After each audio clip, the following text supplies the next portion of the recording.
Hello, everyone, and welcome to the start of the NRG Series for 2023. I'm your host, Mason Jordan, my co-host here, Dom Harvey, and we're going to be covering the Modern 10K in Chicago, Mundelein, Illinois today. It's going to be really cool. It's going to be really awesome. We have a lot on the line. Dom, are you excited for this Modern event? I am excited. We've reached our cap here. We have 285 players, I think it is, here in beautiful Mason, Mundelein, Illinois, and they are very excited to be in here for a full day of Modern. We're going to be sending one of those people, the winner today, to the NRG Championship at the end of the year, joining defending champion Sulaiman there. They're going to be going to the next DreamHack as well. This is technically an RCQ, so invites for a whole nother part of organized play on the line as well, and also $10,000 being given away as well. So everyone competing for a nice chunk of change as well. Everything's bigger this year, Dom, right? So not only do we have the RCQ going on today, everyone who wins one of our events, every one of our showdowns is going to the NRG Championship with Sulaiman that we saw at the end of the year last year with all of our great players, along with 6 at-large bids. Everyone who wins one of these tournaments goes there, and Dom, the winner of one of the NRG Series, the championship, gets an invite to the Pro Tour. So their stakes have never been bigger. We've also upped the prize pool for NRG champs by 20% this year. So it's bigger than it's ever been in every sense of the word. You win a token if you win one of our Saturday events, just like we saw with Connor Mullally and Twinless Twin and everybody else earlier in the year, and Piper Powell. It's super exciting. We also, at all the NRG events for the whole year, we have 4 RCQs every single weekend. So both of our main events, it's going to be our 10K and our 5K. They are RCQ slaughters, as well as we have side event RCQs that start around midday. So if your tournament doesn't go so well, you can always jump over into the RCQ and then have another chance to make it. So a lot of big events going on this year for us, and a lot of chances to get to DreamHack and the Pro Tour as well via the NRG Series. And we can't be more excited to bring that to you.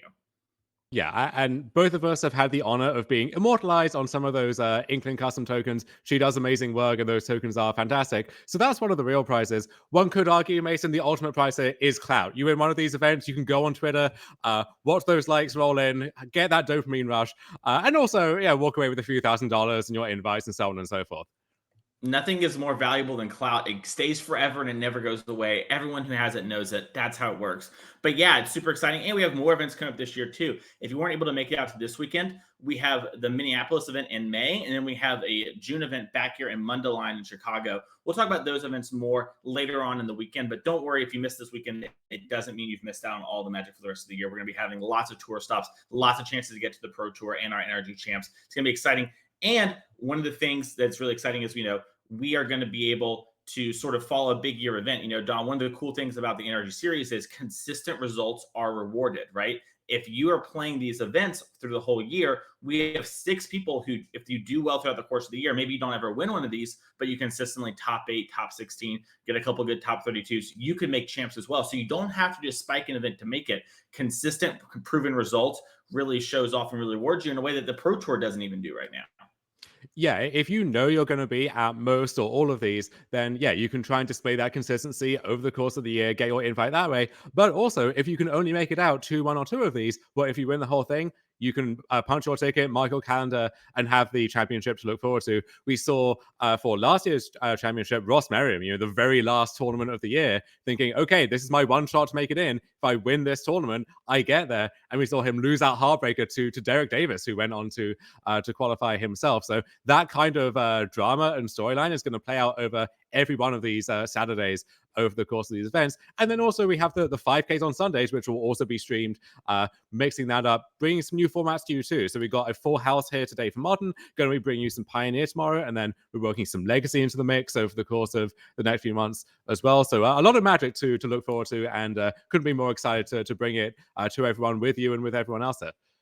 Yeah, and this is exciting stuff. We mentioned people like Derek Davis, who top 8'd the last Pro Tour. Sulaiman played the last Pro Tour. The people who come and play these NRG circuits and series, you are really playing against some of the best players in the world, and the best players in the United States, and you get that chance to do it in a way that, we don't get to see much these days. We don't have Grand Prix like we used to. So now this is sort of your chance. If you're sort of a blossoming player and you want to play these events, coming to the NRG series, you're going to see these people playing all year. trying to make it to the NRG Circuit Championship because it's so important. And also, Dom, when it comes to like coming out to our events, there's more than just competitive Magic. You and I raise bread and butter competitive Magic, but we have a command zone as well. So if you're more commander inclined, there's people playing there doing that sort of thing. There's drafts going on. So there are more than just these, 10K, 5Ks going on. It really is sort of an experience you can go down, do, and enjoy and have a good time playing it. Yeah, and if you want your fill of magic during the week, you can head over to our brother sister stream over at twitch.tv/NRG store. Going to be bringing you some Pioneer there on Tuesdays, some Modern there on Wednesdays, and you can head out to those events yourself if you're in the Chicago area. You can come down to Buffalo Grove, Illinois, and enjoy every part of the Buffalo at NRG's in-person location over there. And make sure to pick up your cards from NRG as well. Dom, speaking of picking up cards, I have not got to pick up the modern cards as much as I would like to recently. And we're playing a modern tournament today. You're sort of, a master of modern with Dominaria's Judgment every week. What can we expect players to see from the modern metagame here? Have things changed since we last checked in on the series event back with our Players Championship at the end of last year? Where are we at? So, NRG Championship, defending champion, reigning champion, Roger Sulaiman, sent out a tweet just now saying that he picked up his modern deck this morning to play in this event, had not even de-cyborged from his victorious finals match against Jesse Robkin from the championship. So, I guess as far as Roger's concerned, deck's great, deck's perfect, don't need to change anything, just roll up and hopefully continue the streak, win this tournament as well. For the rest of us, for us mere mortals, I think one of the big developments we've seen recently is a really big uptick in Rhinos, a deck which has always been popular on and off and pretty popular in this area as well. See a lot of it at our events here on the NRG series, but across every platform, Magic Online, in-person, modern events as well, that deck has really been on the rise recently. And then you've always got some of these mainstays, right? You've got Hammer, you've got Murktide, you've got Hammer experts like Will Kruger hitting up a lot of these events. You've got like Underworld Breach, which again, like Jesse Robkin, other people in the area really helping to promote as well. And then you have stuff like Black Red, Voege or Black Red Scam, depending on how you like to frame things. And then the beauty of modern is you could see anything, right? So I know that I have an addiction to Primeval Titan that I can't get over. I know you've been singing a lot of Ren and Six, Teferi Time Raveler, and Omnath recently. The beauty of modern is you can kind of do whatever you want within reason. Yeah, we've seen a lot of big changes in the format from small cards, right? We saw the Microsynth Bridge adding a little bit to Amulet. We saw Elish Norn actually turns out, maybe it was too good for Commander. Sheldon was right, but it seems to be pretty good in Modern too, where it's actually, reinvigorated the 4-color and elemental archetype. We've seen that come up there. And then, the rise of decks like Scam and Rhinos. It really is sort of a lot of the same players we saw, 4 or 5 months ago, but the context of the decks are way different, and the gameplay is actually pretty different in some of the games.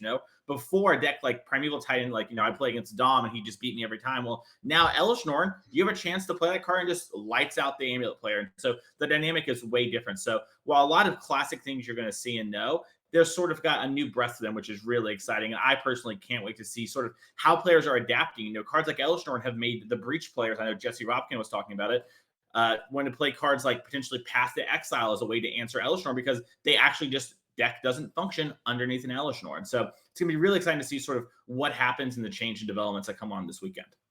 Yeah, if you're in our command zone and you play an Elish Norn, the security guards here at the Doubletree Hilton will escort you from the building. That is illegal, not allowed to do that. But you can play that card in Modern, and it's actually for a 5-drop, like the bar is pretty high to make a splash there, but Elish Norn has shown up and actually has changed the format in a pretty big way. Yeah, she kind of nurtures and takes care of everything, kind of like a mom, Elish Norn just sort of fixes all your problems. She puts the Band-Aid on the boo-boo. You have a bad matchup, she can really fix it. And that's without even talking about how she doubles all of your stuff and things. That's really exciting. But let's hop down to our main feature match because Roger Sulaiman's here. We talked about it before. He loves playing control decks, and we have him in the feature. No better way to start our year than with our reigning champion. And this is one of the coolest things about playing the NRG series. Like we talked about, Dom, you get to play against people like Roger Sulaiman come out to all events. Ian Ashley here looks to be playing Rakdos Scam. Dom, this is a deck you actually did very well with recently in the Mana Trader series. Talk to me a little bit about this deck and sort of the matchup. Yeah, I've gone to the dark side. I have become part of the Scam fam, and yeah, the deck is fundamentally very powerful. Can do all of these various linear things, lots of these 1-card wins with stuff like Blood Moon, Douthie Voidwalker, and so on. But you can also play the kind of classic mid-range Rakdos game with stuff like Thoughtseize, Ragavan, and so on as well. the band control matchup is interesting because they have so much interaction that you can't really go all in on one thing and expect that to just take it down by itself. So we can expect a grindy slugfest here between defending champion Roger Sulaiman, who hopefully has finished decyborging from his finals match however many months ago, and Ian Ashley here on Rakdos Scam. Yeah. So, Dom, who is sort of favored in this matchup? You mentioned Scam sort of has these one card wins, right? They can do things like get an early grief out. They can, blood moon you, things like that. Raja's deck, though, is really good at breaking up sort of, decks that lean on one axis. Is the Rakdos Scam deck quick enough, or can it actually play a long enough game to have a real back and forth here with Raja, maybe even after post board? It can play longer games. You have these cards like Fable of the Mirror Breaker, of course, multi-format All-Star, and Season Pyromancer, letting you really go toe-to-toe in the grindy matchups, which this certainly is. And then stuff like Blood Moon, right? Where against a normal Blue-Eye control deck, Blood Moon can still steal some games. But Roger Sulaiman is full-on bank control. We saw him use his set of Cyborg Endurances to great effect, and he even has stuff like Broker's Charm, like a Roger Sulaiman classic here. So this is a full banned mana base, and as a result, Blood Moon can really do a number on him, even though cards like Broker's Charm give him a lot of way to destroy enchanties, as the kids say. Nice. We're getting a little high roll action here as the players are, deciding who's going to go first or second. I guess no even odds is respected by Raja. I guess, despite being one of the most dominant players in NRG history, he has flaws, and it's really humbling for the rest of us to know that, even people like Raja succumb to high roll. Yeah, are you a find the creature man, or what's your speed? I prefer rock, paper, scissors, personally, but that's me. Yeah, a lot of guys can't find the creature, so you want something that's a little more equitable there. You got rock, paper, scissors. You have the what is it? The rock, lizard, paper, tiger, whatever the unglued ones are. That those are a classic. But yeah, sometimes you got to go with a good old die roll, flip a coin, what have you. Yep. Yeah, and we see Roger here taking a mulligan. He kind of knows like, hey, that hand didn't function. Probably was a situation with all or no lands. He didn't really take a long look at it. And Roger, like I mentioned before, is one of our most dominant players in NRG series history. Not only did he win our championship last year, he also top eighted 2 events back to back, and then lost his win in for the third, and then ended up topping a third event just 2 events later. So Raja is not a stranger to doing well anywhere. He also has, some GP top 8, some good Pro Tour finishes. Raja is one of our strongest players and someone that, is going to know his deck and know what he's looking for. We mentioned you can make it to the championships either by spiking an event or by putting up some consistency over the year. It turns out if you just spike every event, that is a form of consistency in its own right. That's right. Yeah. And Roger's here to sort of, he already has it in fight, but now he's here just to game, play a little bit love magic, and see if he can, rack up maybe that sort of, NRG Hall of Fame type thing, as we do lead on a catch your try and a passing of the turn. Sort of, a sign here too that Raja, is a Bant control deck, but plays more Triumph than just even the Bant one. Yeah, trying to enable stuff like Prismatic Ending, Leyline Binding, trying to enhance those cards. And that full art Catcher Triumph, putting us to the test here as commentators in the booth here early on Saturday morning. Really hard to distinguish between those triumphs, but we're on it, Mason. We've got this. Look, that is my superpower. I'm mediumly funny, and I know all the alt arts. I also play with that one, so we're good. But, it did catch me there for a half second. As we do see an Evoke to Grief discarding a Terminate. Everyone's got fancy arts now, Dom. You have to be on your game as we are in the NRG series. And it looks like Raja is taking a minute to think. Raja could use a card like Solitude here, Dom, to answer the grief. In your experience, how does that line up? Oh, it looks like he's not going to do it. He reveals his hand of Solitude, looks to be a counter spell, Chalice of the Void, and I believe another land.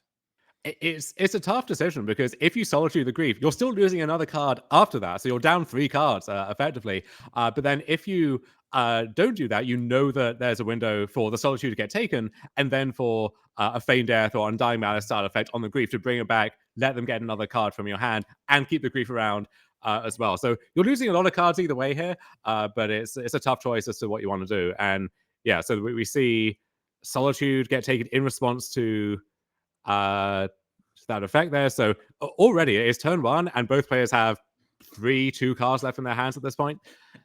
Yeah, Raja, I don't know if the players noticed, the last card was a Leyline Binding that ended up getting taken by the Grief. Raja has no other lands in hand. He has kept a 1 lander on 6 cards. And Ian was like, hey, listen, I'm going to take this Leyline Binding. If you want to discard 2 of your last cards to answer my Grief, you're welcome to. It's Raja just drew and passed the turn. And Ian has played a Blackleaf Cliffs and passed back to Raja. So there is risk involved in keeping a one lander always, but I think Roger knows a lot of the games against this deck. Some of them end very quickly, but a lot of them will go super long. You will have time to draw out of that mana screw, and you want as many action spells as possible to let you play that longer game. Yeah, we see Roger here. His hand is Chalice Board Counterspell Unknown. Grabs a Hollowed Fountain. Dom, is Chalice on 1 really effective in this matchup? Is this something that Roger wants to prioritize now, or is he getting his fetch just out of the way so he gets Counterspell up? It looks It like he can is doing be, Chalice. yeah. So Chalice comes down, and that's going to shut off any of these Feign Death, Undying Mass effects. You have to figure if Ian had one of those, you would have tried to pair it with that Grief on the first turn. But if Ian draws Ragavan at some point, right, that now is off the table. A top deck Thoughtseize no longer can attack Roger's hand, so it's not game over like it is in some matchups, but still can be effective. Mhm. Yeah, as we do see Ian here play a Bloodstained Mire. Looks like passing the turn back. And it looks like Ian did keep that Grief plus Undying Malice on turn 1, sort of trying to go all in. And, Raja was on a Molda Sticks, but had the Solitude. And so now we're seeing what happens sometimes, as you called it, the scam fam. Sometimes, you live by the scam, you die by the scam. You have to sort of hope to draw into something else. As it looks like Raja did draw into an island, is picking up the Kahira. Yeah, Ian's not doing anything, and so Roger can take the turn off, pay 3 mana, add his companion to his hand, and you never really want to be in a spot where you're hardcasting a hero, but that can come up. But also in this control deck that's reliant on Solitude, that's a white card to pitch that you can just pick up on demand. Yep. As it does look like Ian is just going to go and get the Blood Crypt out of the deck. Roger's maybe, Roger knows there isn't a Blood Moon. That would have been a key moment for Ian to slam on the last turn, especially with Roger not having any basics, choosing to fetch up the Hollow Fountain to have the white mana. So Roger's got to be knowing that, like, okay, well, now I just need to fight through whatever the big next threat is. And if you're Ian, Dom, what card are you hoping to manifest to the top of your deck? So at this point, he really wants something like Fable of the Mirror Breaker, Season Pyromancer. As you get more and more lands, you start hardcasting your Griefs and Furies instead of just evoking them. But he wants something to apply some pressure, force Roger to do something. Because as the game goes along, that does always tend to favor the control deck. Mhm. Yeah, we Castle do see. Lockbane, though, that might be the card he would manifest if given the choice there. That's going to let him hardcast those evoke creatures and also just keep drawing cards, outpower the control deck on that axis. So it looks like this is a Dauthi Voidwalker here from Ian. Not the turn 2 play that you draw it up as, but still fine here nonetheless. Yeah, Dauthi, very good, just sort of applying pressure. And, if Roger plays any sort of big card advantage card like a Memory Deluge, that's going to get exiled. And then Ian can actually cast it too if Ian starts to run low on stuff here. As it does look like Roger started to quickly tap through. We might be seeing the old, it looks like a Teferi Time Reveler is actually coming down as we're going to unsummon the Dauthi Voidwalker and take a new card for Roger here, trying to find those land drops. You can end up in these weird spots where the Voidwalker exiles one of their counterspells, and you're the control deck now. You have that counterspell ready to go. But Voidwalker back in the hand for now. It's going to take another turn or two to become relevant here. We'll see if Ian can pair that Voidwalker with anything else, or if he's stuck in one spell per turn territory for now. Mm-hmm. Yeah, we do see Ian sort of taking a second, evaluating sort of what to do. Probably drew a pretty good spell. That is the case. If Ian didn't have anything going on, we just would see a slam of the Voidwalker and a pass back of the turn. Looks like Ian is going to play the Dauthi Voidwalker, decides this is the better threat to develop on this board, and just pass the turn back. You see Roger here, really heads up play on Roger's part. Roger knows his deck's very mana intensive and doesn't want to get got by anything. And so he's just going to untap and then fetch his, land in his upkeep. Probably going to mean the basic that way so that he doesn't take extra damage as he does draw up the planes here. But sort of a smart thing to do, right? Waiting on your fetches there, Dom. Is that something that you find yourself doing a lot in these sort of situations? Yeah, it looks like that wins where he should be exiled if the Voidwalker is hanging out in the battlefield there. So we'll let them know about that. But yeah, Roger, especially the ability to get basic planes against a deck which has Blood Moon, always has to be at the back of your mind. Mm-hmm. Yeah, never lowering his shields, being ready to go. And we're going to see just a tick up the Teferi Time Raveler. That's really fun. Sorcery's played at instant speed. That would be my way of describing Teferi Time Raveler is the word fun. Yeah, but people love Teferi. No complaints about that card. Never seen anyone bad word to say about it. It's universally beloved. So here is Prismatic Ending taking down the Dauthi Voidwalker. Yeah, and we see it play the Polluted Delta and a pass of the turn. Raja just, when to get rid of the Dauthi right away. Maybe there's some card he's thinking about playing around there. But, we see a Grief coming down for Raja. I'm sorry, for Ian against Raja, as Raja does use that counterspell he's been holding on to since turn 1. Yeah, the Grief is going to take the counterspell either way, so may as well trade with it on the stack there. And so Roger, not under much pressure. Ian has a few tools to work with, doesn't have much going on. So this might be a good window if there is another Planeswalker or something for Roger to press his advantage. Just has to resort to playing Kahira instead, though. Yeah, well, the orphans are guarded with Kakira and play. A 3/2 vigilance is not nothing to laugh at. And we've seen Raja throughout the year do this a bunch where he just sort of plays this card and sort of turns into like a Delver role almost of just kill everything and just sort of hit you a couple times with cards like Solitude getting anthemed up due to Orphan Guard. It's actually not the worst play you've ever seen. It's something that you really get by just choosing to only play, the evoke elementals in your deck, along with some other weird tech cards from time to time, as we do see another Dauthi Voidwalker here for Ian. Yeah, we really are touching the void over here. And it looks like this is Terminate on the Kahira. So, funnily enough, there aren't that many removal spells in this scam deck, and some of those are Lightning Bolt, Fatal Push cards, which will get shot off by the Chalice. So, one of the few ways left to kill the Kahira, I guess Fury would be one of those two. But I think we're looking to hardcast that at some point, deal with the Teferi, and leave a big threat lying around. Yeah. And yeah, Ian, we mentioned this earlier, sort of like went all in on the scam, got Raja down to low cards. Raja started hitting lands. Ian's hit land drops, and we're back at parity here. And while it isn't exactly how you want your scam game to go early, it does sort of show, right? Like in these sort of matchups, Dom, you don't have to like win on turn 2, essentially. You can actually play a longer game. And we're seeing Ian still stay in things right now, thanks to that early grief forcing so many material from Raja. Yeah, this deck can win as early as turn 3, right? You make a 4/4 Fury on turn 1, back it up with a Voidwalker, a Ragavan, some other threat, but you can also win these 7 or 8 turn games that go very long. You're going to see a dice on top of the Teferi, another card there in exile. That's because they have a void counter on them from Dauthi Voidwalker. Those are the cards that Ian Ashley here is going to be able to play. And Dom, we're going to see a cycle of a triumph here. Raja's done drawing lands once it gets something different. Do you think this deck gets an unfair name by being called Scam? It's well, you can understand why people who are on the receiving end of turn 1 double grief or fury would describe it in those terms. But I think it maybe does oversimplify what the deck is capable of. Where you can run the scam, or you can just play some good, honest, fair magic as well. As we do see Ian Ashley playing a Blackcliff Cliffs tap and thinking about the hand. I do think Ian probably has something like a Fury. It looks like he's thought about it. Does have access to Castle Lochthwain if there isn't any other play that Ian wants to do. We know Ian does have the Dauthi Voidwalker on something. And Ian slams the Blood Moon. We're going to see Raja respond and fetch up some basics here. Definitely starting the Polluted Delta. Unsure how many planes Raja has, but we're definitely going to see the island come down. Yeah, there's kind of a limit to how many other basics you can play in your deck that has stuff like Counterspell, maybe Archmage's Charm, and so on. But yeah, we have 2 basic islands and the basic planes, so we can continue playing Magic here under the Blood Moon. Funnily enough, there is certainly no basic forest, and so Broker's Charm, one of the cards that could kill Blood Moon, is going to be offline if Raja draws it in future turns. Yeah. And Raja, I do believe, does play 2 of those. So it's it's a tech pet card of his that is sort of good in these sort of spots, but also does have the awkwardness with the actual Blood Moon. Looks like Raja maybe actually is still responding to the Blood Moon. I saw him pick up his lands there for a second. This is sometimes what will happen, Players will stop and think for a little bit here. Looks like Raja might be okay with it happening.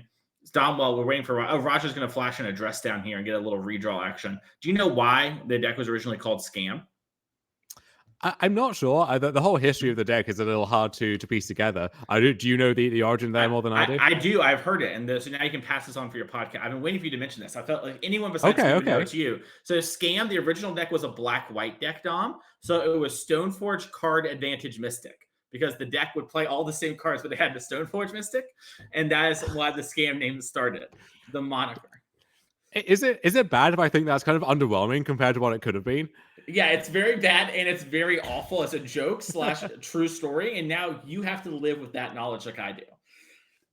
God, I wish I could put the veil of ignorance back over myself and just live without that knowledge. But here we are. You have opened my mind. And this is one of the few checklist cards in Modern here, Fable of the Mirror Breaker. Staple of decks like Creativity, but also does great work in Scam as well.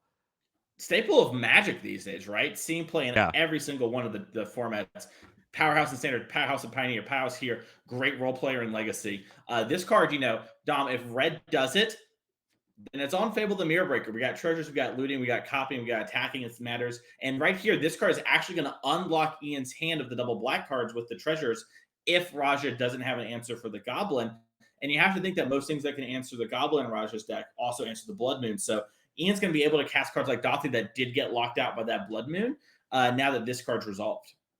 And the second chapter is going to let him cash in dead feign deaths, fatal pushes, all of these Ragavan, even these one drops which aren't doing anything. Cash those in for random cards. See if you can improve on that. Mm-hmm. We are seeing Raja tap his basics. Probably a good sign for Raja if he's doing that. Looks like he's going to reconsider a little bit here. And is just going to do another dress down, get another draw. And we're seeing this from Raja. Raja plays multiple main deck dress downs because in a lot of ways they're like counter spells, right, Dom? Yeah, it's often even better than a counterspell or against a board full of Urza Saga tokens or something. You clear it all up and draw a card at the same time. And then the floor on the card still high. You just draw a card, cycle it, add instant speed. So you have this buyout in case it's not good. And if it's good, it's often really, really good. It's the best card you could ask for. Speaking of really good, I end of turn there, Raja Sulaiman channeled Odawara, bounced the Blood Moon okay. Ian's hand, and now we have Counterspell Magic up, we have everything, and we have this dress down in play. Not going to be super important here, but it's something where, if Raja wants to evoke a Solitude or something like that, he can do that and still hold mana up. He has a lot of plays available to him here. It could actually hardcast a Solitude again now, too, having that double white now that the Blood Moon is gone for a turn. Yep.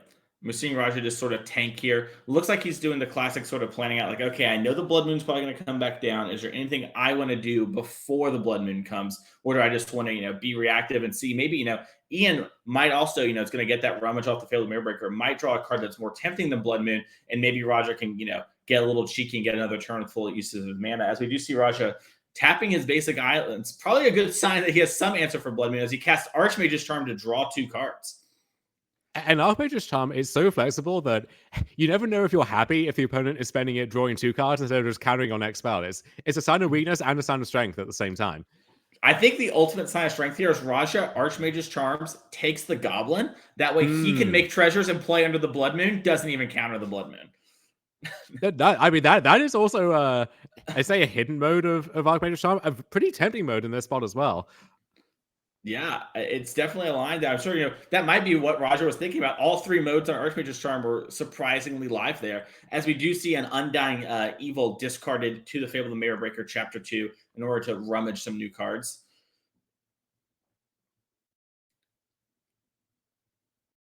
Looks like Ian might have drawn a Thoughtseize. Yeah, and we're going to cast Thoughtseize. We're going to look at our hand here, Trigger, and yeah, we still have Chalice of the Void. The only hand Ian is looking at here is his own, to see what we can do after we just cast out Thoughtseize into the Chalice. Listen, I respect it. Raja just tweeted that he hasn't played Modern in like 3 months or whatever. You've got to Chalice check him. You just got to go for what you can get, They can miss it. They can miss it. Mm-hmm. So we'll rumble on in here with the Goblin token, get a treasure, see if we have any useful follow-up. We saw 2 new cards here with the Fable, so hopefully one of those can amount to something for Ian. Yeah. Let's look like we're getting the treasure from our table spotters. We have, people with tokens and everything like that. That's how we're able to afford those big old $10 shaman tokens thanks to great followers like you. So if you're liking the stream and you like Paper Magic, make sure to follow, drop a Twitch Prime if you got it, and we can keep this magic coming to you, as it does look like Ian is playing a mountain for turn, one of the Unfinity lands, little space action,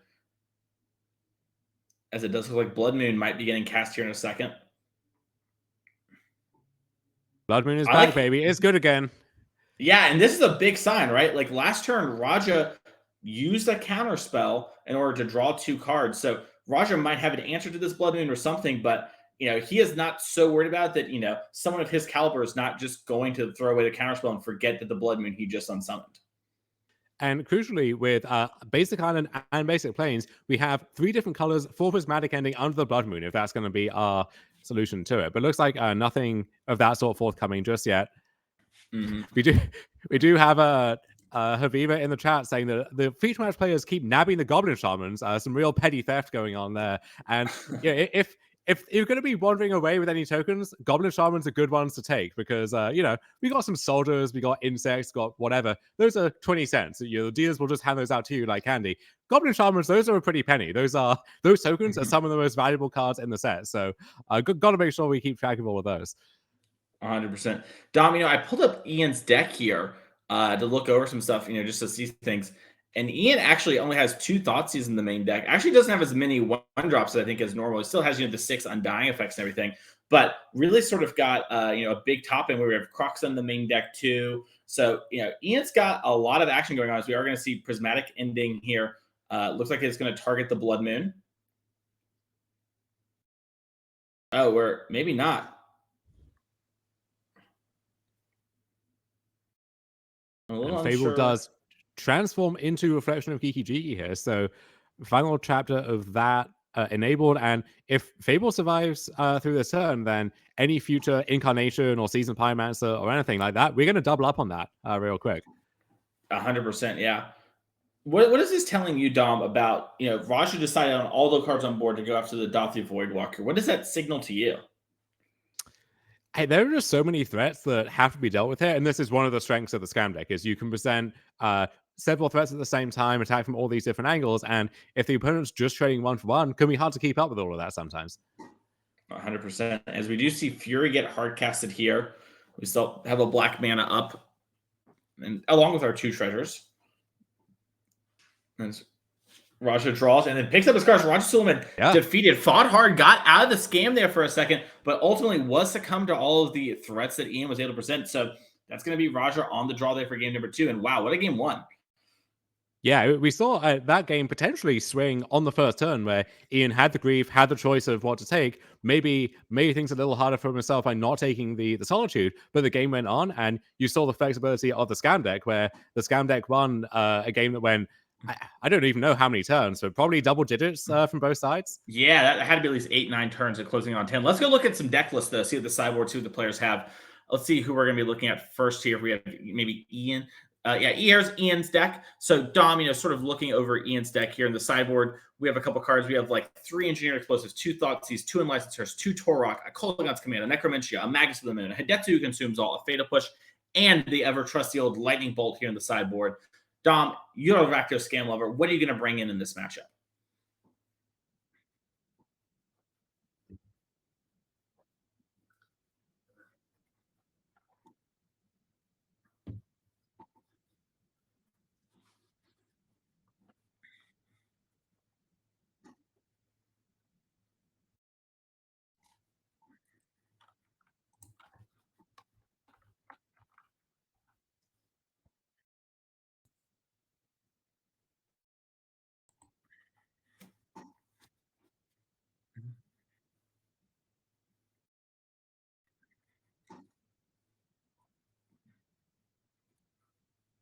How does he gonna make so much room for? He has so many cool cards to bring in. You just mentioned like 6, 7 cards. Are there anything that Ian's going to just immediately cut from his deck in this matchup?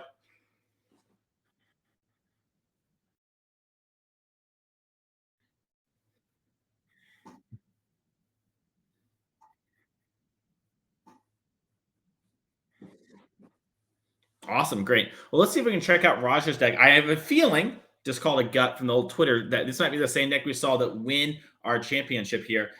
Looks to be the same from as far as I can tell from when we last talked about it, but let's go over it once again. We have 4 Endurance, 2 Aether Gust, 2 Dovin's Veto, 2 March of the Lily Light, and then a Subtlety, a Veil of Summer, a Supreme Verdict, a Ray of Revelation, and that Kahir the Orphan Guard we saw picked up in game number 1. Dom, what are you liking out of this sideboard?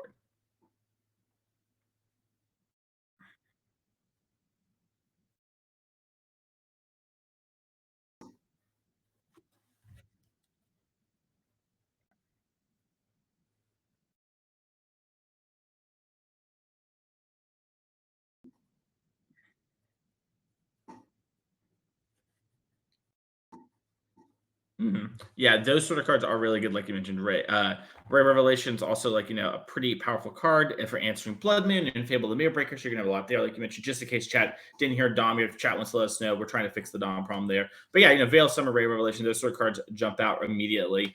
Yeah, and what are the sort of some of the cards that you're not loving if you're Raja? We saw the Chalice of the Void in that first game.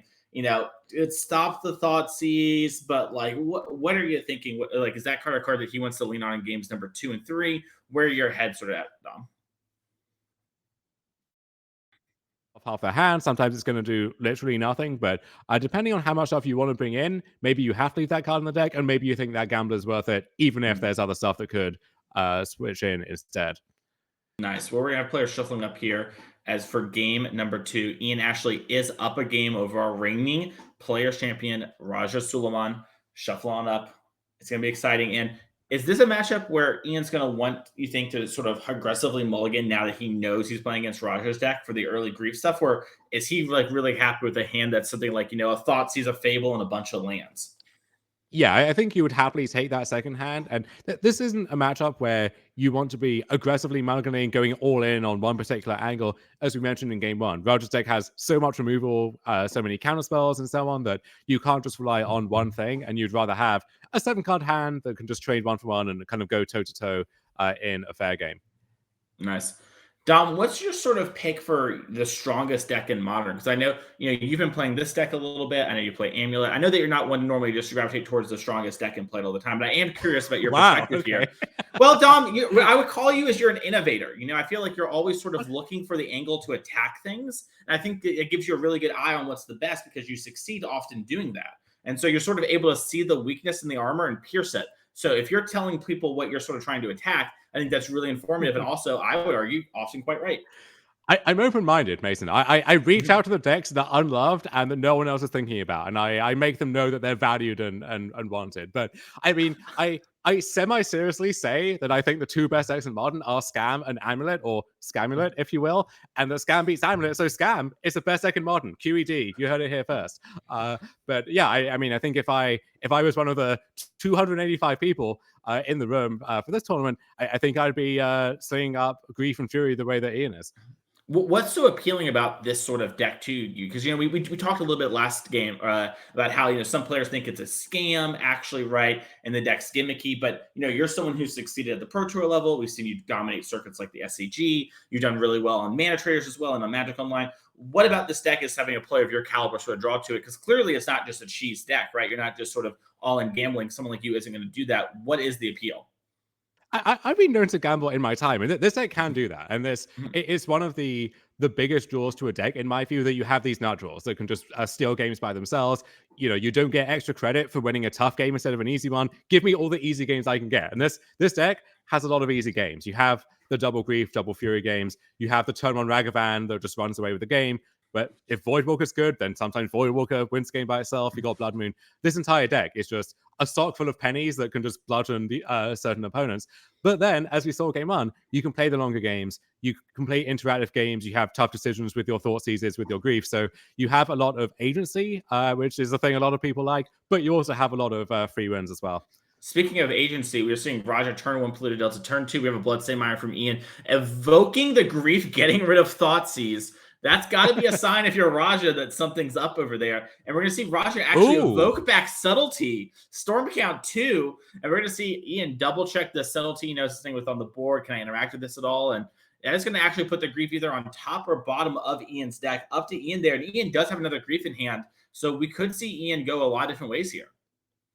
Yeah, Raja kind of going down 2 cards, almost forcible Ian's turn 1 play. And so yeah, but both players trading off a bunch of cards with these pitch spells in the first turn in a manner that is kind of reminiscent of Legacy. And this is one of the big fundamental changes brought to the format by the first Modern Horizons and then Modern Horizons 2 is these free spells, right? Where any previous idea of mana efficiency or double spelling or anything like that, you really have to update that now with the elemental cycle.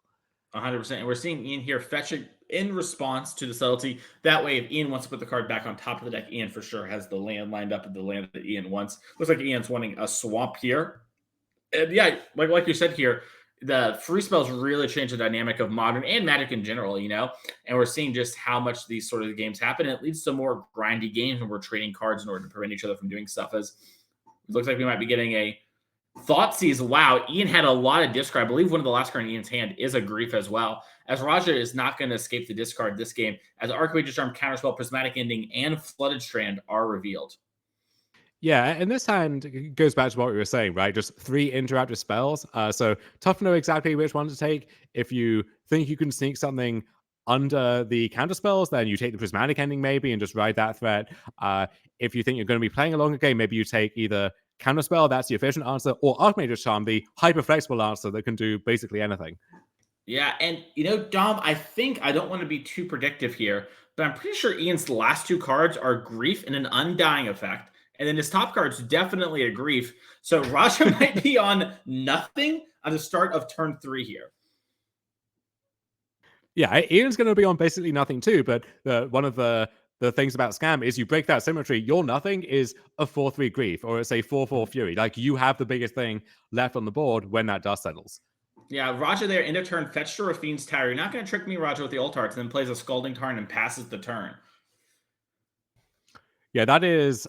I want to say that's a Rafine's Tower. Am I falling at that hurdle? Okay, no, okay, still got it. You nailed still it. Got Yeah, we got it. Raja and that's did a blood That's crypt? Blood Crypt. That's a Blood Okay. Crypt. That's all last game. I gotta say, Easy. I love Ian Ashley's deck. Very fancy. I love, they have the old board of Thought Seasons. We've got these cool lands. Love how expressive we can be with art these days. As we do see Raja being like Blood Moon Who? Blood Moon Who fetches up a Ketria Triumph to turn on the Leyline Bindings.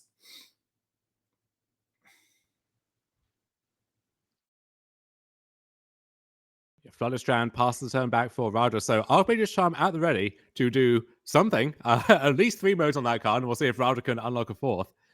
Yeah, Ian's drawn for turn. We know Ian has some Griefs in hand, so it's going to have a bit more of a top-heavy hand. And looks like we've drawn a Dothie Voidwalker, and we are going to play that for turn. Yeah, we'll see if Raja deems that worthy of Archmage's Charm or something else. We saw in the last game, Raja was pretty okay with sort of letting things resolve and then drawing a couple cards. I'm curious to see if he'll do the same thing here, as we are going to see Grief evoked, discarding a Terminate. Terminate stayed in here for Ian. They're trying to catch some of those elemental creatures, as Raja is sort of tanking, like, okay, do we use the Archmage's Charm to counter this and make sure I get to keep my other cards, or am I going to draw 2 and let something else go? And the thing now with that Voidwalker on the board is, whatever happens with this Archmage's Charm, it's going to exile with a Void counter, and so Ian will now get to use all of those many modes on Archmage's Charm himself if he sees fit. Raja Sulaiman has a Jace the Mind Sculptor in his deck. He has 1 Teferi Hero Dominaria. Those hits are huge if that happens. Also, Raja played the Pro Tour. We might see the first ever Pro Tour Jace on coverage, Dom. What an exciting moment that could be, as we do have double Prismatic Ending Subtlety for the cards in hand along with the Polluted Delta. That's one of those personality tests. Do you run to the dealer booth and flog that Jace for however many hundreds of dollars, or do you put it in your modern deck and plan on casting it on camera as reigning champion in your next tournament? Not to brag, mine's in my deck. Just a little humble Jace brag there. As we do see one of the Prismatic Endings go, Ian is like, whatever on Subtlety, I'll fight through it. You've got nothing. Mm-hmm. And yeah, we see Charm does get exiled with that little dice on it as a Void counter. Good to keep track of all of that separately, so you know exactly what options are there for the Voidwalker. And yeah, both players just trading off cards left and right, and it looks like Ian has the better of it for the time being. Yeah. I feel like we should get little Twitter symbols for the Void counter, because it's like tweeting into the Void, and then we have the Void there. We can work on that. Maybe we can get a deal with Elon. They're needing some sponsors. As it does look like Raja has drawn for the turn, and it's drawn some card he wants to play. Look, it's going to be the with Prismatic Ending on that Dothie Voidwalker. It is worth noting that Void counters are a thing that is not tied to the specific Dothie. So if Ian draws another Voidwalker in the next turn or something, he will still be able to cast either that Prismatic Ending or Archmage's Charm once he can tap the Voidwalker. Dom, Voidwalker, Tyvar, deck, go. I'm in. Let's go. I know you mentioned you played against this cool like Sultai deck with Tyvar and Icefang Coatl and Dothie Voidwalk. Like, there's something there. You're like, you piqued my interest. Yeah, Jace Friend Prodigy is another pretty good one. There's some spice going on in the streets. The people in the streets, they're ready. I've seen some Tyvar bringing back Priest of Fellrights with haste, and then maybe milling over a good target for it in the process. Like, Tyvar is a really neat card. Lot of applications to explore with that. Yeah, as we do see Kolaghan's Command evoked for the Grief. Looks like Raja is going to lose his last card in hand, and we're going to have an Undying Effect. So now the Grief's back. Raja has no spells in hand, as far as we can tell, and we have a 4-3 Grief here with Mindt going to start beating Raja down. Raja's got only 5 turns on the clock to answer that here. Dom, what's sort of Raja really hoping to draw in this spot? So you can hope to draw an answer, just get the Grief out of the way, and then the game is kind of even, but you have more lands, you've got the hero hanging out, but maybe just something like a card draw spell or a Planeswalker to just generate some kind of more long-term advantage as well. Yep. It looks like Raja is going to pick up the Kahira and sort of, maybe get the first way and a blocker down for this Kahira, but sorry, for this Dalthi, but also just got the attacks on. One thing to note, if you're an Ian fan here, is Ian's only on 2 lands, has drawn a dashed Ragavan. That's one of the best things to do on 2 lands, is to say he's kind of a lot of plays that aren't going to do much, as we do see a Ragavan getting dashed in an attack here for 6. We are going to see the top card of Raja's deck, and it looks like it was a Teferi Time Raveler. Not one Ian can cast, but one he's pretty okay with not getting played. Yeah, and the nice thing about Ragavan in this deck is sometimes you play it on turn 1, and if it's uncontested, it runs away with the game. If it gets removed, well, that's one less removal spell for your Grief or your Dalthi Voidwalker, whatever it is. And then sometimes you have few resources in the mid game, and you draw a Ragavan, and suddenly you have this like big hasty threat that can actually do some damage. Yeah. Raja's going to develop the Kahira and pass the turn back to Ian. Looks like Ian. Oh, I was just untapping the Grief there. Sorry, I thought he was immediately attacking. I was like, Ian's a man who has a plan. We have Blackcliff Cliffs here as the land for turn. So that's going to unlock some of the cards. We saw Kolaghan's Command get evoked, so we could see a card like that here could clean up something. And looks like we're just going to dash the Ragavan into the face of the Kahira and be like, listen, that card could come into a problem later. I'm going to try and answer it now as, oh, Raja does have Leyline Binding. That's going to answer the Grief, and we get a block on the Ragavan. Raja stabilized the board. Yeah, so now both players kind of on nothing, and we are, and that is where Raja wants to find himself. That tends to favor the control deck going long. Yep. We will get the life totals update in a second. Raja should be at 11-ish right now between the Grief and the Ragavan hitting him a turn ago. That will get updated for you at home. Also, big shout out to the NRG Series. Oh, well, Jace the Mind Sculptor. Yeah, there is a boring old art, Jace the Mind Sculptor, but it turns out whatever art you play still has the same abilities, and all of those are going to be really nice for Raja here.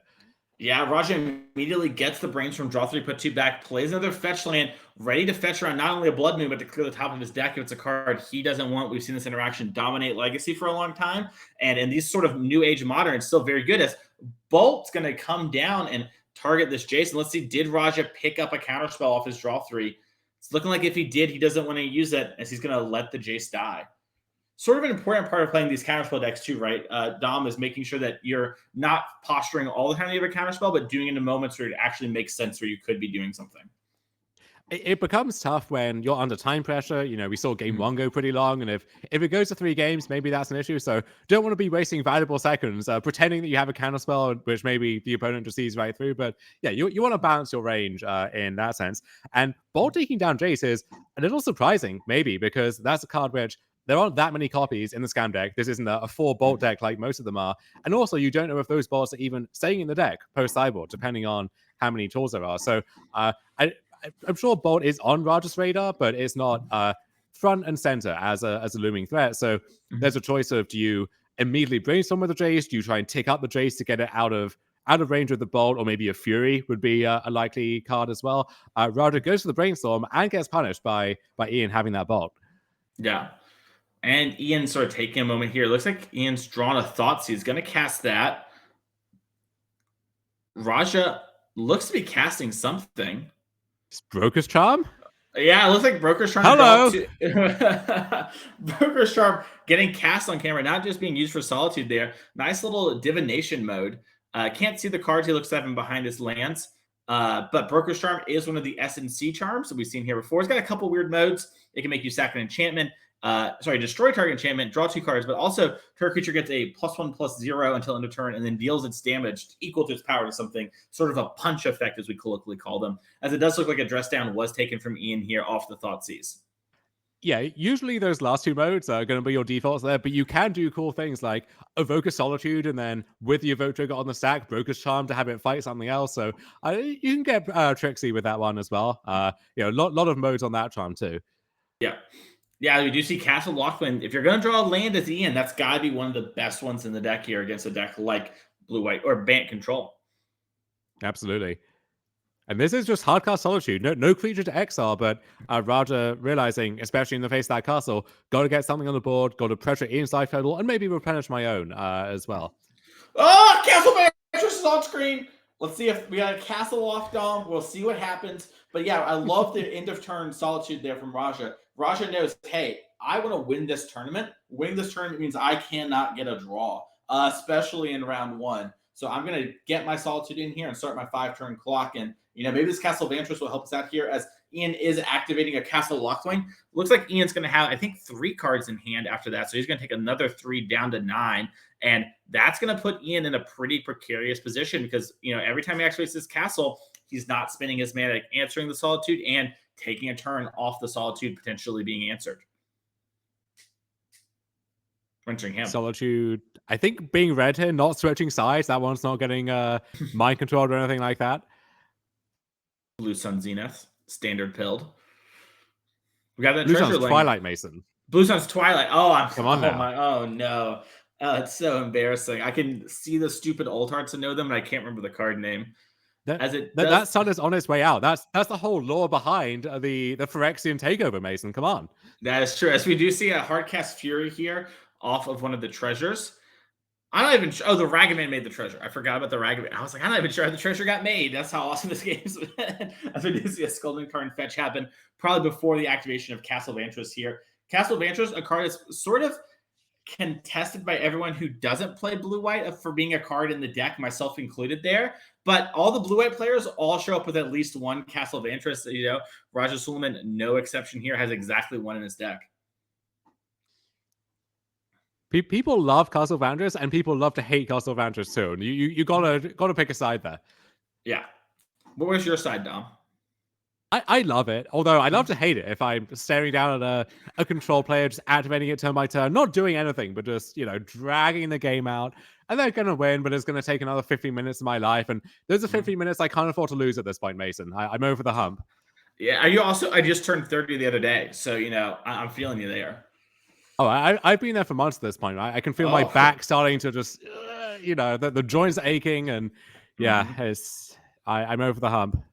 Yeah, you see, look at Raja Sulaiman on our nice new player cams here. Good posture, young, spry in the streets. Dom and I at home with our pillows on our chairs, just barely making as we do see Season Pyromancer, a big draw here for Ian. We're gonna get dressed down in response. That's gonna make it so we don't get the discard 2 draw 2. But if Raja has to use a card like Supreme Verdict, that will still present more bodies as the game goes on. Yeah, spry is a word that I've heard described as it's only ever used to refer to people who are old in an attempt to console them that they're actually young. And so, don't know if that applies to Raja. Certainly applies to you and me. That is true here. As we do only have 9 minutes left in this round, we did start a little bit later today. We had a bunch of announcements at the beginning. These players are also on a different time than the rest of our players because they are in the feature match. So they have an extra minute or two. They have a minute or 2 later start time, but they still have that for playing. As we do see the Solitude enter the Season Pyromancer attack. So if Raja wants to win this round and set up for a win of the round in total, we need to start doing things very quickly here. Looks like we might be having a life total discrepancy. I can see them talking to our table spotter here as Ian is going to draw for the turn here and down to 8 life. Yeah, Raja really hoping to get this game over with. And Ian's deck much better at stitching together a win in the space of 5 minutes than Raja's is if we do go to game 3. Yeah, looks like Raja has, I think, an Aether Gust. I'm not actually sure what card that is. Yeah, that one's vexing even me. It's Aether Gust. Final answer. I know my promos. I'm willing to die on that hill. That's Aether Gust. Also because it's the only thing in Raja decks that does that effect besides Subtlety. But mostly because I'm very talented at looking at the cards. We do see Raja here activating a Castle Vantress, getting his Scry on. Confession time for me. Didn't even know there was an Aether Gust promo. I'm letting the side down here. Wow. That's okay. You can always #do better. As we do see Raja looking to have 2 cards that he wants to keep on top. I just want to make sure I get the right ones here. Raja knows that, hey, I've got to win this game. And I just need to make sure I've got it locked up here. So probably just try and think it has 2 answers and figure out which one is the best one to have in hand as a pass back to Ian. And we know Ian does have that Spyro on top of the deck. Probably going to see it get played again. Second verse, same as the first. Looks like Season Pyromancer coming down. It looks like it is getting answered from Raja. Yep, counterspell on that Season Pyromancer. So Season Pyromancer does have an activated ability in the graveyard. You can spend 5 mana in exile to make 2 1/1s. Ian will be able to do that on the next turn as a way to block this Solitude, either a double block to trade, or we can get some jump block action if we have some, other bigger plans in motion.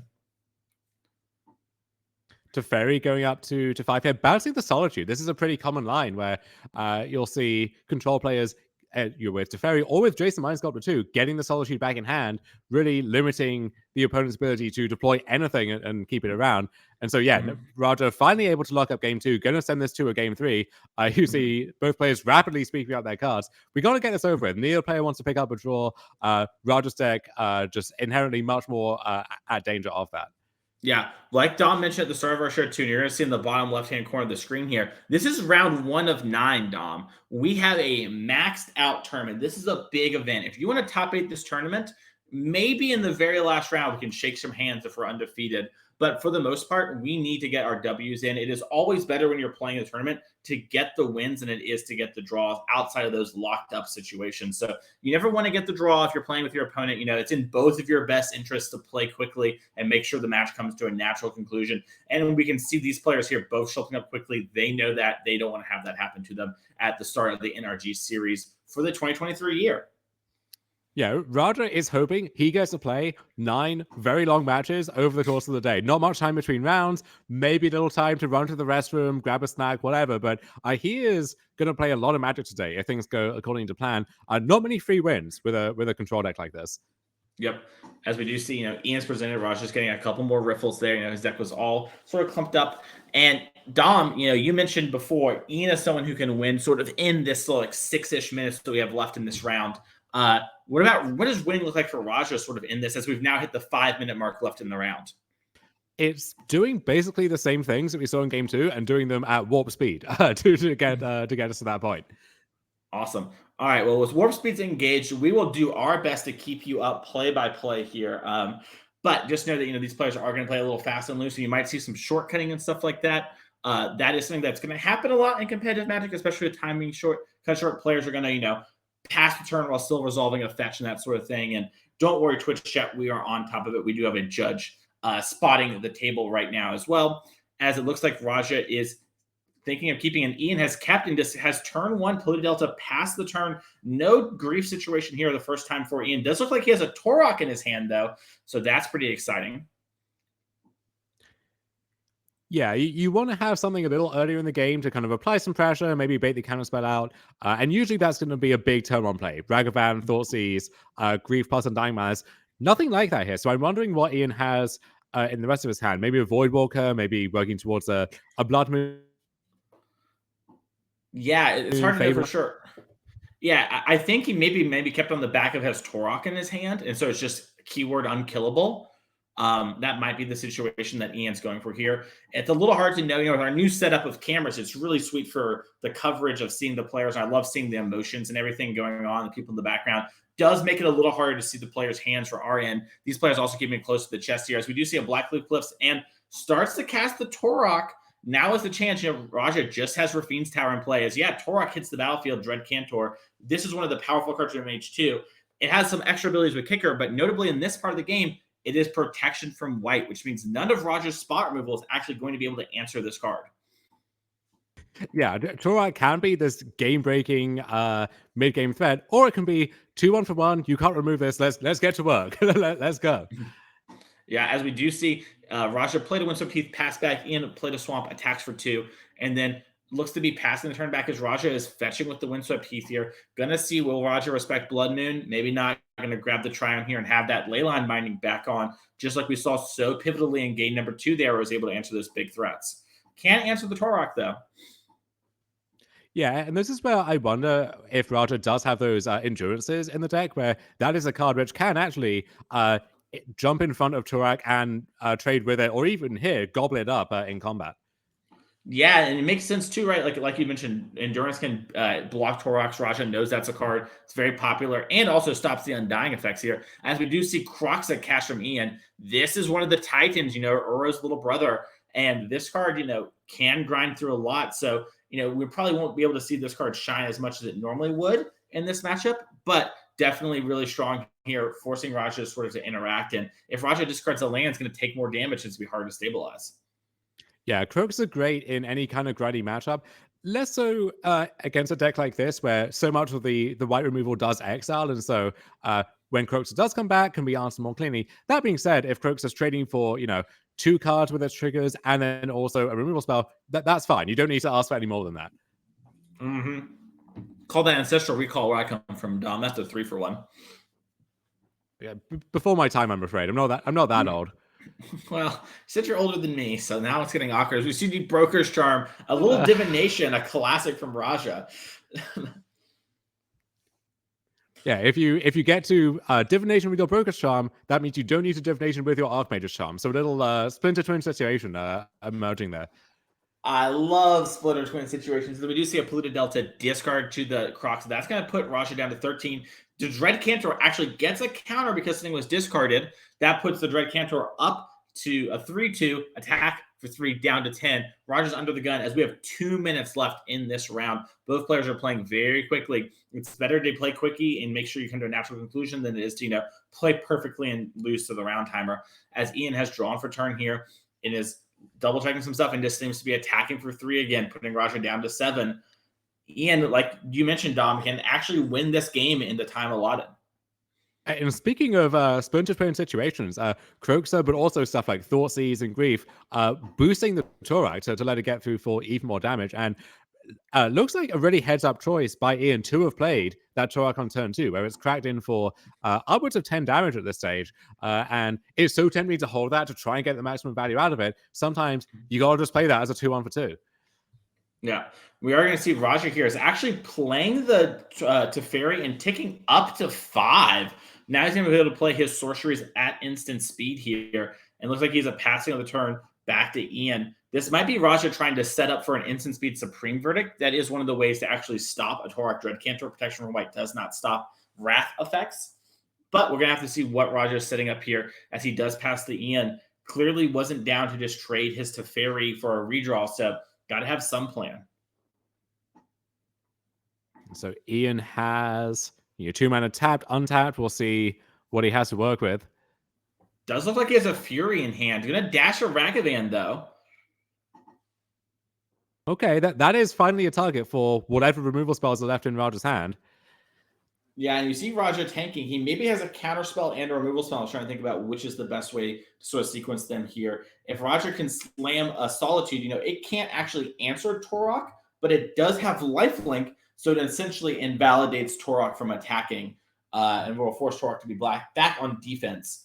That black pro-white creature. So Raja is tanking for a second. Must have a hard decision. Raja knows how important it is to be playing quickly here, so this is probably a pivotal turn. He's going to cast Counterspell on that Ragavan and save his and Smart Removals for something more important later. Yeah, well, he knows as well, if that Ragavan hits, that is a 1-turn clock now with a Torak. So, shaving a turn off that with Ragavan is a big game. Raja maybe buying himself some breathing room, but that breathing room is only to find an answer to the Torak. There aren't that many of those, and if you don't find one, you're going to be dead sooner or later. Yeah, it looks like there's a dice in the middle of the screen here. I'm going to assume that means we have hit turns. We'll try and get an exact clarification on that here, but that seems to be the case, as we do have Jace, the Mind Sculptor, coming down, and that's the way to unsummon the Torak. We are in turns. So, yeah, the green dice at the top of your screen is going to represent what turn we are in turns, and Jace, -1, return target creature to its owner's hand. So now the Torak is off the board, and it won't be able to stick on the board for the remainder of the game, Dom. Raja might not be able to win, but he might be able to not lose. Yeah, you mentioned Ian has a Fury in hand, so we'll see. Torak can be kicked now. We'll see if Raja has the answer to that on the stack, or no, I guess we're just going for the Ragavan. Yeah, it looks like Ian's going to try and stick Ragavan, and I like this from Ian. Ian's like, look, I have to try and win the game, so I'm going to try and win the game. He might have another red card as well for the Fury in hand. We can't quite see it, so this might just even be a bait situation where Raja's like, yeah, I've got to counter the Ragavan. I don't want to lose the game to that. And then we see a Fury come down, and then, Torak on the last couple turn cycles. So we'll have to see exactly what Ian's plan is, as he is attacking Raja with the Ragavan, as it looks like Prismatic Ending is going to be cast from Raja thanks to the tick up of Teferi Time Raveler. Then you cast sorceries at instant speed. Yeah, if there was that Fury, I wonder if it's better for Ian to kick the Torak, try and get everything from Raja's hand, and then Fury exiting the Ragavan to kill the Jace, still have a 1-turn clock, get anything else out of Raja's hand there. But yeah, Ian takes the more immediate line. So We're going to exile Terminate, going to deal with the Jace, and eat away at the Teferi as well. Yeah, and it looks like we're about to see Ian cast a card here. We're gonna after this game though, we're not gonna have any backup future matches. Unfortunately for this round, we did see the whole of Raja versus Ian here, but we have a bunch more matches of Magic Free today. We're still gonna have 8 more rounds of Magic after this, and our first round of top 8. So get excited. Also, tomorrow morning, we're going to have the rest of our top 4 finals and our Pioneer 5K. So if you haven't already, click that follow button. That way you don't miss any of the action here. As we do see Raja is looking to minus his Teferi, probably on nothing here since there doesn't seem to be any targets, just to draw a card. It is turn 3 of turn, so Raja just needs to live through Ian's turn. We mentioned before how it's better to sort of win, but in this spot, unfortunately, Raja can't win. So the best thing he can try and do for himself is get the draw on the 1 point, despite it being not the best case scenario overall, as Ian draws for the turn. If Ian has like a Dash Ragavan and there's no answer from Raja, we could see Ian steal this game with Takanuma's played for the turn.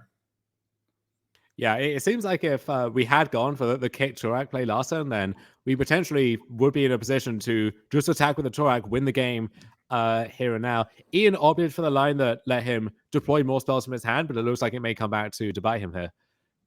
Yeah, and Ian's got Raja down to 2, so Lightning Bolt always an out in these spots. As we see, Ian's tapping a red. Oh, here we go, Lightning Bolt.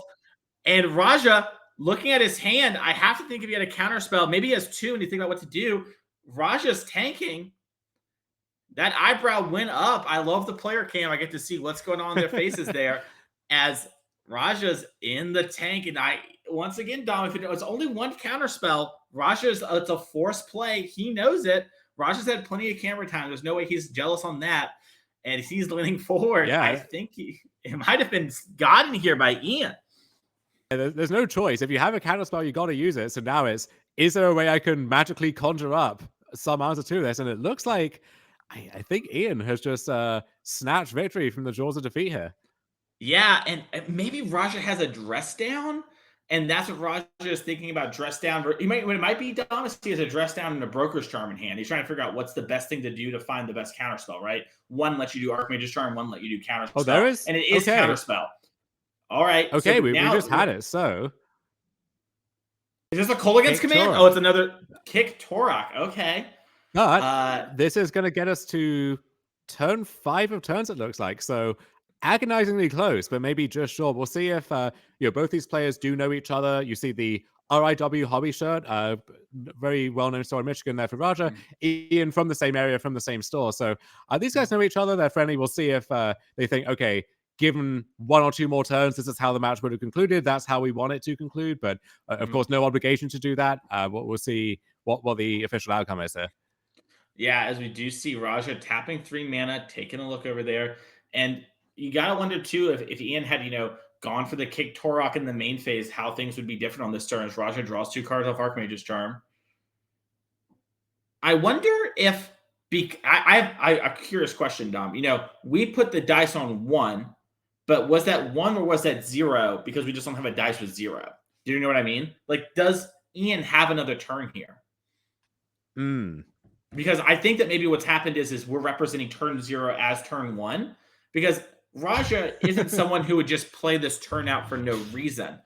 The turn die is correct. Okay, so it looks like maybe there's some conversation about like who would win here happening. I'm not sure, but it looks like it's most likely going to be a draw here from both players, as we do have a subtlety in hand and some solitudes and stuff. Not exactly sure what's going on. Some conversation happening for sure. Notably, Subtlety, another card, though, it's not white. That's a 3/3 flash. You can just play that, put it in front of the Torak, and that's your answer, potentially. But as our players discuss final proceedings here, we will bring you back to the booth here as we finally finish round 1. That was a long one, and we've got 8 more to go here, Mason. So strap in, buckle up.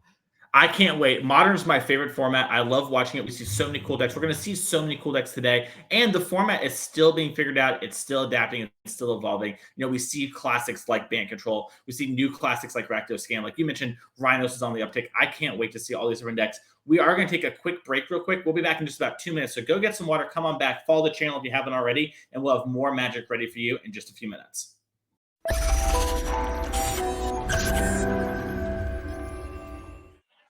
Good morning, everybody. Welcome back to Mundelein, Illinois. I am Matt Bamonte. Amazing turnout here. I'm just looking out into the event hall.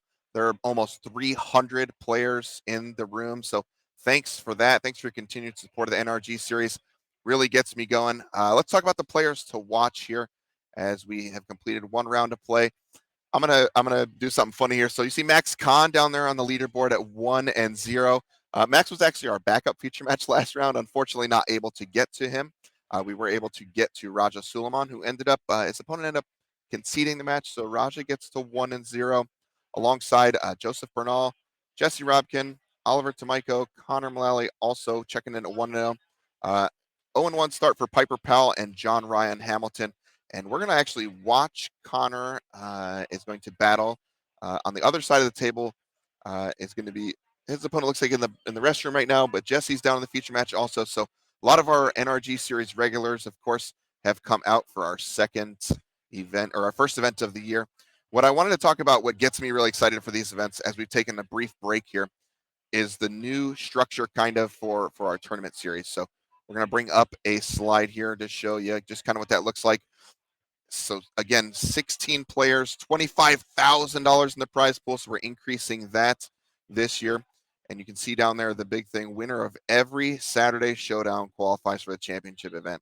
So if you don't have a ton of time to be able to grind through to get a lot of points on the season, you can still just show up whenever you want to one of these. Maybe pick up a W. Obviously, this one is kind of spoken for with one of the players that's in the room now. But as we get into April, May, and then as we get into the summer, we'll announce those events and things like that. It's going to be really awesome in order to qualify all the players this way. And we're also going to have annual points leaders also. If it's something you love to grind on our circuit, you want to get points, you want to qualify that way. Maybe you just, you're kind of like the high tan, and I'm gonna embarrass you. You're the tan and grace of our series. Can't quite get the W, but you're going to pick up a lot of points throughout the year. You're still able to qualify for our $25,000 end of the year championship, which is really an amazing thing. I got a lot of good feedback on it. It was pretty amazing. Just, it's always fun to be in those small settings and just kind of hang out with the players, get a feel for what's going on, build a little bit of camaraderie and things like that. And some people repeating performances, coming back to our championship year after year. And I'm sure that several of them, including Raja, who's already qualified, are looking forward to doing that this year. With that said, it looks like we're just about ready to get started in our feature match, and we're going to try, maybe these two down there with Jesse and Connor are going to try and qualify for our end of the year championship again.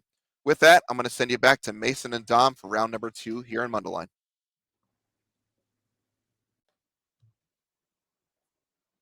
And we are down in the feature match area. We have Jesse Robkin playing Jeskai, and then we have Gerrick playing Azorius Control. Gerrick is somebody, much like Jesse, who plays a lot of our events here, often plays the control decks. And then Jesse, known for innovating on the Jeskai Breach deck, got second place in our championship series here, losing to Raja Sulaiman. So we're kind of just going down, the rankings real quick here, sort of seeing how things go.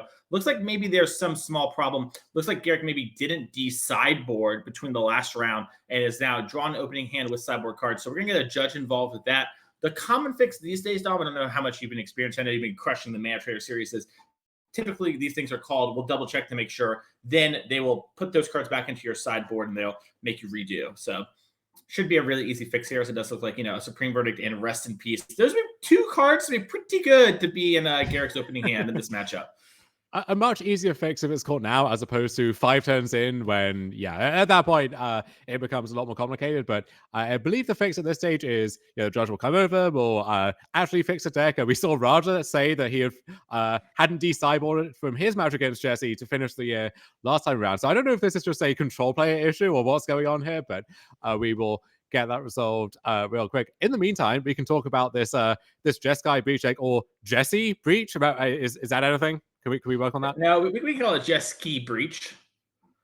Sure. So this is a deck that Jesse has been one of the foremost proponents of, innovators on, and she would know better than either of us, I think. But you've talked to her a lot, both about Magic, about this deck. How does she feel about the matchups against control decks like this? Yeah, so this is a matchup where she feels like she can win. This is the great part of the Jeskai Breach combo deck, right? You have both the combo and the fair game plan. We see the fair breach deck players like Zach Allen have been playing that recently, doing really well with it. That deck leans much more on being mana efficient. This deck actually has a combo win, so the control decks have to respect it the whole game, and then your things like Urza's Saga, Ragavan can actually play these real fair games and sort of take over.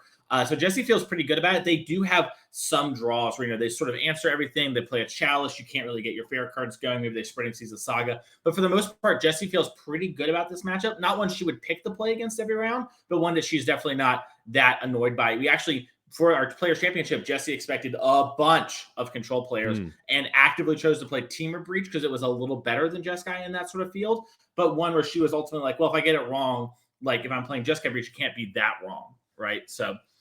yeah, but then for a more open field like this, more Cascade decks and so on, the white cards maybe have their merits there instead. And Tillman Ragavan is pretty nice start against these control decks. That's an easy way to steal some of those games. I think this also is a type of matchup where experience and skill does really come into it a lot. So if you're against a player of Zach Allen or Roger Sulaiman's caliber, that's going to be pretty scary. You're going to have to work hard for those wins. If you're against someone who is less experienced, maybe there will be chances to leverage that in the matchup too. Yeah, also in that field too, it's important to note that everyone knew Jesse was probably going to play something like Breach, and if not Jesse, there were a lot of other Breach enthusiasts. So anyways, we do see a dress down here at end of turn for Gerrick after getting the Ketria Triumph, the Rogran Triumph into play there, and then playing at Plains. And we're going to see Emery come down here. It won't get any mill due to the dress down, but you can still sort of cast it off the bubble here as the Ragman does hit for 2 and drop Gerrick down a couple life. Yeah, dress down, not cleanly answering anything, but just stopping the Ragavan from getting extra value, stopping the Emery from milling over cards that you can maybe recast with it. So, and drawing a card in the process. So still a nice use of dress down there. And this is, oh dear, white bordered Teferi Time Raveler here, Mason. Yeah, that's a white border Japanese Teferi Time Raveler as it's going to come down. It looks like it's going to unsummon something. It could be the Emery, it could be the Ragavan. Depends on what Gerrick's sort of plan is. And it looks like Gerrick is going to target the Emery here. And so it makes a lot of sense. That way the bauble can't be starting popping off for Jesse as a way to draw cards. And like we mentioned at the start of the round, Dom, Jesse's sort of fair game plan is really good against Gerrick. So Emery with bauble drawing a couple cards extra each turn is enough to sort of overpower Jesse as the game goes on. So it looks like Jesse's actually going to go face against Gerrick, ignore the Teferi Time Raveler, hits a polluted Delta, and drops Gerrick down to 12. Yeah, and that treasure also making it a little cheaper to recast the Emery if we're about that. And Teferi for Jesse, black bordered, unfortunately here, but still does all the same things, same text on that card. Yeah, and this is a huge play for Jesse. Gerrick tapped out to make sure the Emery couldn't run over the game, and one of Jesse's 2 main deck Teferi 3s is in hand. Now Gerrick doesn't have those counter spells that he so often will lean on. He's going to have to maybe tap out to answer the Teferi, which means more counter spells won't be able to get cast. So huge win here for Jesse, sort of on the board here, and Gerrick needs to sort of scramble to answer this card. Yeah, Teferi against Jesse is kind of a nuisance. She would rather not have to deal with that, but it's fine. Teferi against control deck like Gerrick's, that's a game changer. You have to deal with that, or the game is totally different. Yeah, we do see a Gyroot Sanitarium for turn as we're going to be casting Leyline Binding due to having 4 card types here, thanks to the Triumph. And Gyroot Sanitarium, Dom, we might be having a Narset Parter Veil situation happening. Yeah, I know that NRG's owner, George Dubois, is a big proponent of this. We got a few other Narset enjoyers on this circuit locally, and it looks like Gerrick is among them. Yeah, as we do see Ragavan's going to come in. It looks like this time Jesse is attacking face again, dropping Gerrick down to 10 life. Looks like we hit another land as well. Jesse sort of going in the tank here. Plays Urza's Saga for turn, one of her good grindy cards. Dom, if you're Jesse, sort of, how hard do you think it is to like balance the line between getting the combo in play and presenting this fair game plan versus not playing into counter spells? It seems like a hard dynamic for me, but how do you feel like it plays out? Yeah, you pick your spots carefully, but when you have this big finish to play towards in Underworld Breach or these other high-value cards like Teferi, those are the things you want to find a window for, so you will bait out counter spells with anything else if you can work towards resolving those instead. And the nice thing about the card we see here for Jesse in Urza Saga is you kind of don't have to pick that fight. No, yeah, that's a card which dodges most conventional forms of interaction, but then forces them to have several answers or maybe a specific answer like Dress Down. Yeah, and we did see Jessie here tried to play an Emery. It got counterspelled. Then Jessie used her treasure to unholy heat the Teferi. So now Teferi time Reveler's down. Jessie's going to be able to play at instant speed again. And looks like Gerrick is playing that Narset Parter of Veils. Narset's my favorite walker. Parter of Veils not my favorite card, but pretty impressive here. The static, you can't draw more than one card each turn. And then you can -4 to look at the top. Sorry, -2 to look at the top 4 cards of your deck, add a non-creature card to it. And we hit a Leyline Binding for Gerrick. So now Gerrick does have an answer to that Ragavan. And Dom, how does it work with Gyro Reach Sanitarium with Narset? So Gyro Reach Sanitarium, you can pay to and activate it. Each player draws a card and then discards a card. So if you activate it on their turn, after they've drawn a card, they've already drawn, so they don't draw again, they just discard. So this keeps their hand size capped at a certain level. And then the real kicker is if they have an empty hand, they draw their card for the turn in their draw step, you activate it, and now they can't draw again, they discard that card. And so you lock them out of ever casting anything that isn't an instant for the rest of the game. And if you have a Teferi, even those are off limits too. Yeah, so that is sort of Gerrick's ability to cheese this matchup. Not a lot of players go for this Narset Parter. Like we talked about, George Jabor, someone we've seen on the circuit, he will play this a bunch, but a lot of players, they're sort of divided on if you should play this or not. Like we saw Roger Sulaiman last round chose to play green cards instead of playing the Parter of Veils and the Days Undoing instead. So this is a spot where, traditionally Jessie can play forever, but now she has to answer this Narset Parter of Veils. And that might be easier said than done here. So Saga can start churning out constructs, but Narset has to die in this turn cycle, or a Days Undoing off the top, or other ways to defend it could keep the Narset around and then let it do some real damage. Yeah. Jessie does have Urza Saga to activate, but we know that Gerrick here has shown us some main deck dress downs. Not sure how many he's playing, but that is a card that's essentially Wrath of God against the Urza construct tokens. Or, Mason, how about this? What if we just win the game instead? Oh, Jesse's going for the combo. How about that? Yes. So she's cast Underworld Breach. Now she's going to recast Emery from her graveyard with the 2 mana. She's going to mill 4. So now what happens is Jessie can exile 3 cards from her graveyard to cast a card from her graveyard. So she's going to mill 4. Doesn't really matter what she hits. She's going to hit 3 of them and recast Bauble from her graveyard. She'll then trigger Grinding Station, which will allow her to untap Station. And then Station has the ability of tap, mill target player for 3 cards, sacrifice an artifact. So Jessie's going to do that with Mishra's Bauble. And she's going to do it over and over again. She will eventually find Mox Amber in her deck, and then she'll start doing this with Mox Amber and floating a blue mana. Once that happens, Jessie has the card Thassa's Oracle in her deck, at which point she will be able to Thassa's Oracle, which will win the game if she has no cards in her deck, so she'll mill herself. Gerrick's only out here is to really have the card Solitude. If he has Solitude, he can hit the Emery, but it looks like the players are shortcutting now that Jessie hit the Amber, not her bottom 3 cards.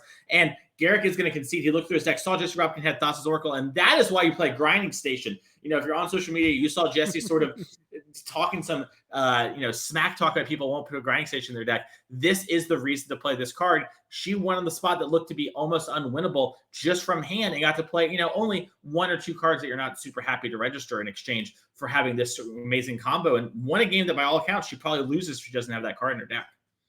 Yeah, Jessie on record as saying she thinks Breach has the highest card quality on average of any deck in Modern. And the one glaring exception in the eyes of most people is Grinding Station, which is necessary if you want to take this combo route. But as is always the case, you can play the generically good cards, and this deck certainly has a lot of those. And then if you want to build some kind of synergy, some kind of combo, that's going to require cards that maybe are not as good in their own right. But that's a sacrifice you're willing to make for spots like that, where the Fair Breach deck, okay, you play your Breach, you recur a Lightning Bolt, you recur something else, that's fine.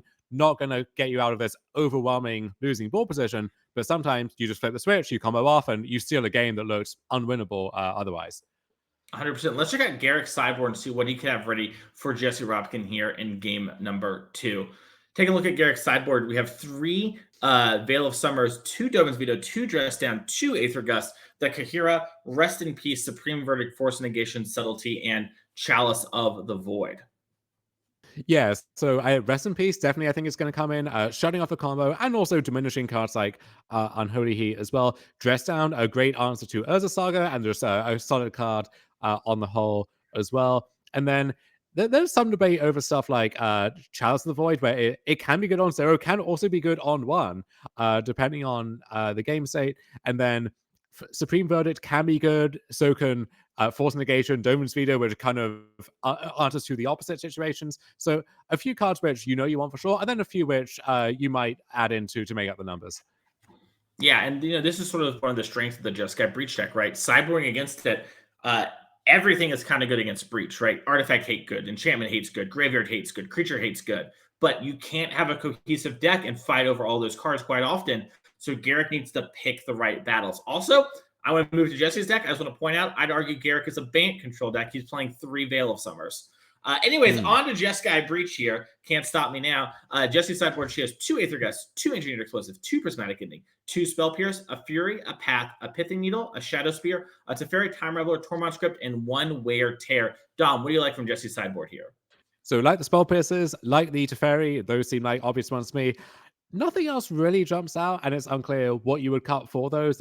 Maybe some number of lightning bolts, unholy heats, prismatic endings, stuff like that. But for the most part, I think the main deck is going to remain basically the same, and then we sprinkle in, the extra Teferi and some spell pierces as well.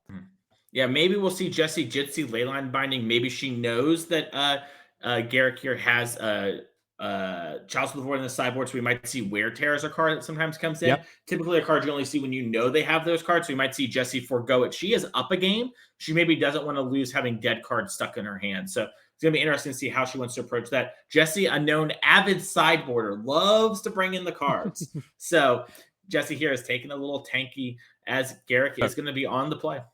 The sideboard cards are there to be brought in. They're not just for decoration, not just there to make up the numbers. So yeah, I think using your sideboard wisely is a big part of leveling up as a Magic player.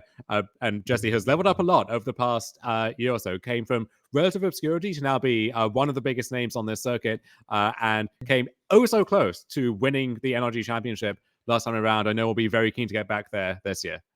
Yeah, definitely wants, not only showed that, hey, I can do this all the time, but once that Pro Tour invite, Jessie really wants to play the Pro Tour. Like we mentioned, she sort of came up on this circuit here. Last year really blew up, put a lot of time into proving at Magic, went full-time Magic, and has shown people that, she has what it takes here, as we do see her shocking esteem events, passing the turn, big show of strength for Spell Pierce there, as Gerrick's going to fetch up the Rogger and Triumph and pass the turn back to himself.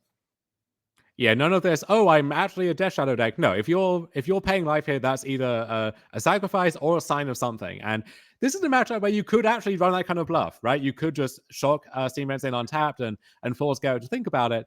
But I am sure the threat of Spell Pierce, if Gerrick knows the list or knows what's up, is going to be on his radar. Yeah, especially, Gerrick plays a lot of these events, probably knows Jessie, and knows that Jessie is an avid Spell Pierce enjoyer. So it's going to be something. It's also pretty easy for Gerrick to sort of just invalidate and wait to play around, as we do see a polluted Delta for Gerrick in the passing turn back. Jessie's going to end a turn, fetch a Sacred Foundry, just sort of develop her mana and make sure she can cast all of her spells.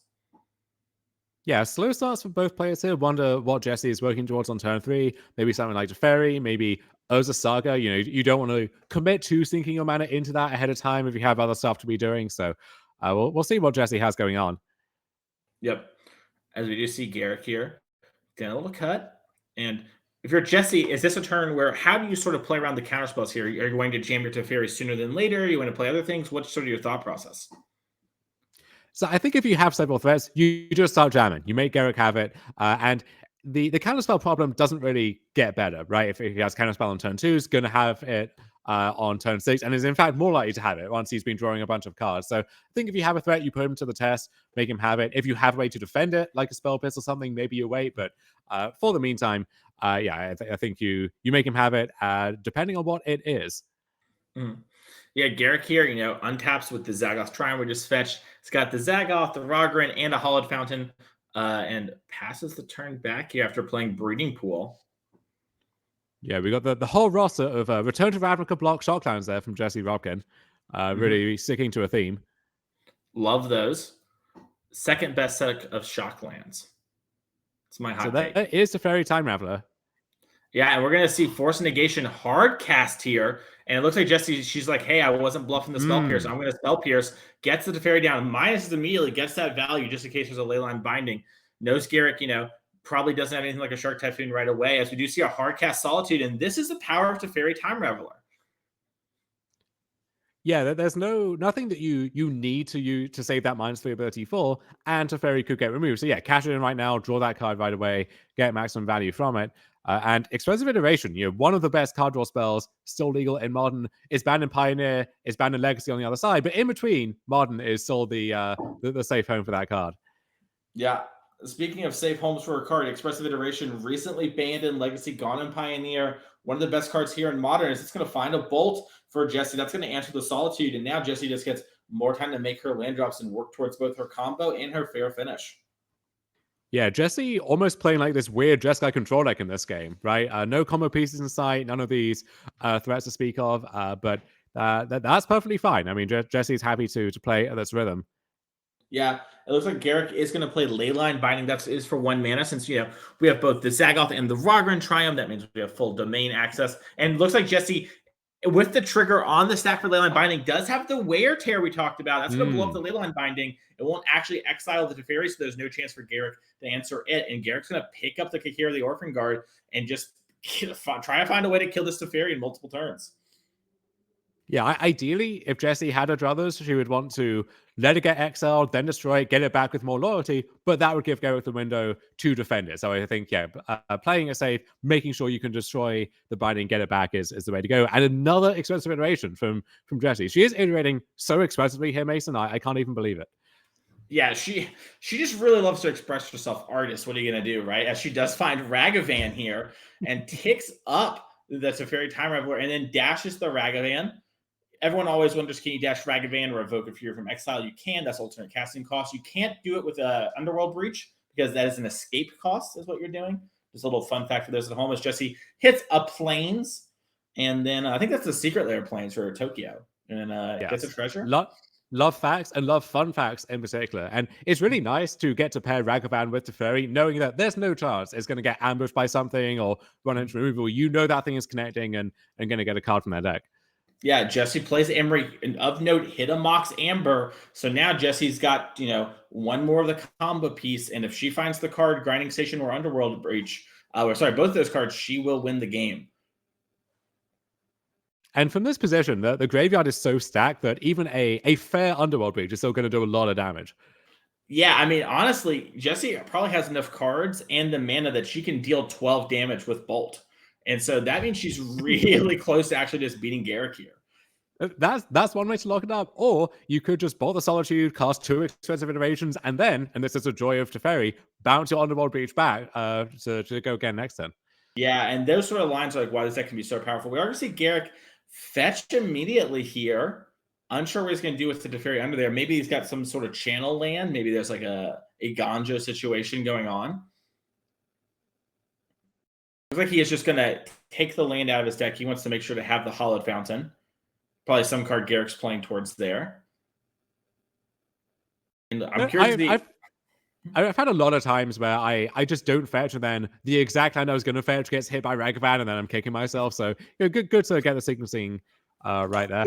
Gerrick hits Prismatic Ending. Jessie gets the second treasure. With her mana base, is actually able to Prismatic Ending for 5, clearing the Solitude. Teferi is still unchecked, and the Ragavan is going to continue to do this dash damage. Leyline Binding comes down for Gerrick again. Jessie only had 1 Wear Tear in her sideboard, so for her sake, she better not cast another one. As the Teferi does go under binding, Gerrick can finally get access to those counter spells. I wonder if the Kahira is going to try and jump in front of the Ragavan to prevent that kind of swing from happening again. Yeah, it got to make you wonder. Gerrick was in a spot where he's like, listen, the top card of my deck, I have so many lands, so many counter spells, they don't matter. Very few cards, and just got a little punished in the hopes of answering Teferi. And now Jessie has played Dash to Ragavan. Looks to be Odawaring the Leyline Binding. Gets it to Teferi. Looks to be unsummoning the Kahira. Jessie's going to get to attack in again. And wow. Gerrick that one Odawara coming in so clutch. And this is something that happens with these these legendary lands is so many decks will have the one Odawara, the one Boseiju, and you can't really factor it in too much because it's just a one-off, right? But when it comes up and when it's relevant, it opens up these lines that simply wouldn't be available with a basic island or a basic forest. Yeah. Looks like Jessie cast a Mishra's Bauble, sort of shortcut there. Gerrick showed the top card to Jessie. And now Jessie has this dress down that she can choose to cast at end of turn. using the treasure and her last mana.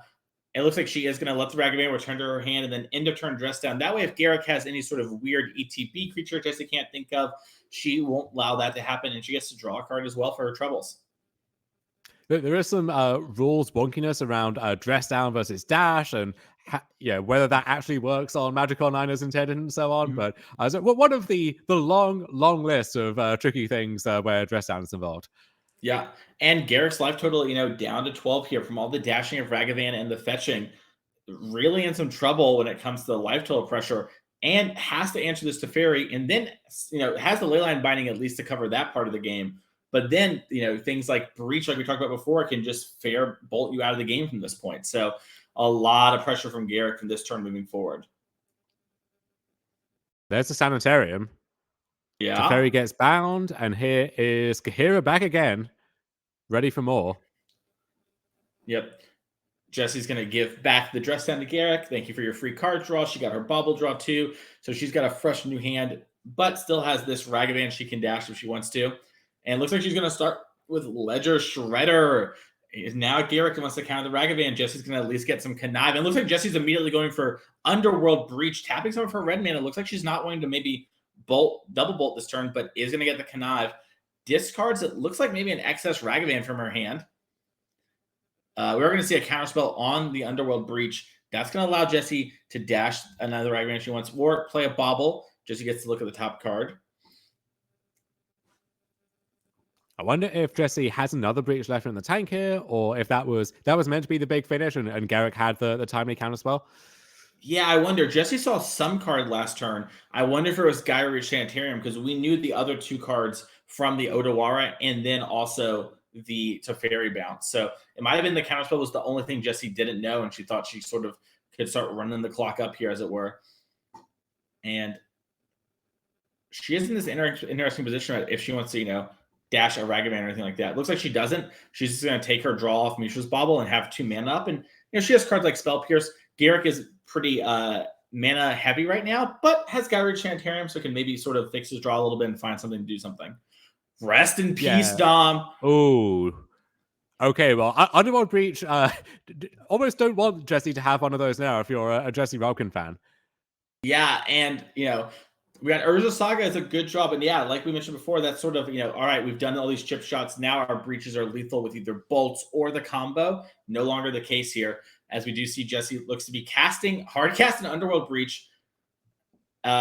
And then is casting Spell Pierce to get some connive action on the Ledger Shredder. Jessie just trying to figure out a way to actually assign lethal damage here, because she now knows, like, hey, I cannot combo. She has her 1 Wear Tear, which, also is a card to answer Rest in Peace, but it's been used. And yeah, it looks like she's connived away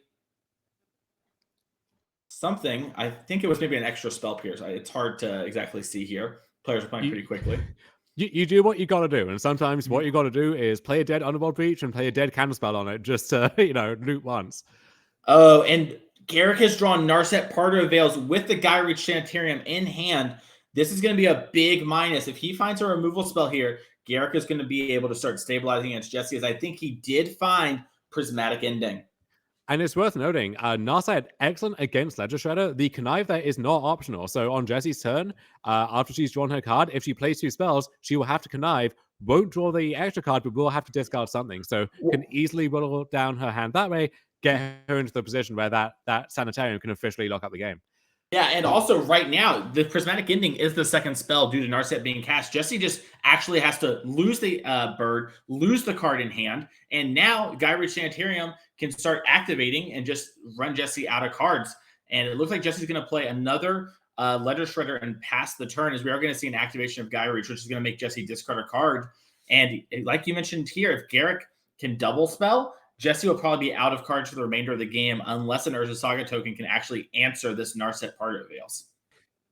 Yeah, the Saga does represent a serious threat. Gerrick will have to find an answer to that. But hey, there's the Teferi. That qualifies. Oh, wait, are these white border Narset Parter of Veils that are the War of the Spark ones? I believe they are. They sure are. And hey, there have been a lot of printings of all of these different Planeswalkers. None of them have come in white border. I can tell you that much. This is my favorite art on. Oh, I should say this. My second favorite art. Endless Ranks of the Dead is the best. But wow, That one hurts me. The Teferi I'm fine with. No one likes Teferi. But this. Anyways, back to the game at hand. We saw Teferi unsummon the Ledger Shredder. Then it looks like we're going to be seeing an activation of the Urza construct. Jesse has drawn for turn here. We might see Gerrick activate the Gyri Sanitarium after the Urza Saga gets triggered to see if Gerrick wants to do that or not. But he's definitely going to activate that at some point here and just run Jesse out of cards in hand. Yeah, I wonder if Gerrick has a dress down or something like that, because it seemed like the construct or the saga itself might be a more pressing threat than the Ledger Shredder, but otherwise these constructs, these might be Jesse's best and last hope of winning this game. Yeah, if she might answer this Narset too, but we know there's another Narset in hand, so she has to sort of set up to answer multiple Narsets, and Gerrick's deck, might be able to just let this one die and then lock up the next one. So we're going to have to see here as Solitude is hard cast, and this can answer the other one and then move to blocks due to Teferi Time Raveler. Jesse's going to have no constructs left over. This is why we didn't activate Gyri Sanitarium. We were just going to clean up the board. That works too, yeah, and Shredder would fly over that, or I guess it could get exiled by Solitude too, but yeah, now we just get it all. And we earlier in this game, Jesse chaining together those expressive iterations, connecting with Ragavan, the Odawara, just with the Teferi. Seems like Jesse had everything going according to plan, and now after all of that, Gerrick is now in this commanding position. Yeah, and this is the thing that can sometimes happen, right? Is you draw maybe part of your deck that isn't working anymore, like the Spell Pierces and the Underworld Breaches, and Jesse was able to convert those into a new draw step, which was pivotal, but they can sort of fall off as the game gets in these weird hate pieces turns. And if Jesse tries to play the fair game, which it was kind of the role she was given, right? The wear tear made sense at the time, but now she just is sort of, under the gun of this rest in peace and can't really get out from underneath it. So she has to play fair magic, which is what Gerrick's here to play. As we do see a new Narset Part of Veils get cast and immediately down-ticked. Mm-hmm. I'm looking at Gerrick's deck here. 4 Narset Part of Veils. 2 Jace the Mind Sculptor. This is the era we live in.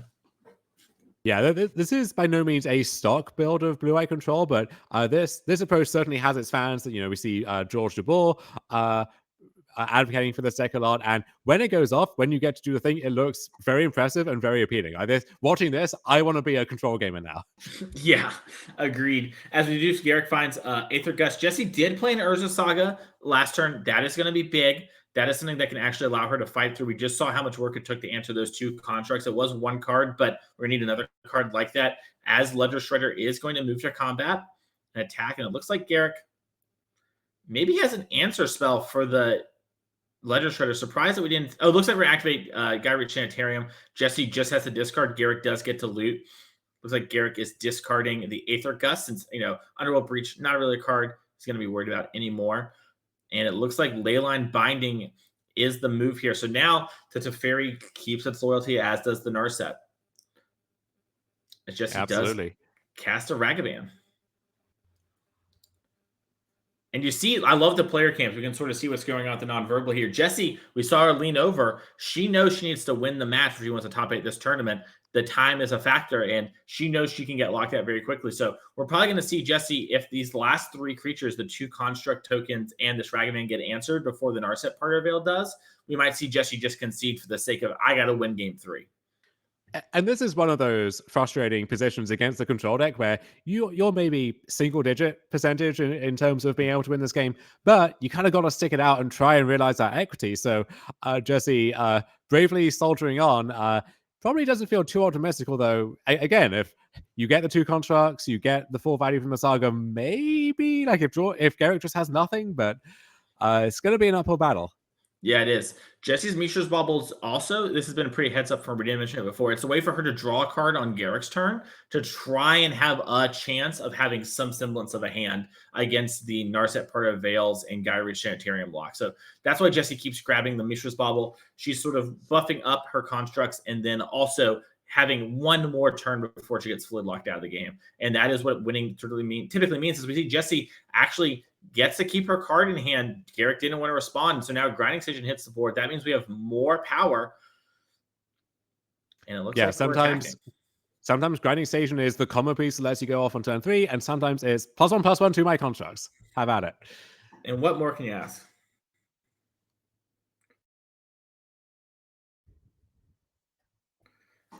as we do see a little attack, Deepu, as Gary Chantarium is going to get activated now. Looks like Jesse did have a card in hand still, so the cool thing about the player camps is we get to see the players. The bad part is we don't get to see their hands as much because players play it pretty close to the chest. But it does look like Jesse has at least one card left in hand, and Demisha probably have another one. Looks like Odawara was used to answer one of the construct tokens, and Jesse's going to pop the Mishra's Bauble at the end of turn. That way, she can sort of get going there. And Gerrick could activate Gary Chantarium on his main phase if he doesn't have anything good and sort of punish the Bauble draw, but ultimately, Jesse will get some card out of all of this.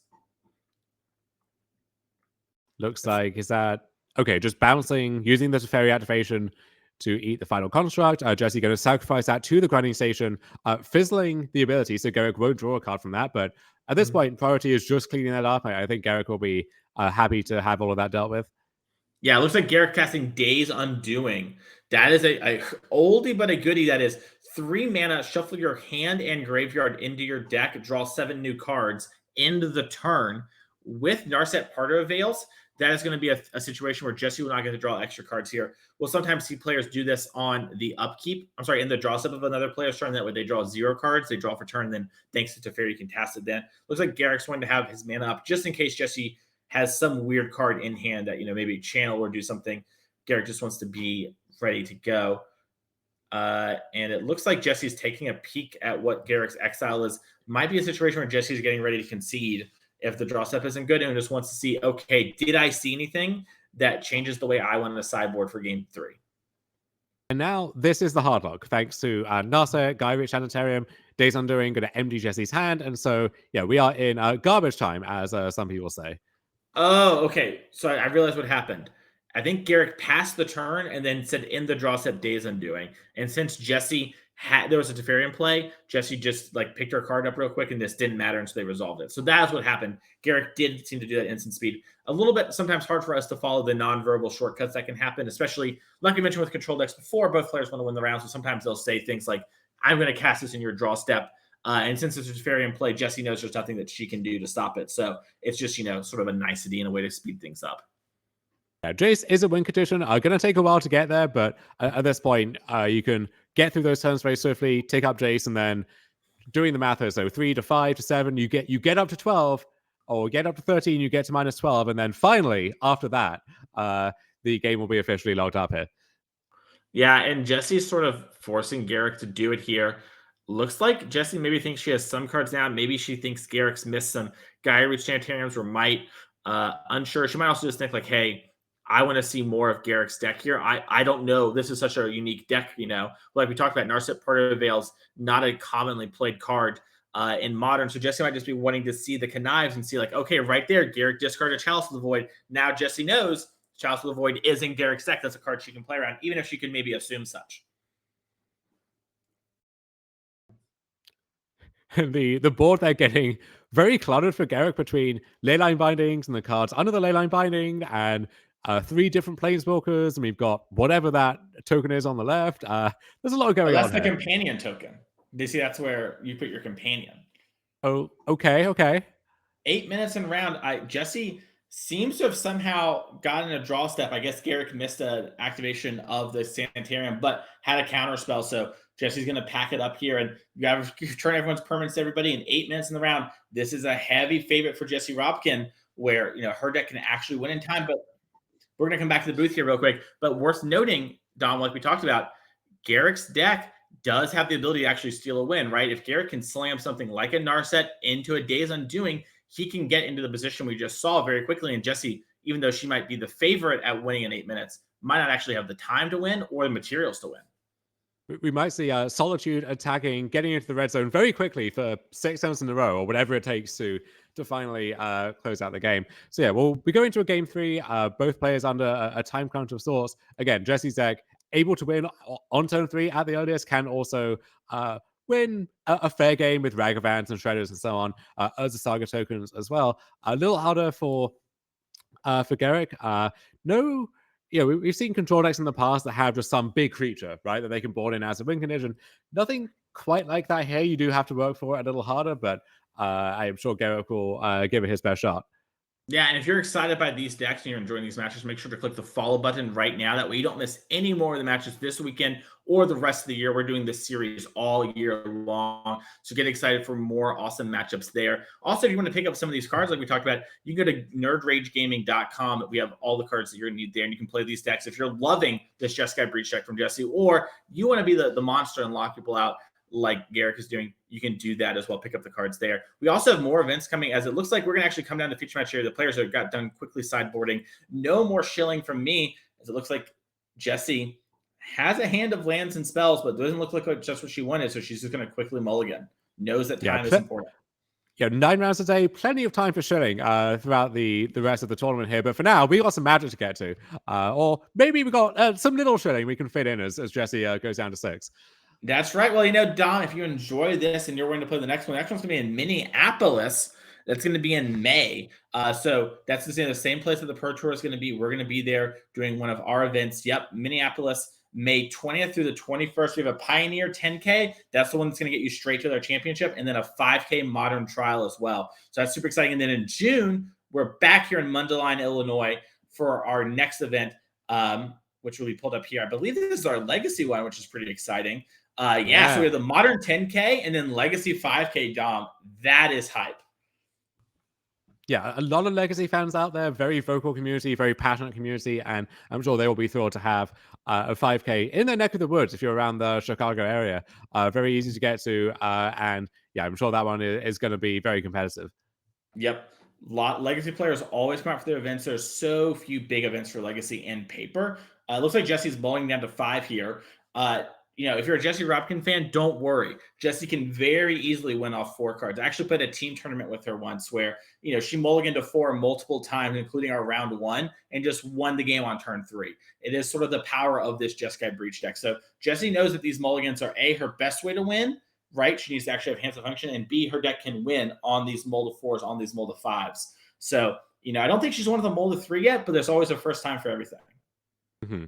Yeah, when you have Tomajko Ragavan and it doesn't get removed, that can undo a lot of work, or Expressive Iteration, Urza Saga, a lot of cards which represent more cards by themselves or can just win the game by themselves.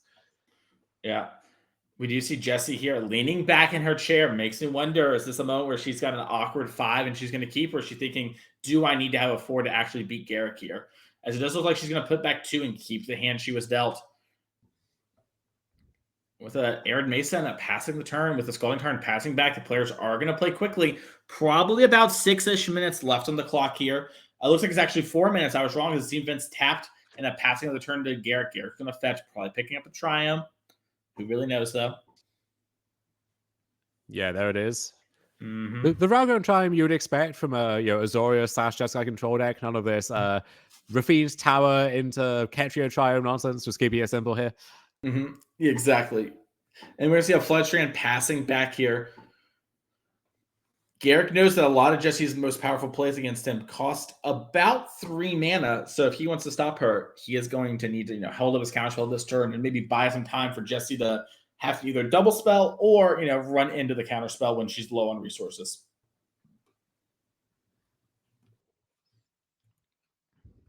Getting our shuffle on here. The joy of fetch lands for coverage, as always, gives us time to just talk about ourselves, Mason. Talk about our lives. Every day I'm shuffling. As Urza Saga comes down, that's a big one. That's going to allow Jesse to play underneath these counterspells as Floodstrand is fetched. And I love to talk about myself, It makes me wonder, why aren't they talking more about us, Dom, Yeah, more and more people are talking about us, in fact. Mm-hmm. As we do see the Zagoth Triumph fetch for Gerrick, that's going to turn the Leyline Bindings back onto 1 mana. Leyline Binding, huge all-star in Modern over this past year. As Narset Party Veils is slammed. Jesse slams the Spell Pierce. She is not losing that card again. No, and now Jesse has the initiative. Can maybe you want to be activating a contract this turn, but we'll see if there's a more high-impact play instead. So here's Springleaf Drum into Emery. Okay. And still a mana up potentially for another Spell Pierce for something else. Didn't hit any artifacts off the mill there. We got Underworld Breach, Prismatic Ending, 2 lands, it looks like. So Jesse might have the combo from hand, but she is missing that 0 mana artifact if she has the Grinding Station and the Breach. Luckily, her Saga will find that, as we do see a Leyline Binding coming down, costing only 1 mana. We do have Domain due to the Eld Triumph action. It looks like Jessie has something in hand because she has the Springler Gem. Looks like she's floating a mana. This could be a wear tear situation, as Teferi Time Raveler is being cast, and it looks like we just we floated the mana. We moved to main phase 2. Jessie didn't want to do anything, and it looks like we unsummoned the Urza Saga construct. It's the Urza Saga that way. No construct tokens can be made to pressure the Teferi.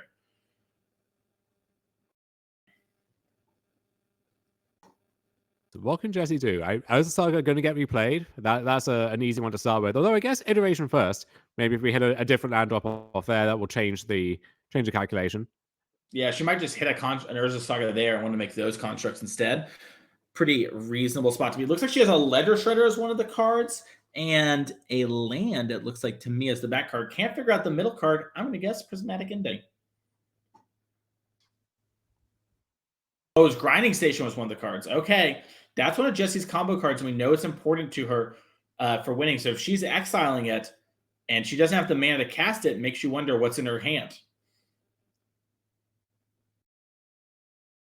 And Expressive Iteration, very good sometimes at getting you out of these spots. You're drawing you more cards, getting back resources. But sometimes, yeah, you don't have much to work with. You hit a 2-drop that you can't cast. You kind of have to exile it, and you get one card, but it's not even a great card. And the iteration is not getting you out of that problem. Yeah, Gerrick here plays a Polluted Delta, passes back after brainstorming with Jace. We might see Gerrick very quickly start taking this Jace up to actually win the game here. We are going to put the Grinding Station underneath the graveyard. That way we know it's exiled permanently now. Not accidentally on the board. Can kind of look like a tap station. Obviously, no one would do that, but, for you at home. And yeah, Dom, this is really weird where Jessie sort of seems to have most of the things for winning, but just can't quite win yet, as we do see Prismatic Ending tapping out to kill the Teferi 3. Yeah, despite the Prismatic Ending for 5 that we saw earlier, that's usually not on the table here. So Jay's going to remain uncontested, going to be, looks like just brainstorming every turn for Gerrick, getting him the tools he needs to really cement control over this game. If you're Gerrick, are you going to start ticking up on the Fate Seal ability, or are you going to just keep brainstorming? Looks like Gerrick's Fate Sealing. All right, up to 5. Here we go. Yeah. Big one against the Urza Construct tokens, too. And played a Misty past the turn. Jessie toggled to 2. And looks like... Yeah, it looks like we got some background noise there. Hopefully the stream can't hear nobody. But looks like Jessie's tanking. I love the ambient noise of a tournament hall, where you're just sitting there and you hear just like this indistinct chatter just all around you. I don't know. It makes me feel at home. That's fair. Just fantastic Expressive Iteration. Yeah, they can hear our fearless leader Norm if that's the case. Doing his thing, making everything happen. The owner of NRG also helps run our production. Big believer in competitive Magic, wants to support it, as you can too by clicking that follow button on Twitch. You haven't already. Jessie, big tanking on the Expressive Iteration. Sort of took this turn to try and find pieces. Does find another Grinding Station. A lot of open mana, but even if this gets countered, Underworld Breach could rebuy it later in the game.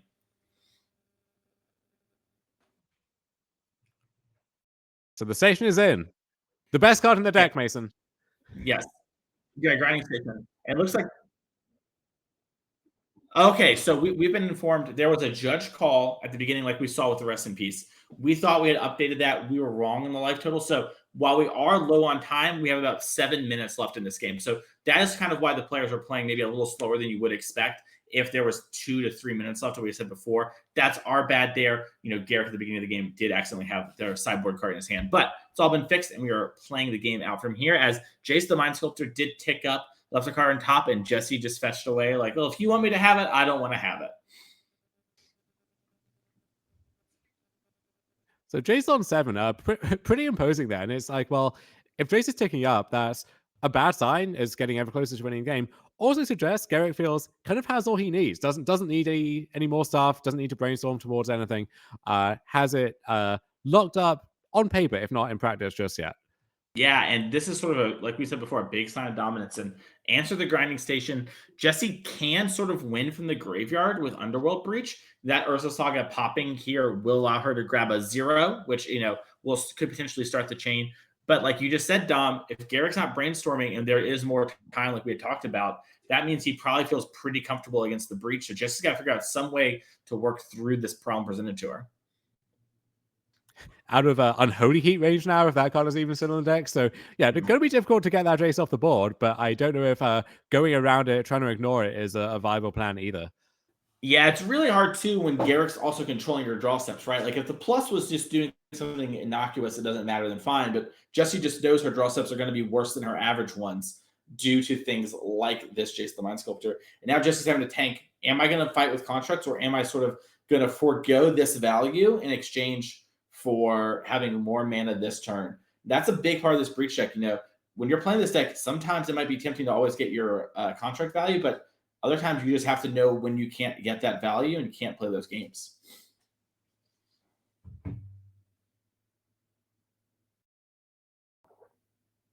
Looks like Jessie tanking on what to find. She might grab like a Mishra's Bauble. Yeah, Mishra's Bauble. Sure. Yeah, it starts the chain off like we saw in game 1 for the combo and lets her get a redraw if she needs some new material. I like that Kahira has just been there vibing for, what, 10 turns at this point? Yeah. Don't need it, don't want it. It's just hang out, just a little guy. Yeah, and every turn, Jesse's like, you sure you don't want to grab the Kahira? Gerrick's like, oh, well, I already grabbed, I passed the turn. You know, I would. I don't have anything to do personally. No counter spells here. But though in all seriousness, Kahira and Jace is a combo of sorts in the sense of sometimes you just need a card you can bring someone away, and Kahira lets you put a blank piece of cardboard effectively into your hand. Yeah, honestly, that's a combo, but it's also a nombo, Dom, because now your Kahira needs to always be in the correct sleeve. So you see, that's it's like that's the duality of man right there. As we do see Jessie casting Underworld Breach using the floating mana from Urza Saga there. And it looks like we have Aether Gust cast. If you're Jessie, you're not happy to see a counter spell, but this is the one you're most happy. Yeah, I mean, if it's Aether Gust, does that suggest there's no hard counter waiting in the wings for it next turn? Maybe not. It might also just be a situation where Gerrick knows that, you know, he can tick up the Jace and bottom that Underworld Breach, and so it turns into a hard counter if Jessie can't answer the Jace itself. So, although Mishra's Bauble would let Jessie redraw that before the Jace can get it. Oh, great point. I totally missed that. Yeah, there might be it might be a situation, you're right, where there just is no other counter spell. Good. In which case, maybe Jace has to suddenly reverse course and start brainstorming, but there's an answer. There's Chalice for 2. Yeah, shutting off Underworld Breach and so much more, including some of Gerrick's own cards. But who needs Counterspell when you don't need to care about Breach anymore? Yeah, and you see Gerrick here looked at the top card, took it away. Now Jessie has to find Wear Tear, but Wear Tear, I think, doesn't work into the Chalice of the Void. Yeah, I guess so. Even if there's an enchantment there, does that work it up to 3 mana value, or we need a judge lore expert in the chat here? Yeah, you can play Wear Tear in your Cascade decks, right? Because its mana value is 3. So I wonder if the fuse will work. We have judges on site. If that comes up, it comes up. Maybe Twitch chat can inform us. They're always right about everything, Dom, so they're going to know. That would be a flashy finish to this game. Wear Tear getting the Chalice and the Leyline Binding, unlocking the Breach to close out the game. Yeah, that would be spicy. Also, this Jace the Mind Sculptor is at 13. The players are going to be pretty close on time now. A couple minutes ago, we mentioned they did have a time extension for the judge call at the start of the round, but you know, time ever marching forward, the existential dread of the universe, and we're going to be getting close to that time here as Jessie fetches up a nice little Kamigawa Mountain. What's your thoughts on the Kamigawa Mountains, Dom? I like those. I'm partial to the original Kamigawa basic lands. Those things are beautiful. Takes me back to when I started playing. But these, I think it's Ukiyo Woodprint basics. I mean, those are all-timers as well. Those are phenomenal.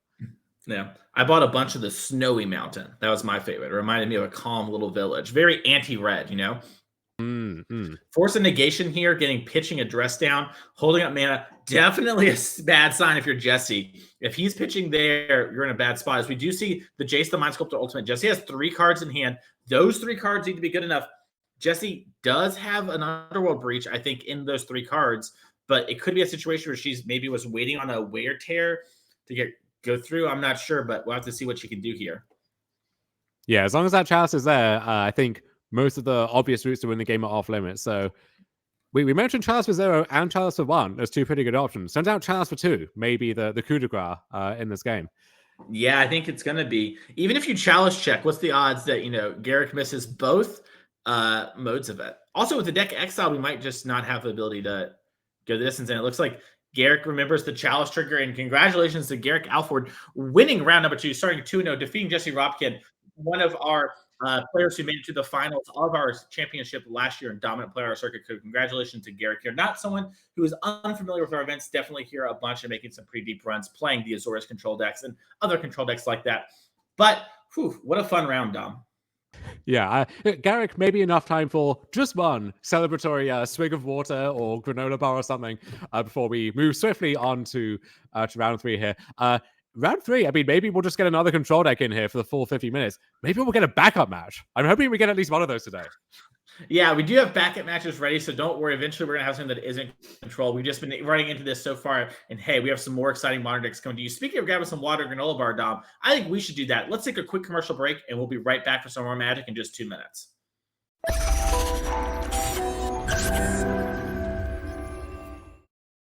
Good morning, everybody. Welcome back to Mundelein, Illinois. I am Mappamonte here for the NRG Series. What an amazing round 2 we just had. 2 players that were in our Players Championship just a couple months ago. Pretty amazing to see them back at it again, grinding on our circuits. Let's take a look at that Players to Watch leaderboard here while we have just a moment, and I can get you updated on how some things are going throughout the tournament. Joseph Bernal, another mainstay on the NRG Series, is clocking in at 2-0.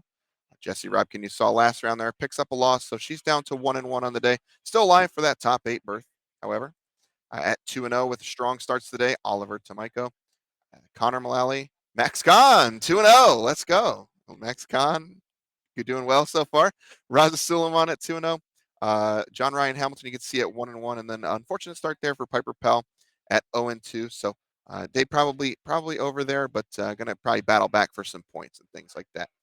What else are we battling for? So we're going to talk about the prizing here for today's event and our series showdown prizes. So first place, $2,400, 30 points. You can see that little trophy there. Again, that's going to qualify you, which is a humongous deal. Going to qualify you for our end of the year championship. Just show up and win one. Simple as that on a Saturday. Come in, get into the top 8 and, get a little overnight rest and then win the finals the next day and you're in. That's going to be pretty amazing to do several times throughout the year here as we've made those changes. And again, those DreamHawk qualifications also for first and second. Everybody's playing for a little bit of a piece of that $10,000, as well as some points here on the NRG Series. So with that, we're getting ready to jump down into round number 3. And it's pretty amazing. I mentioned Joseph Bernal, who's been a mainstay here on the NRG Series for quite a while. And you're going to see Oliver Tomajko on the other end, who is the actually was the SC.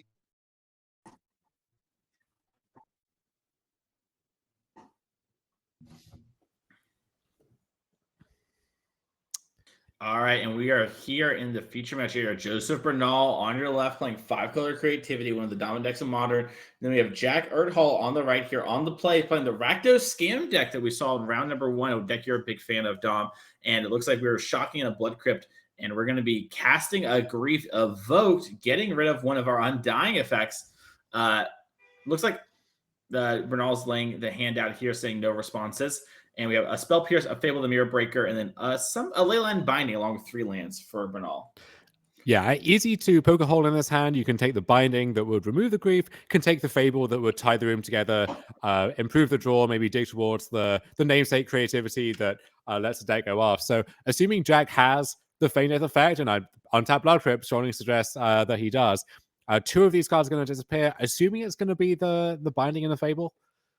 Yeah, it looks to me like he's touching the Binding, and then he did discard an Undying Evil, I believe, to the Grief. So probably a good chance there's another one in hand. And Bernal, experienced player on our circuit, and Magic knows that for sure. As we do see the Undying effect here come in, this is going to put a +1/+1 counter on the Grief. And it looks like, we were double checking sort of everything, and it looks like we're taking the Fable. Makes a lot of sense. Just the one card that can sort of maybe bail us out of this double Grief.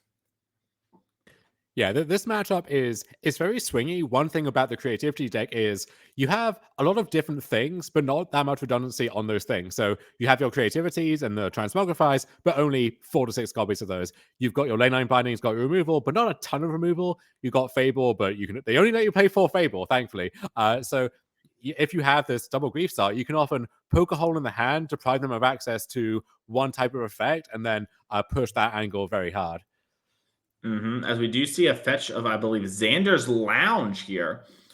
We have mounted to basically all of the lands in Bernal's deck are mountains to enable the Dwarven Mine. And we get an Archon Creativity Exile. That's one way for Jack to answer the Archons. You just sort of hit them all off Ragavan.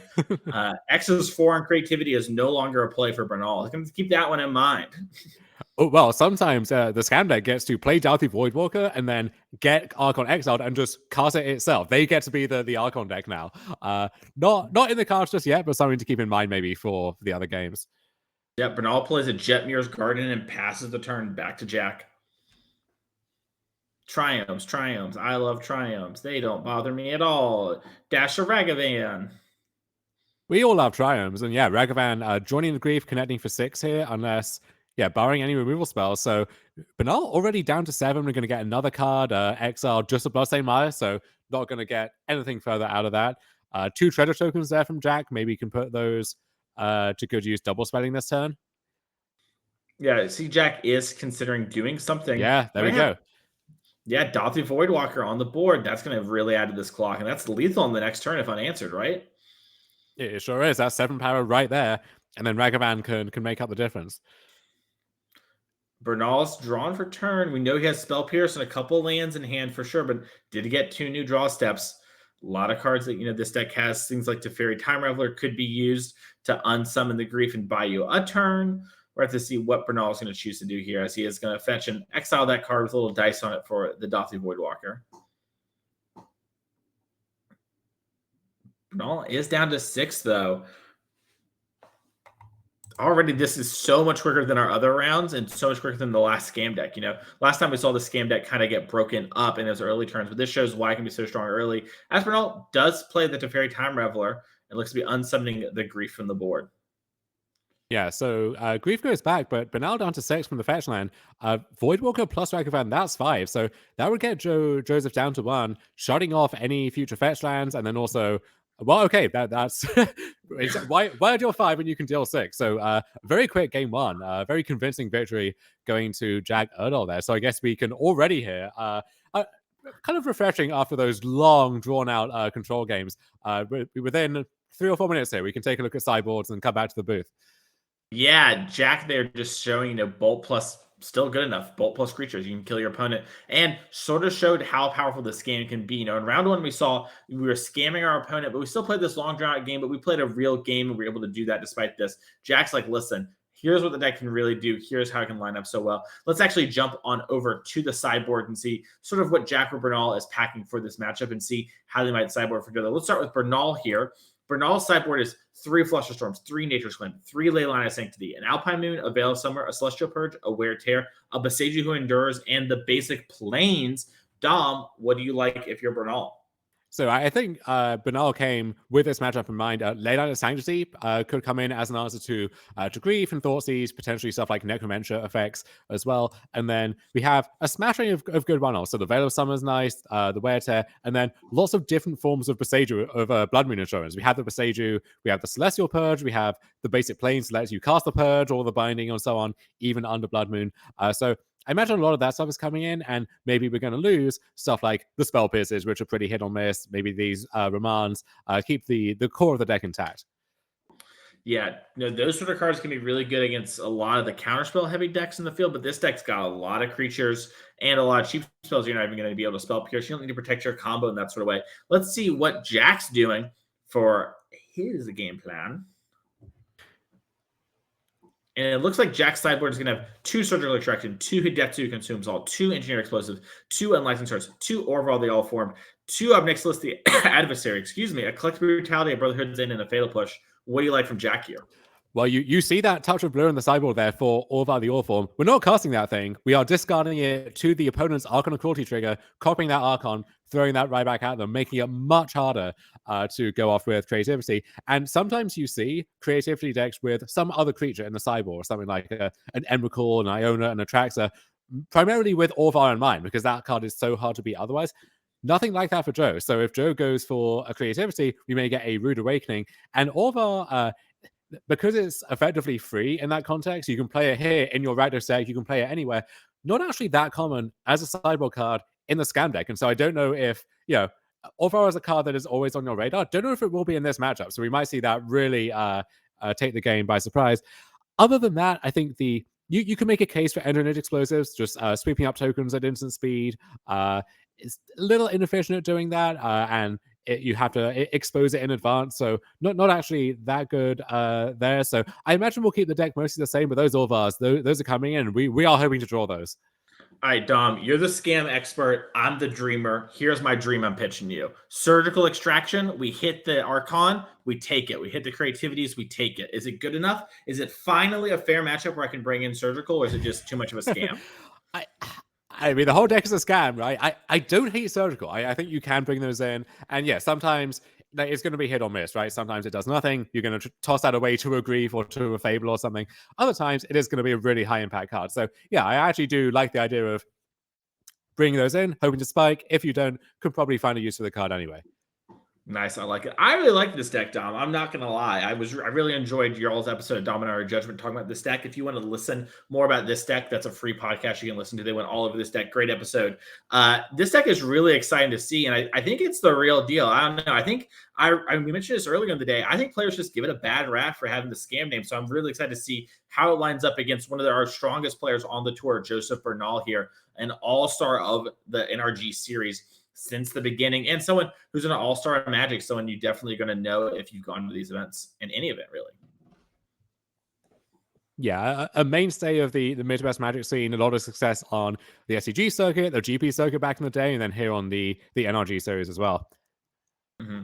Yeah, Bernal, quietly one of the sickos, someone, very strong to play against, very nice, gets the job done. As we are going to see a Marsh Flats for Jack here after Joseph just, played the Scolding Tarn and pass. Pretty common for the creativity deck to sort of not do much, kind of similar to the Rhinos decks in the first turn or so, and then sort of start catching up from there.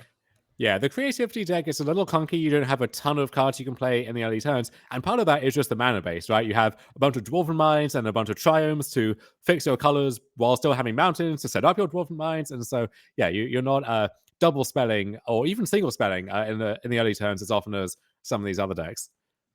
As we do see the Thoughtseize here from Jack, he's going to try and poke a hole in Joseph's hand. Bernal's fetching. This could be the Veil of Summer.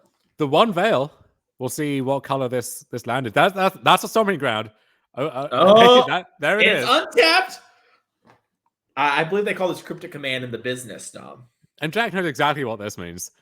Mm-hmm. Yeah, there it is. Jack's like, dang, Bernal must have a bunch of these. He came prepared for me. Little does Jack know the fun of goes the distance sometimes. And then you go back and you look at Joe's deck list afterwards and you're like, God damn it, really? The one of... Yeah, they're checking to see if Jack will actually lose the 2 life or not. I believe the spell gets countered. It does, so yeah. With Fizzles, yeah, so you don't actually lose the 2 life. So just a small thing to check in. Magic is very weird sometimes. Yeah, small constellation there from Jack, but we would much rather pay the 2 and have that thing resolve. I would pay 6, I think, that's where the line stops. Like 7 life, I don't know. 6 life, I'm in to get my Thoughtseize to resolve. Bernal tanking. It's very important with this deck because your mana base is very painful, and there's a fair number of tap lands. We do see Xander's Lounge played for the turn and passing here to sequence your lands correctly because your Dwarven Mines don't enter untapped unless you have the 3 mountains. Sometimes you play things like the Plains and, like I mentioned, the Shock. So you're going to see a little bit of tanking there in the early turn just to set up the next couple of turns. A very common play from the creativity players. Yeah, we'll see what Jack has access to here. We see a Ragavan in the hand, potentially some other... Okay, Bloodcrep getting shocked. So is this Ragavan, or do we have a 2-drop lined up? I'm a bit of a Raga fan. Let's see if we got a Ragavan to back it up. As it is Dauthi Voidwalker. Okay, definitely a real body. And Lightning Bolt for Bernal. So really keeping up with the early plays from the Scam deck. And if Bernal has something like a Ren 6 or a Fable to follow up with here, can hope to cement that lead. Yeah, as we do see Bernal here sort of stabilizing the board, and this is we're getting we're getting really close to the turn, right? And Indomitable Creativity is an X's 1. This is the only time you're going to see it happen here. So we are fetching the planes.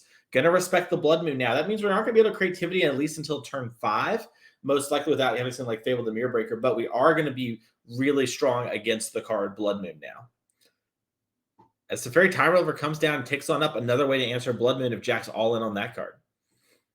Yeah, also shutting off any kind of scam shenanigans, no Feign Death, no Undying Mass, anything like that. Jack plays the Bloodstained Mire, tanks for a second. It looks like it's going to be a dashed Ragavan. Jack could hit something off Bernal's deck that can maybe do a little bit of work. Bernal does play 4 Lightning Bolts. Or could maybe team up with the Bolt to finish off the Teferi here. Yeah, see where it goes. All right, Bernal like marking his life total. Yeah. What are we going to flip? Yeah, there were some good hits. If Jack hits Ren 6 or something, that's a very different game. Yeah, that's very true. Fetch land, not exactly what Jack's looking for, but Jack does get the treasure for his trouble. Might be able to cast something like a Thoughtseize here now that he's sort of got a little information. We'll see exactly what he's going to do. He's going to pick it up and just hold on to his cards for now, set up for a later turn. Normally, you're under a lot of pressure on the turn 4 from creativity. That's the turn they can sort of slam if you're not ready. But the Plains in Play does make it so Bernal is going to be unable to get the Dwarven Mind token off that card and do the creativity. So got a little bit more time here for Jack and playing with it accordingly.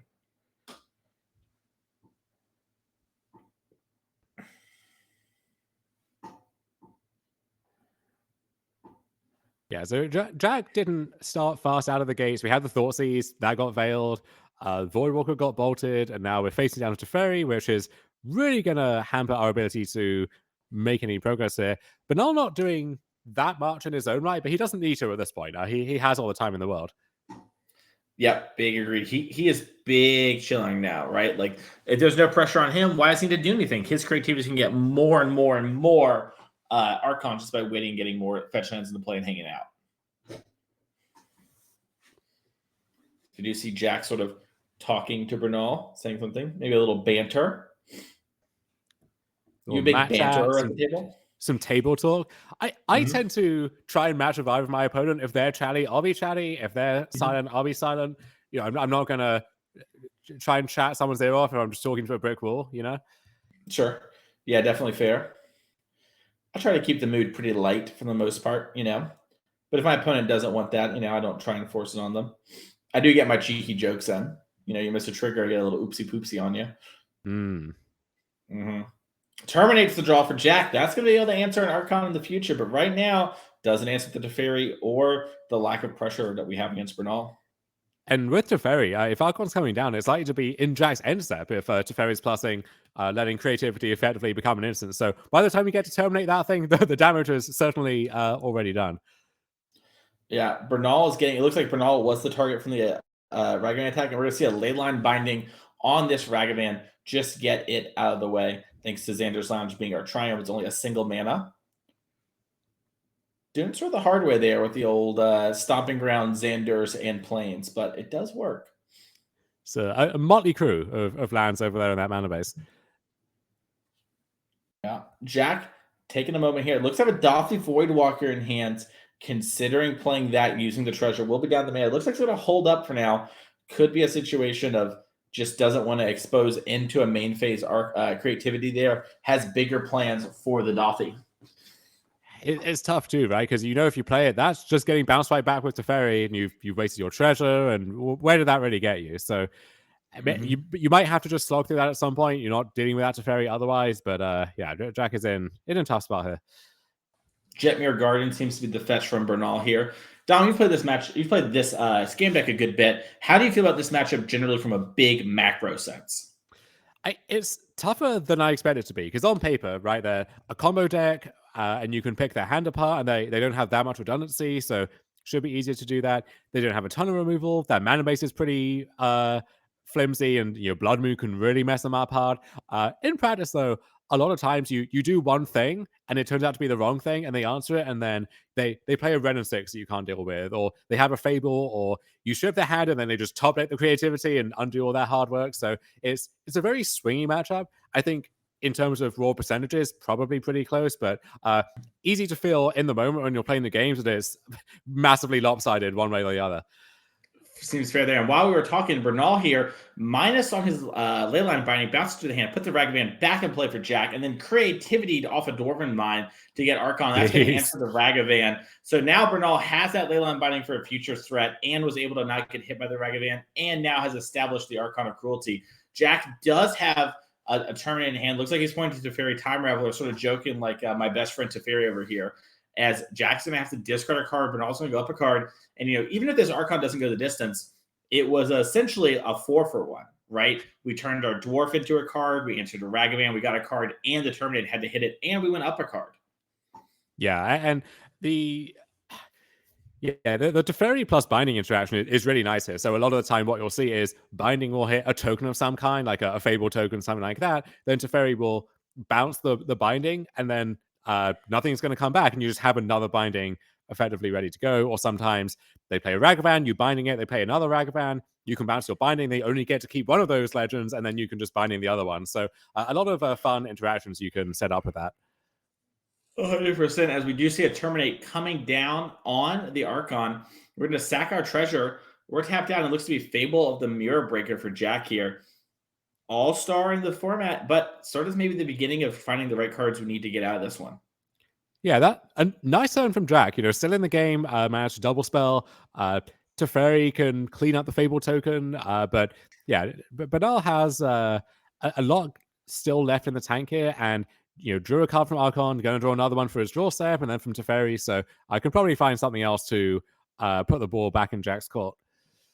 Yeah, and Bernal still has the Leyline binding we saw, so that could answer the token, then be returned to his hand on a later turn with the Teferi still in play. So Bernal has a lot of play. We joked about, earlier we've been showing a bunch of control matches. The thing about the 5-color creativity deck is it actually gets to play a controlling game in spots like this while still being a combo deck, and that is why it's become one of the most powerful and most popular decks in Modern.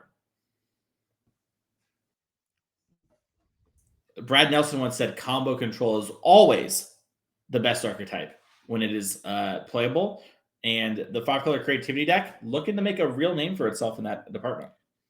Yeah, combo control, one of the most satisfying deck types to play in my experience too, where you throw your jabs here and there and you kind of fake them out, you let them think that they're getting the best of you, and then whatever your combo is just suddenly flips the script on them, go back over the top, and they realize, okay, this is what you were setting up for the entire time, and I was just the mark here. I got played. Mm-hmm. And now Jack is, speaking of the mark, is going to take up his Fable the Mirror Breaker. Going to take a second to figure out exactly if he wants to discard anything. This looks like a Seasoned Pyromancer in hand.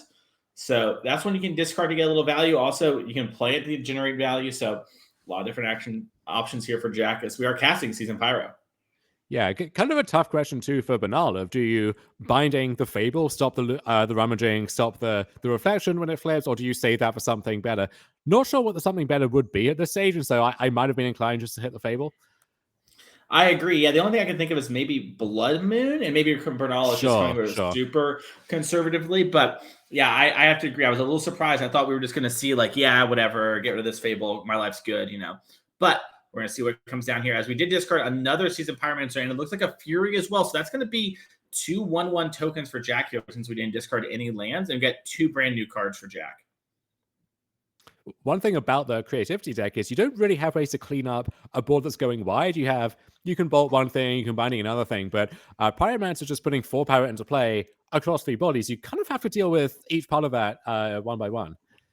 Yeah, and with the Fable the Mirror Breaker getting really close to flipping, we can just start activating our Seasoned Pyro every single turn with the Fable, getting more and more cards, getting more and more out of hand. So Bernal does need to find an answer to these cards sooner than later, because it will get out of hand here. And Jack did draw a Feign Death off one of his 2 cards. So if Bernal goes for a bolt on the Seasoned Pyro or the wait for the reflection, he might just be completely blown out here. Especially because Jack left up, the swamp in order to cast the Seasoned Pyro. So, Bernal's like, well, what am I going to do? I'm going to obviously, fight this fight. Feign Death with Reflection is pretty funny too, where you bolt that, you Feign Death it, and then it comes back as a Fable on the front side with, I guess, a +1/+1 counter on it. But then you go through the entire progression of the saga yet again. So you get the 2/2 Goblin, you get the Rummaging, and then finally, 3 turns down the line, you get the Reflection again too. We saw Bernal here grab a Dwarf in mind. That puts a little Dwarf in the way. That is a way to answer one of the 1/1 tokens. Obviously, right now we need to break up this potentially powerful Fable of the Mirror Breaker plus Seasoned Pyromancer combination. But looks like Bernal's going to move to blocks. He's going to take a token down and see if Jack wants to do anything before damage. And Bernal tapping some mana.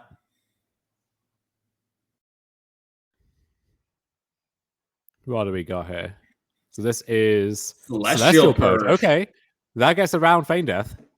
Yeah, it gets around the Feign Death for real, and it's going to make us not have to deal with the Seasoned Pyromancer's flashback ability, even if we didn't fight over it, or the Reflection. I assume Bernal is going for the Seasoned Pyro since Jack's taking a moment to think here, but it might be a situation where we are targeting the Fable. We'll have confirmation in a second when they touch a card. Worth noting as well, Bernal has 7 lands in play, including 2 black sources, so we are pretty damn close to just hardcasting Archon if we happen to draw that. Jack is targeting his own Seasoned Pyromancer with the bolt holding priority. He's going to cast Feign Death. That's going to give Jack 2 new cards. Bernal might have an ability to respond. Looks like Bernal is going to respond. He's going to use the Leyline Binding we knew about, and that will at least turn these 2 cards that are potentially dead into an answer for that binding. So now our Fable gets to stick around. Yeah, what a turn. So we effectively traded a Feign Death and a Lightning Bolt for the Leyline Binding that we knew about from 4 turns ago. Yeah, and that Feign Death was pretty weak in the face of Leyline Binding anyway, so this is a great way for him to sort of turn that card off and get through 2 of the premium cards and still has that Feign Death. So if one of Bernal's Lightning Bolts or Archon of Creativity, Archon of Cruelty trigger happens. There it is. Big boy coming in. Bonk! Slam. Big lad. Yeah, and Archon discarding the Fury from the hand for Jack here, losing the token, and Bernal gaining 3 life. This is sort of, going the long way around. Though now, so if Jack has a Fury here and can pitch cast that, then we could play that, copy it with the Fable, clean up the Archon and the tokens, and get a hit in for 6. Yeah, I think it looks like Jack drew a Dothy Voidwalker, so that will allow him to copy it with Fable and deal 3 damage, or use the Fable copy to pay for the Archon trigger each turn. But Bernal is going to start pulling very far ahead in cards here. Along with damage, just is presenting almost a lethal attack here.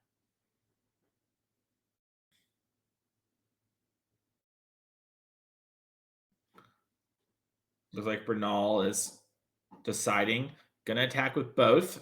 Important to remember, Dothy Voidwalker can't block because it has the shadow mechanic.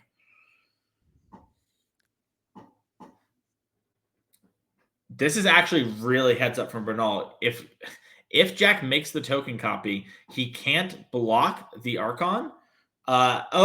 Well, Bernal's also going to pull it out here. But yeah, he couldn't block either way, so he was actually dead by going for this. And Bernal's just like, yeah, I have binding, you're super duper dead. This is exactly 10 damage. Really well played from Bernal there. Hit a bunch of lands, started flooding out, but like you said, didn't matter. Played a good conservative game and just started slamming Archons in the late game. What a sick match. Or sick game. We still have more match to play. What am I saying? Yeah. Could get even sicker from here. Yes. Down bad, as the kids might say. Sick. Tubular. Anyways, we have way more Magic to talk about here. But yeah, that was such a great game. We're going to have game number 3 here in a second with Jack on the play. Do you think play draw matters a bunch in this matchup, Dom? Or is this one where it's important, but maybe not as important as in other matchups? It really, really matters. So you think about on the play, if you're Scam, your turn on Ragavan can maybe get to connect. On the draw, you play your Ragavan, it gets gobbled up by Rhino 6, and you feel like you've lost the game on the spot, effectively. Likewise, you grieve plus Undying Malice or Feign Death. Same thing for Fury, much longer on the play than on the draw. We saw that game, the turn on Thoughtseize got veiled. That's possible on the play, not possible on the draw. So a lot of stuff it just lines up very differently depending on who's on the play. So Scam will be very happy to be on the play here for the decider.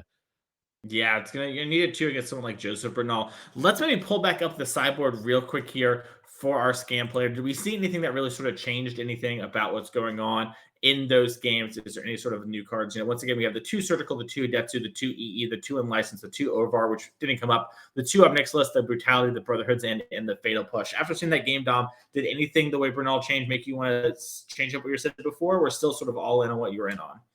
Yeah, we didn't see anything too new, I would say. So I imagine just going to resubmit. There might be some cards here which you think are better on the play versus a draw. Maybe you want a little more removal, a little less removal, but for the most part, going to be same formula, just hoping to run it back. Awesome. Well, let's pull up our Players Championship here, our end of the year thing. If you win one of our big Saturday 10K events like today's, you're going to get a token of yourself. You're going to get a bunch of cash. You're going to invite to our Players Championship, which the prize pool increased by 25% this year. Also, the winner of this tournament cannot be understated. The token is super cool. You also get a Pro Tour invite. So winning one of these things is essentially playing a big PTQ or like a big PPTQ into the PTQ. That is the Players Championship, 16 players, open deck list.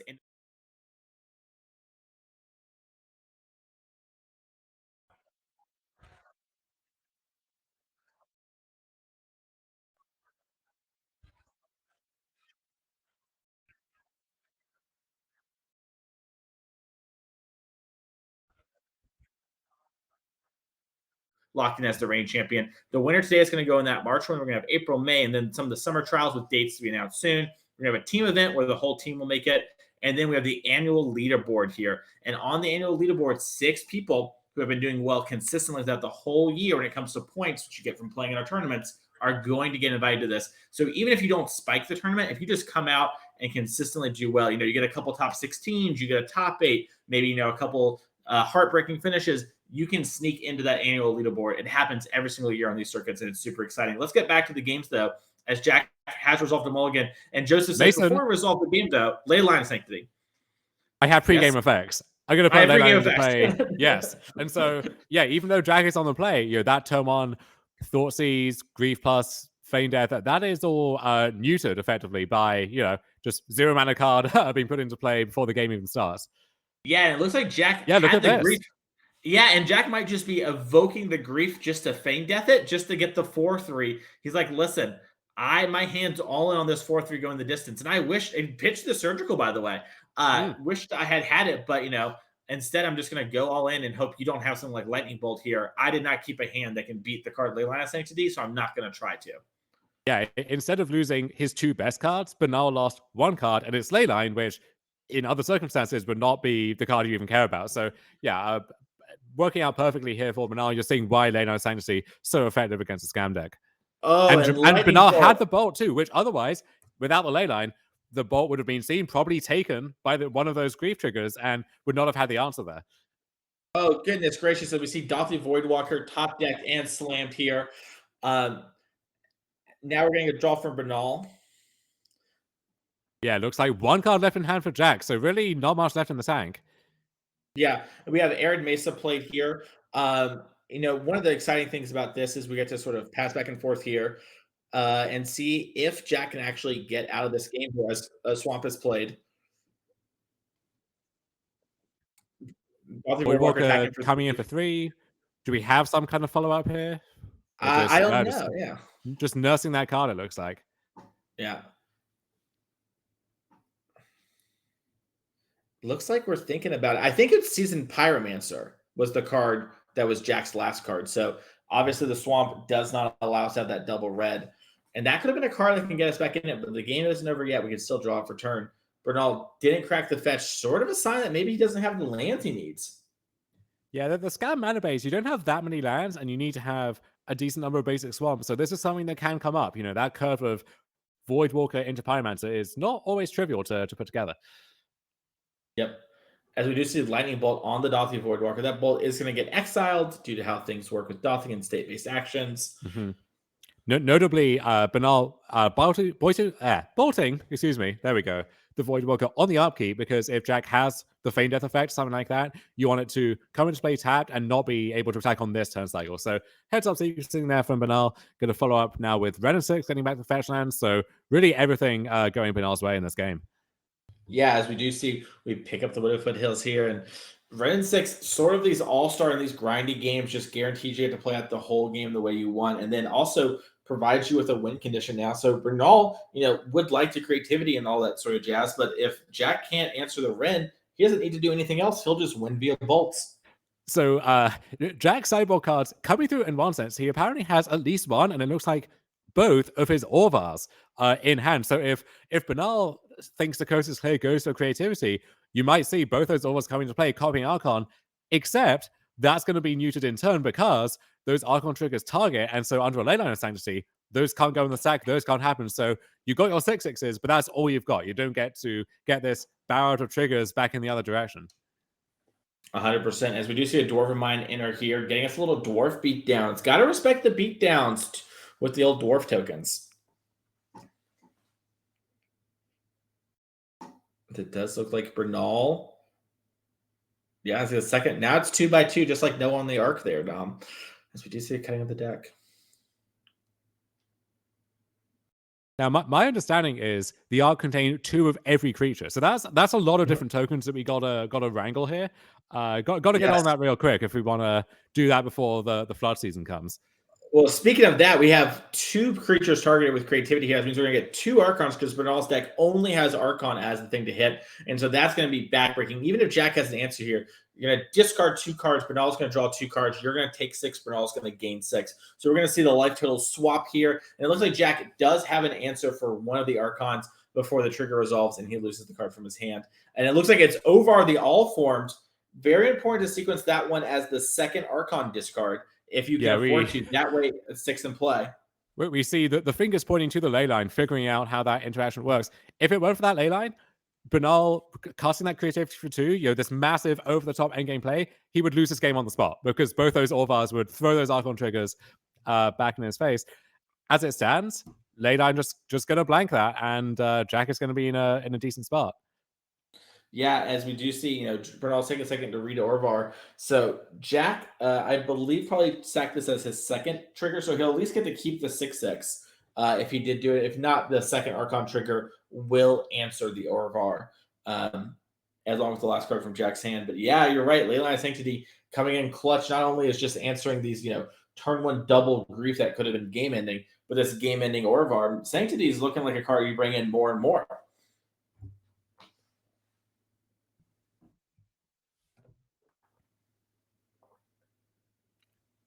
Oh, so interesting wrinkle here. So when you discard Orvar, you can copy any permanent that's on the battlefield. And so if you copy the ley line, then you shut off. Yeah. Super heads up. Yeah, I never seen it come. Yeah, Jack with the heads up play there. Great catch from Jack. That is the sort of stuff that makes or breaks your tournaments, right, Dom? Figuring out these little weird lines that come up. That is how you succeed at the highest level, as we do see this Fable the Mirror Breaker, and explains why he discarded it first. He wanted to grab the Leyline of Sanctity so he didn't have to discard the other card. Now, it turns out there's still a pair of 6/6 flyers that have got to be dealt with here, but a nice little play to showcase on camera there. Yes, indeed. And so, it looks like Jack's going to concede.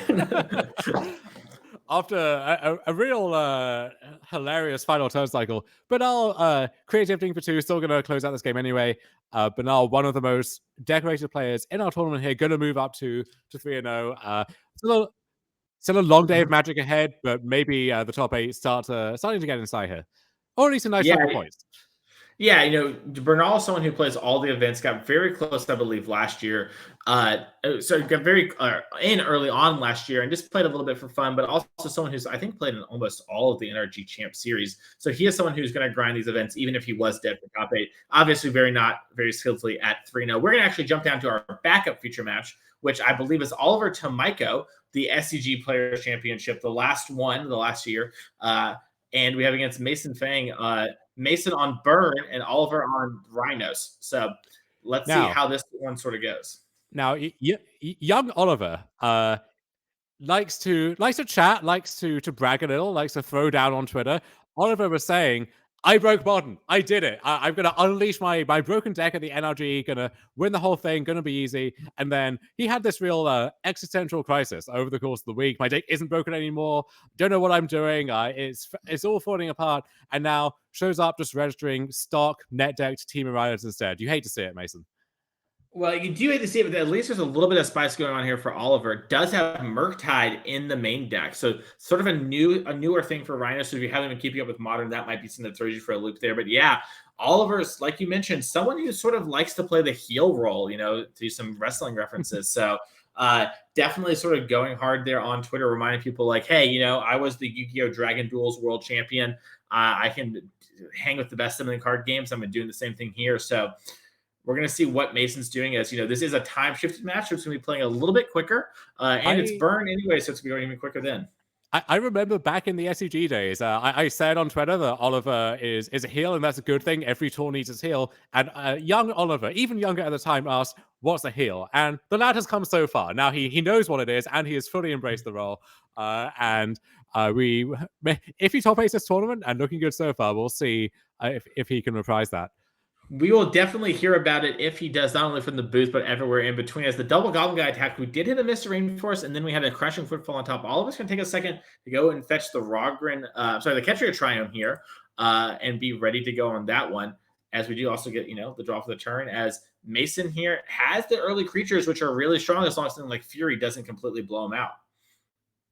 Yeah, so a fast start here for Mason on the play. Double Goblin Guide, Bolt now putting Oliver down to 10. Quickly getting towards single digits, and it's only the third turn here. Yeah, and this is like the reason you play burn, right? Like when your creatures connect and they stick on the board for more than a turn, this is such strong burn repetitive cycles that even if Oliver does what his deck's trying to do, as we do reveal Wooded Foot Heals here, and then the Gemstone Cavern, we're drawing all the lands here. We have so many cards for Oliver. It is still sometimes just not enough because you have to fade so many turns of not getting bolted out here. As it looks like Oliver is going to fetch up an island and maybe interact with one of these Goblin Guides. It looks like we're actually going to forgo the island and maybe pick up the forest instead.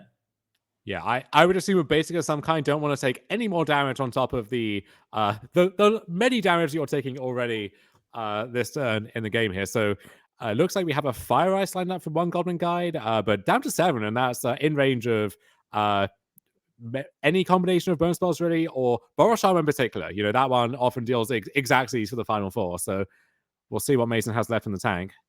Yeah, Oliver casting Fire Ice, blowing up the Goblin Guide, and saving 2 lives, so down to 7.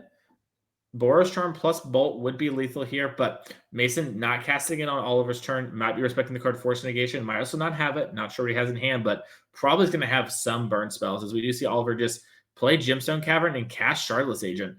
That's going to find Crashing Footfalls. We see Oliver actually has a main deck Mystical Dispute, a little bit of tech there. Mm-hmm.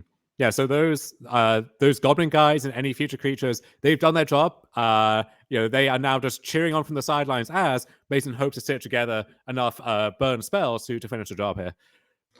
Yeah, Oliver is tapped out now. We have the Rhinos in play and can't use Force Negation. So if Mason has a card like Boros Charm here, this is the key card to do it. And Mason's now seeing there's main deck Mystical Disputes. Doesn't know how many, but that's a card that could be a problem. So using it, getting in your damage now while you can is pretty pristine. It looks like Mason grabbing a tap Sacred Foundry, so maybe doesn't have use for all the mana, but does at least have Boros Charm. Doesn't put Oliver down to 3. Mason, every draw that isn't like Eidolon is very good. And now basically anything is lethal from this position. Any spell is gonna get it done. Yeah, looks like Mason's talking to a judge, maybe asking a question real quick about the Oracle text on a card. Oliver, just big chilling. 7 cards in hand. A lot of them are lands because, the Goblin Guides were bountiful in their rewards. Looks like maybe they were asking a question before and they hadn't finished shuffling or whatever. Unclear, but whatever. It will be taken care of. All right, and it looks like we're going to get a cut. Fate's in Oliver's hand here. And will Mason go for it now if he has it? Maybe he has multiple burn spells, can play through a Force Negation. Has a Fiery Islet, so that's a redraw. Yeah, those Canopy lands, massive pickups to the burn deck, where a lot of times you get into a spot where any land, useless, any spell wins you the game, and a land can be a redraw for that spell. Mm-hmm.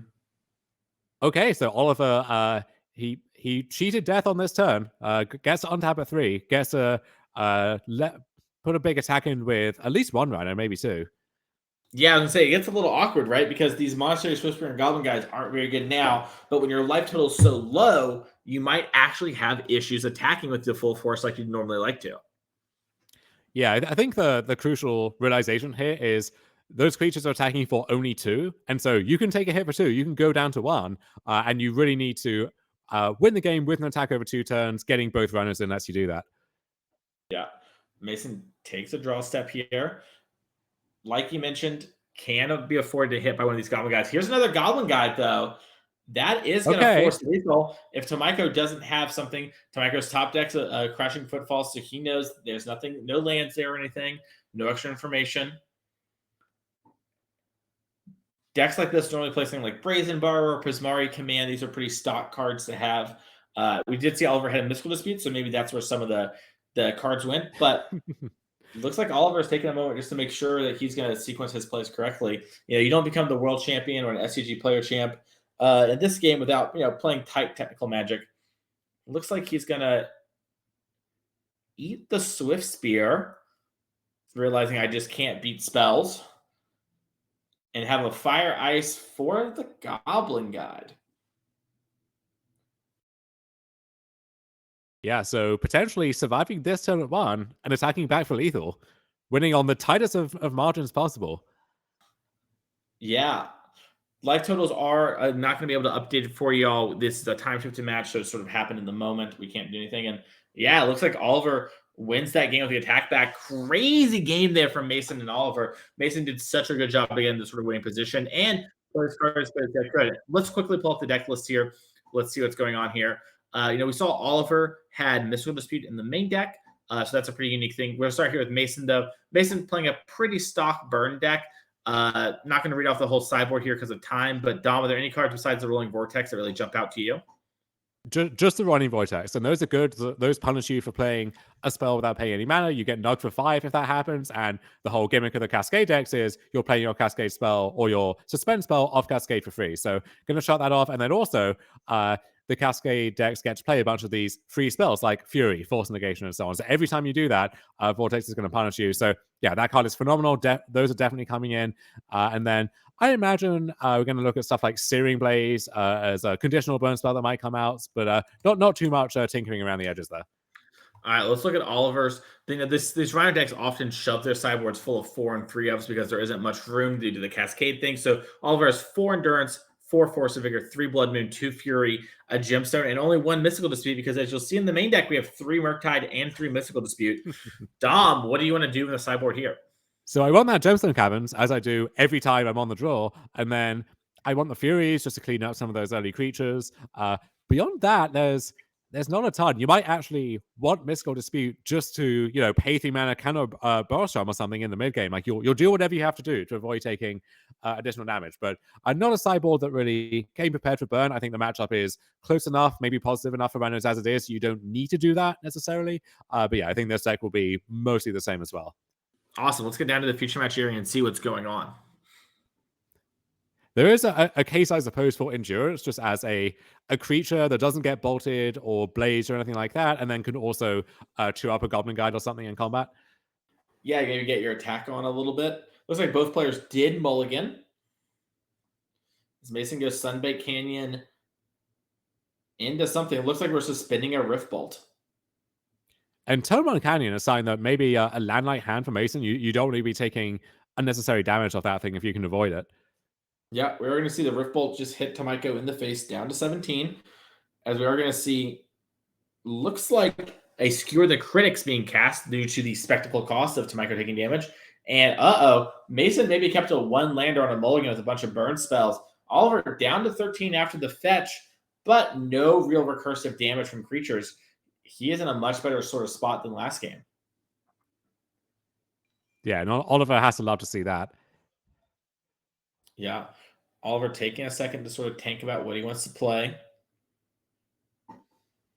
It's tough as the burn deck because you really don't want to mulligan if you can avoid it. You care a lot about the quantity of cards you have and not just the quality. So mulligan 6, very punishing. At the same time, keeping a 7 that just doesn't get to do anything is not going to get you there either. And now you see Oliver using Ice out of Fire Eyes as Time Walk, effectively, taking Mason's 1 land out of commission for the entire turn. Nice. Yeah, Mason top decked a Mountain though, so can cast this Lava Spike. We know Mason doesn't have any creatures still that could be played because it would have been played earlier if they're 1 mana. And so Oliver should be down, I believe, to 10 life. Once again, we cannot fix the time shifted match life totals. Those are things that happen in the thing. There we go. Now they're down to 10. And we're going to Shardless Agent into the Rhinos. And Dom, we've got that pressure that we need to win now. Yeah, that's 10 power in play on turn 3, and that's a 2-turn clock for Mason, who unclear how many cards he has left over. There looks like 3 in hand, but unless those are all 1 mana, 3 damage burn spells, going to be hard to counter 10 here. Agreed. As we do see, Dom sort of puts it down there and has to pass the turn back. Mason needs to find a flurry of burn spells. Looks like Mason is sort of tanking a little bit. Maybe has a situation of having Eidolon or something like that. Let's see. Just gonna cast Deflecting Palm, and then we're gonna see Mystical Dispute. Mason is gonna fall down to 17 from the pain, take 10 down to 7, and Mason, I don't think can actually win given the amount of mana he has and the pressure on board. At least this turn, he's gonna have to answer those Rhinos somehow. Mason, we all have to find someone who loves us the way that Bone players love boarding in Deflecting Palm. They just can't quit it, even if it's not a healthy relationship. They come back every single time. Yeah, and we are going to see Mason here get 2-0'd by Oliver Tomajko. So Oliver moving on to 3-0. Congratulations, Oliver. I'm sure we're going to be seeing more of him as this weekend plays on. As for us, you're going to see more of us now because we're about to be having more Magic here in a second, but we're going to take a quick break. So make sure to go get some water, and we'll be back here in just 2 minutes.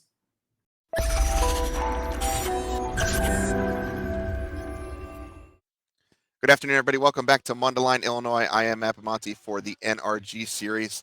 We're getting ready to kick off our 4th round of coverage here out of 9 Swiss rounds today.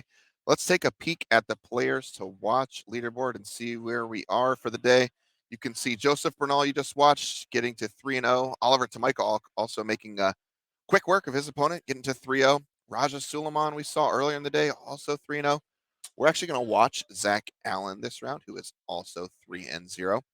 Connor Mullally, Max Kahn, and Jesse Robkin all checking in at 2-1. And then John Ryan Hamilton down there at 1-2. Maybe Legacy is his format of choice, obviously. So having a little bit of a rougher day down there at 1-2.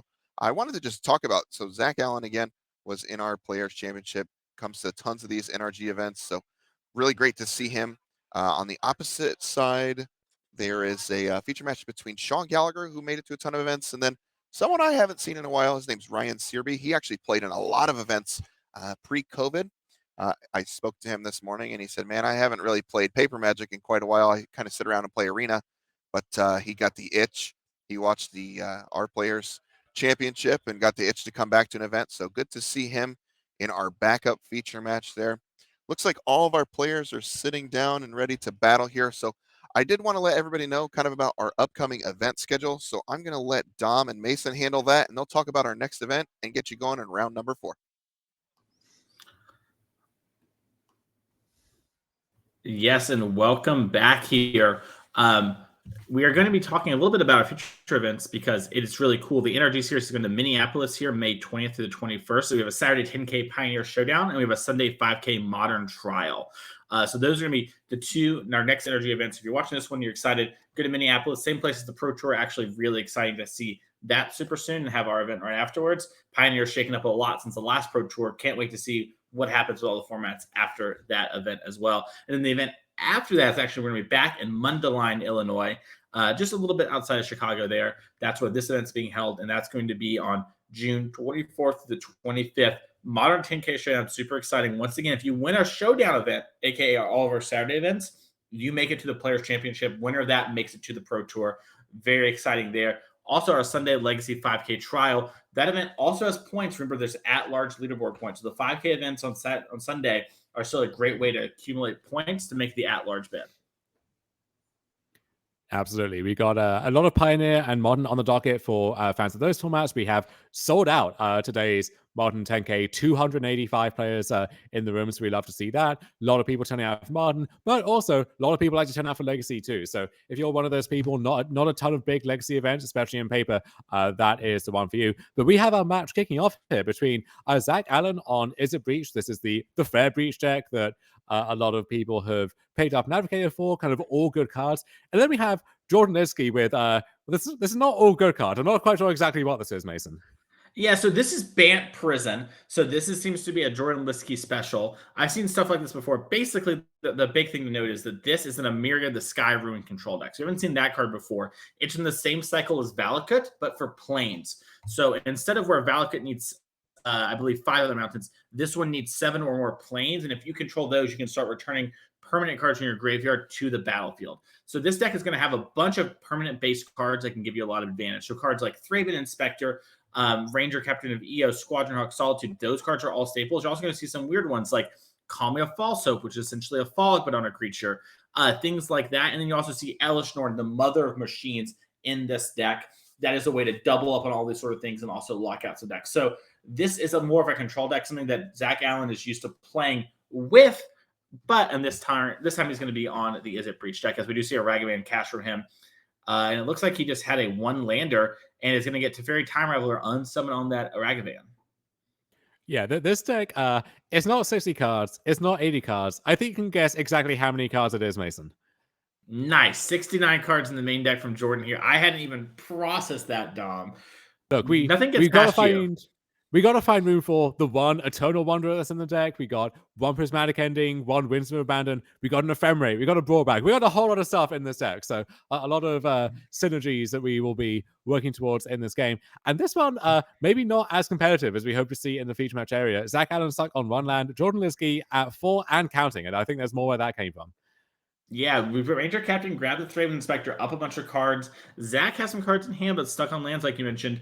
The one good thing for Zach is that in this matchup, Jordan takes a little bit of time to actually kill somebody. So Zach is going to actually have a chance to draw out of this mana situation. He could drip a land on the next turn and then be back into things, but he needs to get it sooner than later. And Jordan does have Field of Ruin. So whenever Jordan doesn't have a good play, he can actually blow up the scene events and just put Zach on a basic. Yeah, looking at Zach's deck list quickly, we have 3 Island as the basic, so could actually take Zach off red mana entirely by doing that. Unclear if Jordan knows that or is going to chase that aggressively. Regardless, this deck has a lot of ways to spend a lot of mana, so going to see some game actions in progress before long. This is 5. And 5 mana 4. Elesh Norn, the mother of machines. Pull it up on screen. Every time we get a universal baddie, it takes over the game. First ever Cool to Promise in. Now this. This is a 5 mana 4/7 that ETBs, things that enter the battlefield for you, double, and they do not work for your opponent at all. Dom, this card is incredibly hard to kill. You can't Binding it. You can't Solitude it. You can't Unholy Heat it. You can barely Prismatic Ending it. And we have seen this card sort of break into Modern and sort of change the dynamic in a lot of different decks. I really hope every time we bring it up on screen, we get a different art. We got, I think, 10 and counting to cycle through. So we'll see how many of those we can get through before the day is done.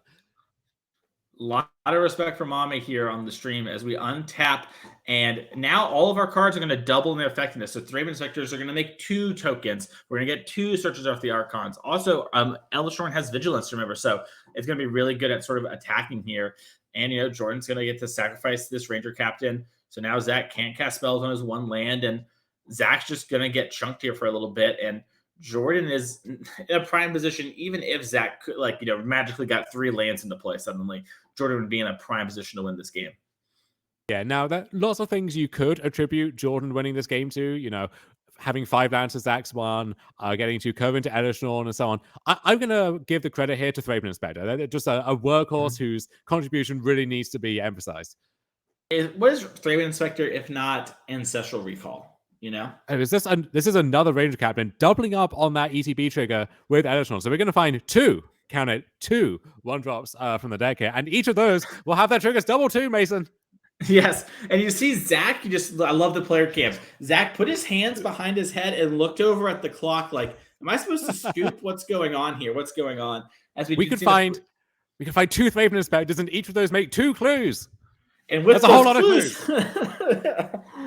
Oh my goodness. Do you think Zach will get a clue that maybe he is dead in this game, or do you think Zach's just looking to see cards?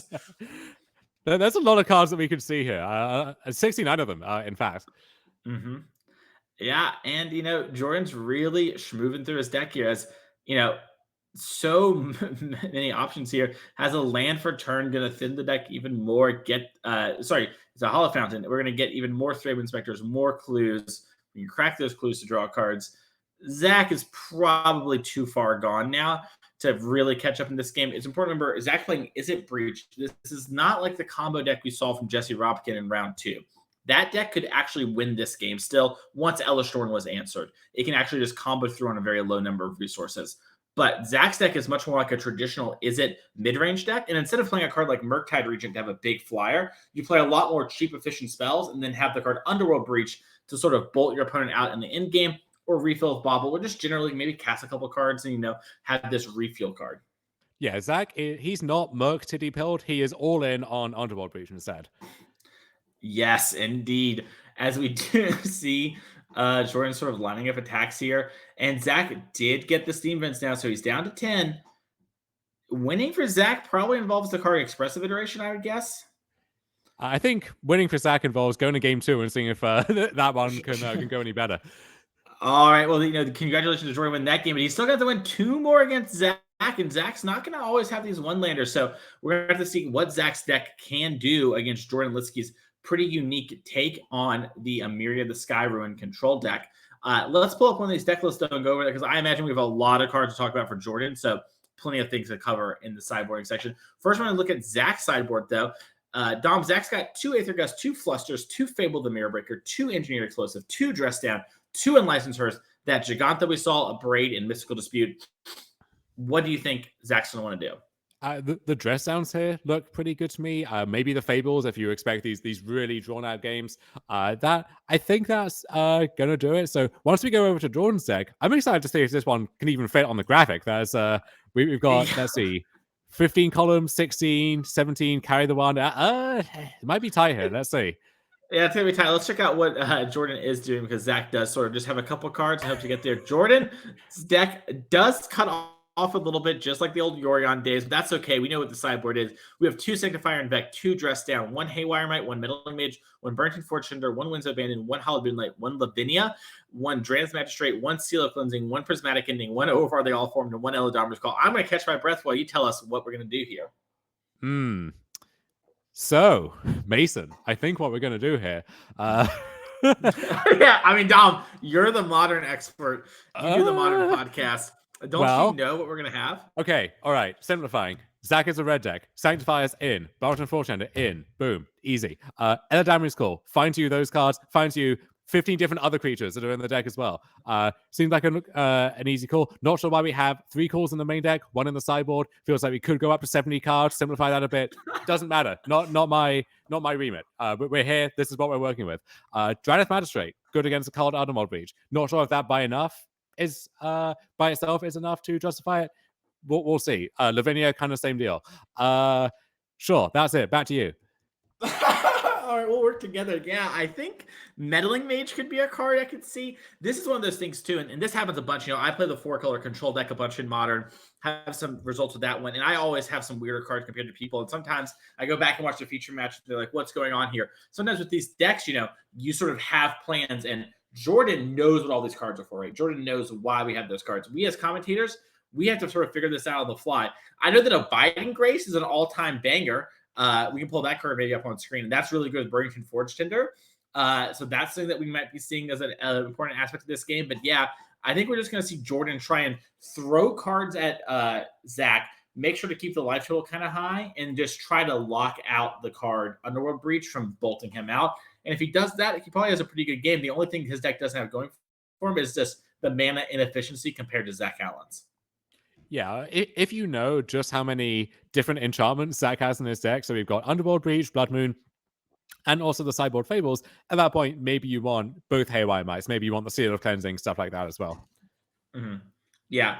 And also, will Zach bring those cards in? Does Zach even realize it's a Mirror of the Sky Ruin? I mean, this is the only cards that can be played with that, but Zach might just not be thinking about it, right? Zach might just be like, oh, I got the feature because I'm playing against the cool white deck, you know? And also, Zach might be a little tilted about the land situation as we get Iconoclast into play. This is a card got a lot of hype when it first came out. Third Path Iconoclast is essentially Young Pyromancer, but it's for any non-creature spell and makes artifact 1/1s instead of red 1/1s. So Bobble is going to trigger this card. Zach's a big fan of this card. Yeah, Bubble can trigger it, Breach will trigger it, and then all the spells you play off your Breach are going to trigger it too. So yeah, the card didn't really deliver on the initial hype, but Zach seems to think this is maybe the home for that to change. But I mean, Mason, if you haven't prepared for the 69 card Bant Amiria Prison matchup, you just haven't done your homework properly. I don't know what to tell you. I mean, that's clearly over on patreon.com/Mason Clark. I obviously have that in my write-ups. I'm prepared. But is that one on the sideboard guide?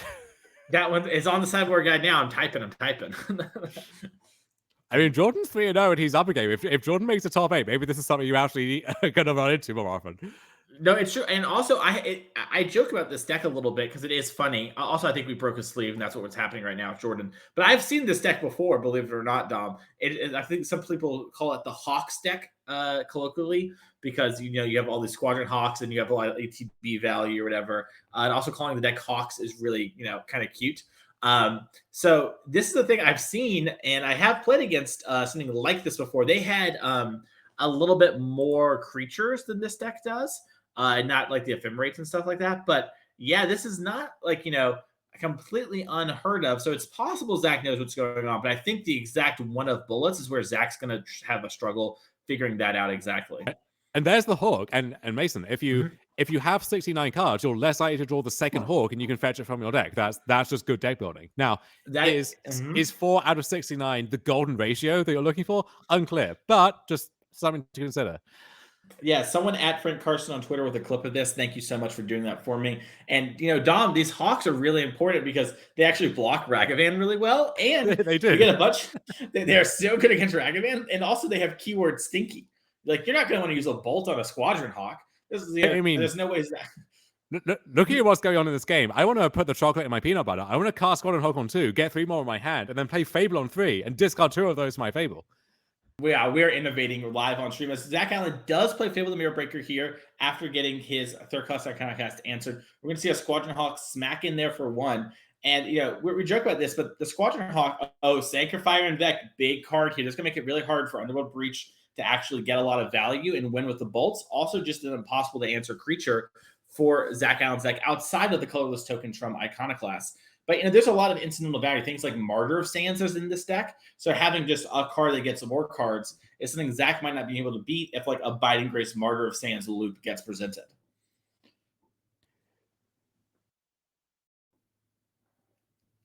Dom, we see Zach here, tanking on the rummage. You're known to be playing. Let's be honest, Dom. Of the two of us, you're more likely to be Jordan than I am. What sort of gets you in these sort of positions to play these decks? Not to say I couldn't be Jordan, just saying, you're more likely to play Bant person than I think I am. How do you sort of end up in making these sort of, meta calls? Not particularly this deck, but sort of these like, shot in the dark sort of, dark horse sections. Because, a lot of players will just tend to play decks like, maybe Zach's where that's sort of dark horsey, but you're playing just so many mana efficient cards.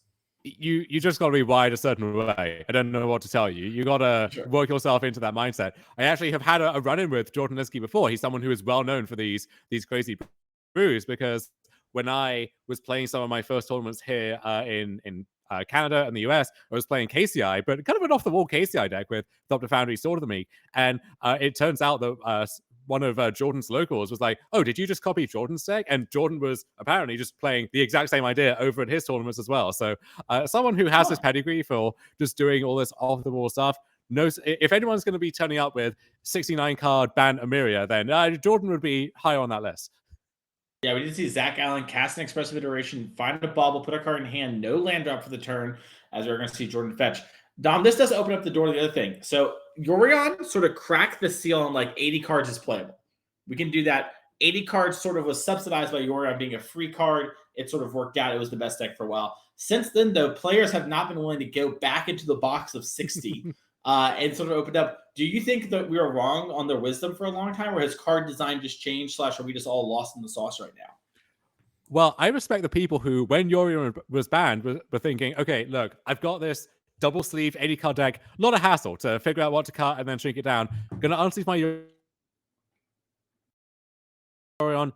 Since then, people have landed somewhere in between 60 and 80, usually on the lower side. I think there is a legitimate case for more than 60 in something like 4-color or a deck like this, in the sense that you're a toolbox deck. Maybe you have cards like Eladamri's Call, Jordan has Ranger Captain, stuff like that. And so the value of having that crucial one-off, which maybe isn't going to be good all the time, but when it is exactly the thing you want. You can fit more of those if you give yourself more room.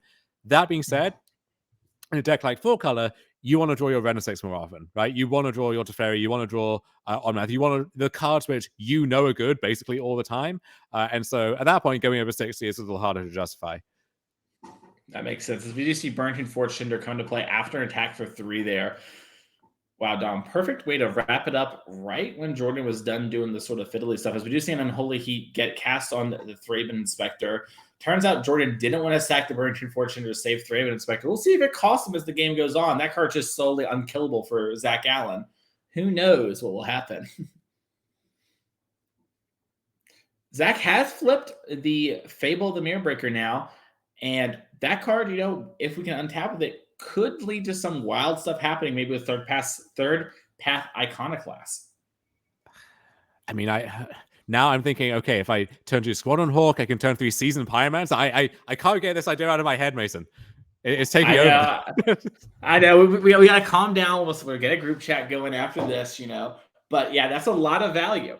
And all the deck thinning, too. You can play Mishra's Bauble, and your deck is so slim. Anyways, we're going to cast some card. I'm going to be honest.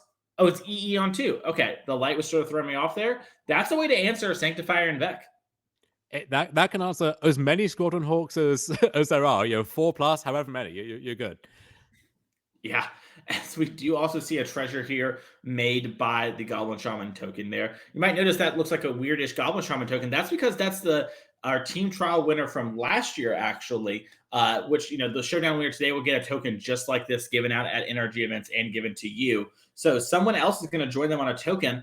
And we have to figure out what that token would be, because the Goblin Shaman's taken. Not to say you couldn't do it, but it's always cool to have your own unique token.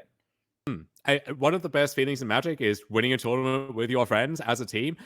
Connor, Theo, and Max, they got to do that. They have that fond memory. They also have that token. But I think secretly, you want an entire token devoted to you, right? You want to be front and center. You want your likeness on that thing. And yeah, if you win one of these showdowns today or any of our 7 slots throughout the year, that can be you. You can get on there too. So I don't know. Maybe Connor can spike one of these things. Our MVP Player of the Year last time, and get a Connor Mullally token and not a Connor plus Theo plus Max token.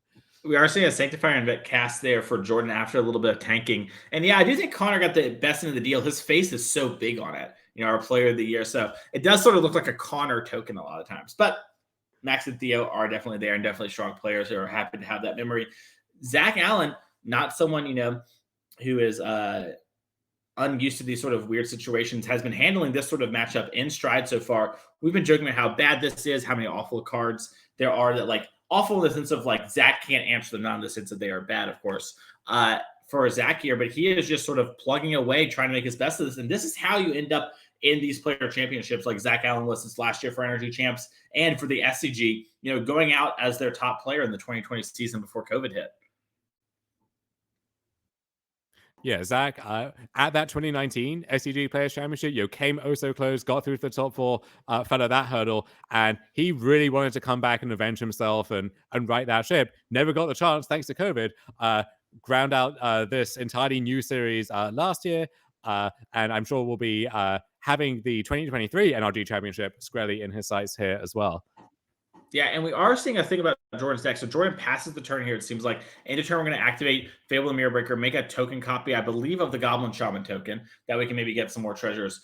But the other thing we're seeing here is Jordan's deck is really powerful when it sort of chugs, right? And when it's able to cast and deploy its cards. However, this deck is really mana hungry, like you mentioned in game 1, Dom. And we're stuck on 3 lands right now. We can only really do one thing at a time. It looks like Jordan's going to take the moment of Zach tapping out to cast his Eldamri's Call and try and find the perfect card to answer the situation in hand.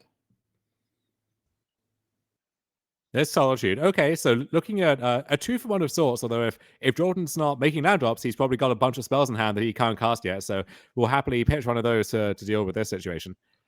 Yeah, I wonder if Jordan has maybe like he has one ephemerate in his deck and one brought back. So I wonder if he has ephemerate here to sort of answer everything. Mhm. Wow, Zach knocking Jordan's deck over. However many cards are left in it at this point. Yes. Yeah, cards. Dom, have you started asking people in paper cards in deck? I haven't. I have Mhm. when I've registered 61 myself, got some weird looks sometimes where they, if they pile stuff on my deck and then they pause and they think, did I miscount somewhere? And I have to be like, no, that's just me. That's just a me thing. Don't you worry, you're good. Yeah. I played I was shuffling what seemed to be a 4-color mirror the other day at an event, and I was like, cards in deck, and they go 65. Oh yeah, I mean, if it's a 4-color mirror, all bets are off, But Yeah. there is the one ephemerate that you mentioned. So Solitude teaming up Yeah. with ephemerate, as it has so often in the past. So we have Solitude now, and the Solitude is protected by the Belt and Force Tender. So an Unholy Heat or a Lightning Bolt not going to catch any strays there. Yeah, and Zach was starting to sort of stabilize things, but Jordan willing to give up those extra cards in order to stabilize the board here. It's getting things back to parity there. There was going to be a second where Jordan was going to be in big trouble. Zach does have a lot of mana, though. Does have to fight through the Sanctifier and Vect if he's going to want to, use something like Breach. But he can also just, Breach for another E on 2 and sort of be in a very similar position to before.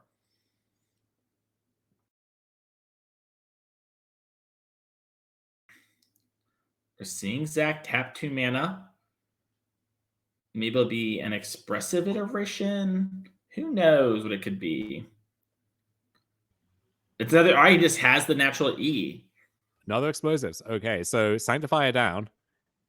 Happy to spend 4 mana on that trade. But now, kind of hard to make inroads on this board, right? We've got Belt and Force Tender just going to tender the free block there, and then Solitude just kind of chilling, hoping to maybe attack, regain some of that lost life. Yeah, and the Solitude's also going to ephemerate and answer the Goblin token probably. Jordan's under some amount of pressure before there, but with the token gone, doesn't have to worry about anything. So I'm really curious to see sort of how Jordan approaches these next couple of turns, and Zach as well, because so Zach has the Lightning Bolt here. They're going to pop the Burning Forge Tinder. Now that the ephemerate's going to resolve, we're going to go to the token. Zach's going to go back to 19. Zach needs to sort of use, I think, Breach plus Lightning Bolt if he's going to win, but he hasn't been able to build his graveyard because of Sanctifier and Vec. And so now he's sort of in this very awkward position of how am I going to actually close the game out, because it's getting further and further out of hand from Jordan here. Yeah, Ranger Captain, a really nice follow-up for Jordan as well. Fetching, of course, who else? Thraben Inspector.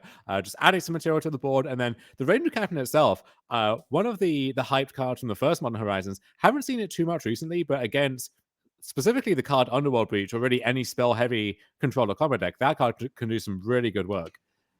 Yeah, and we do see Zach Allen here play third pass Iconoclast and then cast Expressive Iteration. Going to get the token here. Jordan's not going to sacrifice the Ranger Captain right now. Like you mentioned, sort of has bigger dreams of that, sort of checking Underworld Breach is fine with Zach drawing a couple of cards. And that's the thing you have to remember, right, Dom, when you're playing these control decks is you can afford to let your opponent draw some cards. You don't have to answer everything. You need to answer the things that matter.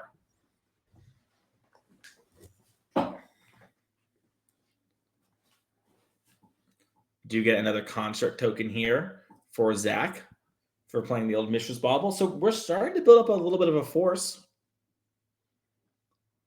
Yeah, and Jordan's deck, we see Solitude, but there's not that much in the way of just actual spot removal. So it might be difficult to deal with the Iconoclast. And then if Iconoclast survives, going to create so many tokens, and it might be difficult to actually make good attacks around it.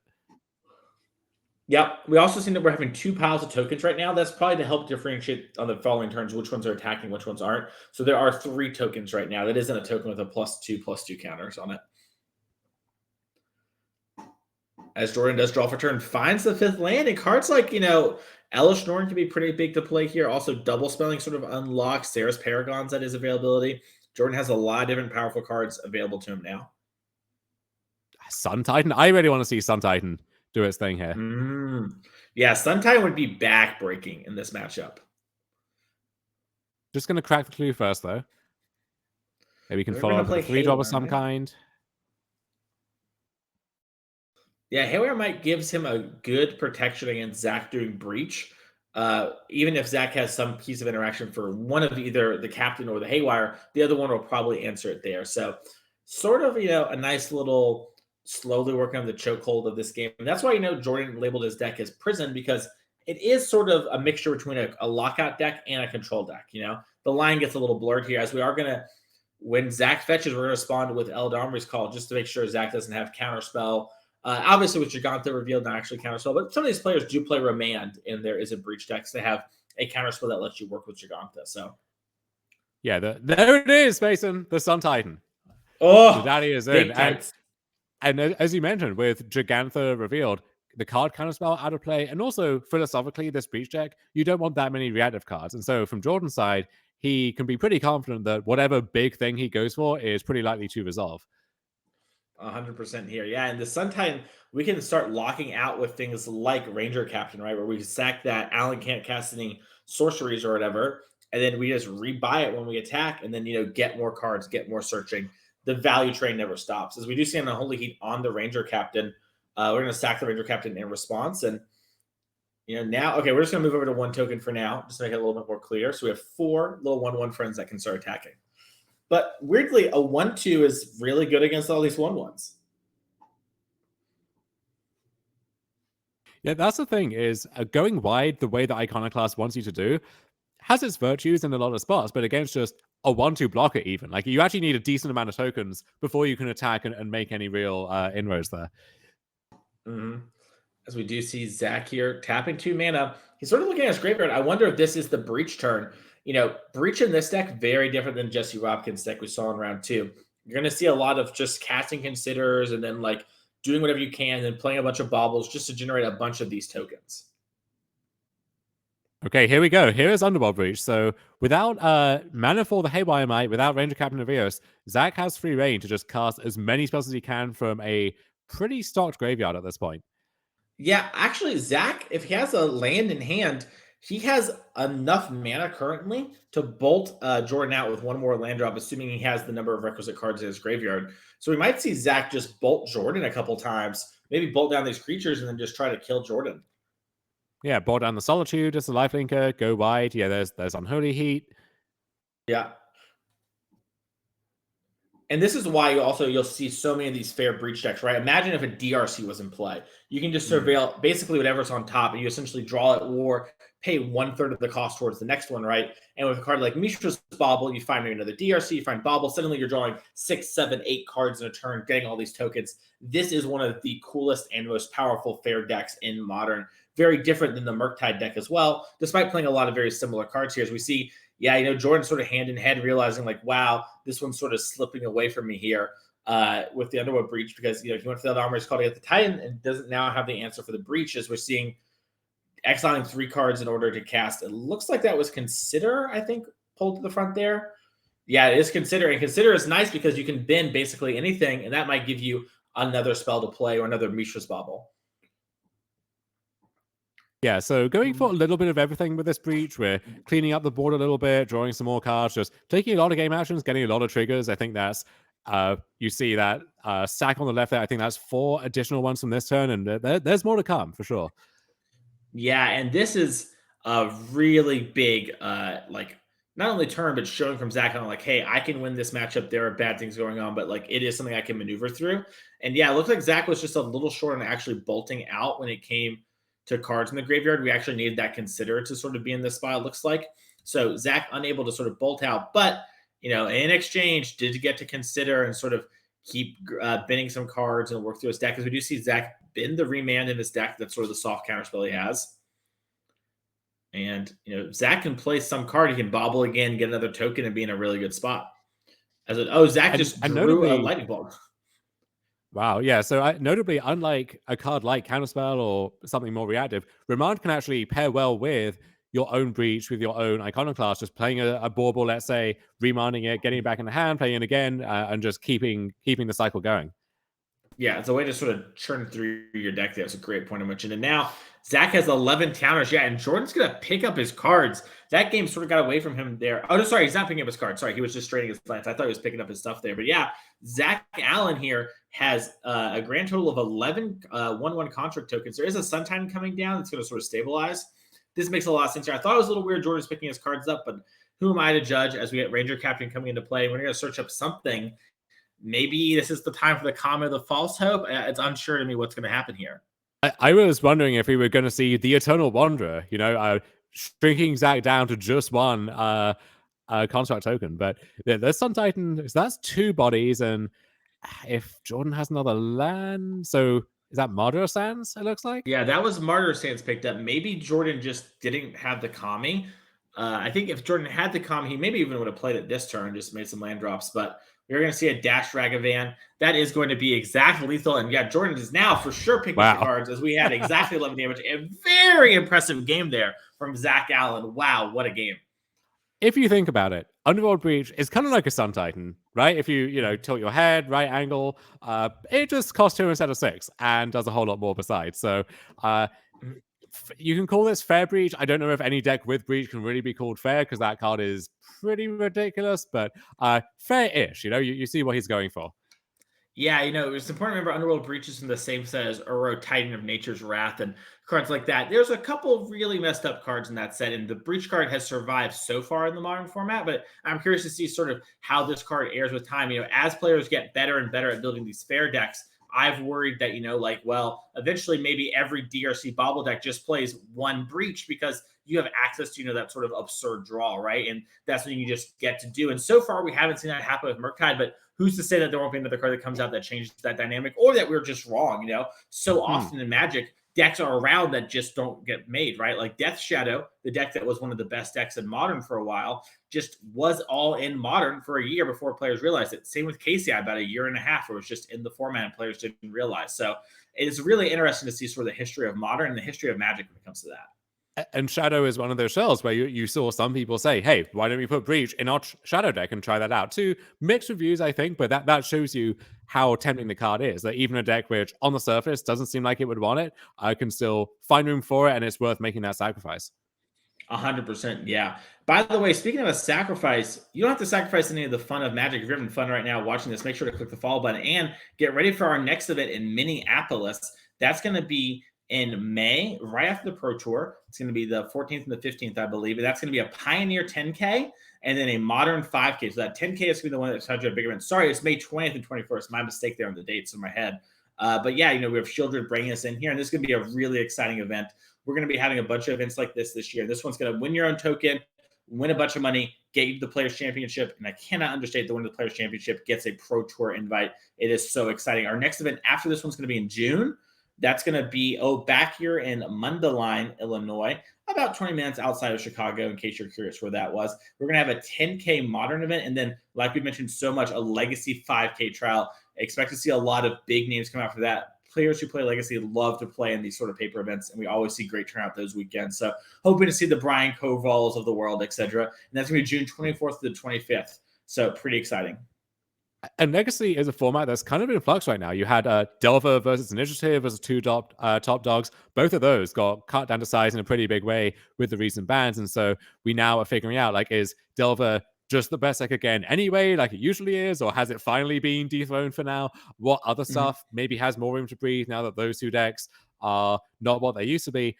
So that's going to be a more up in the air Legacy format that we've seen in quite some time. And so I'm excited not just to see Legacy, but to see this current iteration of Legacy in particular. Yeah, also the attraction deck, right? There are some things we just don't have on Magic Online, so we don't get to test them as well. But there are decks that, players are like, hey, I think these decks are good, but they're not on Magic Online. The first one was actually the Initiative deck, right? We saw it do sort of well, like in Paupers originally, and I think it had 1 paper finish, and then it came to Magic Online and sort of blew up. The attractions aren't on Magic Online, but some players say, hey, this attraction deck is actually pretty good. We might get to see that in paper. As let's go down to our feature match here, because that paper match is about to start now. But a lot of exciting and new cards coming in the Legacy. I think that's around the time Lord of the Rings releases this too. So we might have some Lord of the Rings cards in that set, which could be very exciting. Might see some stickers, Mason, some Mind Goblins, perhaps. Ooh, I love a little Mind Goblin. As we get a Thraven Inspector, getting a clue and passing turn. By the way, the optimal clue art used by Jordan there. I'm a big fan of the broken glass there for the Avacyn. With the face and everything. Yeah, that one is nice. There are others which just, okay, this is some random metallic emblem. Okay, no one cares about that. The face, love the face. All about the face. Love face. Anyways, we have a DRC into Mishra's Bauble. We're going to surveil away Mishra's Bauble, and Zach's sort of tanking here. Looks like he wants to take a peek in Jordan's upkeep. on what the card is. Zach may be playing around some sort of weird discard or naming effect. There are cards like Elite Spellbinder and Peacekeeper that look at your hand, name a card. So Zach waiting there, sort of playing around like, okay, there's a bunch of weird cards, and Jordan's like, I need to play around them. I'll do this. And so Zach's going to get to draw 2 on this turn and sort of maybe start getting this DRC going. We haven't seen any real pressure from Zach when it comes to creatures outside this wide army we saw in the last game. It's hard to know what to play around, right? Again, out of Jordan's deck, and this is where if you had open deck lists, maybe during that 1 minute review period or something, you look over and you think, okay, well, I vaguely recognize that and I need the Oracle text on that one, but you at least know what you're working with. In closed deck lists, I mean, all bets are off, right? Jordan's deck could have basically anything within his 2, maybe even 3 colors. 100%. And we see that clue get popped there. Jordan just trying to, make land drops, curve out, doesn't have anything he wants to do here. Plays a Floodstrand for turn. Gonna get a fetch right away. Curious to see if Jordan wants any sort of, shock land type thing for some of his splash cards. He has things like Teferi, Supreme Verdict, the Eldarmer's calls we've seen. So there's a Temple Garden signals, maybe we're going to have Haywire Might or Eldarmer's calls. We do get Ranger Captain. Looks like Jordan is starting to shuffle a little bit. We might be seeing Zach here actually have a remand for this Ranger Captain. Looks like Zach's taking a little bit as he is cracking the Scalding Tarn. Might be thinking more about, do I want to be grabbing, a basic versus a shock here? How much will that matter in this matchup? Yeah, we saw Field of Ruin in an earlier game, so don't want to get fielded off your only red source, for example, if you fetch a basic island. So maybe a decision to be made there. Yep. Yeah, and we are grabbing an island. I wonder if Zach brought in Blood Moon for some of the splash cards. Yeah, I mean, Jordan's deck doesn't seem to have the off-color basics, and if you see stuff like Emiria, right, like that's a pretty big disincentive against basic island, basic forest, stuff like that. You see mostly a mono white deck, but some splashes. Yeah, I think I would have the Blood Moons and just try and get them, especially on the play. Yeah, I think it makes a lot of sense here. As we do see Zach Allen, the card was dressed down, so that's going to make it so the Ranger Captain actually doesn't get anything. We have broken a sleeve. We're going to get that fixed real quick here for the players. Sometimes when you have 69 cards, they just don't shuffle the same, right? It's a big Yorion thing. So yeah, you got less spares in the deck box to work with, so really running some risk there. And yeah, I know there's been a lot of mumbling about like sleeve quality and stuff recently. It's really hard to find just good quality sleeves that will last over the course of several tournaments. That's right. If only we had some sort of sponsor that had a sleeve we could promote right now. I would love to do that, but alas, parting is such sweet sorrow. Is that even a good use of that there? I don't think it is. Hypothetically, if there was a store that sold both singles and magic supplies at good prices, you could go to pick those up. I mean, NodeRageGaming.com would be one such example, but I'm sure there are many others if you do eventually find that mythical sleeve. That's true. I know some people speak highly of the blade, if you know what I mean. No free sponsors here. If you know, you know. As we are seeing some shuffling, looks like there's some conversation with the judge. Maybe it's probably just thinking like, hey, can we get an extension here? Blah, blah. We're a feature match. We got a little broken sleeve here. Totally something you can do in events too. We're coming back to the booth real quick. Looks like there's a judge call. We don't know what exactly the judge call is. This might be a situation of wanting Oracle text on checking your card. It might be a ruling. When we figure that out, we will let you know. But we have to stare at Dom and I for a little bit as we talk to you all about Modern. So in this sort of situation, Dom, you're sort of playing for the tournament. You're really excited. What's sort of going through your head right now if you're in the event hall and sort of Zach Allen's seat?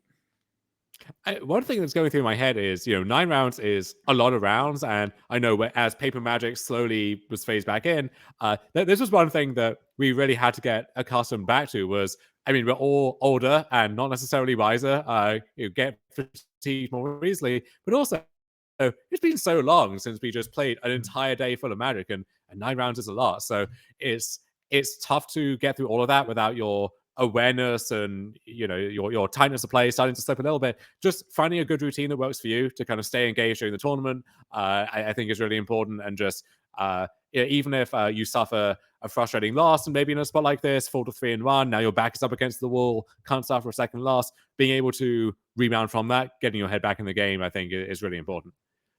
Yeah, it seems totally reasonable. We've got a little bit of time. I'd love to talk about some of the new cards spoiled from March of the Machine. The official previews start next Wednesday, but some of the story cards have come out. So we have to see, for example, Ren and Realm Breaker. So this is the brand new Ren and 6. Well, Ren is technically the card, 6 is the tree, in case you want to get into the details about it. But Ren, she's back, and she has taken the Phyrexian World Tree, and she's melded with it. So we have this 3-mana, 4 loyalty walker that has the passive of all your lands tapped for a mana of any color. She has a +1 of untapped target land. That land gets vigilance and hexproof and haste. It can attack as a 3/3. You can -2 to mill 3 cards and put a permanent from there into your hand. And then -7, you can play lands and cast permanents from your graveyard with her. What do you think of this card, Dom, and sort of all the formats? What is your sort of thoughts about this one? It's a really eye-catching card. A lot to it gets the gears going, right? There's a lot to think about. I think that in Modern, staying on the format for today, I think it's pretty unlikely to break through there. 3 mana's a lot. Doesn't defend itself, even though it does have a pretty high loyalty if you take it up. And then the minus ability, it's tough to know, okay, exactly where you're meant to put that. I think for standard, maybe there's some chance enabling some kind of 5-color strategy there. And then I think Pioneer might be the sweet spot in terms of, okay, well, you pair this with like Jeskai's tendency. I saw some people excited about, right? Where your land tap for everything and you can animate a land, and then that sets it up nicely. Or the minus ability can like dig for a tendency or stuff like that. So I think there are a lot of plausible homes for it, but there's no one single home where I think, okay, yeah, that's an absolute shoe-in. Yeah, I sort of feel a similar way. There's anything clear to me. Maybe she can open up some sort of like Jun style deck, right? We've seen cards like Bone Crusher Giant that are both removal spells and permanents. As Modern Design, sort of staples 2 cards together more and more. We might see that happen. So that's really exciting to see here from Ren and Realm Breaker. I'm excited to see sort of how this card plays out and how it sort of breaks into all the different formats. The other one is Elspeth Archangel, if we can get that one up on the screen here. This is a new 4-mana walker. Elspeth's back. Spoiler, she's an angel. If you were reading the New Capenna lore, you knew it. And this Elspeth, you can tick up to make a 1/1 warrior creature. You can then -2 in order to put 2 +1/+1 counters on a thing, and then I believe it gains flying. And becomes an angel addition, which is a nice little bonus text. Might have some synergies there. But then, Dom, the -6 is what gets a lot of players excited. You return all non-land permanent cards from your graveyard with mana value 3 or less to the battlefield. So before I throw it to you, Dom, all I'm saying is Eggs Planeswalker. We have KCI. This is our new second Sunrise. It brings everything back. Can I do it? Is it doable? What's going on here? I'm a big fan of Second Sunrise. It was gone too soon, framed for crimes it didn't commit, but not sure this is the second coming of that card. Sadly, this is not the second Sunrise. Gonna have to wait for that. Kind of an interesting card. Like it echoes, of course, of the original Elspeth back in Alara Block 15 years ago now, in case you didn't feel old already. And that card was phenomenal in its time. Unclear how well it aged necessarily. There are so many planeswalkers these days, so much competition, even within this card's niche. Not sure if it's going to break through. Like, are you going to play this over the Wandering Emperor, for example, in your standard deck that wants a planeswalker? Tough to say. So I probably not going to see too much play. Nice option to have, but yeah, I don't think this is the automatic thing it would have been 5, 10, 15 years ago. Yeah, 5, 10, 15 years ago, this is the best planeswalker of all time. Really unbeatable. These days, just sort of a solid thing. I will say, though, you got Vorinclex, you got this, or any doubling season type effect, you're doing something. There's something brewski going on. Mason, that is, if you're at the command zone at the next NRG event, I fully support you going down that rabbit hole. All right. Well, I might be there. It looks like the players are touching cards right now. I can sort of see a little bit there. Looks like they're still resolving the judge call, so it's still going to be a little bit here. But, Dom, we talked a little bit earlier about Modern. What are some of the decks you really like playing in Modern, even if they aren't, the best decks in the world? Like, I recently started playing the Spike Inverter deck. That deck's super fun. Is there anything that you've been sort of spending your time on? Whatever the latest Spike deck is always a good time. Looking at, Glimpse of Tomorrow is just the gambler in me. Loves just spinning the wheel, flipping cards to the top of my deck. Unclear how you're meant to build that. Build that deck. You can go all the way from the kind of fair list to the ones that are just trying to high roll Omniscience and Emrakul and everything into play as well. So something in that space is a lot of fun. I want Urza itself to be good again, not just Urza Saga, but that one tough to make work these days, I think. And then of course Primeval Titan. I can't quit him. He is the love of my life, and I think will remain so for the time being. Yeah, I miss Primeval Titan. I've been playing so much Omnath. I might just have to pull up the Titan a little bit. But yeah, it's been nice to play the inverter combo again. Speaking of Sun Titan and so on, I think the Tameshi deck is one that is pretty underexplored and has some potential, and also just a lot of fun as well. Just going off with that deck is a blast. So I think once I get some spare time to just hit the leagues, that will be one of my next projects.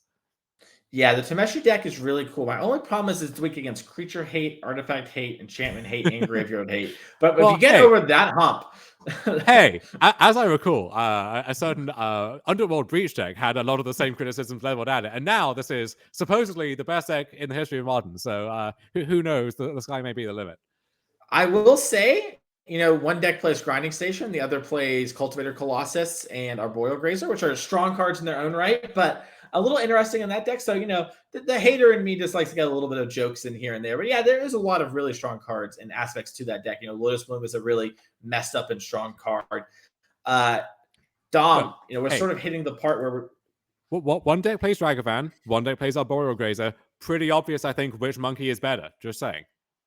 Well, Arboreal Grazer is a sloth, so I'm going to need to get someone new in the booth who doesn't understand. The head judge is now getting involved in this sort of thing, so it's going to be another minute. Let's talk a second, though. Have you seen any of the Lord of the Rings cards, Dom?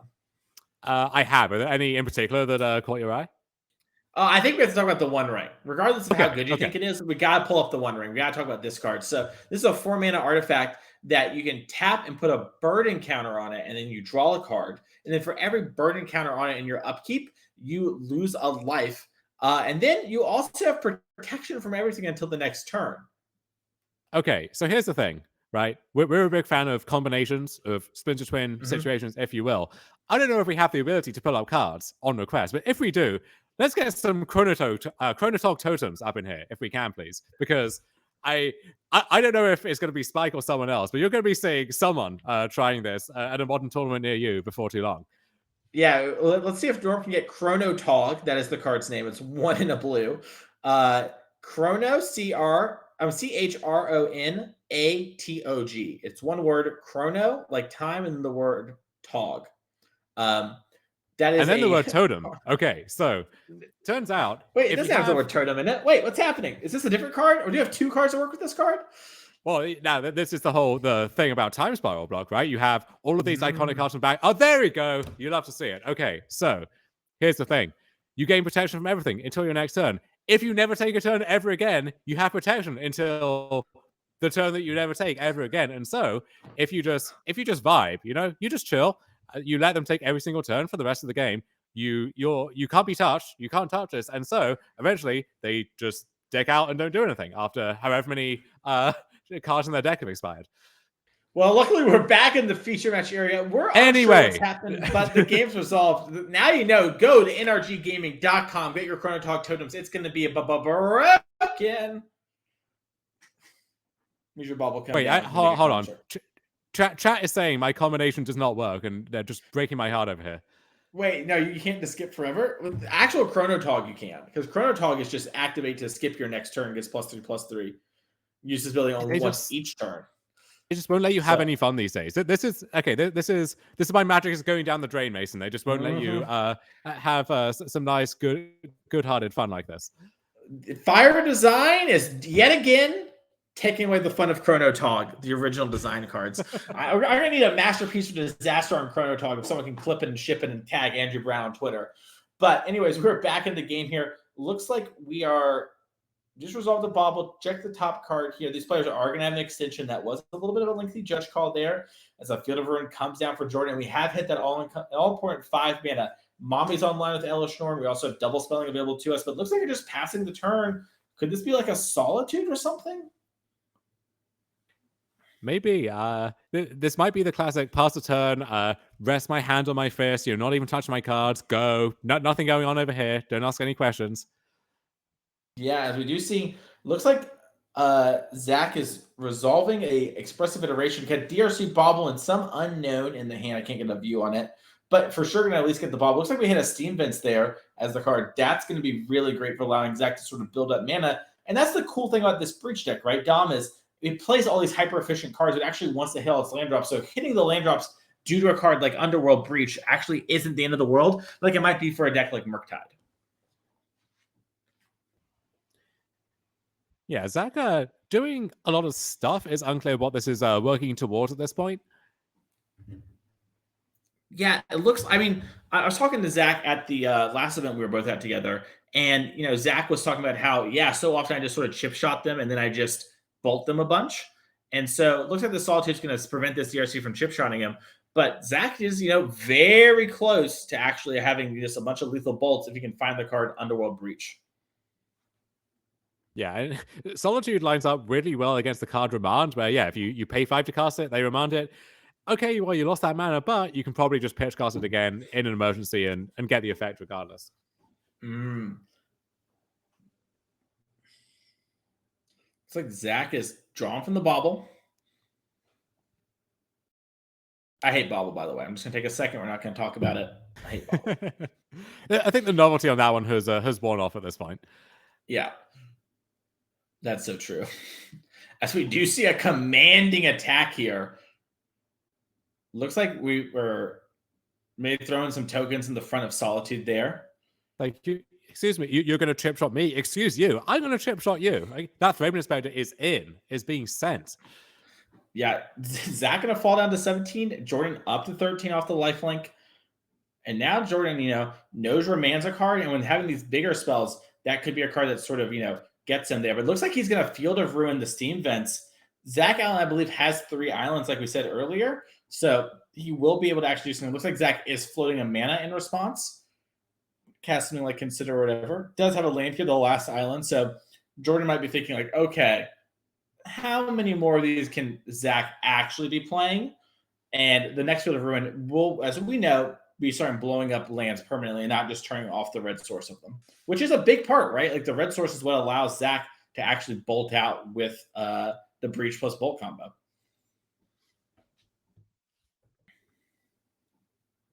Yeah, no, there's nothing like a Manamorphose or anything like that to kind of launder colors of mana into different colors. So if you're constrained on red mana, then that is a constraint you just have to live with.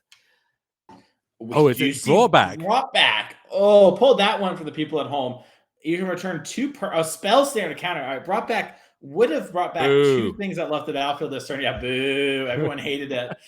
And we would have got the Solitude and the Field of Ruin back, and we would have seen there. Now, this is a Mistveil Plains. That is one we should probably pull up on screen. This is part of how the Squadron Hawks can go forever. Mistveil Plains enters the battlefield tapped and as a Plains, and you can spend 1 and tap it to put target card from your graveyard on the bottom of your library. That means our sort of tutor target cards we can search for again and again and again, and we will never deck with this card in play. So pretty interesting land that these sort of mono-white control decks get access to. Yeah, it's a plane, so it counts towards your Emiria. You can fetch it up with any of your fetch lands or Timeless Dragon or what have you. The searches for planes. So a nice little tool to have in the holster there. I'm surprised there's no Timeless Dragon in Jordan's deck now that you mention it. It isn't here. But we could add some, go up to 72, 73 cards. Well, it adds it's like a land too, so it sort of vibes in between, Look at Zach Allen. Zach got a Squadron Hawk into play via a Ragavan. Zach chose not to search his deck for Squadron Hawks, though. Sort of a little bit of an awkward decision on his part. Feels like a punt. He's going to put in his deck. He might as well do it. As we do see Supreme Verdict coming down here to blow up the Iconoclast and all the tokens. So now Jordan's starting to stabilize as he does play Sanctifier in deck, which is going to exile all the red cards from Zach's graveyard. So even if Zach could find Underworld Breach and could try to start bolting, the bolts are not going to ever hit the graveyard again, and the graveyard is much smaller for getting those fair breaches off. Yeah, the Underworld Breach, so if we have enough left in the tank, we could get back the Dress Down, and then if we can find the bolt, then we can start casting the bolt over and over again. So there are ways to deal with it, but got to jump through a few hoops. Fable, a nice follow-up for Zach Allen. We'll see if Jordan has one of these big hitters. So there's Emiria. So we're 1 planes away from just having this recursive engine online every single turn. So it's like, most of his spells are good at this point, and any land that's a plains gets him there as well. Yeah, Jordan, having land be a good draw step is a good place to be as a Binding Grace comes down. This is a 3-man enchantment. Yeah, Zach's taking a little peek skip here. You either gain 1 life at the end of turn or return a 1-drop from your graveyard to the battlefield. Seal of Cleansing. Wow. Oh, you can sacrifice, Binding Grace here. This is going to buy back things like our, Borrington Fortune, etc. And this, the seal here, you can sacrifice to destroy an artifact or enchantment. we're going to see Jordan take a peek poo here. Does he want to blow up this failed mirror breaker, or does he want to save this for Underworld Breach? Pretty tough choice here. As Zach might be having a little extra land stuck in hand again to turn those off with Fable could be nice. Jordan checking the exile zone, making sure everything's good there. I wonder what the Grace is intending to get back here. Maybe we know there's a Thraben Inspector down in there somewhere, but not sure if there's anything that can aim any higher than that. Yeah, I don't think so either. I think honestly, just gaining a life wouldn't be the worst here. Yeah, I mean, get yourself out of double bolt range. It sounds just fine to me.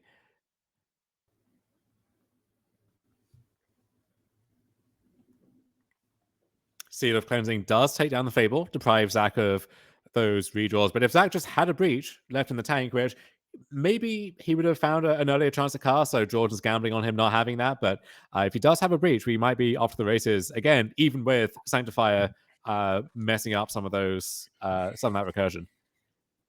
Yeah, I mean, like you mentioned, you can do the dress down. You also just have like bobble a bunch, like draw 4 or 5 cards can be a lot here. So it looks like Thraben Inspector did come back, but not with a clue that's visible at least to accompany it. Or it was immediately cracked, excuse me. There we go. So Emiria now, planes count, planes check. So we have, there's a fetch land there, there's 3 lands over there, 3 lands over here. So Emiria will be online. We just need to get through the turn, and the Sky Ruin will be taking over this game. Yeah, as we do see, a chip-in shot here for 1. We are getting sort of late in the round, but a reminder to the players, do you have about a 6-minute extension from earlier? So there's plenty of time left in this game here. So no players are having to, rush too much. Still some time to tank their plays. Zach takes a little draw step for turn. And yeah, I see Jordan gain the life, sort of out of bolt range. I wonder if Jordan will even, go for the crack now, because it seems like the only way he could lose is some, lightning bolt shenanigans happening.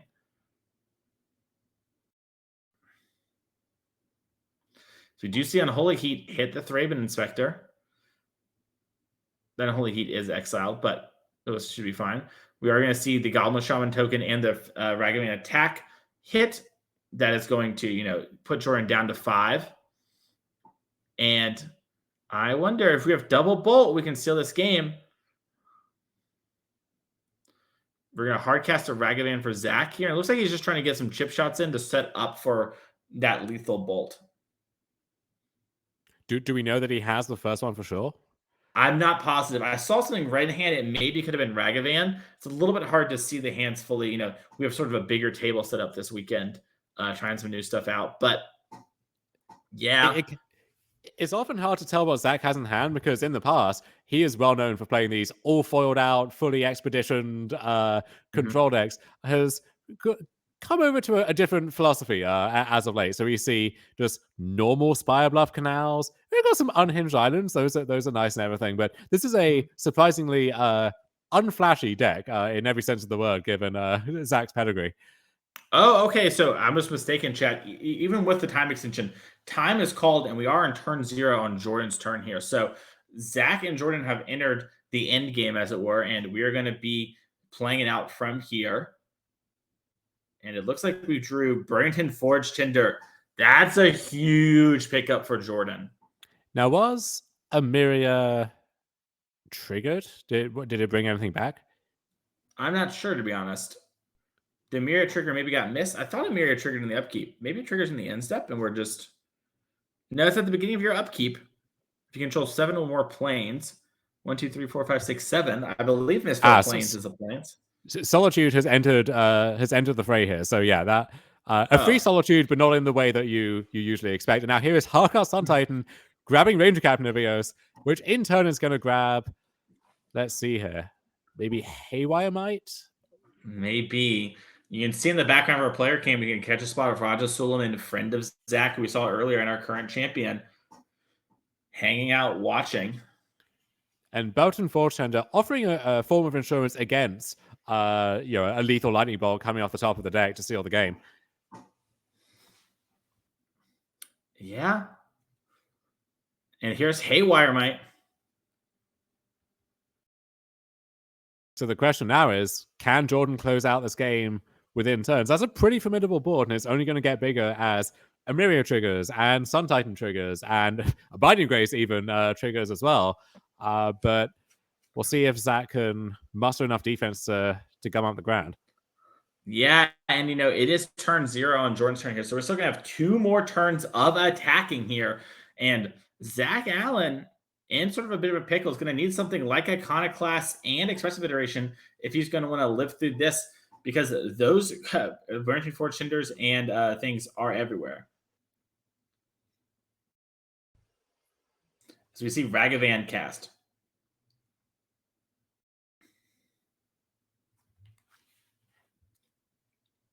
And, Ragavan's pretty strong. Some would say one of the strongest cards in modern Dom, but it is nothing compared to the all-powerful Emiria the Skyrune.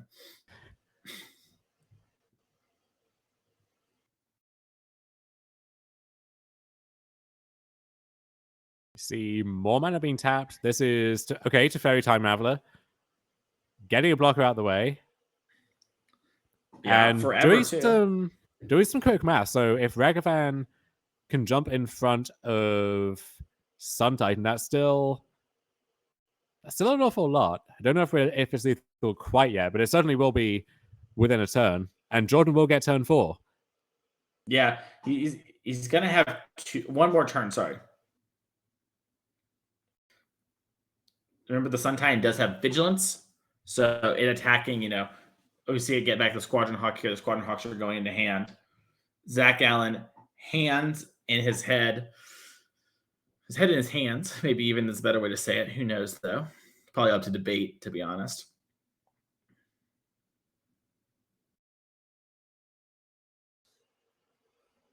And we're seeing Zach sort of realize, how did my life end up like this?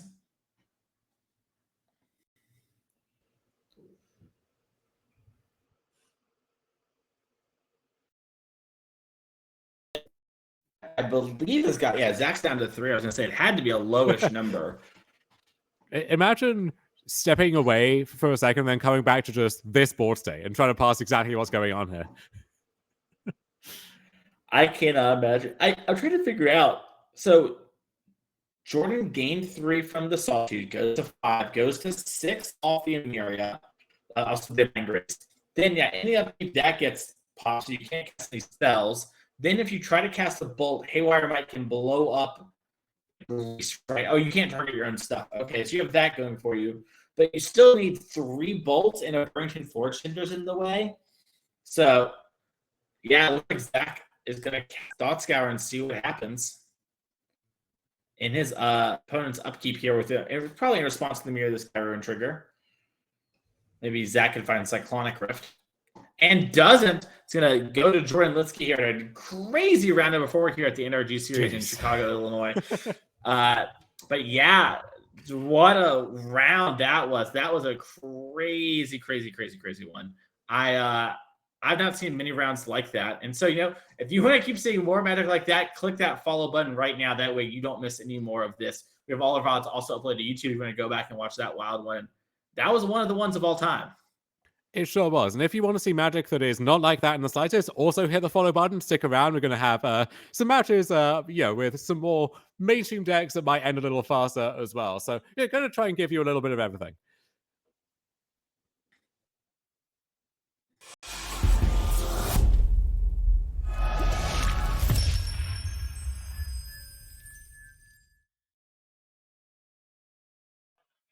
Hey everybody, welcome back to Mundelein, Illinois. I am Matt Piemonte here with the NRG Series. We're getting ready to kick off our 5th round of coverage here. I wanted to apologize to you for not having many backup matches, but you've been running up to the timer here, had some judge calls and things like that, but we do have the capability to get you a backup match. We just haven't really had time. It's probably been about 5 minutes since you saw us here, so we're giving you as much Magic as we can, and we have those options available if we do run short on some matches, so thanks for sticking with us here. Let's take a peek at the players to watch as we get to about the halfway point of our tournament here. You can see Joseph Bernal, Oliver Tomajko, Raja Sulaiman, and Don DeLozier all at 4-0 on the day. Zach Allen just watched.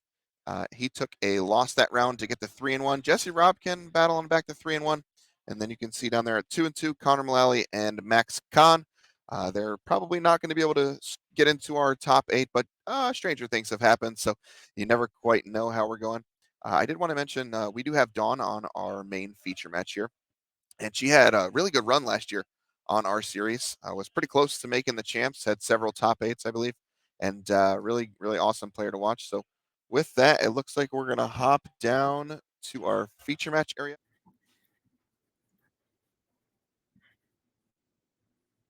Hello, everyone, and welcome to the feature match area. We got Dawn DeLozier on your left playing Temur Rhinos, and we have Richard Nixon on your right playing Temur Rhinos.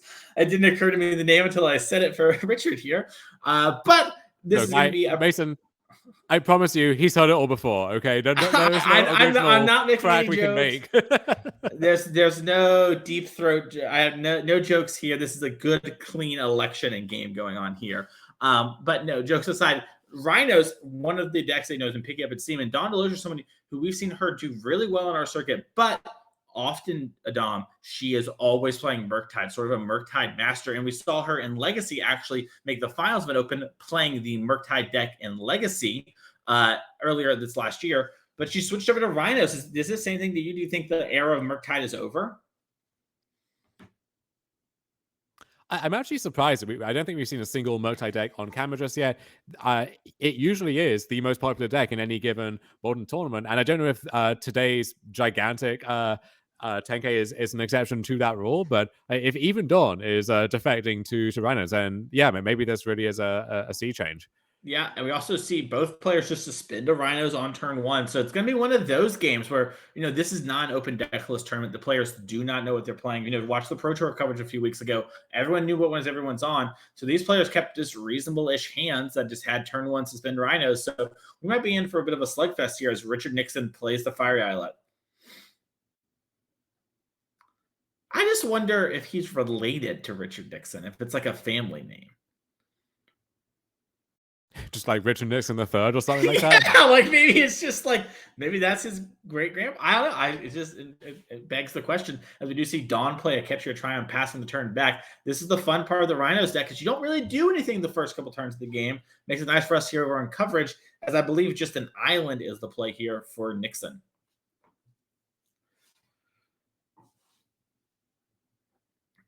Tanking maybe has a violent. Dueling copies of Crashing Footfalls in the suspend zone. You're just waiting in the rings, ready to hopefully become relevant. And Nixon is going to kick it off with the first actual cascade into Crashing Footfalls of the game here on turn 3. We'll see if Dawn has something like a Force Negation as a response there. Or maybe we'll just go card for card and play her own Charlotte's Agent. I was going to say, yeah, this is definitely a spot where, if Dawn just has the same cards, we're just going to invalidate each other. We have very similar hands. There's going to be a lot of blocking. Cards like Brazen Borrower are going to be some of the bigger things because both players are playing the Temur Rhinos deck. So that's going to mean nothing like Leyline Binding that can easily answer these Rhinos. Both players probably have access to some Brazen Borrowers. That's pretty common. Actually, they both have 4. I just looked at their deck list. They're playing almost identical deck lists.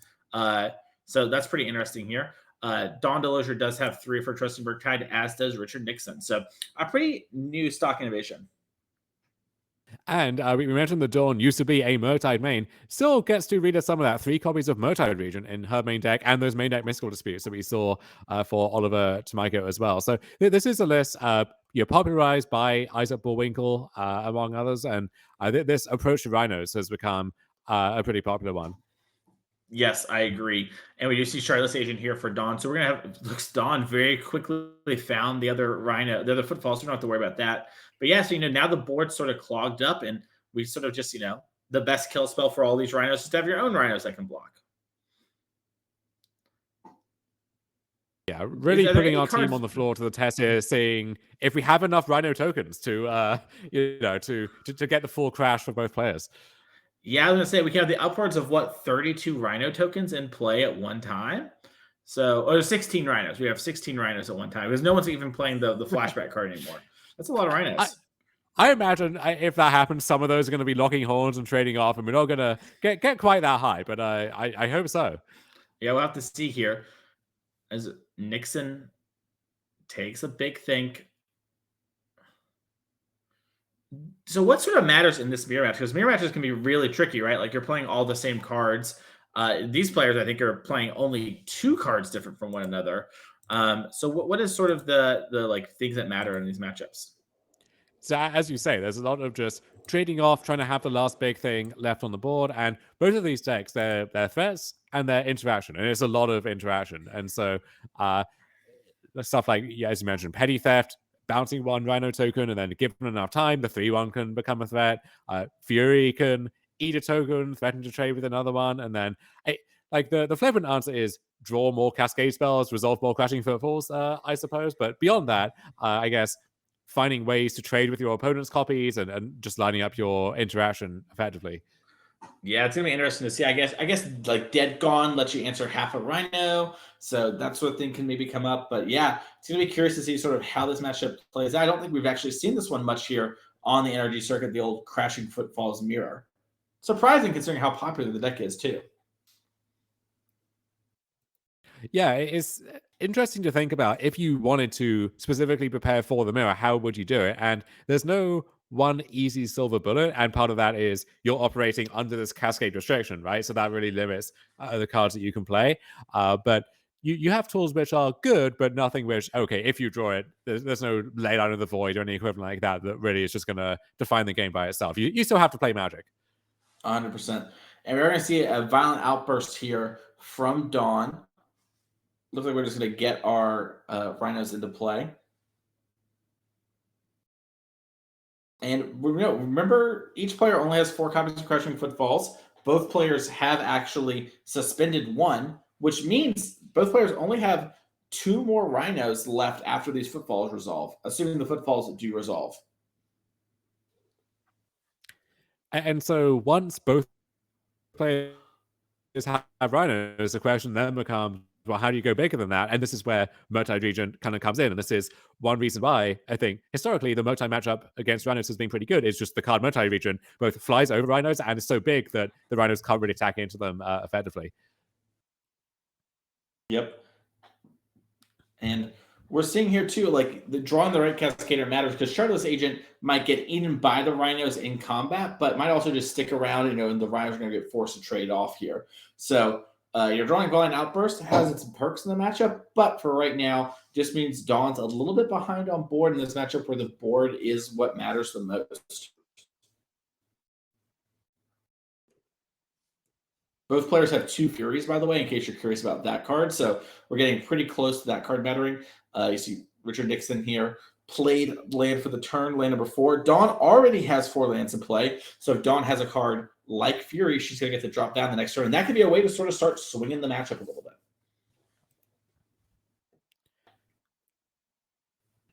Rhinos are coming in, and there used to be one of the go-to Delve spells in the Rhino deck was Become Immense. That was popular for a time, and that would make tendering blocks here like very difficult, or attacks as well, where like Become Immense is a great way to have your Rhino win in combat and also trample over for a bunch of damage. There isn't really any kind of combat trick like that these days, and so if the Rhinos are coming in, you have the option for the clean and easy trade with them. Yeah. Oh, and we see here, you mentioned before, like the way to sort of get advantage in this matchup is to get an edge. And Richard Nixon found a way to convert the Shardless Agent into actually killing the Rhino. Dawn not trading with the other Rhino there means, Nixon's able to turn that potentially dead Fire Ice into a real card. And now Dawn's a little bit on the back foot, facing down, 3 Rhinos on 3 Rhinos, but having a card like Fire Ice stuck in her hand and not a Nixon's. I mean, that said, we see that Footfalls on one counter, ready to leap off suspend and match the 3 Rhinos, that giant crash on the other side. So I think it's still anyone's game, and Dawn is going to get the first redraw, get to untap, and if Dawn can find yet another Cascade spell or something, then the game could very easily swing in her favor.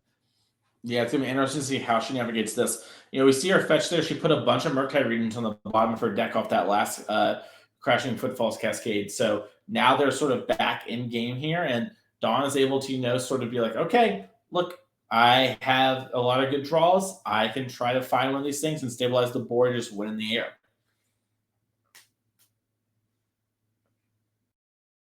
Brazen Borrower, still a very big card. Fury, a very big card to draw. Lots of little things. If you get ahead enough on life, you can use Fire Ice to tap down a Rhino and push some damage. pretty interesting to see what's going to happen here as Dawn decides to chip in for 4.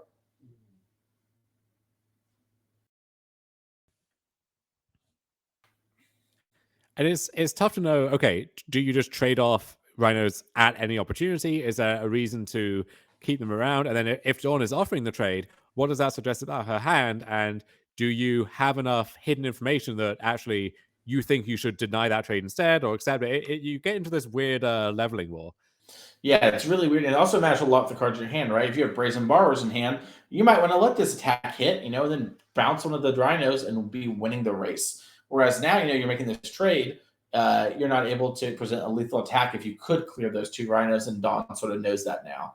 But Dawn tapping 4 mana, it's going to tapping 2 mana, my bad, cast Petty Theft on the untapped Rhino. Doing it now while the mana is tapped, I guess, just going to get in there, and if they have Force Negation, they have Force Negation. Both players do have a Mystical Dispute in their main deck as well. They do. There's some discussion over, do you want a Petty Theft on your turn where it can get Force Negation for free, but then if you let them untap, well, they can just hardcast the Force Negation as well. So again, lots of weird timing decisions, complicating stuff even further. Yep. We're seeing Richard here fetch up a basic island again, it looks like. Does have 2 in the deck.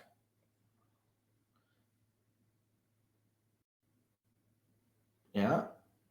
And Richard now behind on Rhinos. We saw how, Dawn was sort of lost a Rhino in exchange for a Shardless and a Fire Ice there. But now Nixon is sort of the one down 1 Rhino and only up just a little bit of life. So sort of in an unenviable position.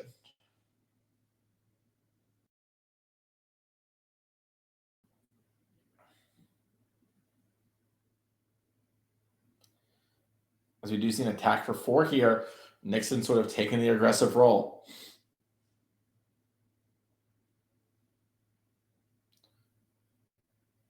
Nixon unable to cast a Fury 2 without fetch shocking, so sort of an interesting position there. It's going to have to use Fire Islet to cast this Violent Outburst. Going on the main phase, looks to be, respecting the Force Negation like we just talked about from there. And has found the Crashing Footfalls, which I believe is Footfalls number 4. So these are the last 2 Rhinos for Richard Nixon. And these lists are no endurance to shuffle your own Rhinos back in to then go again. So yeah, this is both decks kind of presenting as much as they can. And then if these trade off, well, then the game gets really scrappy. That's where your 3-1 Flash Flyers and everything else have to win the game instead. Yeah, and we see Dawn untapping, and she does have that Brazen Borrower on an adventure there off screen a little bit. And Dawn still, I believe, has 1 more set of Rhinos in her deck, correct? I believe so, yeah. We see 3 of them kind of clustered together, just hanging out in a herd there in the graveyard. What do you call a group of Rhinos? A crash, I believe. Is it really called a crash? Yeah, there's that card, Crash of Rhinos. Oh. 8 mana, 8/4 or something. Dang, that's so sweet. A real banger in Mirage Visions Limited back in the day. I can only imagine. I can't wait to hear the receivables on that one. Wow. Why do Rhinos and Crows get such cool names for a group? It's like a crash and a murder. Murder of Crows goes hard. I mean, both the card in its limited format and also just the name, Murder of Crows. Yeah. Dawn here taking a big thing, sort of playing out the next couple of turns. You see players do this a lot in sort of creature-heavy matchups where they sort of think about, okay, what are the possible combinations of attacks and blocks? What am I trying to beat? What can I beat? And how should I be playing? And we see Dawn here decide, hey, I'm going to attack for 4. I'm at 8. So clearly, if you don't block, I am dead on the attack back. But why would I do this if that was the case? I probably have some card, and Nixon needs to decide, do I trade and sort of play this longer game, or do I risk it and try and fight through the 1 card that could matter? Nixon down to 9.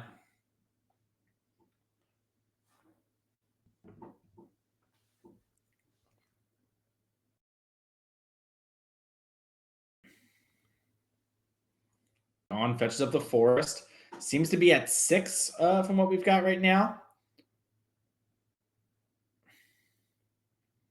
Looks like we maybe missed a fetch earlier in the game. And looks like, yeah, Dawn's playing Fury. This is one of the better cards for sort of stabilizing the battlefield. We see it knock out one of the Rhinos, and now it's a 3/3 double strike. So it can actually block one of these other Rhinos and trade off, and you're going to only take a single point of damage.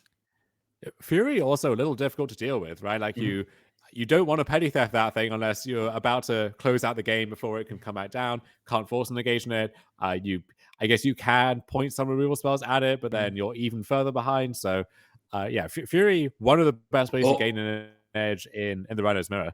End of turn, Nixon fetch shocks, taps down one of the Rhinos with an ice, and draws for turn. If he has a way to, petty theft this Fury or ice it down, he is going to have lethal on board. As he casts ice, tapping into Fury and attacks for exact lethal. Richard Nixon up a game here over Don DeLozier, and a really wild and skill-heavy matchup there of the Temur mirror.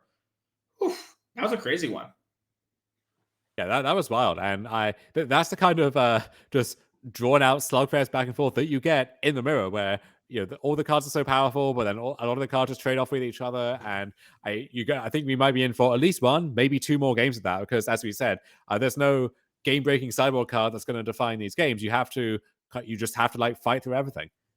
Yeah, well, let's pull up one of the sideboards real quick here. Looks like we'll start with Don DeLozier, and with Don here, we have 4 Endurance, 4 Force of Vigor, 3 Blood Moon, 2 Mystical Dispute, a Gemstone Caverns, and a Fury. Dom, what do you want to bring in?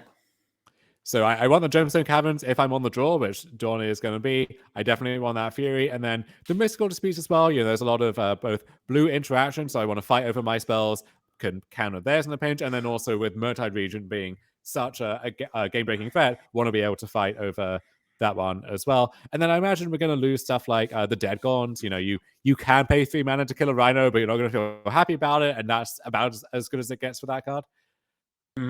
Is Endurance, in game 1 there, you mentioned how they don't have Endurance in the main deck, so they can't shuffle back the Footfalls.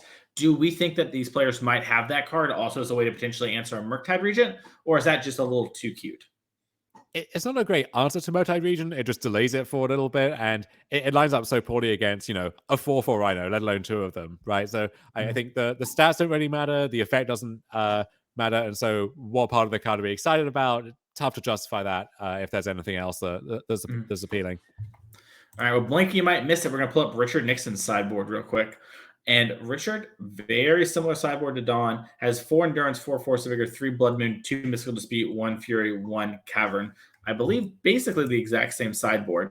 I assume everything's the same here, just, on the draw you want the Cavern, on the play you don't.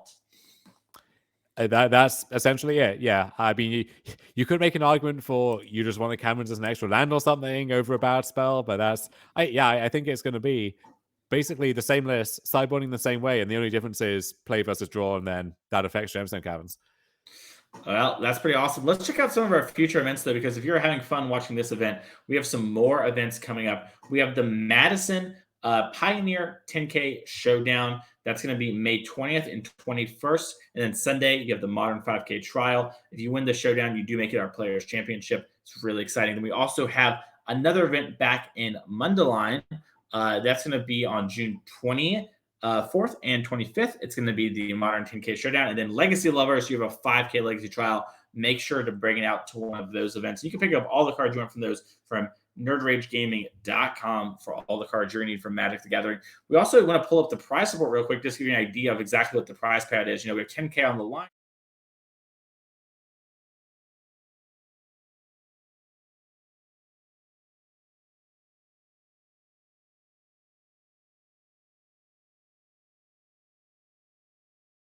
A lot of money, a lot of cash on the line here. It does look like the players were resolving mulligans there. So sorry about that. We pulled up the point. That one's on me. As we do see Richard on the draw here suspends a Rhino, and Dawn just had a fetch land, and she is probably going to find a Triome here. Probably not too worried about Blood Moon.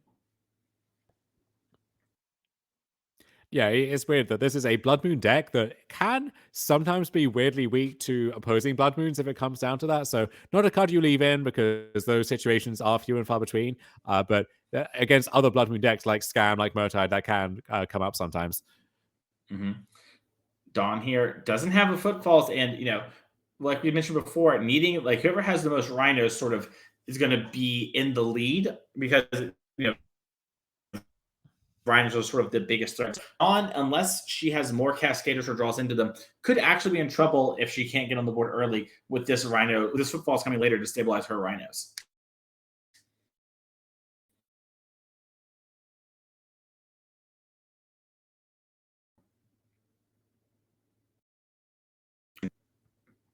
So quick clarification from outside there, and pretty slow start. I mean, as you said, this is a Cascade Mirror. Not much going to happen before turn 3, and that's when the real fireworks are going to happen, I expect.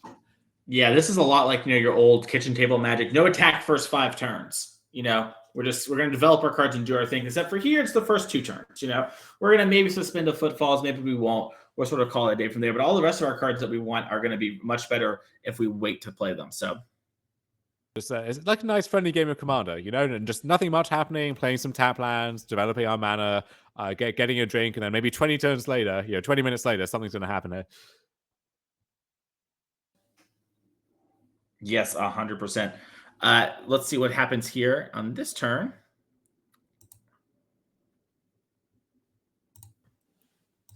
So Ice being used as a time walk of sorts. When everything pivotal happens at that 3-mana mark, just taking the opponent down from 3 to 2 for the turn, that can make all the difference between them doing something relevant and then just kind of floundering around and waiting for next turn.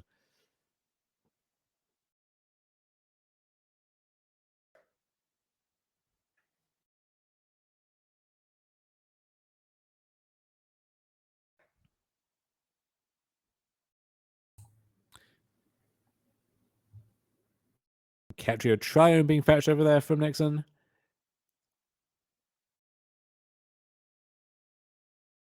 And Nixon has this looming threat with the suspended footfall. So if Nixon can arrange these trades, cancel out both players' cards, stop Dawn from developing her own Rhinos, then he has his own pair of them waiting in the wings.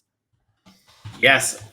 And, it's going to be interesting to see sort of how they position and posture here.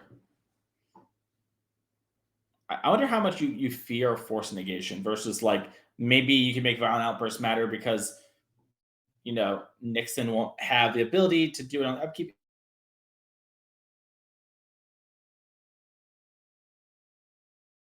Yeah, Violent Outburst hitting footfalls here, and Nixon.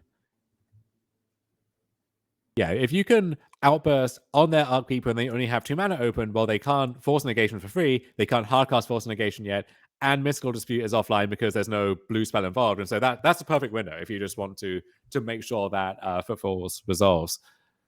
Yes, 100%. And it's sort of got here now. We have the Rhinos ready to go.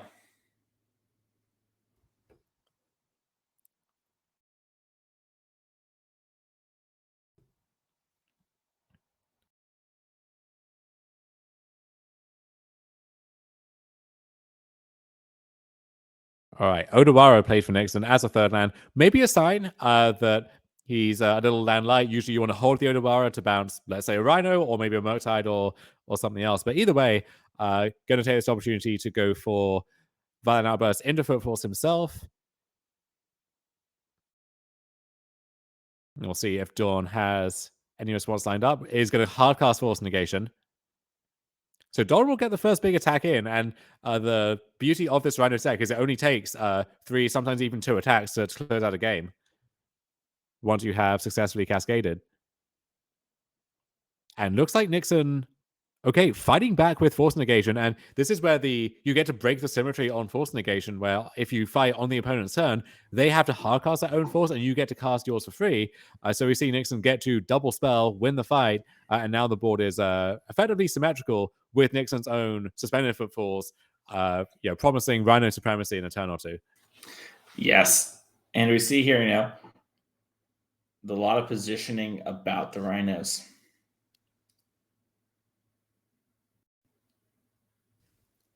Now, in your understanding, are Rhinos intelligent creatures? Yeah, they're pretty smart. I don't think they're stupid. They understand, herd strong together. That's a pretty big part of it, right? Some animals just don't work together. They don't succeed. Rhinos are strong together as we see these 2 Rhinos attacking in. What's your thought on it?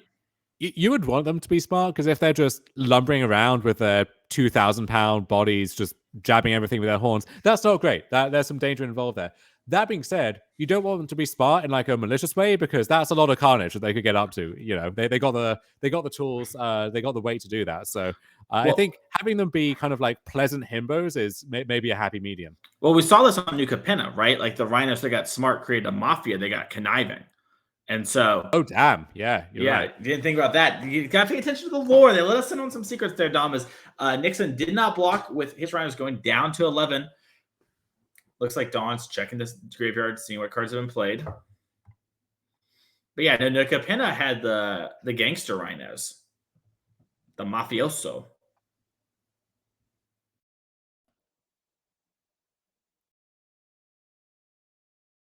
So Dawn down to 7 already. Just one more big attack needed to get across the finish line for Nixon. Yeah, as we are seeing 3 mana get picked up for Richard Nixon here, and it's an endurance from Richard. Looks like Richard decided to bring in at least 1 endurance in the matchup and is main phasing it here. Curious if he's going to target himself or Dawn. I would assume Dawn, just if Murktide region certainly on his radar is in his own deck. But if he thinks Dawn has her own copies, then preemptively nuking the graveyard is a good way to stop that coming down. Yeah, that's true. And, now it's sort of like, okay, late game, Dawn's going to have 1 more set of Rhinos than me, but I turn off all these Murktides now. I didn't block with the Rhinos before, right? I like that Richard Nixon is making good congruent plays with the plan at hand. I'm going to attack. I'm going to be at the beatdown. I'm not worried about this longer game of trading the Rhinos off.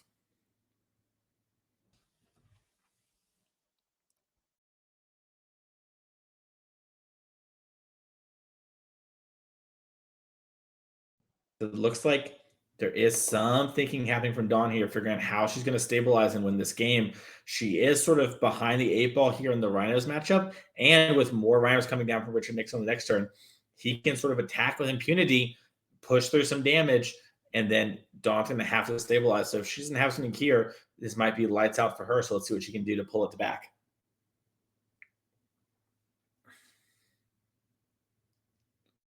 I would suggest, if I was able to offer outside assistance to Dawn, I would say make more Rhinos, and that's what we are going to attempt right here with Write that down. Charlotte's Agent. Take notes, people.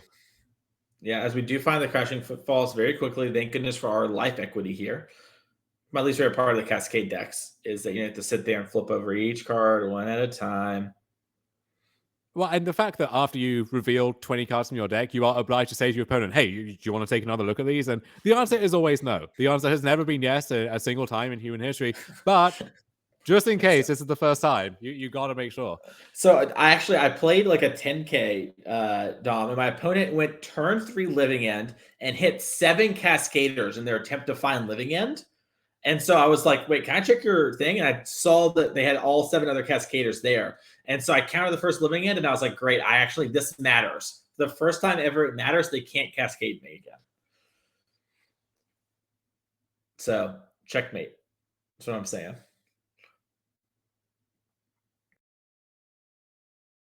Chat making a good point that the historical Richard Nixon was actually quite Rhino-esque in the sense that, very tough hide, tough exterior, threw his weight around, but, his intelligence, too smart for his own good, too many malicious schemes. If he had been just some innocent himbo with his head in the clouds, things would have worked out better for him, probably worked out better for the United States and the rest of the world as well. So just something to keep in mind as we go forward here.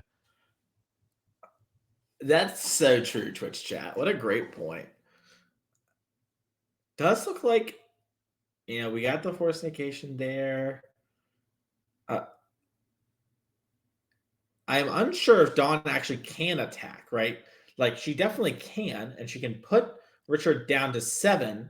But if Richard just goes like Brazen Borrower or tap down the Rhino, Dawn's in a really awkward spot where she's just dead. You would think the combat math would be easy, right? They're all 4/4s. They're all the same size. They just cancel out. But the fact that you have trample damage and, okay, what happens if I block here and then they petty theft my thing? I trample over for 4. What if there's an ice, like taking 1 blocker out of commission? The actual combat math, okay, they all cancel out. But there's this open question of how many blockers am I actually going to have when that blocking process comes up? 100%. Magic is a lot more complicated than people give it credit for a lot of the time, even when things seem easy, quote unquote. Especially when you're 4-0 in this big event, you want to finish strong, right? You're sort of halfway in towards drawing, and you just need to, get another 4-0, and then you're suddenly, boom, you're drawing in the top 8. You're hearing, Joe Lissette and Will Kruger cover your match, which they're going to be jumping in the booth for us here in just a minute. So get excited for those two to hop in. Yeah, psychologically, there's a big difference between, okay, I'm 5-0, just won a tight round, feel good, have momentum, whatever that means, unclear in practice, but you start to see top 8, start to see those dollar signs in your eyes. If you're 4-1, it's okay, well, you're under the gun now, right? You pick up a second loss, it feels like, well, that's a day's worth of hard work potentially wasted. So they have a loss to give. Both players off to fantastic starts here, but that start can fall apart very quickly for one of them. Yeah, it looks like Dawn's using a force negation here on the crashing footfall that was cast. Richard Nixon taking a moment to think, probably thinking through, what he wants to do. If he has a mystical dispute, he maybe doesn't want to use it here. Maybe he does. This is just a spot where he's just thinking about stuff. And then looks like no attacks here. The attacks just are not good enough for him. This will die on the crackback, potentially. So he's just going to hold up and have, looks like it's a Misty Rainforest in hand is the card we can see. But Dawn doesn't know. It could be a Violent Outburst, which would be very bad for her if she makes an attack into that card. Also could be another Endurance. Dawn doesn't know what, Richard Nixon's willing to do. We saw the first Endurance. Dawn might not play that card. She might be like, what happens if I attack and there's a second Endurance? That could really throw this entire math off. Yeah, crucially, Violent Outburst boosting power would get the Endurance to a 4/4 and would let it now actually trade with the Rhino in a way that it wouldn't previously. So the other half of that, the crashing footfalls, is going to be hard to beat, but Violent Outburst half not insignificant either, especially if trample damage ends up being relevant. 100%. And so you see Dawn sort of taking her time, making sure she's touching a force. I wonder if she drew a footfalls. Not the, Yeah, there it is. Yeah, if the game goes long enough, and she can stall the board out, she'll be very happy to have that. But right now, it's sort of a very awkward draw step for her. Yeah, we have seen some Rhino lists where maybe it's an Endurance matchup and you want to have that green card to pitch. Maybe if you have like Fable of the Mirror Breaker, Season Pine Master, some lists you want that card to pitch away. In these builds, there's really no upside to keeping it in hand. So you shrug your shoulders, you suspend it, and you hope that die gets to come off at some point. 100%. And here, looks like Dawn's maybe moving a little attack skis in. Okay. Getting a little frisky here. Yeah, maybe she's trying to get Richard to trade because maybe trading favors her. She has like a Brazen Borrower in hand, and then she's like, yeah, you have to block because I have Violent Outburst. So what are you going to do? Looks like it's just going to be a Rhino get traded, and then we're going to suspend some more Rhinos. Both players just suspending Rhinos a little bit here, and Nixon in sort of an awkward position where his board's slightly bigger than Dawn's, but can't really attack due to the nature of Rhinos potentially coming off the Violent Outburst here.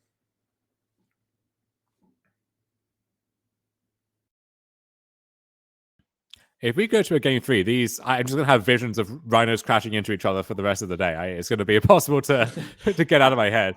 I already can't get them out of my head, let alone, so I can't imagine that happening. As we get a Violent Outburst here, as it does look pretty good for Dawn here. If she is doing this at end of turn, she is going to be able to attack with at least one of these Rhinos, if not more. A lot of Brazen Borrowers getting hit. Something that Richard Nixon's going to keep in mind.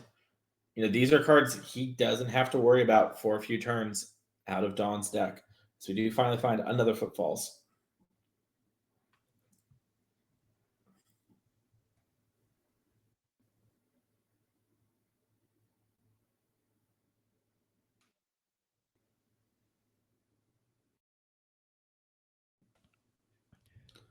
Bunch of Rhinos in the booth, hanging out.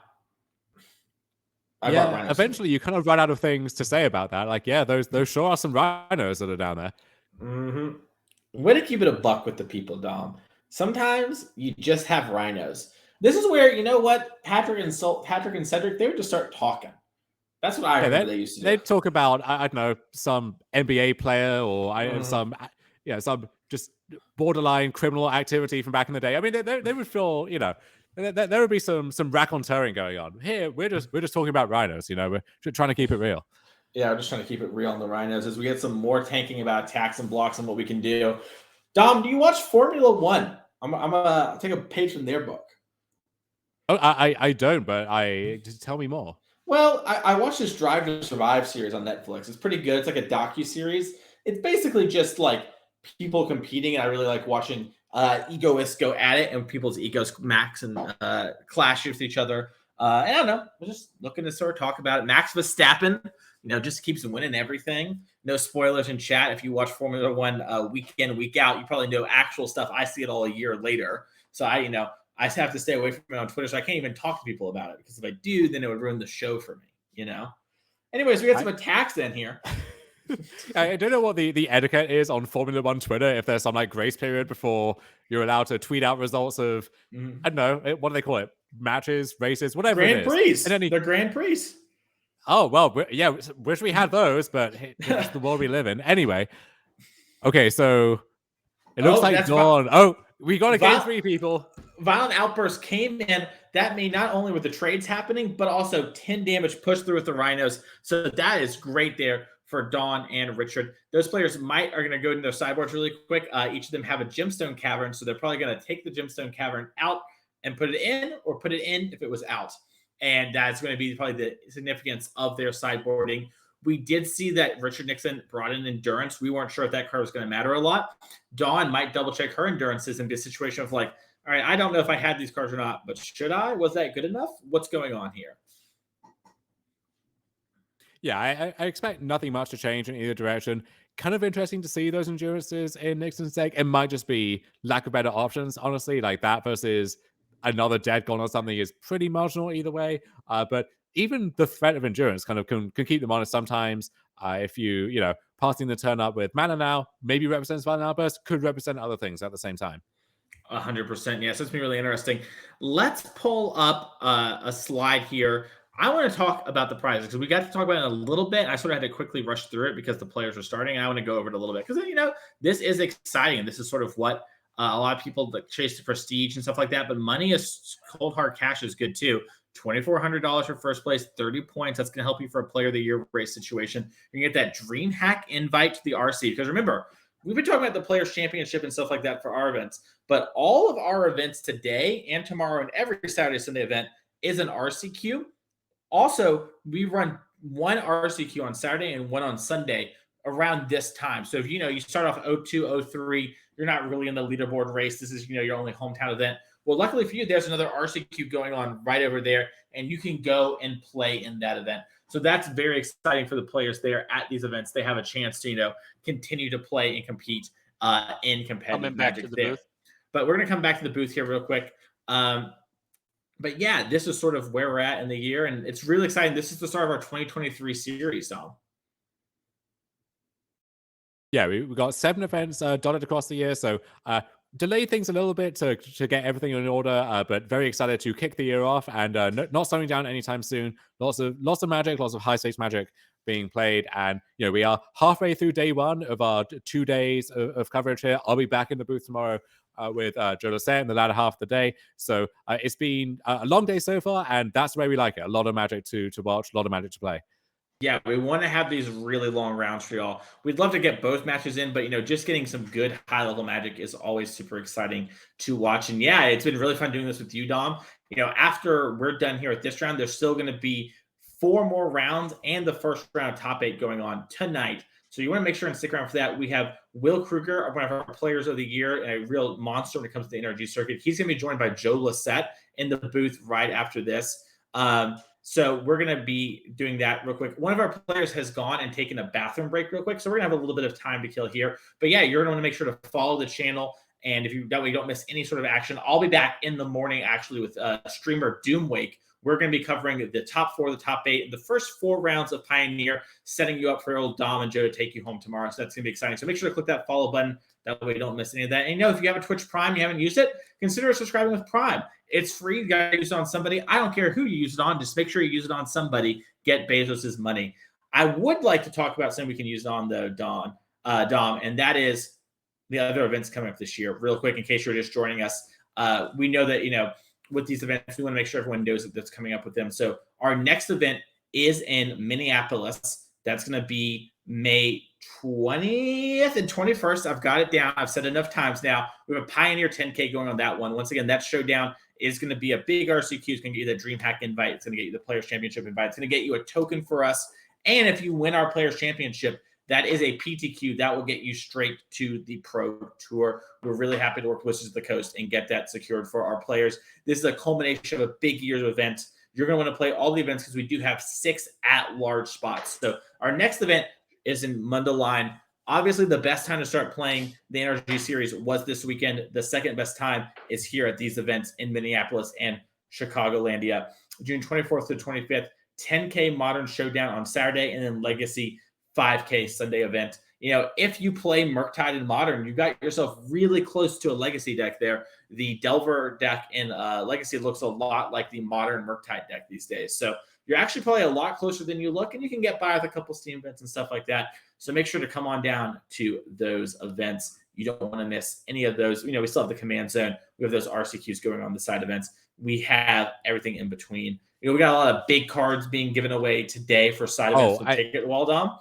I saw Will Kruger, who will be hopping in the booth after this round, asking around to see, could he get to the site, play some side events, win a big card for himself, and have time to get back and before commentary starts. So a lot of big card enjoyers out there. Yeah, everyone wants a nice little big card to grace their living space. Yeah, I really want one right about here. I've got this house now. I want to get it a little decorated. I'm really looking for one right there. So I'm going to have to head on out to one of these events in order to win some of these big cards.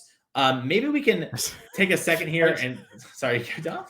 Just makes me think of those like male living space memes where it's just a dirty mattress on the floor, no furniture, nothing, and it's just some gigantic 8-foot tall nickel bows or something in the background. Dom, I've got a bed frame right here. It's on. Oh, camera. I bet you do, Mason. Yeah, I'm ready to go. Anyways, we're back in the feature match area. No reason to worry about that as Richard Nixon takes a mulligan, much like the real Richard Nixon wishes he could have done. As it looks like Dawn DeLozier is going to keep. I wonder if Dawn's making a run at the circuit this year. Dom, last year she made some really good finishes, had some good stuff, but started playing more in the latter half of the year. Makes it a little bit harder to make that Players' Championship race on the at-large bids. But now, we see her here week 1, sort of in the new race. I wonder what's going on in her head when it comes to that. Yeah, I think Dawn is, I'm not sure where she's at in terms of like college application and stuff like that, other stuff going on. You see this a lot with some of the younger grinders where they maybe take a year or two while they're in school, while they don't have other commitments to really go hard on Magic, and then other stuff kind of enters the picture. And I think a big skill as a Magic player is actually learning how to balance Magic with those other commitments. Yep. 100%. I think Dawn is a sophomore in college, so very much in that range. Okay. Pull and pass the turn. Woodford Hills, I imagine fetching Catch Your Triumph. There we go. Yeah. As we do see it here.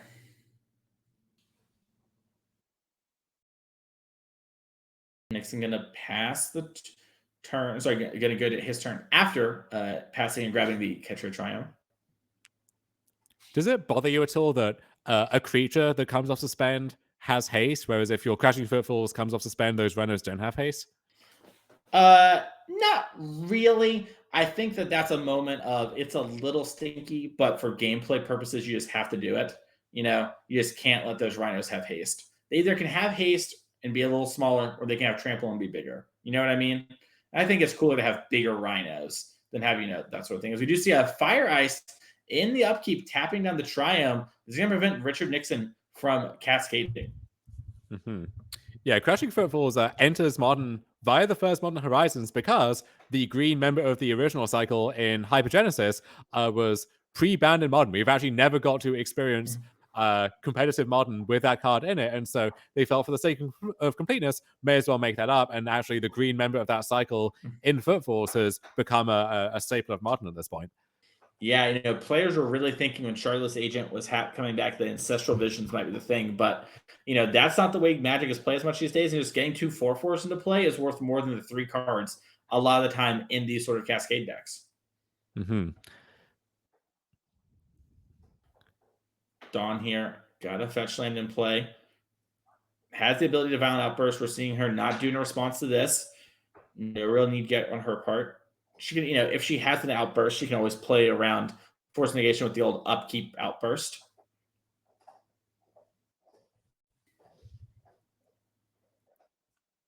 It's hard to gauge, given that the game effectively does not start until turn 3, how good each player's hand actually is, right? Like, Nixon could be sitting on a bunch of violent outbursts and force negations, or it could be, one cascade spell that we really need to resolve, and then if that doesn't work, not sure where we go from there. Yeah. You get a shock here. As we go, violent outburst, and get the Rhinos. First cascade spell of many here. And again, in this window where force negation not on the table, and also mystical dispute is not as well. Mm-hmm.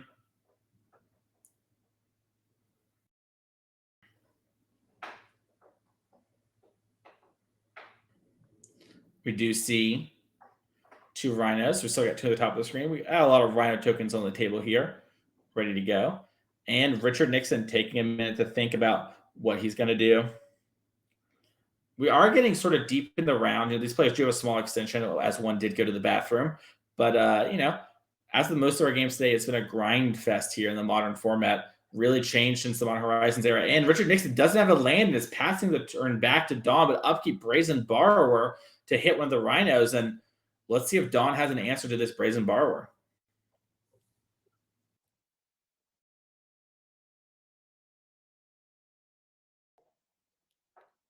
Yeah, and she's going to hard cast Force Negation on this Borrower. Let's see if Richard Nixon wants to force back. And he is, up on cards, but down on lands. Yeah, this is that classic fight of Flood versus Screw, right? You can imagine if Nixon gets to draw that third land and start cascading turn by turn, that might overwhelm what Dawn has built up so far, even though he started this game off on the back foot. Yeah. As we do see, Dawn here now gets to draw for turn that was all in the upkeep. Dawn down 1 Rhino, but still has 1, so we can get some attacks in here. As we've seen, too, getting these chip shots in matter a whole bunch, because the board does sort of stall up with Rhinos, and it becomes a lot about chipping across the last points of damage here. If Nixon found a land here, we could see him start to stabilize this game. Looks like he's got something he's thinking about playing. Might be a situation where it looks like we have a Fury, I think, in hand. But we're just going to cast Brazen Bar, or another petty theft situation here. And if Dawn has Mystical Dispute, she probably would have used it earlier. So Richard's thinking, okay, you have to draw for turn there. Now we're out of Rhinos. And, now Dawn's down the 2 Rhinos, and it was up to her to sort of represent pressure on board as she plays Mr. Rainforest here for turn. And Charlotte's Agent.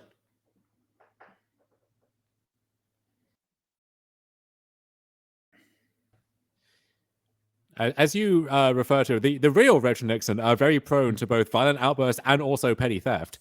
Yes. So maybe this is on theme here. 100%. As we do see Dawn here is getting some Rhino tokens and shuffling up the deck. I've listened to parts of the Nixon tapes. There are some unsportsmanlike language pretty frequently among those. Definitely more of that one. Hopefully not from this Richard Nixon, as we do see an ice tapping down the Catcher of Triumph. Dawn saying, hey, look, how many of these Brazen Bars do you actually have? Because if you draw the land this turn, I'm just going to make that not actually a thing and chunk you for 10 here, put you to 4, and make it so I can probably cross the finish line with something like a Violent Outburst or a Fire Ice to the face. Yeah, we mentioned time might be a concern. Luckily, the nice thing about the Rhinos deck is when it turns the corner, it closes the game very quickly. There's no, having to tick up and protect Jason Minesgolder for 7 turns. Yep. You see Nixon does pick up the land for the turn in the form of Mr. Rainforest and has an Endurance. He's going to suspend the Footfalls, a card that's probably been in his hand for a few turns but didn't have time to deploy with all the Brazen Borrowers needed. And Dawn is going to take a draw for turn here, and she has a swing for 10 here. That's going to put Richard Nixon down to 4, assuming she doesn't have a Violent Outburst or anything of that nature. Looks like Dawn now, post-combat, taking a little think about what she can do. Going to play another Shardless Agent, and that is going to put so many Rhinos in play. Nixon is going to need some card that I don't think is in his deck, and he's going to need to put an Engineered Explosives into play if he wants to stabilize here. The Shardless Agents will still beat him. Yeah, there's no sweeper, nothing like that. The way that you get back in games as the Rhinos deck is just kind of trading off cards, but there are so many cards to trade off with. A whole stampede of Rhinos that I don't think that's possible at this stage. Yeah, it looks like Nixon kept a hand that was needing a little bit of a land situation, but had enough to answer the first wave of Rhinos, and to hope that Dawn didn't have that second wave. And Dawn did, and now Nixon, if this footfall was maybe coming off suspend here, we'd be really close to stabilizing. But in the moment, not even like we don't have enough cards to vote for Furies. It's just looking really rough here for Nixon. And so let's see what we have here. It looks like we have a Shardless Agent. We are running a little low on time here, so I don't think we're going to get y'all another feature match, but we're going to see this game out through its conclusion. And it looks like we've found some crashing footfalls. And Richard Nixon just passing the turn back to Dawn. Dawn knows she has lethal on board. Might take a second here to double check and make sure there's not any cards she's forgetting. Would hate to lose, not only a feature match, but your 5-0 match, just because you made some silly mistake. But we know it's safe here. And she has Fury. That's going to clear the way for sure. Richard Nixon gets slain by Dawn DeLozier. Congratulations, Dawn, moving on to 5-0 in prime position to top 8, our first NRG Series event of the year here. Absolutely. So yeah, great start for Dawn to this tournament and potentially to the year if she is planning on making a prolonged run at it. Richard Nixon falls to 4-1, still in good shape, but no longer a loss to give. We'll have to win out from here and then hope to shake hands in a few rounds from now. 100%. Yeah, I didn't really flood out like it was a water game in that one. Got a little mana screwed, but it happens to you. Thank you all so much for hanging out with us these last 2 rounds. Dom and I are going to be done being in the booth for today, but you're going to have more Magic coming in just a second. Joe Lissette and Will Kruger are going to hop in. They're going to carry you all the way through the top 8, and then tomorrow morning, 10 a.m. Central Time, be here. That's going to be the start of the top 4. You're going to have me and Doomwake. Sorry, 9 a.m. Central Time. We're starting early. Yes. Me and Doomwake are going to be there. We're going to take care of you the top 4, the finals of this modern tournament, and then we're going to start you off with the Pioneer. So make sure to follow if you haven't already. Stick around, and thank you so much from Dom and I for having us here in the booth with you, and we can't wait to see you later on the weekend. Yeah, it's been a lot of fun. That's it from me, Twitch chat, for now. You won't have Harvey to kick around anymore until about 3 p.m. tomorrow. But we deserve a break after all of that. We will leave you in the capable hands of Joe and Will to finish out the modern portion for today. And then we will see you bright and early again tomorrow for some more Magic.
All right, we'll try this again. Can anyone hear me now? We are potentially back to doing commentary here for Nerd Rage. Joe Lissette, going to be joined by Will Kruger, and you guys can hear me. Okay, can you guys hear Will? Will, are you there? No. Okay. So anyway, while that step gets put together, thanks for joining us here. First event of the year. We're working through issues. Anyway, this is round number 6. I don't want to take this away from Joseph Bernal and Aaron Hayes, as they are both 5-0 here, putting on a good display so far. 5-color creativity here versus 4-color prison. It's really kind of attracts Goryo's Vengeance, which is not something you see every day or ever. But Will, all right. Will, is Will in the booth now? All right. So anyway, we are underway here. You all in chat actually have more of an idea what's going on in the match so far than I do. But I can tell you that, okay, Will, are you ready? Yeah, I'm absolutely ready. Looks like we came down into the middle of a really nice match here between Joe Bernal and Aaron Hayes on 4-color prison, which I believe is the goal of the deck is to reanimate Atraxa with Goryo's Vengeance. Yeah.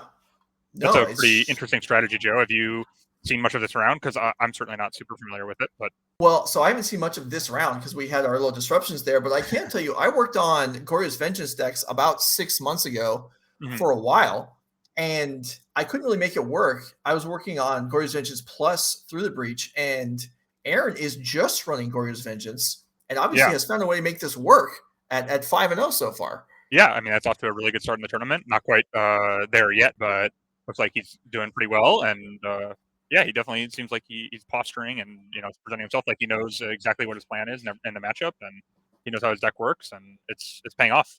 Yeah, definitely. All right, so we see here Joseph Bernal not playing Blue Eye Control as he used to do on the regular here on the series. Still has Teferi Time Reliever in play, though, and I'm not sure that's going to disrupt Aaron Hayes altogether much. I mean, there is an Emrakul on the sideboard. You can't Goryo's Vengeance Emrakul with Teferi in play, but shouldn't have any trouble with Atraxa. Yeah, the interesting thing to me here is that how often is Atraxa going to be actually good enough for him? Like, if my concern for Aaron here is that if he is to create Atraxa, draw like 5 cards, and then Joe untaps and plays Creativity for X2, makes it sacrifice Atraxa, and discard 2 cards and draws 2 cards of his own, is that going to be good enough to win the match? And we're going to have to see. Yeah, yes, indeed we will. All right, so things are progressing here.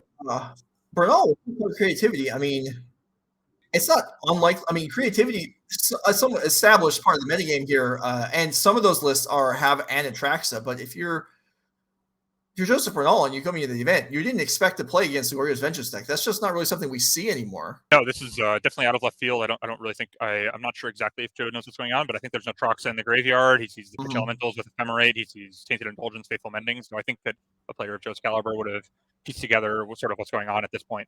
Yeah, absolutely. All right, so we saw a couple Archons on the Grief there by Aaron Hayes, a couple Archons in Joseph Bernal's hand. That is certainly not where he wants them. It is probably possible to hardcast them in this deck, but that's not the norm. So this is we'll classify this as a pretty poor draw for Joseph Bernal, right? Yeah, this is definitely not what you want to see if you're Joe. You want to build your deck. You want to take into consideration this in deck building. Like, you want to make sure that you have at least 2 black lands. You want to typically be like a black Triome and a Blood Crypt. So that way you have an untapped one. So when you hit your 8th land for the Archon, it can be a fetch land, and then you can actually cast the Archon. But yeah, this is definitely not ideal. No, certainly not. And now I mentioned that the Teferi is not going to really disrupt what Aaron wants to be doing. But looking at the deck list here, is Aaron going to be interacting with Bernal very much? I mean, not really. I guess there's Leyline Binding. Other than that, his spells are all sorcery speed, it looks like. So, yeah, maybe this Teferi is just kind of, it provides some sense of safety for Bernal, but not actually making too much of a difference in the game. Yeah, I completely agree. I'm not sure that it's actually impacting that many of Aaron's plays. I guess one thing that can't happen is Ephemerate on an evoked elemental. Right. Okay, and that you're right. That matters quite a bit, and it certainly can in various scenarios. So we see here Ren 6 joins the board, and then I'm guessing that's a Fable. Yeah, okay, that's a Fable the Miracle Breaker, which I don't know how much value the token necessarily has right now. I'm sure it has some, but just the rummaging ability will allow Bernal to clean his hand up, and that should really improve his prospects for the game going forward. Yeah, that's exactly what you want at this stage of the game when you've run a few too many cards that you don't want in your opening hand, like Archon of Cruelty. Fable of the Mirror Breaker is going to be a great option, not only for discarding them to draw any new card, an Indomitable Creativity or a piece of interaction or whatever, but it could also unlock Persist as an option. So that was a great pickup for Joe, and this is a really nice developmental turn. But he's tapped out, and Aaron has full reign to do what he can, and we can see the full strength of his deck. Okay, so moving into Aaron Hayes' turn here, and well, certainly fallen pretty far behind on the board, but a deck like this, I mean, you're thinking you're going to do things all at once. We have Gristlebrand, we have Attraction to Reanimate, but I think you mentioned, that isn't necessarily guaranteed to get him back in this game. There's no one-shot kill in this deck, right? It's just value Gristlebrand, value Atraxa. It's just a lot of value, and then you'll see that they're very wisely included a lot of cheap 1 and 0 mana pieces of interaction. So when you go way up on cards, after you've spent a lot of mana being invested into them, then you can do that. You can capitalize on it with the 0 mana Grief, 0 mana Solitude, 1 mana Ephemerate, etc. So you can sort of a deck like this could definitely come back, but he had a full turn there to pull off any of the cool tricks that he can do, and he didn't do that much. And now we're back on Joe's main phase, and he's got a whole lot of lands. He's cleaning up his hand with the Fable. He's got this Fable. He's got Planeswalkers aplenty. He's got Ren 6 ticking up, and Aaron isn't doing much right now. So at this point, if you're in round 2, if you're Bernal seat, you might be thinking, okay, my opponent brought some kind of interesting mishmash of stuff, and it's just a failure, and it's not going to work. But at 5-0, clearly the deck works. It's just struggling right now. So you have to be, even though you're like feeling probably pretty safe, you have to be thinking, okay, what exactly am I in for here? Because my opponent's got to be setting something up. Right. It's not just a coincidence that you see that this person 5-0. It's not like they just got super lucky the whole time. So we're going to see how Joe manages to see Joe respect a lot of powerful things that could be happening. Yeah. Okay, Bernal figuring out how he wants to develop this turn. Joseph Bernal played in several Nerd Race championships. Last year, kind of a down year for him, I would say. It wasn't quite the powerhouse maybe he was in the past, but still always going to be a threat. I think, a player, once you become this established of a player, even if, a format doesn't kind of go quite to your liking, you don't have success for a while, you're still just one different deck, one different alteration, one different format away from being right back where you were before, right? I think that's kind of the way things go. Yeah, I completely agree. I mean, once you're sort of at that level, then you're definitely going to be a threat to take down any tournament that you enter. And Joe is definitely capable of taking down this tournament and many others. Yeah, maybe when we have some time in between rounds, we can talk about kind of what elements would go into establishing a player as someone who is able to just has the basic skills to come into a format and learn it and do well. But for now, we're still in the middle of this game here, and Bernal is having all the fun at this point. Oh, yeah, he's just got everything, and there's not a whole lot going on the other side of the table. Yes, indeed. So he's got a pile of cards in his hand, a whole lot of mana, both Planeswalkers. He's got a reflection of Kiki Jiki. The world is his oyster here, so to speak. Yeah. Even if he were to have an Archon in his hand, he's not that far from hard passing one.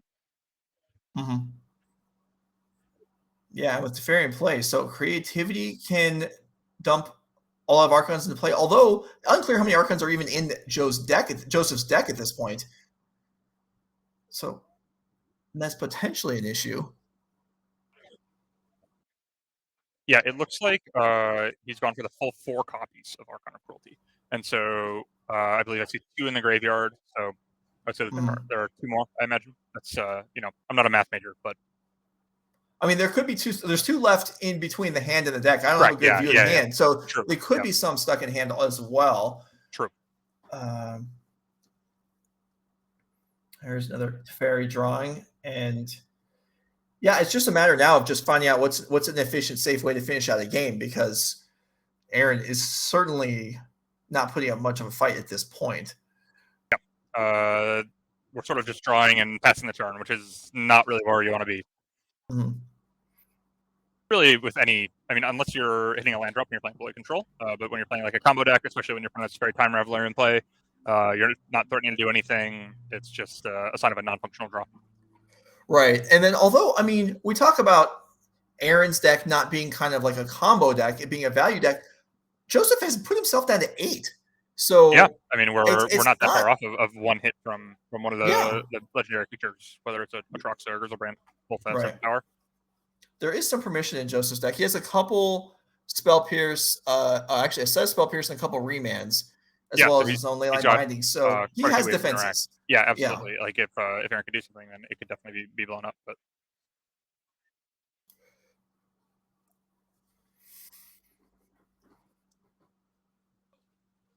All right, so the Red 6 does get eaten up by Leyland Binding here, so there's going to be no ultimate to provide an AZ route for Joseph to finish this game off. So he's going to have to grind a little bit harder. You see the tokens coming across here. Aaron drops to 18. I don't think that matters too much. I guess Grizzlebrand draws after several more attacks get somewhat crimped, but true, yeah, we can sort of mitigate the impact of that particular payoff. But at the moment, the thing that's more important here is that Judge is able to continue sculpting his hand with Fable the Mirror Breaker, and I believe Aaron has 1 card in his hand, and from the way the game's played out, it's pretty clear that it's not a particularly good one. Yeah. That's clear to both players at this point. Yeah, it's kind of the scenario where, okay, well, both players realize Bernal is certainly likely to win this game. It's just a matter of actually it happening. Absolutely. Just one Glorious Vengeance away on Atraxa away from, we can see drawing 5-6 cards, and then all sorts of crazy things could happen. There is a little bit of the mitigation to Fairy. Stopping Ephemerate on an Evoked Elemental is definitely going to put somewhat of a damper on things, but I don't think that would be a huge deal, but we could see it matter for sure. Right. All right. So here comes an attack across for 4 this time, a little bigger chunk of damage. Bernal will net himself a treasure, and let's see, we have Blood Crypt in play. Yeah, are we going to see hard cast Archon of Cruelty? We've got a lot of cards in our hand. We've got a whole lot of mana. We have double black, so if it's in hand, I imagine we'll see it happen. Yeah, and it's protected also because of Teferi. So yeah, there's no real risk here as long as Bernal's able to keep a couple mana open for potentially like Spell Pierce or Remand.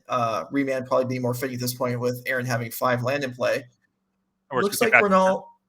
Yeah, well, it looks like Bernal has 8 land plus a treasure. So I guess if you hard cast Archon, you couldn't cast Remand. So maybe he's gonna wait. Yeah, we might see end of turn. We see end of turn Transmogrify, and we're going to see, because we have the Teferi Plus, so that the sorcery turns into effectively an instant, and we are able to put in Archon end of turn, and then we're going to untap, and then that should be lethal damage because the Archon's worth 12, and then the tokens are worth 3. How does Archon of Cruelty hit so hard? It's a good one. It is so strong, and it's not a legend, and it's just there's so many advantages to this card. It's really impressive, and it just got printed. Absolutely. It just went right into like all the formats it was legal in as new, kind of like Atraxa is right now. It's 100%. The even in Legacy, even in Vintage, the decks that cheat creatures into play have to consider like, okay, I've had my deck list for a few years now. Now there's Archon of Cruelty. Now there's Atraxa. Does that fit in my deck? 100%. Joseph Bernal said no on Atraxa. Aaron Hayes said yes. Yeah, we sort of see both the players diverging and how they want to cheat a large creature into play, and Joe's gone with Archon of Cruelty, which Aaron's gone with Atraxa, and both of them are very strong. Both of them have different merits, and Atraxa sort of asks you to build your deck in a certain way, and Archon can just kind of go into anything. For example, well, not go into anything, but in the sense that like you don't need to do more work to make it a good reanimator target, I guess. But Atraxa, you need sort of work to make it a good reanimator target, I guess, is kind of what I'm getting at. But Archon of Cruelty, definitely one of the best things that you can cheat in. I played Reanimator in Legacy in one of the Magic Online showcases a few weeks ago, and I played 4 copies of Archon of Cruelty, and I was often entombing for it over Grizzlebrand because it's just going to be better on that board. Grizzlebrand, I had Grizzlebrand in play, and I lost a few games to bigger Murktide region, and I had no life to pay to draw cards. But Archon of Cruelty could have won those games because it is often that much better. And we are seeing Joe with the end of turn Transmogrify into Archon, taking down game 1. So very nice, clean game from Joe. And now we'll see the impact that some of the sideboard cards can have. And it looks like that Joe has 3 copies of Fluster Storm, 3 copies of Nature's Spin. Oh, we have Aaron's deck list up. Oh, Joe. So let's go ahead and go through Aaron Hayes' list first as we or Bernal's. Okay, so we'll go with Bernal. So we're continuing on right here saying so he's got Spell Pierces, he's got Remands. those are probably going to stick in. Facing down, well, he didn't get to see the deck really go off or do whatever its thing was supposed to be, but he can make a lot of guesses here. There's probably not a lot of things he's going to be uncertain of as far as what's going on in Aaron's deck. So what do we like the obvious cards here? Flusterstorms? Do we want Veil of Summers? Yeah. How about do we want ley lines? Taking a look at it, it's interesting. So we have one copy of Veil of Summer, and we have 3 copies of Leyline and Sanctity, and those are both pretty potent against a certain range of Aaron's draws, which is basically Grief and Grief Ephemerate, which is definitely one of the stronger draws that Aaron can have. You can sort of see resemblance to that with the more popular deck, Rakdos Scam, which uses Undying creatures to trigger Grief multiple times, and both of those are going to be very good against that, but not particularly good against the rest of it. The card that I'm really eyeing here, if I'm Joe, is the Flusterstorms, because that'll allow him to sort of effectively fight over returning the Atraxa, and then if we can sort of prevent that from happening, then I'd expect that to be really, really powerful. Yeah. All right. Let's go ahead and look at Aaron Hayes' list. It's certainly more of an outlier here. As to what's going on. Definitely a very unique deck list here. And that's why we're happy to feature a player that's 5-0, but when they're 5-0 with something that's a little off the wall, that's even better. 5-0, it is effectively a brew, an unknown quantity, is really impressive, and I'm really interested to see this deck here. And wow, we have a full 7 ley lines, so that's fascinating. One thing to note is that white Leyline and Sanctity, does shut off Archon of Cruelty's triggers, so because that does target an opponent, and unfortunately it's not target player, so you're not forced to target yourself. It's just a 6/6 flying, which is still quite good, but that is one route that we could go. The Emrakul, I don't think is going to do that much. I imagine it's just there for a mill, or maybe you have a certain matchup that you want to return it with Pario's Vengeance. Fairy Time Revel looks good to potentially fight over any of the permission spells. Prismatic Ending and Silence, neither of those seem particularly good, although Silence is a fine way to fight over Flusterstorm as well. So yeah, no, there's definitely a lot going on here. A lot of some options, some nice appealing cards to kind of clean the matchup up and help out against the Archons, like you were saying. And Aaron Hayes doing well here. I mean, maybe it's not a brew, maybe it's not his own deck, but this is a new deck, and so all these terms I think apply. Like people that however you want to. Right. If you follow the metagame precisely every day on every week on updates, I mean, maybe you've seen this a lot. If you're touching in for the first time, this is the first coverage of a few months. If you've been away from Modern for a little while and you're looking at this, you're like, hey, I haven't seen all this before. Yeah, this is pretty interesting strategy. And Cardoza's Vengeance used to be a very popular strategy maybe 5 or 6 years ago. Returning Grizzlebrand, which we still see resemblance here. And what people would do is they would use Nourishing Shoal and Whirlspine Worm to draw through their whole deck and kill with Grizzlebrand. And so it's interesting to see some resemblance of an older Modern deck with a lot of new additions like the Evoke Elementals, Ephemerate, Atraxa, stuff like that. Yeah. Okay. So we're about to get underway. Aaron Hayes is a pile shuffler, so we are nearing the players being ready to get going here, and being on the play in game 2, and honestly hoping to do just more than he did in game 1, whatever it is. Yeah, we just weren't really able to accomplish a whole lot. We missed the developing turns due to some technical issues, so I'm not entirely sure if he mulliganed low or if something Joe did really broke up his draw, like a Spell Pierce, like a timely Spell Pierce on a Faithful Mending or something like that. I'm not really sure, but he definitely was not able to accomplish that much, that's for sure. And we'll see if he can do better this game. It looks like both players kept 7, so we're going to have a pretty good game here. All right, underway. Aaron Hayes with Hallowed Fountain. Do we have turn 1 play to justify that? Oh, we have multiple turn 1 plays. We have the Grief. And what do you think? There might be something to follow this up this turn? I imagine that we're gonna have an Ephemerate, and then we're gonna see the quote unquote scam draw that we all know and love.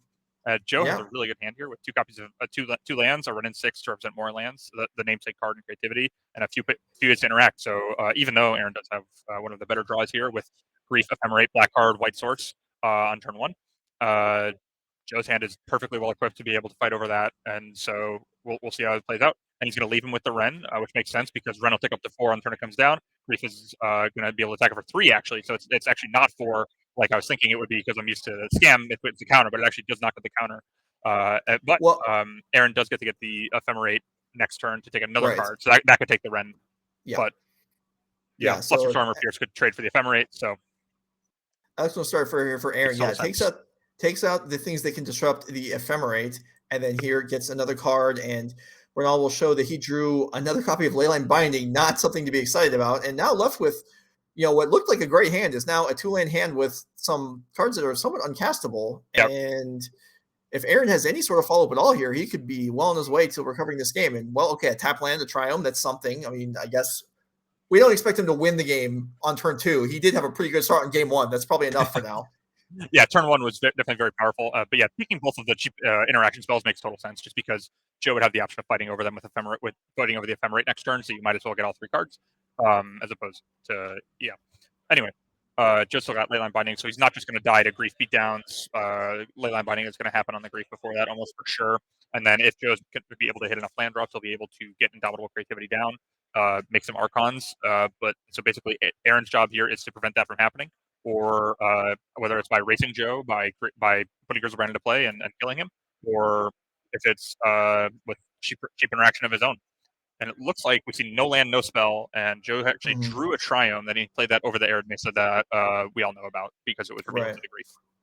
Sure, that makes sense. I mean, playing this creativity deck with the Dwarven lands, you want to wait, right? Your fetches, you want to wait as long as you can, so or at least until you have 3 other mountains. Yeah, it makes total sense. We see the Arid Mesa come down now, so we've seen that Joe didn't draw like a Shock land or something. He could have drawn Dwarven Mine, and he definitely didn't draw Fable because that would have come down as well. And I think we see a pass of the turn there from Aaron. So no land, no spell, 2 turns in a row. That is not really what you want, where you want to be.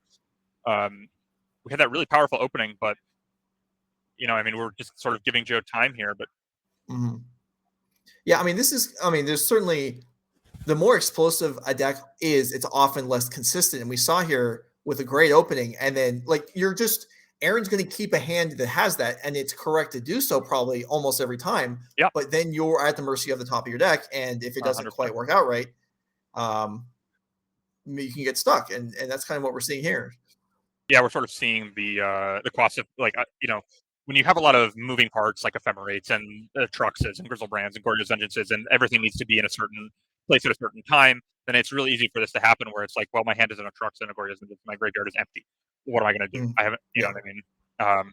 So if I'm Joe, the cards I'm thinking that might be in Aaron's hand, the cards I'm worried about are like cheap interaction, potential spell pierce, Fluster Storm, something like that. We know that Aaron doesn't have that. From our perspective, cards that he could have are potential White Ley Lines, Atroxas. Everybody knows about the Atroxa and Grizzlebrands. So one of the fatties that he could reanimate could be in his hand from this spot. I don't know. That's just what I would be thinking about if I were Joe in this position.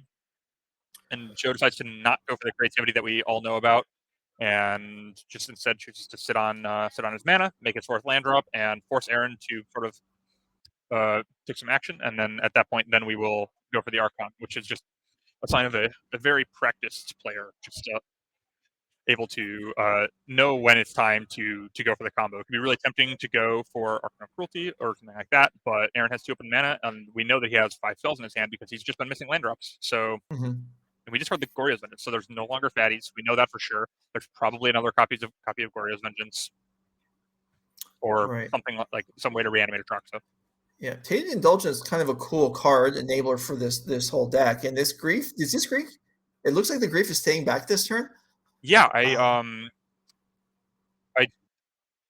don't fully understand that because Joe can only get 1 dwarf, and so he's not threatening a double block. Is it possible that Aaron values his life, 1 of his life points, as being worth more than 3 of Bernal's? Because of Grizzlebrand? I mean, maybe. I suppose that's possible, but with Joe at 11 and Aaron being at 18, I'd say that that would be a miscalculation on his part, if that's correct. And I imagine that there's something else that he's playing around, but it can't be something like Endurance or like a Flash creature, because you can't play creature for creativity. You can only play the creature that you want creativity into. Otherwise, you're not going to be able to reliably use your Indomitable Creativities to put Archon into play if there's Endurances and such in your deck. So you have, Yeah, so Joe's sitting on the creativity we both know about, and decides to not go for it. He could have done an X2, but he's choosing to play around potential cheap permission, something like that. And Joseph may also be wondering why Aaron didn't attack. Yeah. Because, like you were saying, I mean, down to 11 life, it's not immediately obvious. And with fetch lands in play, I mean, there's life total is starting to come under threat. And certainly with, kind of the Gorgeous Vengeance haste, huge Legend Flyer, being at 7 or 8 is a big difference between 11. And yeah, the lack of attack here is, well, absolutely suggestive of something, but that's not clear maybe what that would be. And here's Teferi for Aaron. Yeah, it's definitely not obvious to me exactly what he's playing around, but you don't get to 5-0 not knowing how to play your deck, not knowing how to play the game. So I imagine that there's something that he's respecting here. And Joe has no response to this Teferi, no leyline binding, nothing. He just wants to sit here. That is fascinating. Yeah, and so Teferi So bounces now that token. now we attack, but we're threatening to get another dwarf to kill a Teferi. So now I'm confused. Because this turn not attacking would make total sense because we want to protect the Teferi. Right. Last turn we're gonna go to 17. Does that matter? I don't know. But like if Joe was at 5 here and we were at 16, I think the game would be pretty objectively going better. We could be, so we know that Aaron doesn't have, or at least a couple turns ago didn't have a legend in the hand. He clearly has something. An ephemerate here would be pretty strong and would also allow him to block on the potential goblin attack back. Okay, so that would now, that's what it is. We're going to see a draw step ephemerate. Very nice timing. Yeah, and so this is going to. That is a plains, right? Yes. Okay. Yep, and so that makes total sense because that will actually untap the thing. So it's effectively 3 points of damage from Aaron's perspective, and we have the Teferi, so nothing can go wrong. So that makes total sense. Good play on his part. And now we get to see what Joe's working with. I believe we all know about a creativity and a leyline binding. So if there were 2 creativities, Aaron could still get stuck here potentially, but there are not. Yeah, so we see a remand that doesn't do anything as long as the Teferi's on the board. We have leyline binding to take care of the Teferi, turn on the binding. I wouldn't be shocked to just see 2 copies of leyline binding. The first one, I guess we don't have white, but I imagine we'll just start by hitting the Teferi here, and so we can have remand up for anything that Aaron manages to do. We know he's sitting on a lot of spells because of the missed land drops earlier in the game, so wanting to have remand up seems pretty reasonable. What would not leyline binding on grief have allowed the token to take down the Teferi? That's true. I don't fully understand why we didn't go for that. That is and now grief. That is a great question, and now it's around. So yeah, I don't know. That does seem like it would have been a lot better. Yeah, that's an interesting maneuver. That does seem like it would have been better. Well, there may be. Okay, there's going to be a question here. Okay, yeah, looks like the players are going to call for a touch. Whatever this question is about is probably going to explain why Joseph made the play he did. Yeah, because that dwarf did not have summoning sickness, so we could have hit the grief and then hit the fairy with the dwarf. So. All right. Well, we just cut off the table sound just because we had issues earlier. I want to verify chat. You can still hear me. And also, we'll check if you can still hear Will. Hello, Twitch chat. All right. So if we can get some confirmation on that, that'd be great. Nothing yet, so I'm suspicious. But while this... Okay, they can hear us both. All right. They can hear us both. Awesome. Yeah. Okay.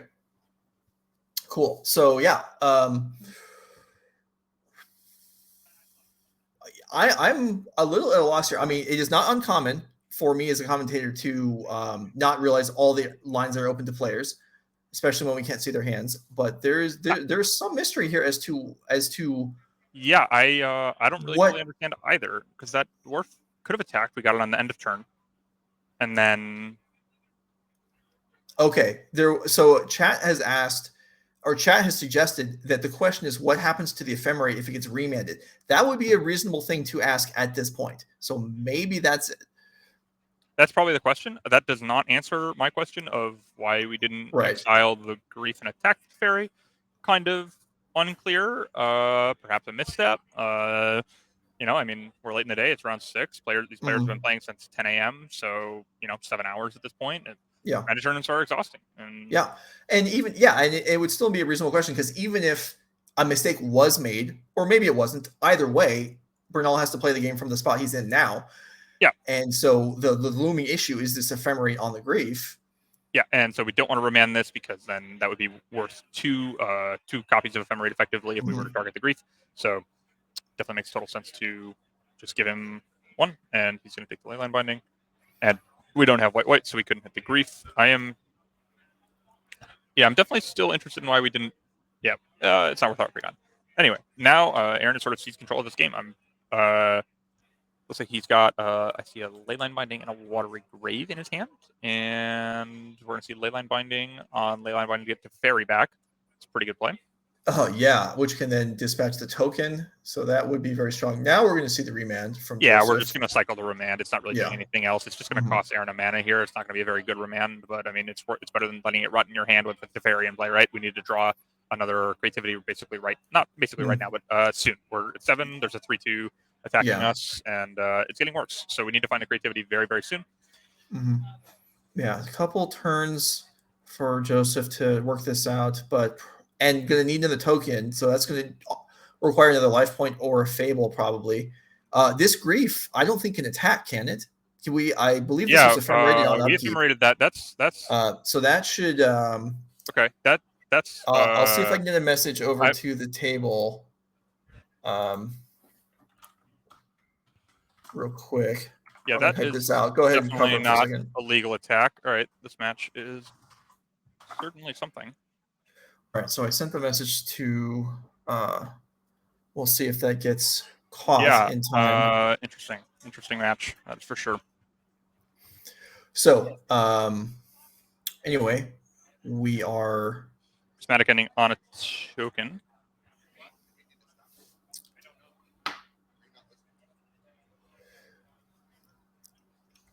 All right. We are in the middle of resolving a spell. I believe the table spotter has now seen the message, it looks like. So we'll see if we can get this. And maybe we're wrong, but I do believe the ephemerate was on the green. Yeah, it resolved. We chose to not remand it explicitly, and that should cause it to resolve. I believe we're resolving creativity now, though, and we have an Archon of Cruelty in place, so presumably that is effective. Although Aaron definitely has lots of countermeasures to that, potentially Goryo's Vengeancing an Atraxa, and then making a lethal attack, and then forcing a jump block, something like that. Could be really good, because actually Joe's at a very inconvenient life total here at exactly 7. Possibly should be at 10. Not sure if that grief attack was legal, so we have... Yeah, okay. And so now it's... Okay, we're just... Looks like we're untapping it, and we're going up. I saw him adjust something with a pen, so maybe his life total is up to 7.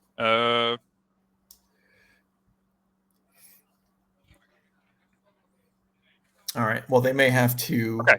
So Joe's up to 7, and the grief is not going to attack. So it looks like we have chosen to apply the very simple fix of, oh, I didn't do that, and we're just going to go ahead and untap it, give Joe his life back, and we're just going to continue as normal.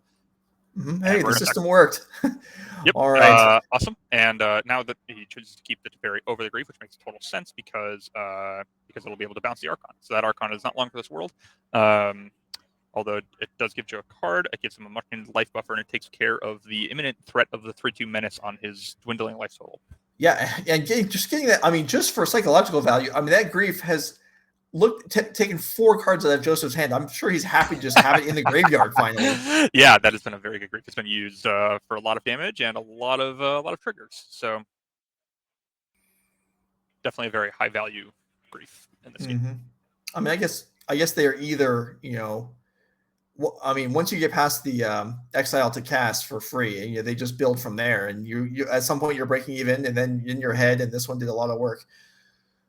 All right, so Bernal at 10, Aaron down to 12. Yep. With Joe, go ahead. Yeah, Joe very notably with 6 lands in play. So if you were to untap and play one, he would not be able to play a potentially bounced Archon of Cruelty. He also needs another black mana, because I believe we have Naya Triumph and Grixis Triumph, which I believe are Jetmir's Garden and Xander's Lounge in play. And then we have 3 Dwarven Mines and a Steam Vent. So that only 1 black mana source at this point in time. But I believe the other one is likely a Blood Crypt, so it is untapped. So fetch lands do represent untapped black mana, which is a big deal at this stage. Okay. Bounce the Archon as you expected. Yep. Maybe could have been some kind of craziness with bounce my own leyline, and then you get your leyline back, eat the Teferi, and then I re-leyline your Archon. Yeah, that's know that makes. Yeah, that doesn't seem necessarily. Teferi is pretty high value, so I think we want to get that around. Yeah.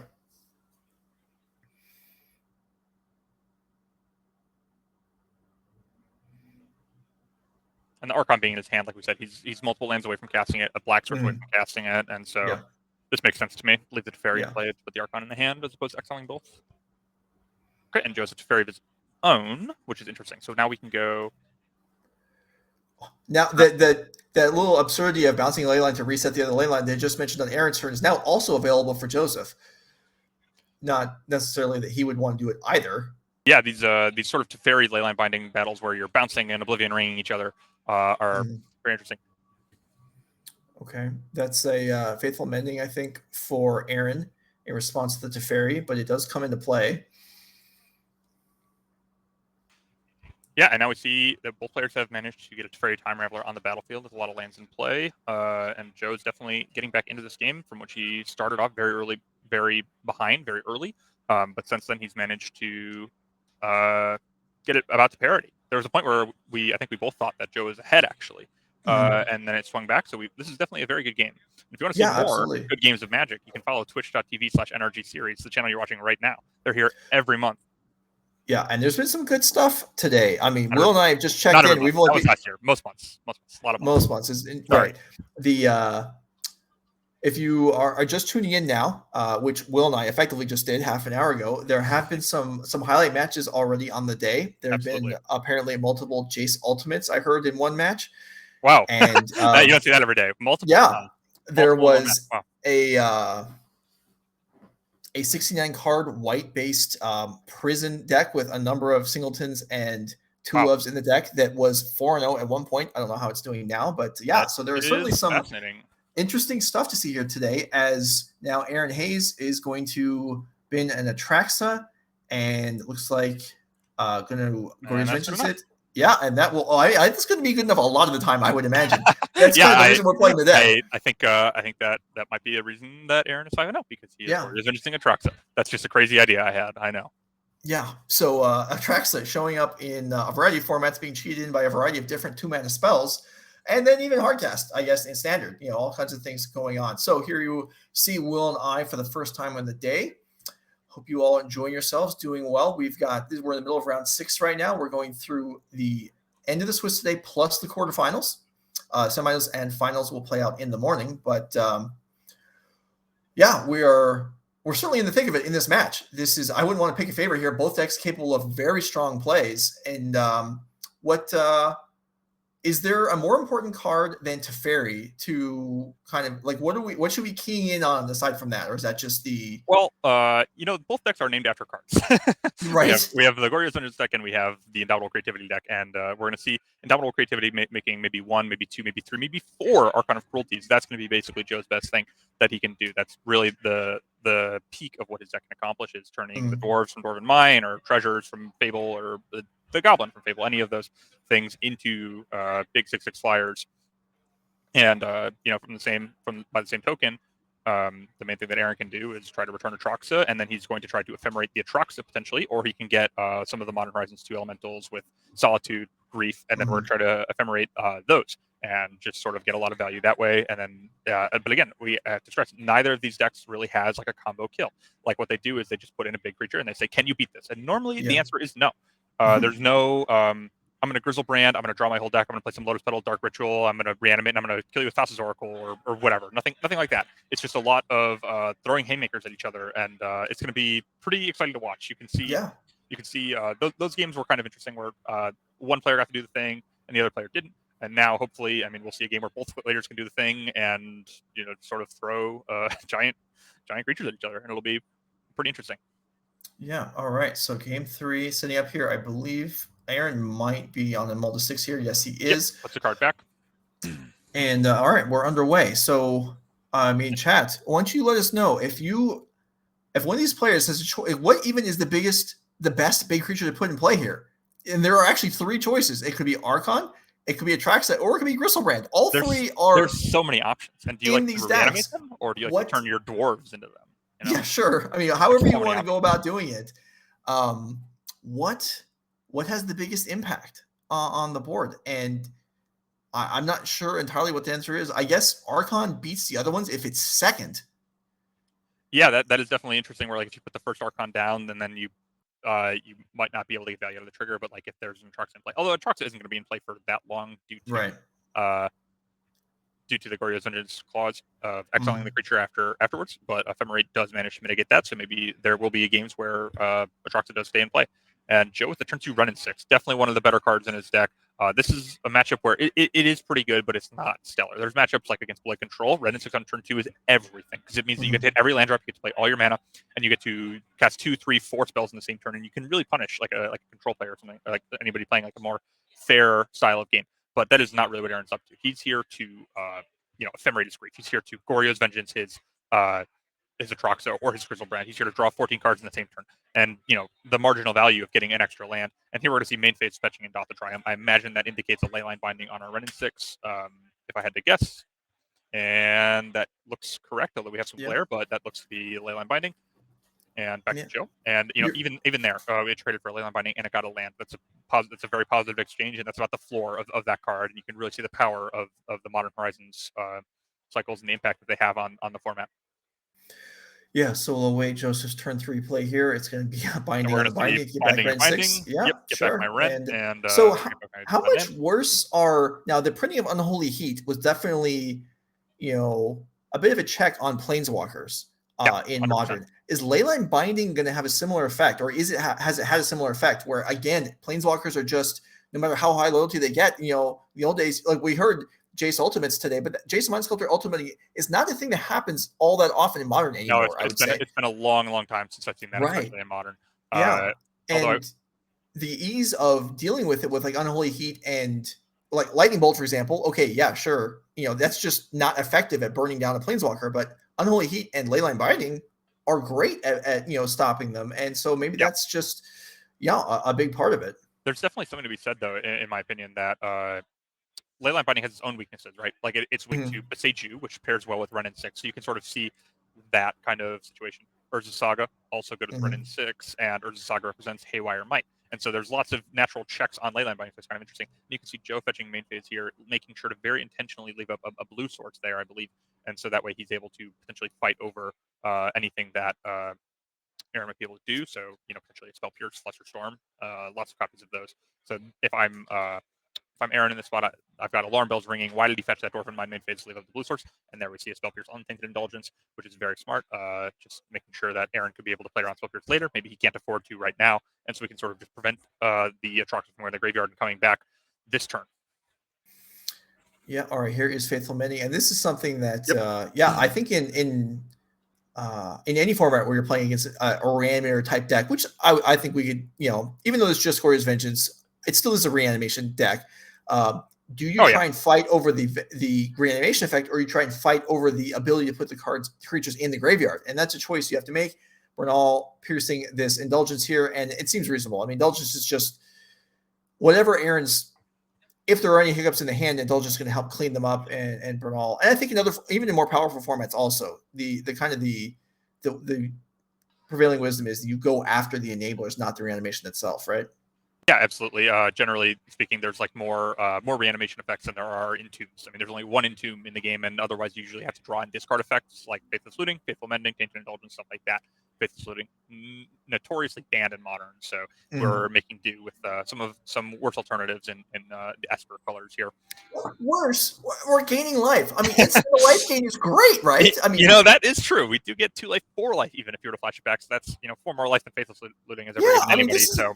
I mean, sure, it costs more mana and more colors, and okay, there might be other bad things about a little more work, but all right. Faithless Looting, pretty good card, I guess. Okay, we can really see Bernal pulling ahead here, and now if Joe's hand is really good, he's gonna be able to capitalize on this turn because Aaron is low on mana. He knows that he's not gonna have to play through much. At the most, he's gonna have to play through like 1 removal spell or counter spell, maybe like a Solitude plus a Spell Pierce or something like that. Is sort of what's going on in Joe's mind here. But if he has creativity and targeting, especially with backup targeting, potentially a treasure token there, then the Solitude isn't going to do anything. And if we have backup, okay, we're actually going to do it for 2. It looks like targeting 2 creatures. So Solitude Ephemerate, we actually are choosing to let Solitude Ephemerate sort of get us here. I'm not sure if we have any way to play back like that, like a Spell Pierce and the Ephemerate. But yeah, we're targeting both dwarves, I believe, is what Joe went for there.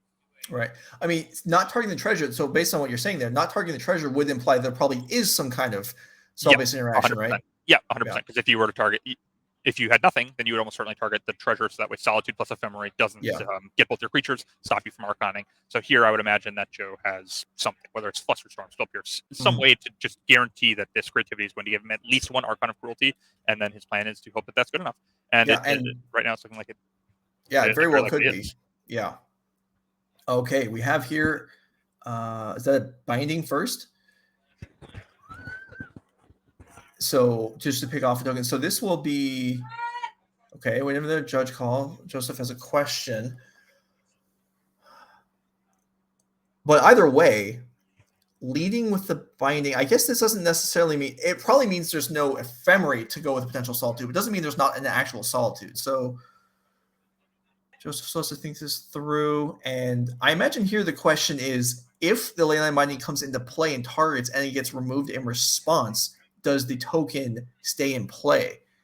And the answer to that is going to be yes. But I believe that would make sense as far as what the question is. It could be something else, but that would fit the scenario. Yeah, I can't imagine Joe's asking if he can Flusterstorm this. He's played with that card quite a bit. Yeah. I imagine it's that. And, as time has gone on, we've sort of seen Wizards move from wording things like Fiend Hunter or Title of Scholar, where it's 2 separate triggers, and if you kill it in response to the first one, then it's kind of brutal and you don't get the thing back. But Leyline Binding is sort of worded differently. It's one fully inclusive trigger, I guess, and so it sort of makes it so that you can fight back, and he has the binding there to fight back, and there's no solitude to be seen, so that's going to be 2 Archon of Cruelties. That's going to force Aaron to discard 2 cards. I believe he has 2 or 3 in his hand total, and nothing really to reanimate in his graveyard, so I don't think we're drawing live to any really cool sequences. Yeah, we're just going to discard our whole hand. He has a Solitude, but no white card. That's brutal. He had a Leyline Binding and chooses to go for the Leyline Binding over the Solitude and pitching the Leyline Binding, which makes sense, but definitely punished a little bit by Leyline Binding. But yeah, I mean, it is more card efficient if it works, but you're right. I mean, Joseph has fewer things that can answer the Solitude than the Leyline Binding.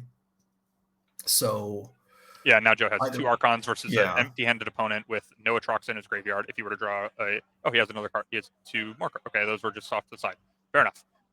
All right, so Aaron perhaps still in this game, but anytime you're facing on double Archon, I mean, this squadron of ley lines on the board here, half of them are Aaron's, and here is a Shadow Prophecy.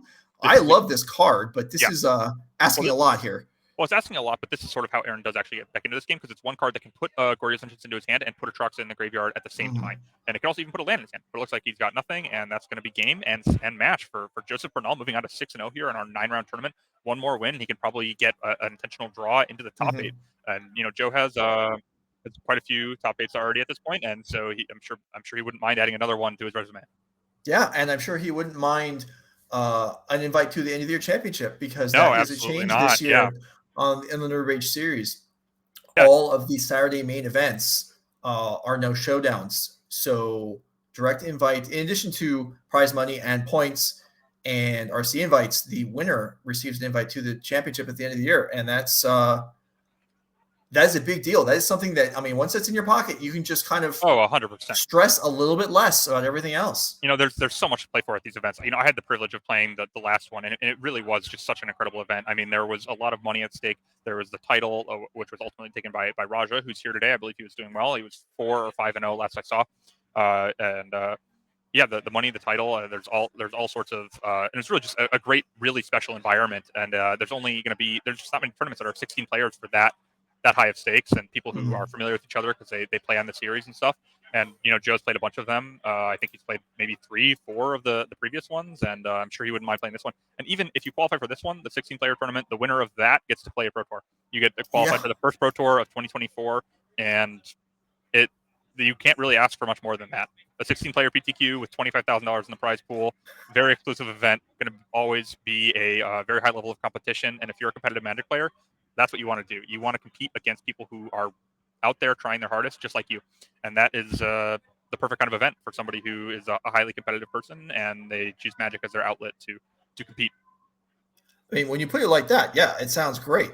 Yeah. So we'll mention here, this event was a sellout. In fact, we allowed in more people than we allowed in some people on the wait list, and we actually went over. So if you're making plans to attend a Nerd Rage event in the future this year, strongly consider pre-registering. I guess some people were allowed in, off the wait list. But if you think you want to attend one of these, I mean, the event did not sell out until Friday night, so it's not like you have to plan it months in advance. But if you want to attend one of the future events in the future, you're going to have to pay the entry fee anyway. right. Just Right. do it early and make sure you don't get capped out, and just be on the right side of it. Yeah, and thanks for everybody that's here, and also all the players in house. I mean, this is a great start to the year. To have incredible. To have a full house here. So if we have a few minutes here, I'm not sure exactly where we're at in the round, whether we're going to a backup match or a break, but if we haven't been told yet. So while we're just sitting here, nobody over there. There's nobody at the feature match. Okay, so I'm going to ask you, Will, because we're talking about the exclusive event, preparing for the event. You qualified for the Pro Tour in Philadelphia, and I know you were unable to go, but you did. COVID. Right? Yeah, and that's unfortunate. That was pretty bad timing. Yeah. Yeah. No. Very much so. But I wanted to ask if you could share any thoughts with the viewers about you were preparing for the event with a major team. Yeah. So if there's anything you want to pass along about that experience, what that meant to you, or what you learned from it, this maybe is a good time while we're we're waiting. I had the privilege of preparing with Team CFB. It was pretty awesome. I would have loved to have been able to play the event actually, but I'll be preparing with them again for Pro Tour March of the Machines. And ultimately we had Reed win the tournament, which was awesome, and we had Gabe Nassif in the top 8 and lots of other good finishes. And I've just sort of been since last year. I've just sort of been really been able to get my foot in the door at higher level Magic, and it's been awesome to prepare with some players like that. Yeah, no, that's super cool. And I didn't hear Reed Duke say that he directly attributed his win to your presence on the team. I don't think that happened. It was implied, I think. I don't think that was implied either, but that's okay. I think that is all him. Okay. Well, I'm sure that was a really cool experience. If you have any more questions for Will, because he's a regular player on the series, but not too often. Normally a player, Yeah. So if you have any other questions, maybe you can throw them in the chat at some point, and we'll get to them when we can. Yeah, in the meantime, we're going to take a break and come back because the pairings are going up for round number 7. So stick around. This is NRG Gaming. We're hoping you're enjoying it. We'll be right back.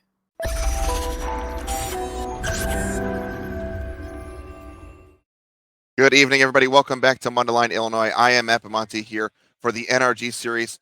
Thanks for dealing with a little bit of technical difficulties we had to start. Some of our programs are going a little bit haywire. Obviously, we've added face cams and a bunch of other things.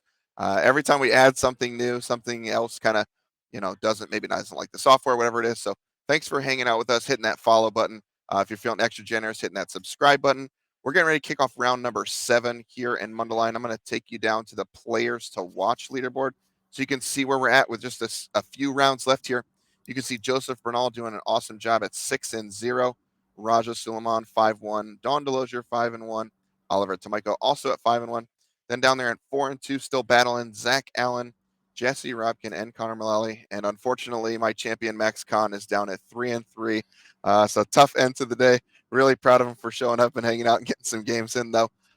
In this round here, we're going to have 4 new players here. We're going to have actually Matt Dow, who's been on our series for quite a long time. All 4 of these players, shame on me, are not on our players to watch leaderboard, but they're all checking in at 5-1. So looking to maybe get a win here, get to 6-1. And they're looking pretty good to punch their ticket to the top 8. So with that, I'm going to take you down to round number 7. I'm going to send you back to Joe and Will. All right. Thanks, Matt. And here we are. Yes, indeed. As advertised, round 7 on tap here. Sarah Shearing versus Matt Dow. And my only comment about the leaderboard is, how did Max Khan even qualify to be on the leaderboard? Who did that? Well, it's just players to watch. It's not necessarily players that we expect to do well. Well, sure, I know, but it's actually fortunate for him that he actually won 3 matches, I would say, at this point in the tournament, and he's on there every round. I mean, he could have been 1-5 at this point. Anyway, all right, here we are. Murktide versus Hammer, classic matchup of the format. Been a very popular matchup in the 2 years since almost 2 years since Modern Horizon 2 has come out. These are 2 of the early decks. We see Matt comes in on a mull of 5, which is unfortunate for him, but he's got one of the stronger turn 1 plays in his deck, which is turn 1 Cigar Aid, which can really it can make the life really hard for the Murktide player when you go for turn 1 Cigar Aid, because it's really hard for them to ever spend their mana, because they sort of have to have a lightning bolt up available at all times, because the Hammer player is just threatening to attach a Colossus Hammer to a creature. They're threatening to do the thing the deck does. Sarah takes turn 1 to go ahead and get the Ragavan down, which is definitely an important thing to do. You can't leave up mana the entire game, because if you do that, then you are just going to lose. You have to do something at some point. And Matt doesn't have a 1-mana creature plus a Hammer here to punish that. And now we're going to sort of see Ragavan be unchecked, and the mana advantage is going to take over. Although Matt does have a turn 2 Saga. If he has a third land to follow it up, which I imagine he does because he didn't play a spell on his second turn, then Matt is going to be able to leverage that. That'll represent a hammer. He's got 3 cards in his hand. Any of them could be a hammer. If we saw it, so we can rule out Stoneforge Mystic and Esper Sentinel. Those would have been in play. We can rule out any of the early creatures like that. And we're going to go for Dragon Rage Channeler here on turn 2 for Sarah, and a Mishra's Bauble to Surveil. Okay. All right. So does Sarah have another land? Because talking about trying to, I mean, Ragavan can obviously put you ahead on mana, but it's not like, I mean, it's not super uncommon for a player to keep a 1-lane hand with a Ragavan and cantrips and things like that. Like that would make sense for her to keep, but no, she does have a land. All right. So yeah, she's got a Scalding going Tarn. to be pressing a mana advantage here. And I mean, everyone has seen Hammer win games on Mulls to 5. Oh, this yeah. is not a huge outlier, but it does put you in a somewhat safer spot if you're in Sarah's shoes here. And yeah, while you still want to hold up some sort of removal for all the threats that you're talking about, there is some additional comfort here. You know, Joe, I remember winning a game with Hammer on a Mull to 5 at some point. Oh, it perhaps maybe in the same seat that where Matt Dow and Sarah are sitting right now. Do you have any recollection of this?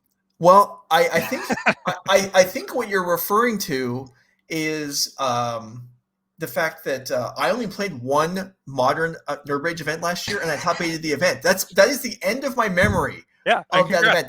Do you remember how it ended? Do you remember how you were eliminated by chance? I remember that someone else I know that doesn't really pay attention to Magic anymore was like, "Hey, I watched your match and it lasted like 6 minutes." I'm sorry, I had to get that in. Yeah. Well, that was pretty anyway. lopsided. Yeah, Hammer decks are pretty brutal, even in the hands of relative incompetence such as yourself. But with Matt Dow piloting here, there is a lot to be afraid of. But we see no play. We're just going to potentially see a construct into play. So does Sarah push the attack here with the creatures and then with the potential removal? And like, okay, so if Sarah has one removal spell, let's just say, can you attack here and then use a removal spell on the construct, or is that too aggressive? Well, it sort of depends on how many more removal spells you have in your hand. You know that at the very least on Dow's turn, he's going to threaten one hammer coming off of Chapter 3, the Urza Saga. That assumes that all three cards in his hand are bricks, which maybe one or two of them is. It's unlikely that all 3 of them are. I imagine one of them is likely a hammer. He's done nothing in the first 3 turns besides develop the Sigarda's Aid, just play the lands. He could have 3 more lands in his hand, and Sarah's going to be able to develop here, and she's got a blocker. She's got enough life where she could take a hit off of one hammered creature, although she's down to 14. So like a construct could easily get up to 14. Like that's definitely not out of their own possibility here. Yeah, but she's got just such a mana advantage here with the 2 treasures, the 2 untapped lands, and then she's got multiple cards in her hand. I'm trying to make out what she has, and I think we're going to see just a Murktide Regent. Okay, so just a Murktide Regent. Did you actually say that? Yeah, that's fair. I mean, this is going to be a very large threat. I mean, we see I saw at least one Scalding Tarn, so it won't be maxed out. It's just a 5/5, and then we have 3 card types, and I believe I caught a glimpse of an Unholy Heat, which would be an instant to return on Delirium for the Dragon Rage Channelers. And now we're pausing on our own end step after Matt has created a construct here. We're deciding if we want to fight now. I would probably choose to fight now. The reason I would choose to fight now is because if we let Matt go to his turn, he could easily have like a Blacksmith Skill and another hammer to play over the top of us. But I suppose if he has those cards and we have no other interaction, then the Urza Saga is threatening to get the Ginger Brute, which could kill us because we don't have any haste blockers. And and Sarah is going to choose to fight now, just to play over like multiple Blacksmith Skills, which I think is smart. We're going to get the 2. We're going to get the Surveils, and I believe she's down to 1 or 2 cards in her hand. Yeah, it looks like 2. So Matt, I mean, card advantage is important, right? Matt has more cards. Is he ahead now? I would not call him ahead, although Sarah could very easily die this turn. I mean, we get a Ginger Brute, we have 2 hammers and a Blacksmith Skill, something like that. Then, oh wow, she's just going to go for the Construct, which is not really what you want to see here because I believe that the Dragon Rage Channelers now have Delirium with the addition of the Unholy Heat, so that we're talking 11 power in the air, 2 on the ground. Yeah. So this hammer is going to, or is that a Shadow Sphere? That's a Shadow Sphere, right? That's a Shadow Sphere. So that construct is it's 3/3 total. That was basically hoping here that he can survive, and then he can untap some hammers on this thing, and then we can get a big lifelink trample hit in, and then that will be good enough. Although Sarah has 2 cards in her hand, so I'm not sure that is super likely to work out. Yeah, I mean, it is possible. Yeah, it is possible. Right. We're to see main phase hammer now just to play around counterspell while Sarah only has one mana available. Very smart. That's one of the few cards that Sarah could feasibly have in her hand that Dow can beat by putting the hammer on it. And yeah, it makes total sense. I think we're going to see expressive iteration. We're digging for like a lethal lightning bolt, perhaps. Yeah, I think even Murktide Regent at this point to delve and trigger the other Murktide Regent would be lethal. So we have a lot of outs here and a lot of looks. I see a Ragavan and there's a Bolt. And so that should be lethal because the construct doesn't fly. And we're going to see Bolt you. And Dow goes to 10 and attack you for 11. Do you want to attack with the Ragavan? No. No, we do not. Yeah. As soon as that first surveil trigger was kept, then you kind of know it. It was done. Basically, every time. Oh, go ahead. Yeah. So and Sarah Shearing picks up game number 1, which I mean, huge feat against a Multi 5, but all you can do is win the games that are put in front of you, and there's a good start. Yeah, I mean, I am certainly one who has no problem trouncing people who mulligan to 4 or 5 cards. That's I'm perfectly happy to do that. I don't need you to keep 7 to feel justified in my victory. I'll take it. A win is a win for sure. Yeah, absolutely. All right, Matt Dow's. There's a typo on the sheet there. Maybe we can get that fixed later on. There's no N. It's not Matt Down. Yeah, it is Matt Dow. We can see Matt Dow with just pretty stock blue-white hammer here. He's got 4 copies of Spell Pierce and 75. Very smart. That's going to be a key tool to fight over potential powerful sideboard cards out of Murktide, such as Dress Down. We've got Blacksmith Skills with some various tricks. And overall, I would consider this a favorable matchup for Hammer, but it's definitely not a blowout either way. And, Matt's draw there was a little weak, and Sarah's draw was quite good. Ragavan was able to connect, and she had multiple points of interaction, and it was good enough. A key card in this matchup for Dow is going to be turn 1 Esper Sentinel. On the play, turn 1 Esper Sentinel could be a complete nightmare for a deck that's full of just cheap instant sorceries, and even Mishra's Bauble. Mishra's Bauble is so bad into Esper Sentinel on turn 1. So if you are a Matt Dow fan at home, then that is the number 1 card you wanted to play on turn 1. You want to see Seachrome Coast, Esper Sentinel after keeping 7. That is the number 1 thing you want to see. If you're a Sarah fan, then the number 1 things you want to see are sort of going to become more transparent later in the game. Turn 1 Ragavan is good if it connects, but you want to see just favorable exchanges over time. You want to see Dress Down on your Stoneforge Mystic. You want to see I resolved an expressive iteration and was able to not die immediately to go up. Let's go ahead and switch over to Sarah's deck. You can go ahead and keep talking, but let's go ahead and get Sarah's deck on the screen. Yeah, so she's got 3 copies of Engineer Explosives, which is definitely one of the more potent. Wow, that's fantastic. Yeah, she means business for sure. I mean, she only has 1 Dress Down to go with none in the main. One in the main. So that'll be 2 copies of Dress Down in total, and 3 copies of Explosives. She's got an Abrade, which is fine. And then she's got a Fury. So yeah, she definitely is ready, and as you should be. If you show up to a modern tournament, you should definitely be prepared to play against the Colossus Hammer deck. It's really strong, it's really popular, it's really powerful, and if you don't respect it, then you're going to lose to it. And Sarah has chosen to respect it here. So, all right. So while the players are shuffling up, if you're heading into a modern tournament, these days right now, what is the number 1 deck that you feel like you need to be prepared for? The number 1 deck in my mind right now is Indomitable Creativity. Indomitable Creativity, it's just a combo control deck that sort of has the tools to interact with cheap spells like Spell Pierce and Remand, like we saw in Joe Bernal's 6-0 decklist. You have 2 copies of Remand. But then you also have Leyline Binding and Lightning Bolts. You're able to deal with small creatures. You have Ren and 6 for just great card advantage. And then you have effectively a combo that requires only 1 card to draw. You only have to draw Indomitable Creativity, and then because all of your fetch lands represent dwarf tokens.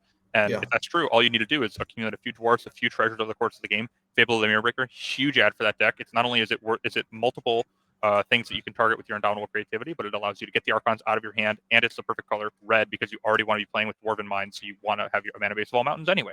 So it's really just a perfect add for that deck. And so in my mind, Indomitable Creativity is the number 1 deck in Modern right now. Well, that is bad news for Tron players like me out there, because Blood Moons are good against that is decks, and so I'm just getting splashed out of the format here. I don't think we're going to expect to see too many Tron decks do well today, but I know we have a smattering of other decks. Rhinos is well populating the top tables. Oh yeah, I was walking over earlier when I got into the building, and I think like every table at the first 5 had a Rhinos player, including a mirror, and I was just like, oh wow, I did not get a memo, but yeah, Rhinos is definitely a contender for the top deck, and I think it's got a slightly favorable matchup against Indomitable Creativity, so there's definitely something to be said for that deck for sure.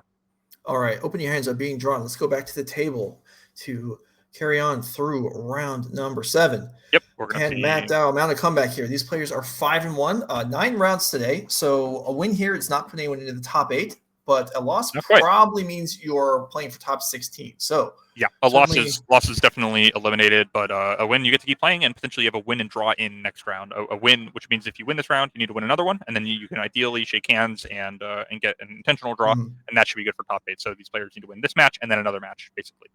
And if they lose the next match, then they're out as well. All right. So Right. that It's may like- have been Sarah giving some thought to the opening hand there and did choose to keep, but maybe Yep. it was a close one. Give her of runes to open here, and it's going to be immediately dispatched. And all Very right, we'll classic continue on. opening here. Just play Giver of Runes. It's going to have to eat a removal spell at some point. There's no reason to let Matt have a blacksmith mana to blacksmith skill or spell pierce to fight over it. Let's just kill it now. Makes total sense.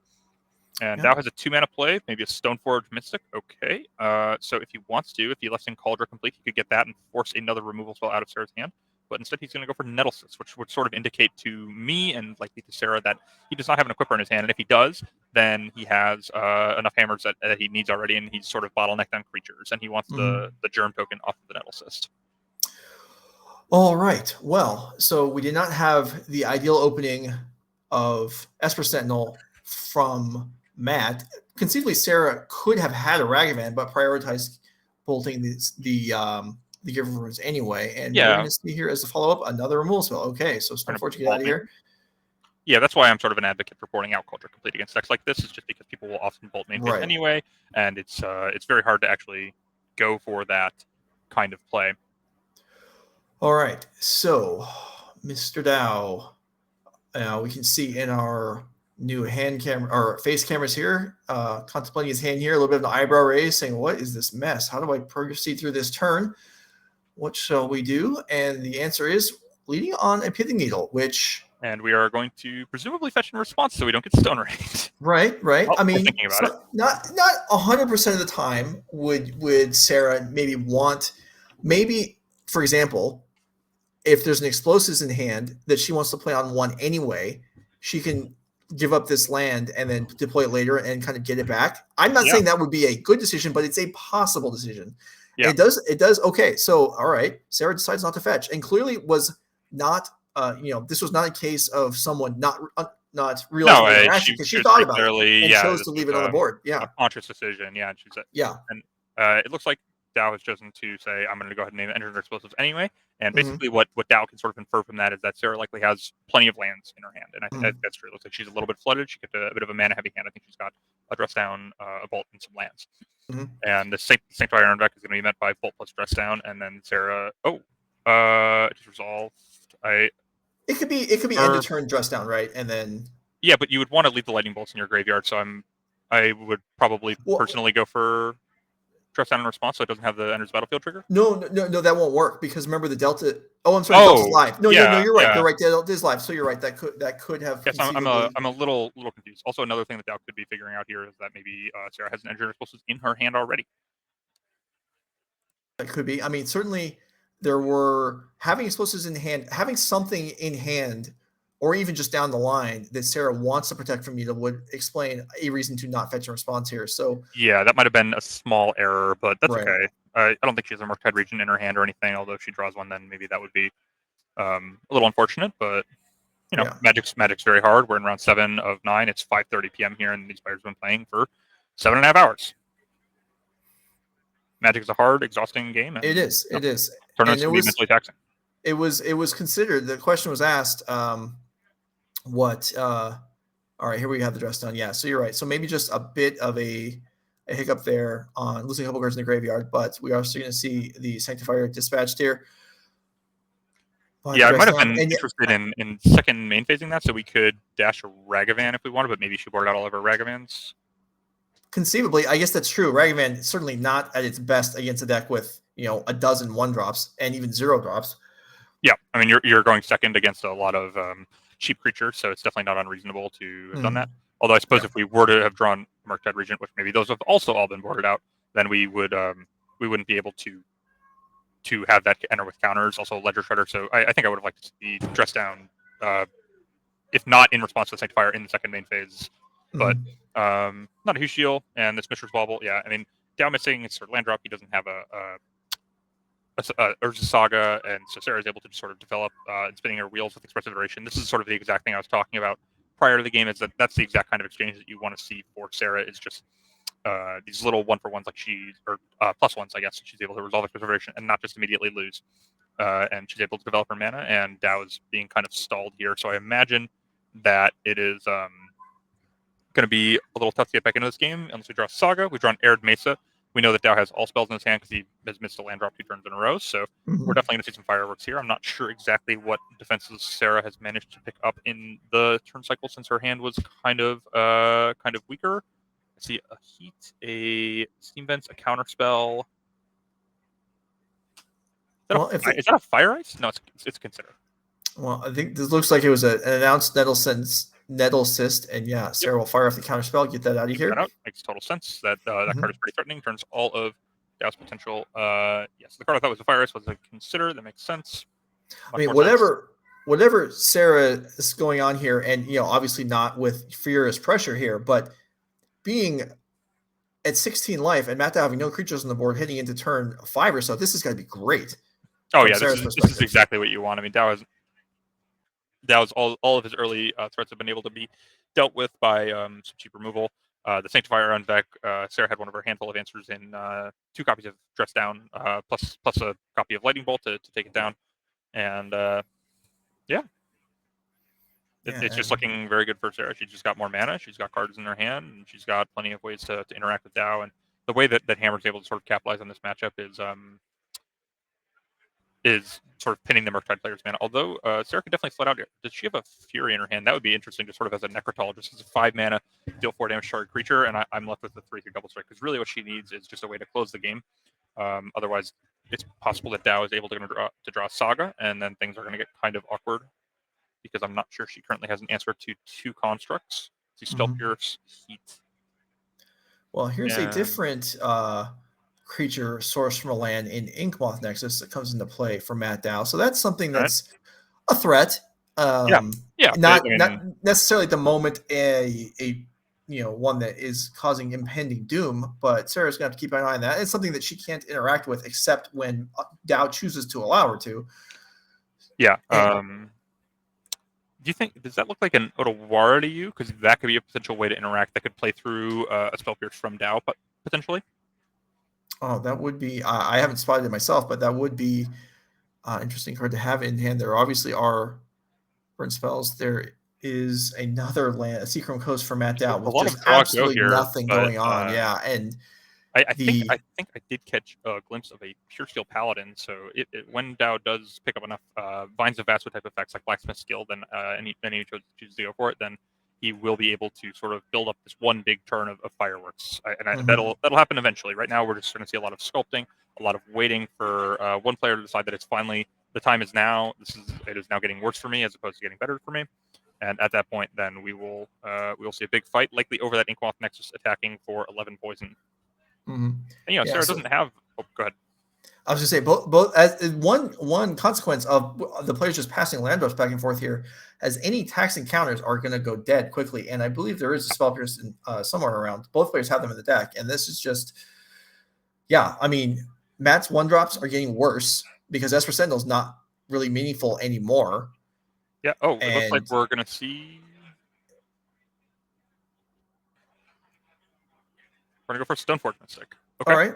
I mean, that's fine. That's something that, forcing Sarah to have a counterspell or at least Dao will benefit somewhat. Yeah, so it's going to resolve. Dao's going to have the fairly important 1/2 creature here, honestly. I mean, just a creature with potentially tax removal spells threaten to wear a hammer is quite good. Dao goes for a second hammer, which is kind of unnecessary, but I imagine that Cauldron got boarded out. Nettlesis is in the graveyard, Shadowspear's in play, so it's likely the only equipment in his deck at this juncture. So that's just kind of, do you want to take this out of your deck and put it into your hand? Of course I do. And so he decides to go for that. And you can sort of, I don't know. You probably are imagining that Sarah might have dressed down in response there, but maybe she's saving it as an answer to potential Pure Steel Paladin. Is that a Blood Moon? I think that is a Blood Moon, which would actually be really good because Dao does not have 2 planes in play. And he does have an Inkmoth Nexus. So it would sort of take the threat of the Inkmoth off the table and then also cut Dao off of potentially. Here is the Pure Steel. So it resolves, and we're going to start by targeting our Stoneforge Mystic with an equip. And we're going to put the ball in Sarah's court. I think I see a Heat. Yeah, but Heat isn't the greatest answer here. I mean, it works, but it's just going to end up, okay, the Heat's going to take out the Pure Steel Paladin. Yeah, this is where if you're a Dow fan, you really want to see a blacksmith skill from him. A Spell Pierce would not do much because Sarah, I believe, has 5 untapped lands at the moment, so it's really not going to accomplish much. Sarah herself does have a Spell Pierce, though.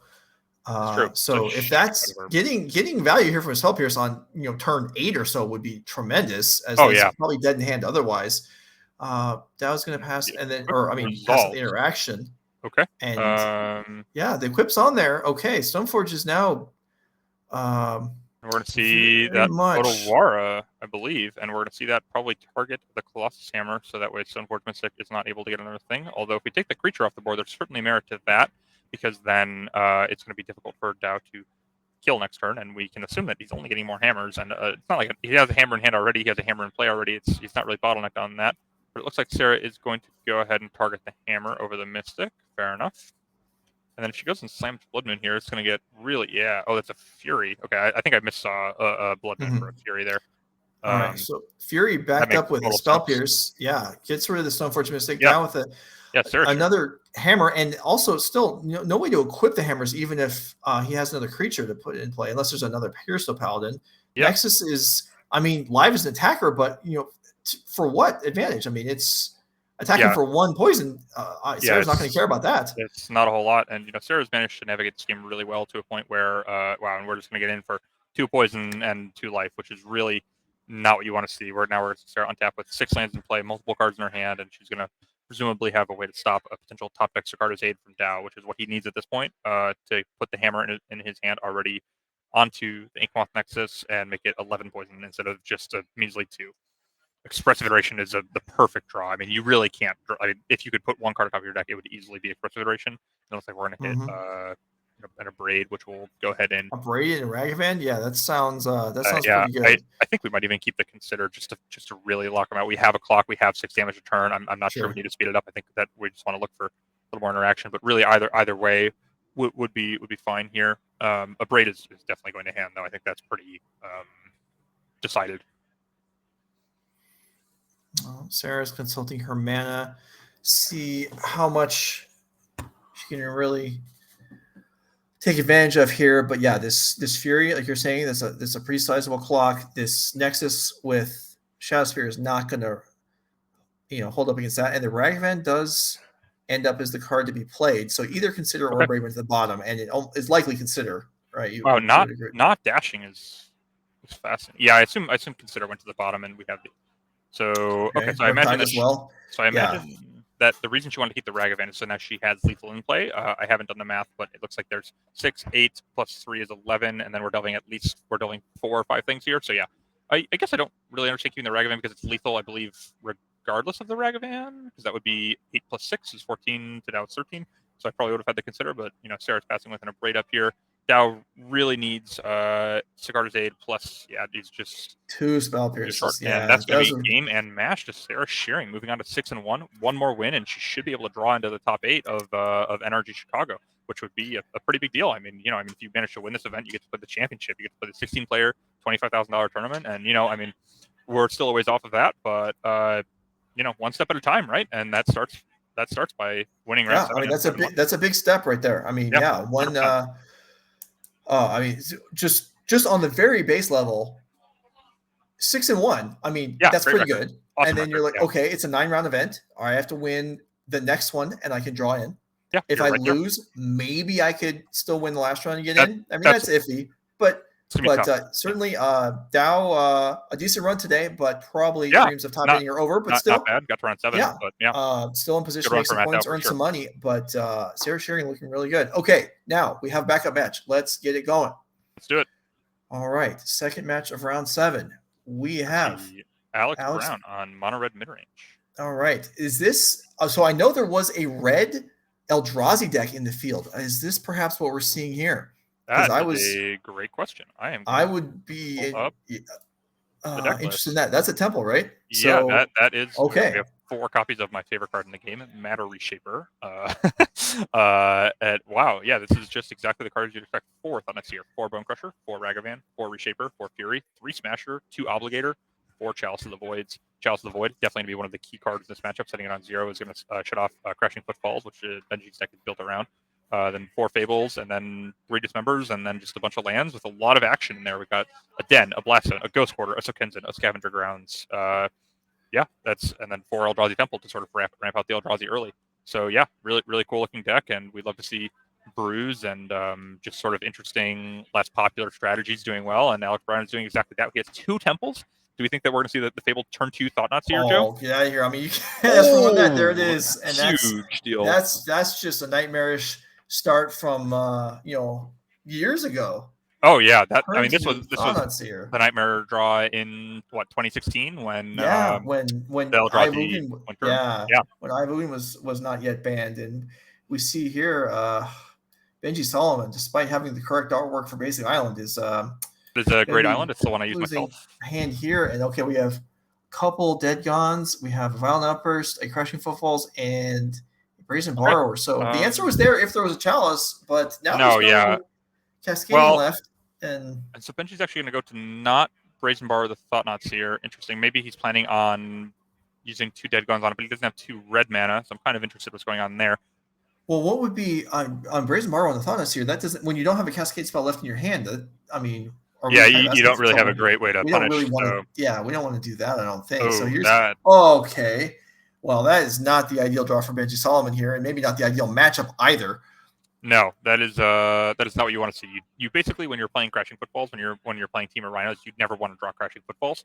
That's not true, but you basically never want to draw it. You basically always want to cascade into it with Violent Outbursts and with Chardos Agent. What you really want to do is you want to play it for 3 mana. You want to get the 2 things instead of spending 1 and getting it over 4 turns later. That's really not really modern power level. I mean, that's why Crashing Footfalls didn't see play in Modern really until Modern Horizons 2 came out with Chardos Agent, despite Crashing Footfalls itself being in Modern Horizons 1. And now we've reached the first point in this match where Alex actually reveals what color his deck is, and that's down the Bugbear, right? And you saw Benji pull that across, like, what is okay? Yeah, kind of you read it a couple of times, you're like, well, I know this card. Why is this in your deck? What's going on here? Benji's getting really paid off here for holding that Petty Theft. If he's able to line it up where he bounces the Chalice of the Void the turn prior to those Crashing Footfalls coming off, then he's going to be able to get the Rhinos. Otherwise, he won't. And that's really, he doesn't have that many answers to Chalice otherwise. The big problem here, though, is that he's under, his life total is under duress, and it's unclear if he will be alive for those Crashing Footfalls to come off suspend. I mean, he's taking 4 damage a turn off of the Thought-Knots here. I definitely would have liked to have started by going to combat here if I was Alex, but not a big deal. Sure, that's reasonable. Yeah. All right. So because the Brazen Borrower is in hand. Yeah. All right. So Thought-Knots here, coming across here, and I mean, probably not. I mean, okay, maybe there's an argument that Alex would prefer it got bounced now. The Thought-Knots here. So I mean, you're just giving your opponent an option. Basically, you're just sort of limiting yourself a little bit, I think. Right, but if you well, I mean, maybe this is irrelevant, but if you attack with Thought-Knots here untapped, there's no way it's getting bounced during combat. Yes, if you tap out otherwise, maybe there's a higher incentive for Benji to balance it since it can't be recast this turn. And since you want that to happen, if you're Alex, maybe you're trying to take up 1% higher that Benji goes for it. I mean, all this is probably irrelevant, but we are where we are. Chalice on the board and the Brazen Bar were still in hand. Let's see. Benji down to 11. Yeah, and Alex is starting an attack for 11 with just a single untapped land, or actually 8 rather. Sorry, not 11. I misspoke. So it's a 2-turn clock, which would currently kill Benji with those Crashing Footfalls on 1. Although he didn't play a land, so presumably he had some kind of defensive measure. I think we actually know about a second copy of Dead Gone, so I'd be pretty surprised to see Alex just fire up the Den of the Bugbear and into I believe a face-up second Dead Gone. That would be rather silly. So he'll probably just go ahead and cast a spell from his hand. All right, so we are potentially rummaging here with Fable of the Mirror Breaker. Multi-format. Well, I guess All-Star in Standard and playable at worst in all the other formats. And actually, there's no discard to Fable the Mirror. To Fable. Wow, that's a huge show of strength. Saying I like my hand. Saying I like both cards in my hand. I think I'm going to beat you with both. I think I have the tools to win this game. And you decides to go ahead and start off with effectively a 2-mana Thought-Knot Seer here, tapping just 2 Eldrazi Temples. And that seems like a fine way to start before you proceed. And we're going to see Dead Gone bouncing. Is he targeting the new one or the one that can attack? Presumably the new one. And the hand is revealed. So the Brazen Borrower. Why Fable, presumably the new one? I'm sorry. No, you're right. Presumably the old one that can attack. Yeah, I would imagine that you want to target the old one to save your life. No, you're right. Also, with Fable the Mirror Breaker here, we can really see the potency. We have 2 players at a stellar record of 5-1, both playing Fable the Mirror Breaker, card that is dominating Standard, dominating Pioneer, dominating Modern. It's really showing how good that card is. It's just so much value in one card. What is the leftmost card in that is a Murktide Regent, Joe. That is a somewhat new development for Team of Rhinos as sort of a alternative threat, I suppose. That would work right now. Oh yeah, you can cast it right now, and I believe it would be a 5/5. Yeah, and we're actually going to see Murktide Regent taken by the Thought-Knot Seer. So Alex definitely respecting the power of that card in the Team of Rhinos strategy, and seeing on this board that it's going to be pretty good. And Benji, if you're Benji here, your goal is just to stay alive to get these 2 footfalls off, because and then we're trying to line up Petty Theft on the Chalice of the Void. Okay, so no attacks. Benji's staying alive, and he's not going to die next turn with the defenses that he has currently in his hand. Yeah, so he actually may have navigated this to a position where he at least has a chance. And he can go for an end of turn bounce on that Chalice of the Void, get 4 Rhinos, and then a Rhino trades with the Thought-Knot Seer and get your card. He can't go end of turn though, because the other Thought-Knot Seer is going to be cast. That's true. And then, and that could take it. He actually does need to draw another answer here, whether it's Beseiju. I don't think we can draw Otawara because we don't have a 4th land already in play. So we could draw another copy of Petty Theft. Yeah, we're drawing a little thin here. We could. You do have a window on your upkeep in response to the suspend triggers to bounce the Chalice, but I'm not sure that we're really gated on mana at all. We're just gated on actually just being able to answer the Chalice. Right. Maybe our best chance to win is Alex making an error. I'm not sure. I mean, that's certainly something that's always a potential out to any scenario, but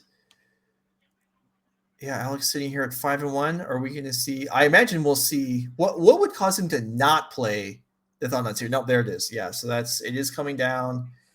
Benji will have to reveal the hand, and unless there has been an impactful draw, which and he goes for the Petty Theft, which makes total sense. Yeah, leaving with Fire Ices and that Fable, which we knew about, and that Alex knew about, and now this just tag through. Next turn, the Reflection will be active. Another bounce.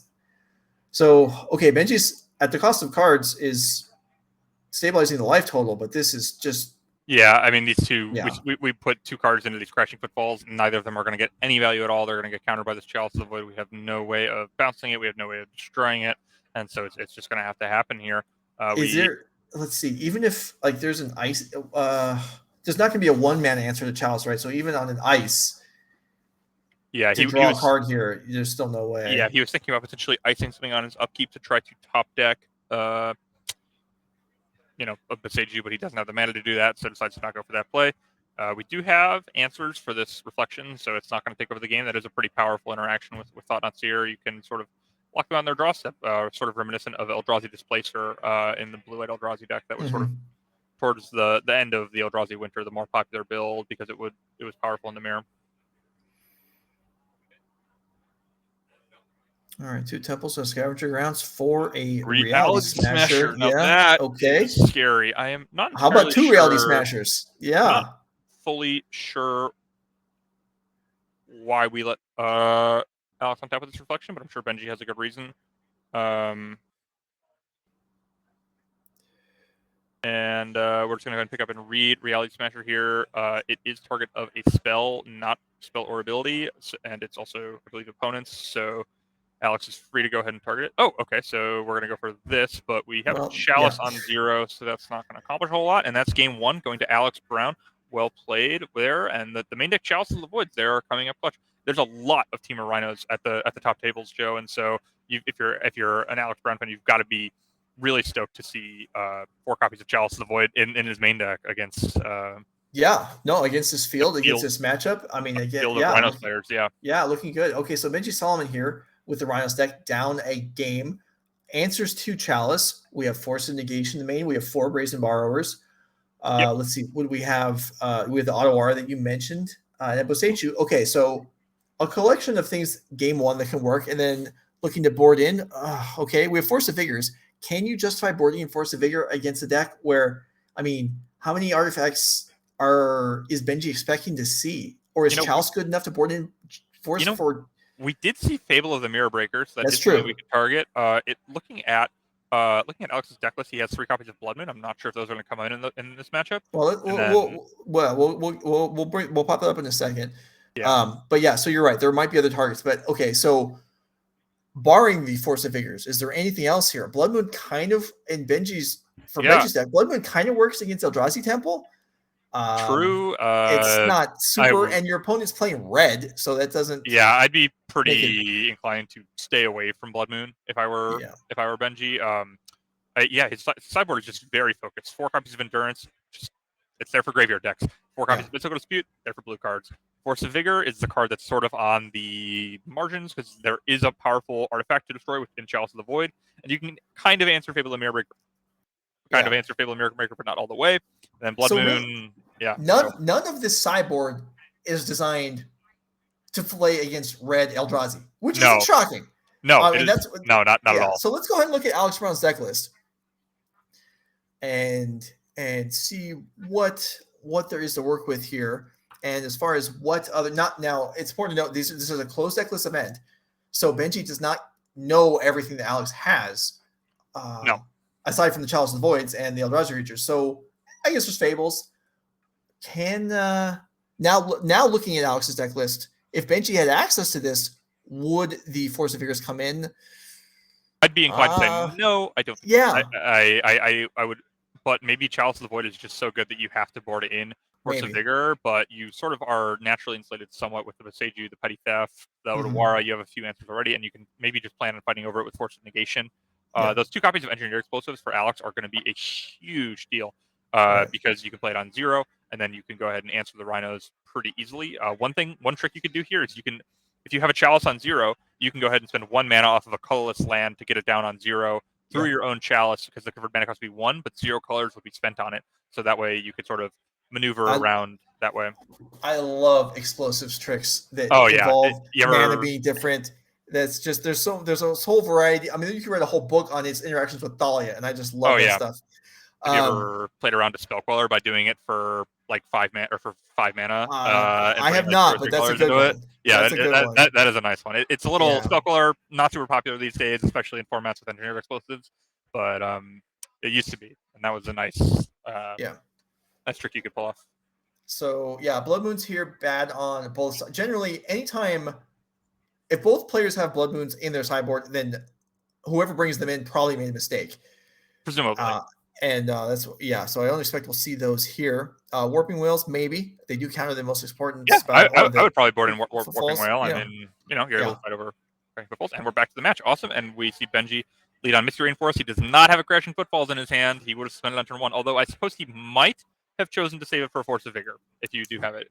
If you that's were true. Unfortunate enough to draw it. That is true. But this, in any number of ways, this matchup sees tilted in favor of Alex Brown. And Eldrazi Temple again. This is we didn't see the mulligans, but I assume if there weren't any, then that's another. If these decks just play against each other straight up, no players make mistakes, Alex will probably win more than Benji does. Now, Magic games aren't played in a vacuum like that. Players do make mistakes, and there is variance. So we'll see what happens here, and it's going to be a Dash Ragavan on turn 2. Yeah, turn 2 Dash Ragavan. I am okay, and Benji is not ready with a Dead Gone or something. This is pretty heads up because what Alex is doing is he says, maybe he had it on turn 1, and he's decided, I am not going to let you Fury my Ragavan. I'm saving this in my hand. I know that you don't have as much instant speed removal as perhaps other decks. And so Mhm. I mean, there are still 4 copies. There are still like Fire Ice, Bone Crusher Giant, Dead Gaunts. There are removal spells, but Alex is sort of intentionally, I believe, trying to get around Fury at this juncture. And Benji, without a third land, is interesting. And we actually saw turn 1 Misty Rainforest, turn 2 tap Breeding Pool, which sort of makes me inclined to think that that he drew the Breeding Pool. So I believe that it might have been a 1-land keep here, and we're going to see what he's got. I don't think Benji's able to stop this Thought-Knots here from hitting the board unless he has a subtlety, perhaps. Even that's not very exciting here, but you're going to see. Oh my! Well, so he did go for the Force of Vigor. He does have the Crashing Footfalls. He's saving it for the Force of Vigor. And actually, what he can do here, so he has redundant Cascade cards. So that no matter what Alex does, unless he has a Chalice of the Void, he's not. And even if he has a Chalice, he's going to get bigger. So he's not going to be able to keep Benji off of Cascade cards. And what Benji's going to be able to do if he wants to is he can go Petty Theft your Thought-Knots here. That gives me an additional look at my third land, which is just so critical. Yeah. And then if he gets to untap and slam Rhinos on an empty board, that could be a really good development for him. So he goes for the Force of Vigor and then maybe slams a Chalice. I mean, certainly that would suggest that there is that follow-up. Goes for just Ragavan. So if you're taking Force of Vigor, you have to have Chalice. I mean, you would expect to see Chalice here, right? I would be pretty. If I'm in Benji's seat, I'm thinking about Chalice. I think we're all there it is. There's a Chalice. I'd be pretty surprised. I mean, otherwise it'd be like Blood Moon, and it'd still be a little weird. Big sigh here for Benji. I mean, this is just. I mean, you got a rough pairing, and your opponent is drawing well, and I mean, you're also paired against an opponent whose deck there's almost no chance you've practiced against, maybe never even played against ever. And that's one of the benefits of coming up with sort of a non-conventional brew like this and playing and bringing it to a tournament is that your opponents, they aren't going to be ready for it. They're going to have to read some of your cards. They're not going to know everything. Yeah, and Benji has decided this is his window. I'm going to bounce a Chalice of the Void. I'm going to draw a third land on this turn. It's getting worse for me. I'm not going to let you untap and play another card. I need to draw my third land this turn, and when I do, I'm going to slam my Shardless Agent, and I'm going to be at parity on the board. I like the play, and it doesn't look like he's hit. I believe if he had drawn and we're going to go for the Fury. Wow, there's another shot to the land. Okay, we're still live. And untap land for 10 power. Come on, Benji. Oh, no, the Ketria Triumph. Oh, no. I'm sorry, I'm laughing, fans of Benji, but that's really unfortunate. Okay, so that's so brutal. And the Chalice, it comes back down, and then the Cascade spells are. Yeah, that was the window. Here. That was really, and we just have the we used all our resources to try to get. Yeah, I like that play from Benji. If it makes sense. Scalding Tarn over Ketria Triumph, then it looks great. We have a totally different game on our hands. But yeah, I mean, unclear if that's even enough to take over the game, but it keeps him in the game. Now it's just it's completely I mean, we have this 3-1 flash that we can do end of turn, but we're losing the race very handily to the Thought-Knots here. Alex has more cards in his hand. It's a tough scene here. I do really like how he played this game, though. How Benji played this game, and we have another Ragavan. Perhaps why he was willing to expose the other one to removal, and he gets to crunch in here for 6. And Brazen Borrower is not going to be able to block because he can only block creatures with flying. We had a Misty Rainforest, so at least we didn't hit a threat. The one saving race here for Benji, I suppose. I guess. I mean, this is here's a Reshaper. I mean, Reshaper is not the most impressive creature. But it doesn't matter. I mean, Benji's got nothing going on. I think we might have been supposed to return that Ragavan to our. Is that true or no? Yes, I believe you're correct. I thought it was because we tapped all our lands for the deck. So I believe. I mean, this is a time shifted match, and so that is not really something we can fix. But I mean, Alex isn't gated on mana here at all, so I don't think that's going to be have a huge impact on the result of the match. But I think that he might have to pay the mana to dash here again, but this is exactly 9 coming across, and Benji's life total, wouldn't you know it, is 9, and Benji's got Nixon in the hand. All right, well, that is going to do it for that match. Alex Brown, I mean, no offense to Benji Sulaiman, but Alex Brown crushed Benji Sulaiman this round. That looked like a really brutal matchup, and Alex played well and had good draws. Benji also played well. It just didn't work out. Again, when you play a Cascade deck against 4 main deck Chalice of the Voids and they draw them in their opening hands and have Thought-Knots here to go ahead and take your potential answers, then it's just gonna be tough. Yeah, it is, and it was. All right, so that's going to conclude round 7. Another thing we want to mention, kind of some changes on the NRG series this year. We are running RCQs now as side events at each of the event weekends. 4 RCQs. So That's so many RCQs. it is. There are a lot of invites available. If you are interested in qualifying for it, we're in season 3 qualifying right now. I believe at the end of it for this is for Dallas, right? Yep. Currently, we're qualifying for Dallas. Up to 9 RC invites, and I think I'm not sure, but I think that's in addition to the 3 that you get. The 2 for the finalists. No, it's not in addition. That's not. No, it's I think this is total, but yeah, there are numerous ways to. There are increased side event offerings now. So we had the kind of the commander, the prize wall, the more casual events are kind of built. They started being built out in the second half of last year. That is starting to see some success. There are also now side events that are more built out for competitive players who may have not done as well as they were hoping to in the showdown or the trial. So there are other RCQs starting in the afternoons. Yep. There are other point events. So there are certainly a lot of things available. If you are interested in coming out to the NRG Series, we have tournaments on offer, hopefully whatever you might be looking for. Qualifying for Dallas. These RCs are kind of the replacement for the Grand Prix circuit effectively. Yep. To some people pretty happy with them, some people a little dissatisfied. Either way, it's what there is. And I like the events personally. Yeah, I do too. I think they're really fun. I'm sure you do. You qualified for the Pro Tour. Well, last one, right? Yes, I did. And yes, I'm fairly happy with this system right now, but I'm biased because it's been working to my advantage so far. But Joe, IO2 dropped and I like the system. So we can balance each other out. We'll talk about this when we come back. The deck you showed up, you're gonna have to justify this to me again. I know I saw it on site. Well, my deck's either great or it turned out I'm playing a meme deck and I'm out of here. But we can't all be heroes. The good news is the DreamHack is a really fun thing. So yeah, it was. The DreamHack was very cool. Anyway, RCQs are available. Invites being given away to attend them throughout the Nerd Rage events this year. Anyway, time for a break. We'll be back with round 8. Stick around. Hope you're enjoying the coverage. We'll be back.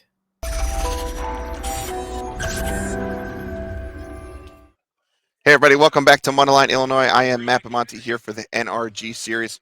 We're getting ready to kick off I believe it is our 8th round of coverage here. So we have this round, we have the 9th round of Swiss, and then we're going to bring you the quarterfinals as well. These players here are going to be battling for their chance at top 8. Let's take a look at the players to watch leaderboard here. As we get this on the screen, you saw Joseph Bernal getting to 7-0. So he's looking for a handshake just to get into the top 8 here. We're going to have Oliver Tomajko in our feature match area at 6-1. Don DeLozier, who we saw earlier on camera, 6-1.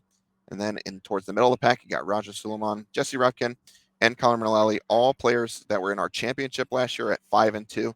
And then you have Max Khan, and I believe Zach Allen is also at 4-3. So good showing for most of these players.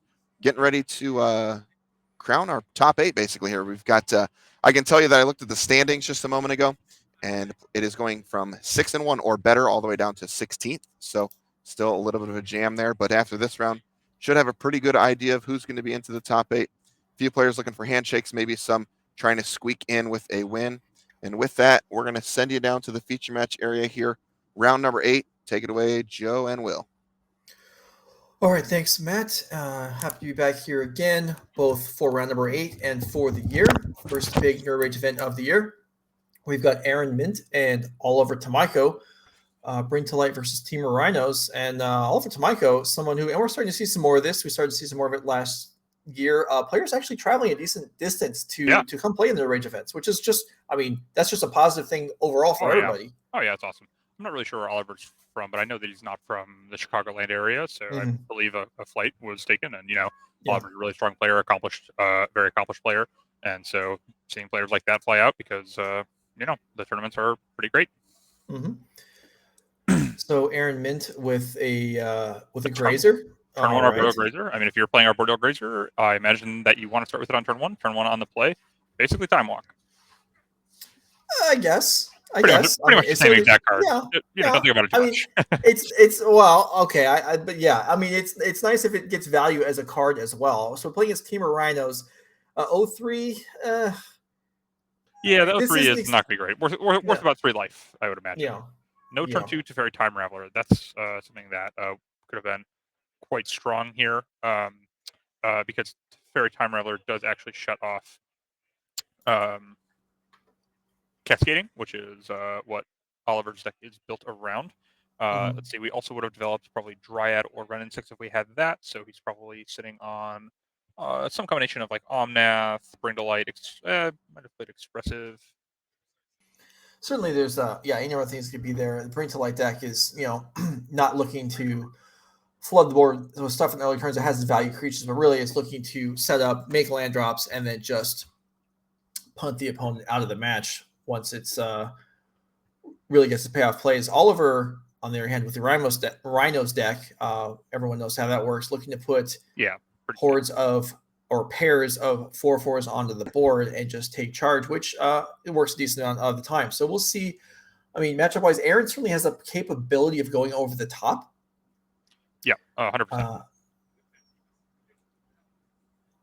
And we're seeing a turn 2 cycling a land, indicating that Aaron has some more lands in hand. And we actually have a main deck mystical dispute here from Oliver on the Expressive iteration. Very rewarded for an unconventional choice. It's paying off in spades here, being able to target Expressive. And then, I mean, a few of those popping around, and main deck mystical dispute. Main deck. I mean, you're looking for ways to interact on the cheap for this Cascade deck to get around the limitations of your kind of focus, the core of your deck, and dispute an obvious sideboard card. And starting to see players play one copy main deck, which I mean, what's your feeling about that? It makes sense, or is this how much of a risk is this really? Well, I mean, Mystical Dispute always does have that floor being 3-mana link. Is that a good card? No, but it's still a card that you can play with. And then we're seeing moments like this where your opponent does actually just play with blue cards, like Expressive Iteration or Bring to Light. Mystical Dispute is excellent against cards like that, and Oliver being very rewarded for the decision to put that in his main deck. All right, so the follow-up here, Ren and 6 for Aaron. So the turn was still a nice one. And now Oliver, all right, following script here, you're going to want to see Cascade into a pair of 4/4s. He's contemplating, so maybe it's a choice of fetch lands or a choice of Cascaders. And in fact, it's neither. It's going to be Fury to take down Ren and 6. So I mean, that's a decision you're kind of forced to make now. It's not like you can wait and then do it next turn. No, because Ren will have 5 loyalty and we won't be able to do that. And perhaps we're holding up Violent Outbursts here. I think is the main thing that's being represented at this point. And we could also hardcast Force Negation. And Aaron just with the tap land and passing the turn back. And I would expect to see a Violent Outburst here from Oliver, although it's not impossible that he does not have it. But I would imagine that it will be on the stack here shortly. All right, so we see here. Okay, just a tap. Aaron developed with a Valakut alongside the other lands. So until a Dryad is in play, this is not a deck that's going to take chip shots with Valakut. It's going to be, do we have all mountains, and do we blow you away, or are we playing basically a fair mana base that's maybe even a little bit disadvantaged because of coming to play tap lands?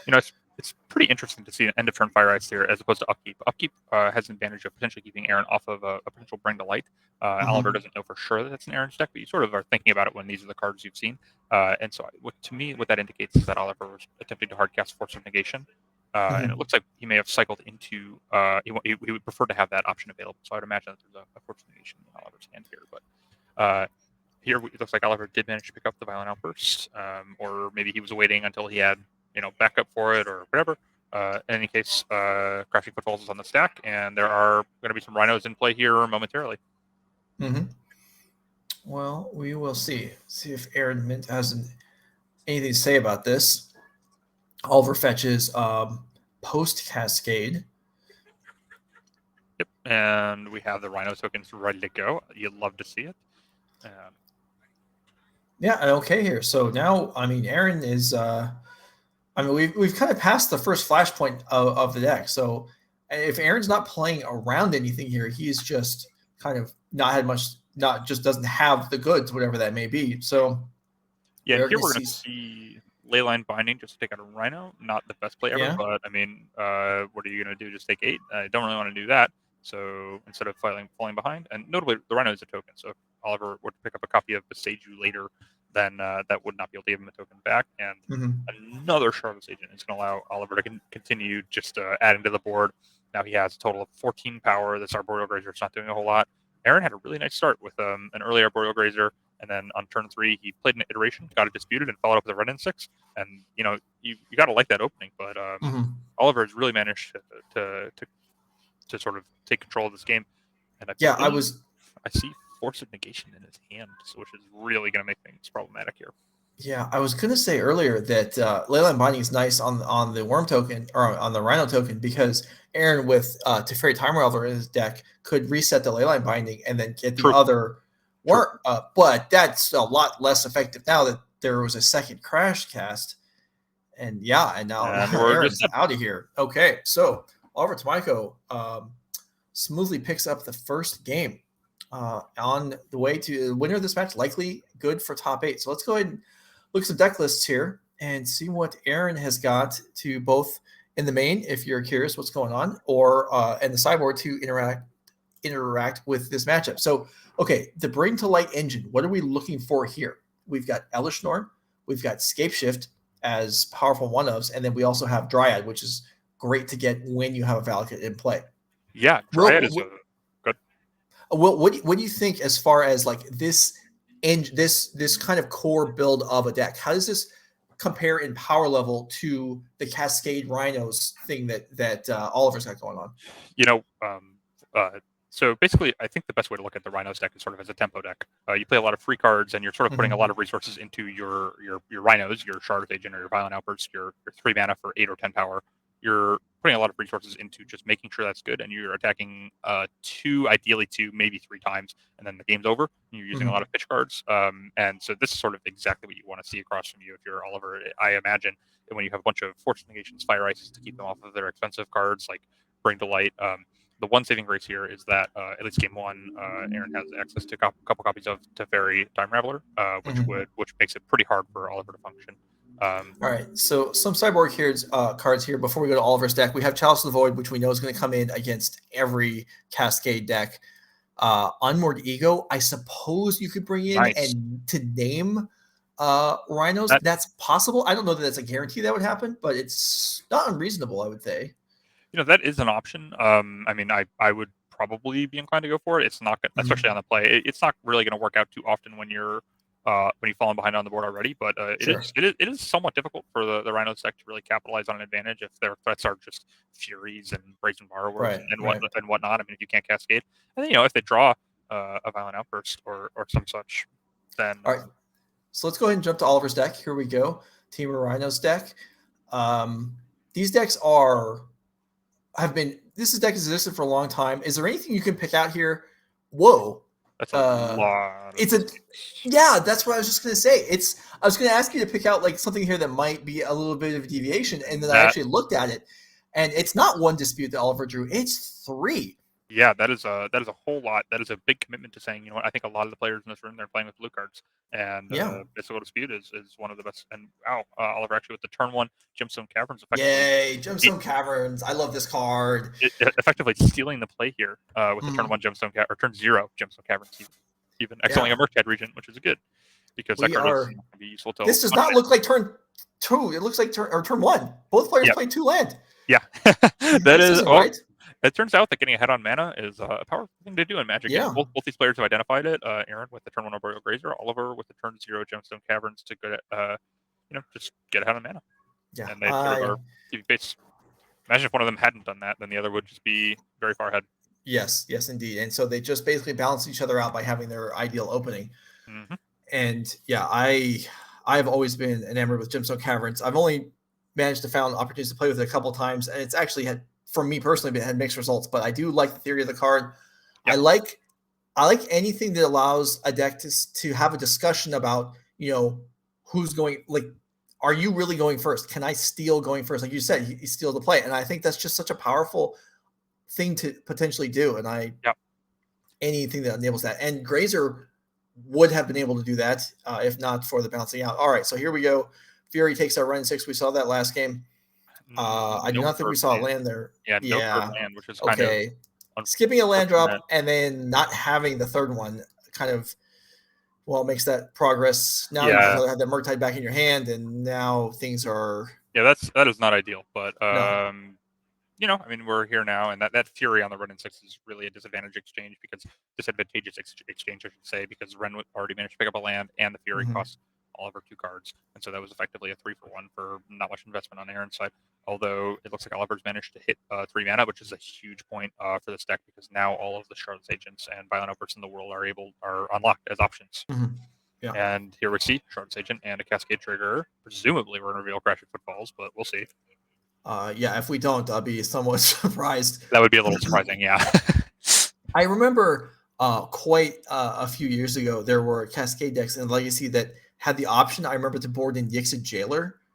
Oh, sure. And you just alternate hit, but it seems pretty rare. You don't really see that in Modern, do we? To board in something else that's valuable enough in a specific matchup to reduce the guarantee of hitting our normal 0 mana payoff. I feel like I have seen this deck have Court Firewalker in it before. Okay. I feel like I've seen that. I'm not sure if it was ever like very good or popular. And well, we're actually not going to see any counter spells or any Fluster Storms or anything like that to fight back over the Rhinos. And so Oliver is he's got 10 power, which is exactly what his deck wants to do. He did miss a land drop. He's a turn behind schedule, but I mean, he's doing just fine here. If Aaron doesn't have a great counterplay here, and we're fetching a tapped. Okay, I don't know what that is. It's a Triome, but do you know? What you got it covered already. You said Triome. There we go. Triumph. Yeah. Fetching a tap Kruger Triumph. with the eagle eye picks out that it's a Triumph, and since I don't actually know what it is either, I'm not gonna. Yeah. I'm just gonna congratulate you on that, and we'll just move on. Nailed it. This Grazer had the potential to absorb more than 3 damage this time because it could block Shardless and then a Rhino. However, okay, and we're sort of seeing, wow. Yeah, so you now said we're seeing we're seeing the exact problem with Unmoored Ego, which is we're behind on the battlefield. Yeah, this is basically, if I manage to win this game some other way, at least I know how you sideboarded for game 3, because this is, or I mean, I guess if you have, for example, if Aaron already have the Rhinos in play. No, I know. Oh yeah, but I'm saying, you get to see how Oliver sideboard if you can get out of this game. Oh, the name was actually Blood Moon. Named Blood Moon. That is fascinating. So that's not okay. So Aaron has a plan to deal with the Rhinos in play. Otherwise, that's just not how this game. Perhaps there's some copies of Engineered Explosives. Yeah, I do think there were a couple copies. Is that correct? In the sideboard, I think we saw. I think there were in the. There were not. There were not. Okay. Yeah, you're right. Well, I am not entirely sure how he beats this. What is going to happen? But Aaron all right. Well, seems pretty confident and seems let's like speculate. Plan, so. There could be okay. Block Shardless, take 8, play Teferi, bounce a Rhino, maybe. Although I feel like. I mean, we know that Oliver has more. Right. There's like a Shardless in his hand already, right? And so yeah. like, Oliver chose not to play that, which is very scary. I'm not sure exactly what other cards were revealed to the Ego there. Well, we can see Aaron in the face cams that we have enabled now with the NRG Series, and looking at his own hand, he's not looking like how can I play around what Oliver has. He's looking at what can I even just do about the board. Yeah, how do we defeat? 10 power already in play. At 6 life, and now you're at the point where I mean, even things like Ice a blocker can it's just everything's difficult from here. Yeah, and Aaron, this is tricky. I'm not. Yeah, I mean, we're definitely seeing the biggest downside of Unmoored Ego, which is if you draw it or manage to play it after there's already Rhinos on the board. Yeah, it doesn't do anything. You're just dying to Rhinos in play, and it was effectively a dead card. You time walk yourself, and we're definitely really seeing that on display here, big time. Yeah, this is okay. Omnath, all right. Yeah, that's one of those 4 mystical disputes, 3 in the main deck. Huge payoff here, and it looks like Oliver's just going to take it down 2-0. Yeah, that was Aaron just, and that was verdict without the correct mana. Maybe was the card in hand. So that actually would that makes explain sense. Naming Blood Moon so that your verdict is live next turn if you draw the correct land. That that makes sense. So Aaron did have a plan, and the deck did not cooperate, but he had at least an idea of what he wanted to be doing there. But yeah, you're right. The Unmoored Ego, effectively a blank as far as the resolution of that game mattered, and Oliver Tomajko will advance to 7-1. So coming in here for the weekend, and absolutely is. I mean, the maybe the last and certainly the defending Star City champion. Maybe you can add looking to put an invite to another series exclusive end of the year event. We'll see how that plays out through the rest of the night and the morning to see if he can grab a slot. he's done the first part of the job, which was make it to the top 8. All right. I believe we're going to have a backup match. I know that we had one queued up earlier. Yeah. So we'll see if that is ready to go. And we're it here. is. All right. So Drew Otto versus CJ Voege, I think. Gruel Panza versus Temur Rhinos. Now, players like to More Rhinos. play their little games with the deck list titles. But yeah, Gruel Panza, well, there are, Blood Moons in the deck. It's basically a green-red creature deck with Blood Moons, I guess. So, Oh. Hi, Joe. Hi.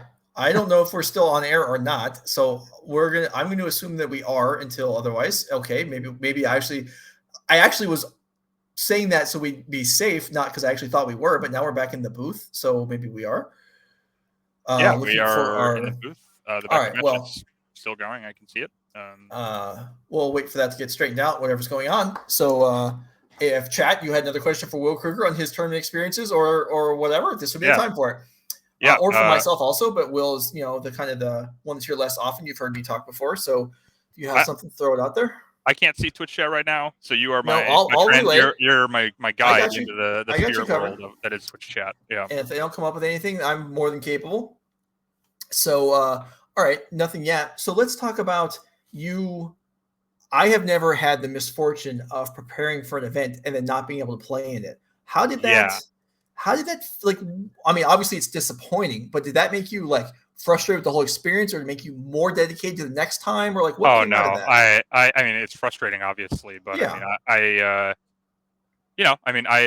Some amount of frustration and jealousy, obviously, but nothing overwhelming. And the biggest thing was I really liked cheering for my friends who did not get COVID and were able to attend Pro Tour Phyrexia.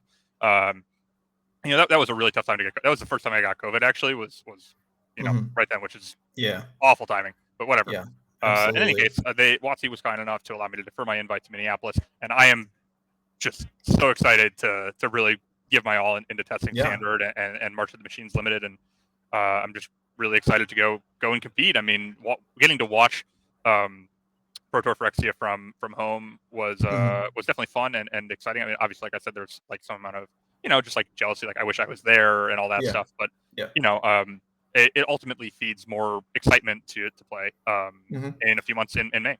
Yeah. All right. So the first 2 questions, believe it or not, were both about how to deal with being nervous while you're playing in an event. So you have any thoughts about that?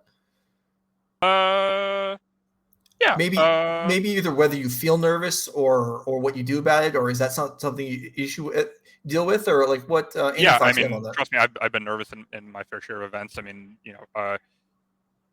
the biggest thing I think number one is that and this is true for all sorts of stuff, is that in Magic, it's not even just applicable to just nerves. It's all true to just all sorts of stuff in life. It's just you need to look at it in the long run. You know what I mean? You need to look at it such that this tournament does not define me. This is I'm learning for the next tournament, and I'm not that tournament doesn't matter that much either. It's just learning and ultimately bettering yourself, and what matters is the process, I guess. Would be my best answer. But it looks like the director wants to go to sounds like the game 1. So we were going to show the replay of the backup match. Game 1 got corrupted. The file got corrupted, and it's out of here. So I don't know, those little toxic creatures, playing havoc with the players in standard and our file system. Anyway, so game 1 is out of here. We're going to move right into the deck list and then go to game 2.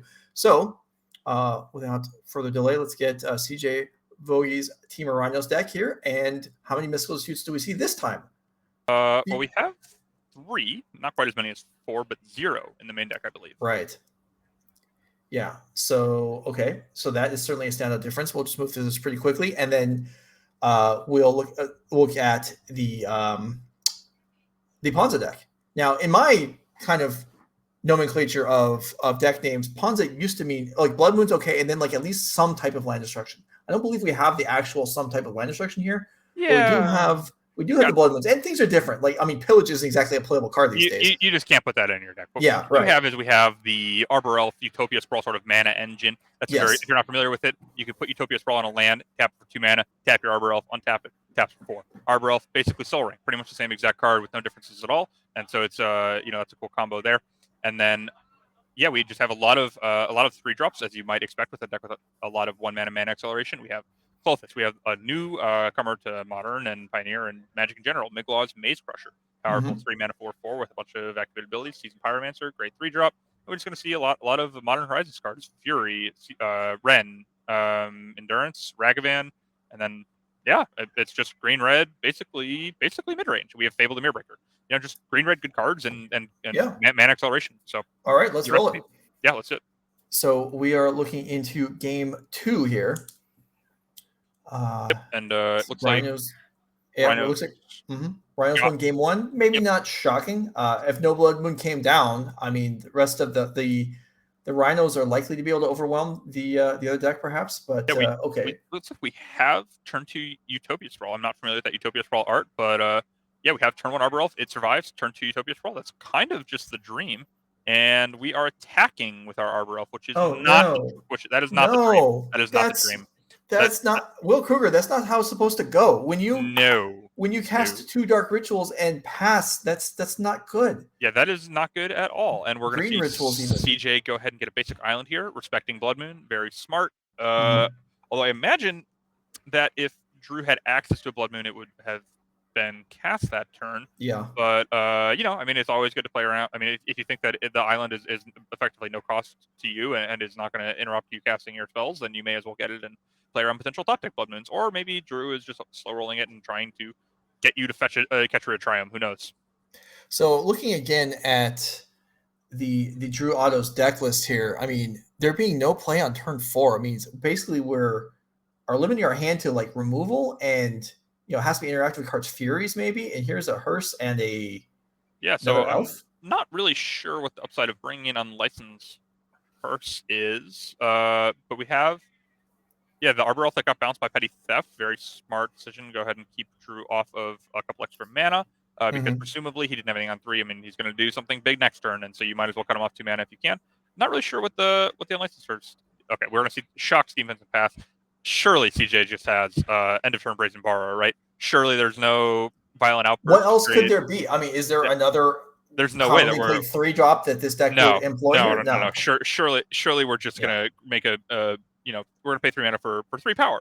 Naturally as is standard. Definitely not. It would be silly not to. No, definitely not. It would trample.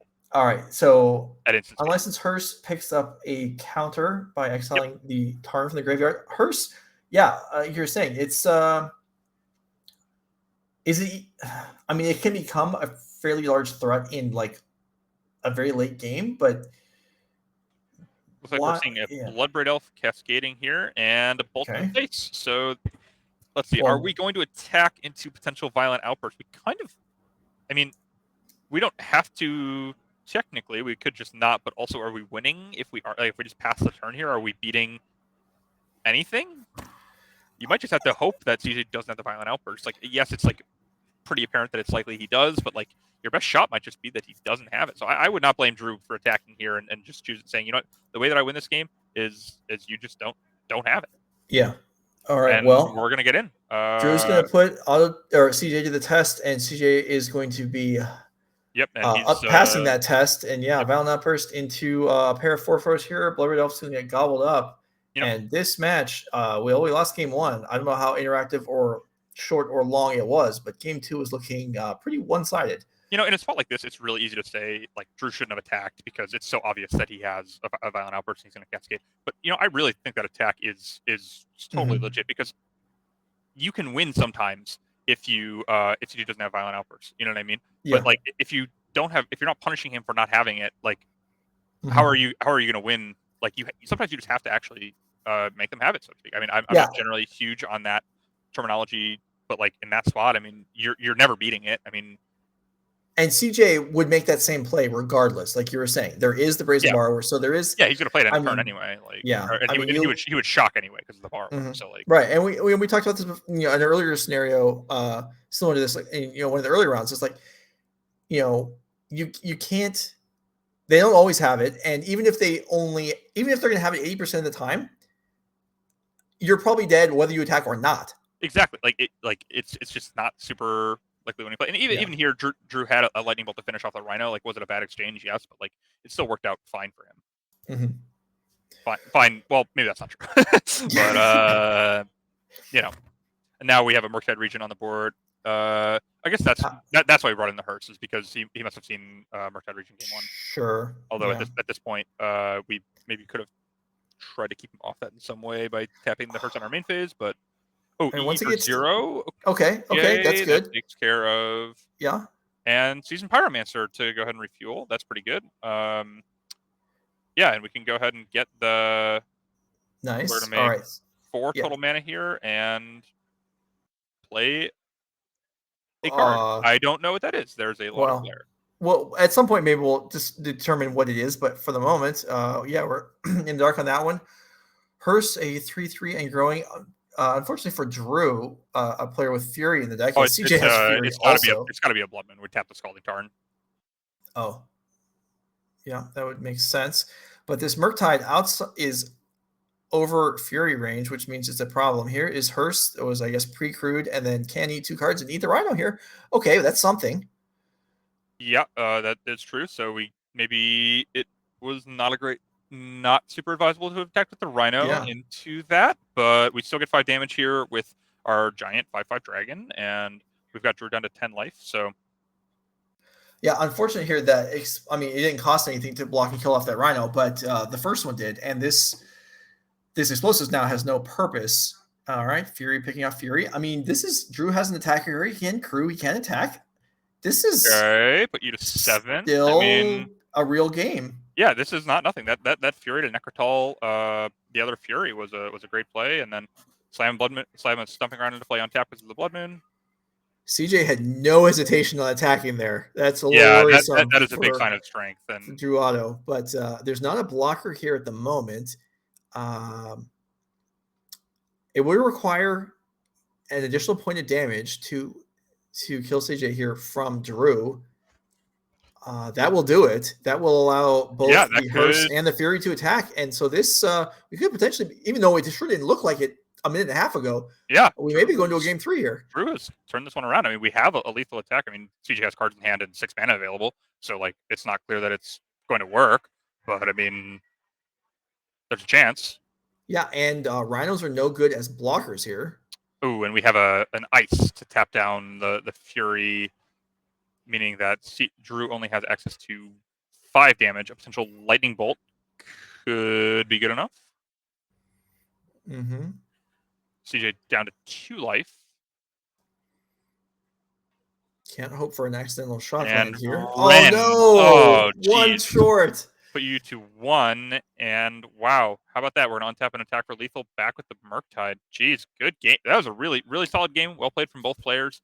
And very, very narrow margins there. Mm-hmm. And CJ manages to take it down, move on to 7-1, and I imagine we'll see him drawing into top 8 in round 9 here. Yeah, no, that was so 2 Rhino players locking it up this round. Very popular deck, and it looked like it. Just sort of anecdotally, just from looking at the top tables, it was doing quite well. So, yeah, and that was, that was an entertaining game to watch.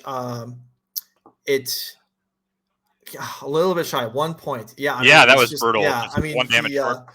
There's Here's did CJ ever use that Scalding Tarn for mana? Because the Blood Moon didn't hinder anything. He did for Hardcast. You know what I'm wondering? If the Blood Moon didn't get cast at all. Yeah, I don't know. If the Scalding Tarn has to get fetched, that's 1 damage. Maybe that's the decider. Maybe we were just supposed to not cast it, because I think at that point we had 2 islands and a forest in play. So I don't know. It would be hard to and plus you don't know. If you're the player in the seat, you don't know exactly how things are going to go, and you have Blood Moon against a deck that's, but maybe anyway. Interesting result there, and CJ and Rhinos advances alongside Oliver Tomajko likely into the top 8. They're 7-1. It is probable that they'll be able to draw in, but maybe not guaranteed things. It looked like it to me, but we'll see. Okay, so. Until we receive direction on what to do next. If there's more questions for Will Kruger, have at them. Yeah. Or for me, or for anything about, if you're interested in how Will feels about any of the formats these days, where can you see current standings on MTG Melee you can go to the Nerd Rage event and find the standings. You cannot find the deck list until the top 8, but the standings, you can see players' records. You can actually see players' histories and see who they've played against throughout the event, which is actually kind of cool. Yeah. There's all kinds of information available that you can find even before the deck lists are revealed. Anyway, that's going to wrap round 8. Will and I will be back in a few minutes to see who's going to join CJ Voege and Alford Tomajko in the top 8. Stick around.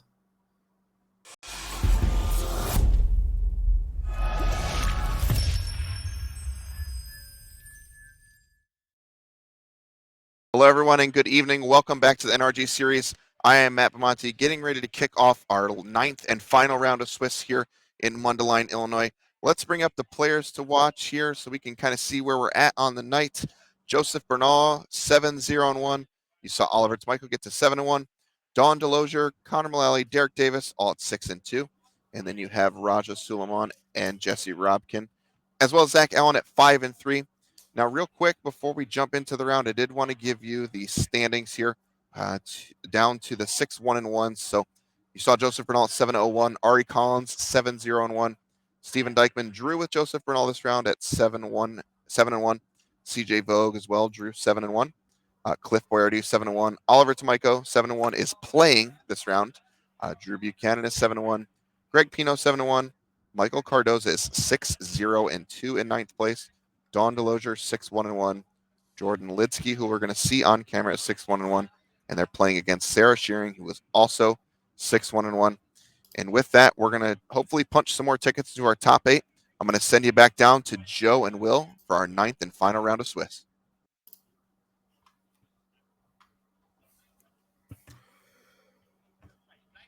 Okay, thanks, Matt, and thanks everyone for sitting through what was an extremely long round 8. Apologies for that, even though there's not really anything we can do about it. One match just took their sweet time, and that's the way it happened. Anyway, we are in the final round of the Swiss. We have Jordan Lidsky and Sarah Shearing playing. Now, the players are 6-1-1, but we believe they are playing for a slot in the top 8. They are table 6. But tiebreakers were a factor, and table 3 is playing.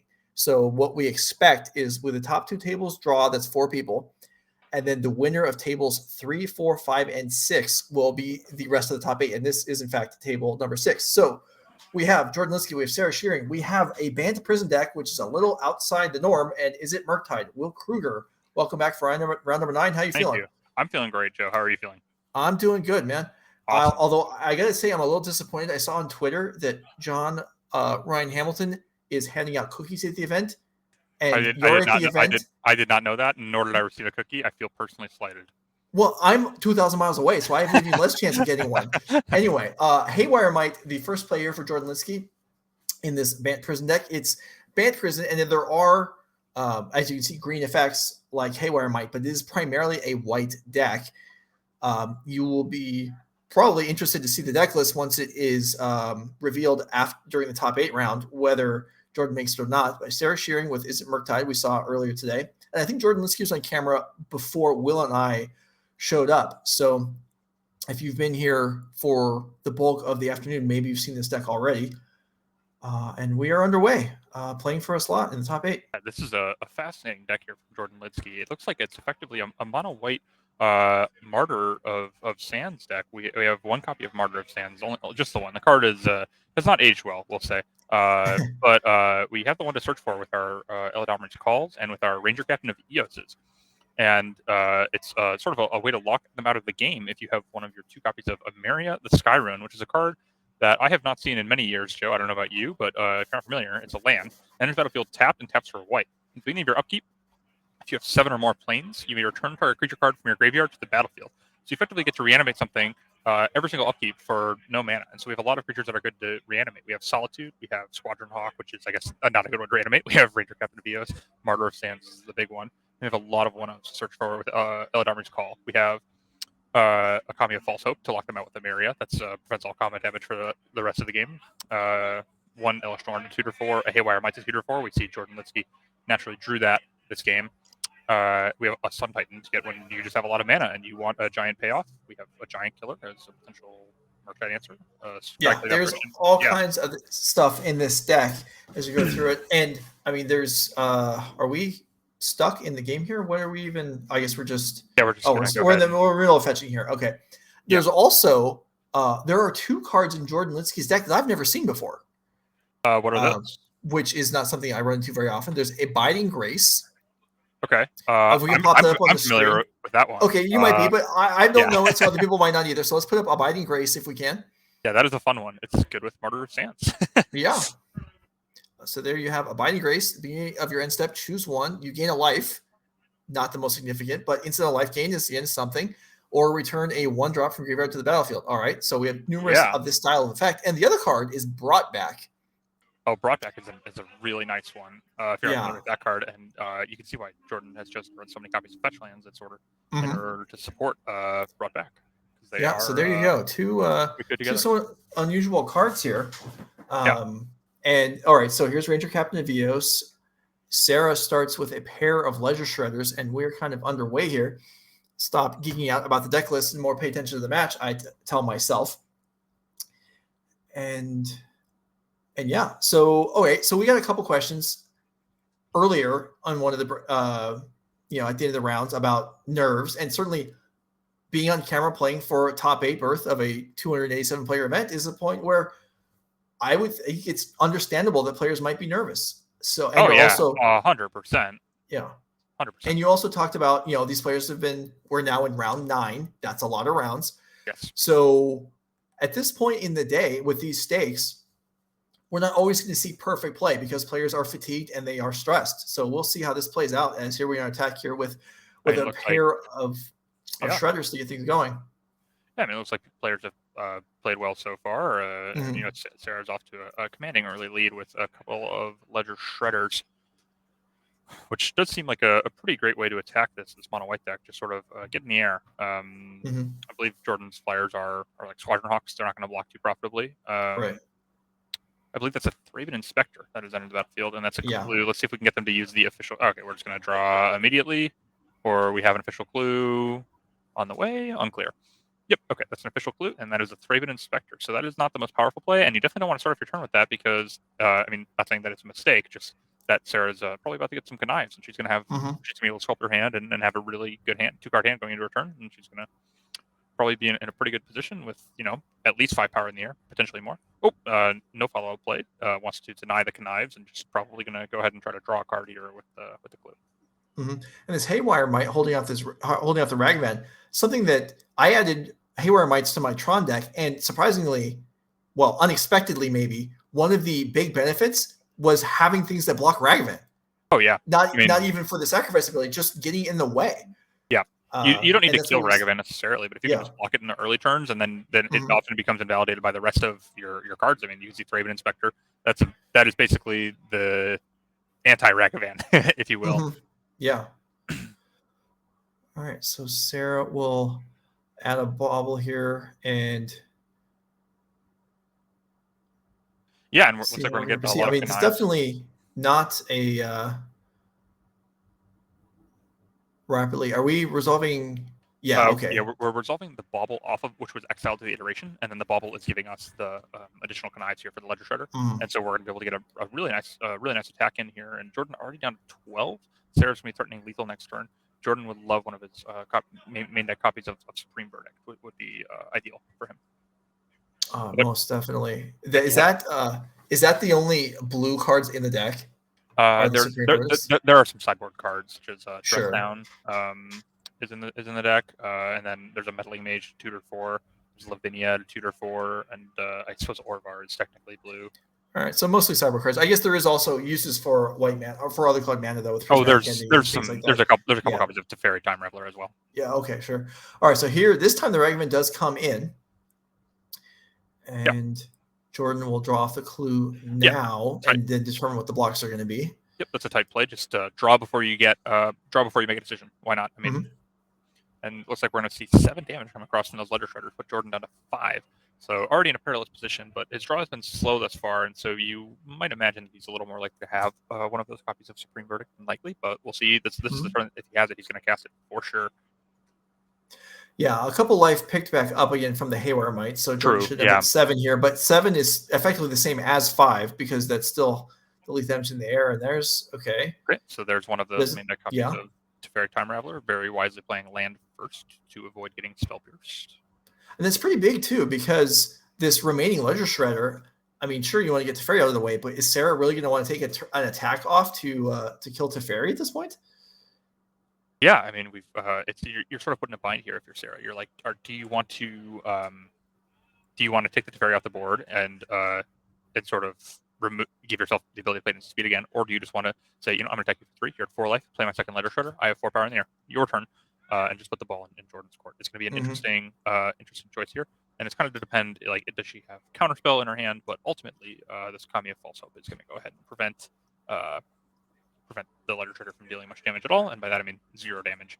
And so, unclear where Sarah attacked, but it doesn't matter because it was ultimately prevented. And the bounced Ledger Shredder has returned. All right, but that's still not bad. I mean, Jordan Lidsky looking a lot better than a turn ago. Teferi is going to get taken out anyway. They're sort of starting to turn around. We didn't quite have one of those verdicts, but yeah, Jordan is clawing his way back into this game after falling behind early to a pair of Ledger Shredders, but he still does need to find some kind of permanent answer. I mean, the Supreme Verdict would still be quite good. But yeah, I mean, Sarah's got a pair of pretty threatening bird lawyers. Right, and some more conniving action here as the Bolt.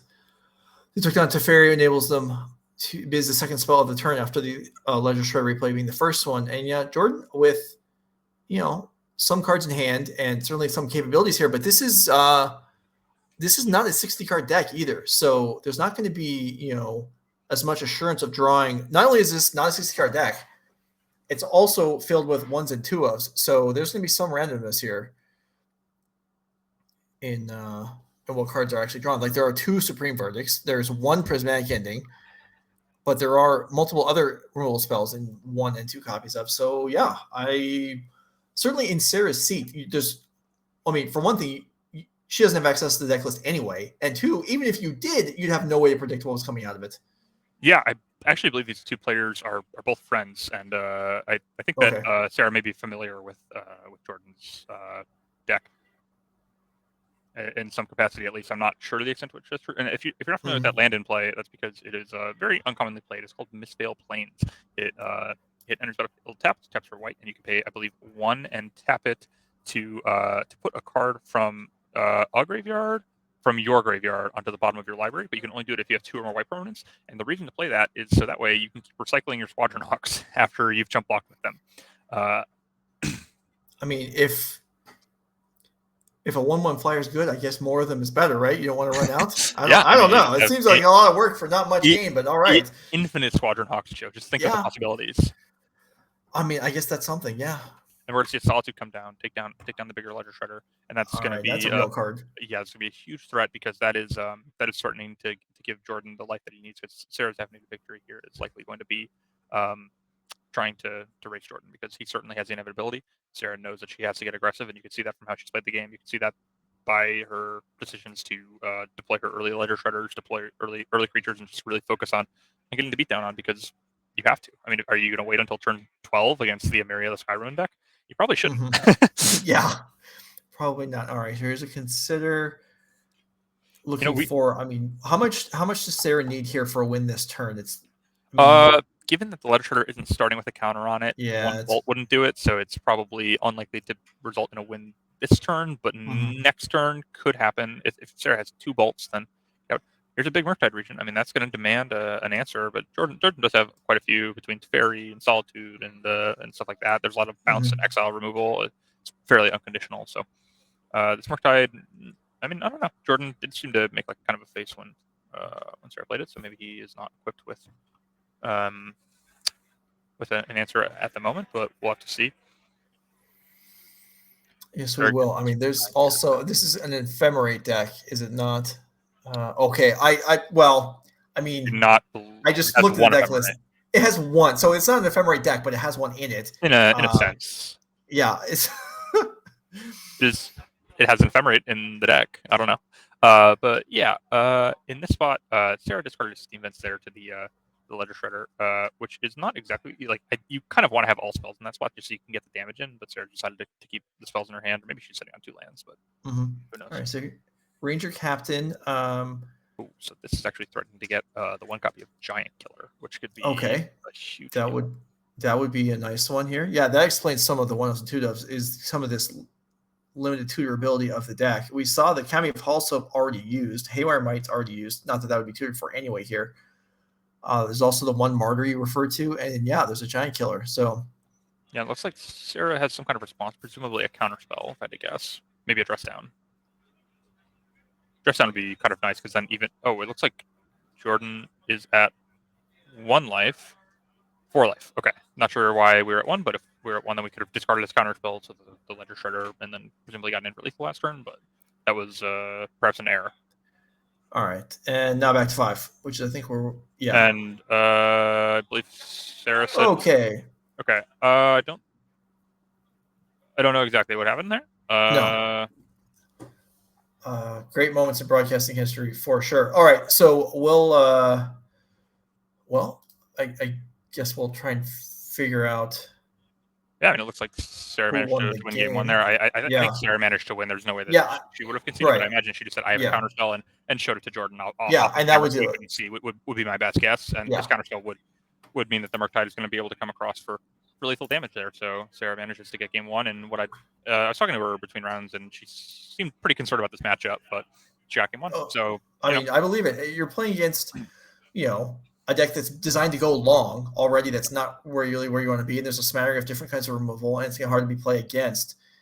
But yeah, picking up game 1, well, that's 1 out of only 2 she needs. So now it's on Jordan to win the other 2 games. So let's go ahead and look at the deck lists and see what's working with here. I know people are probably curious about this one. You'll be able to look at yourself on MTG Melee once the Swiss has ended.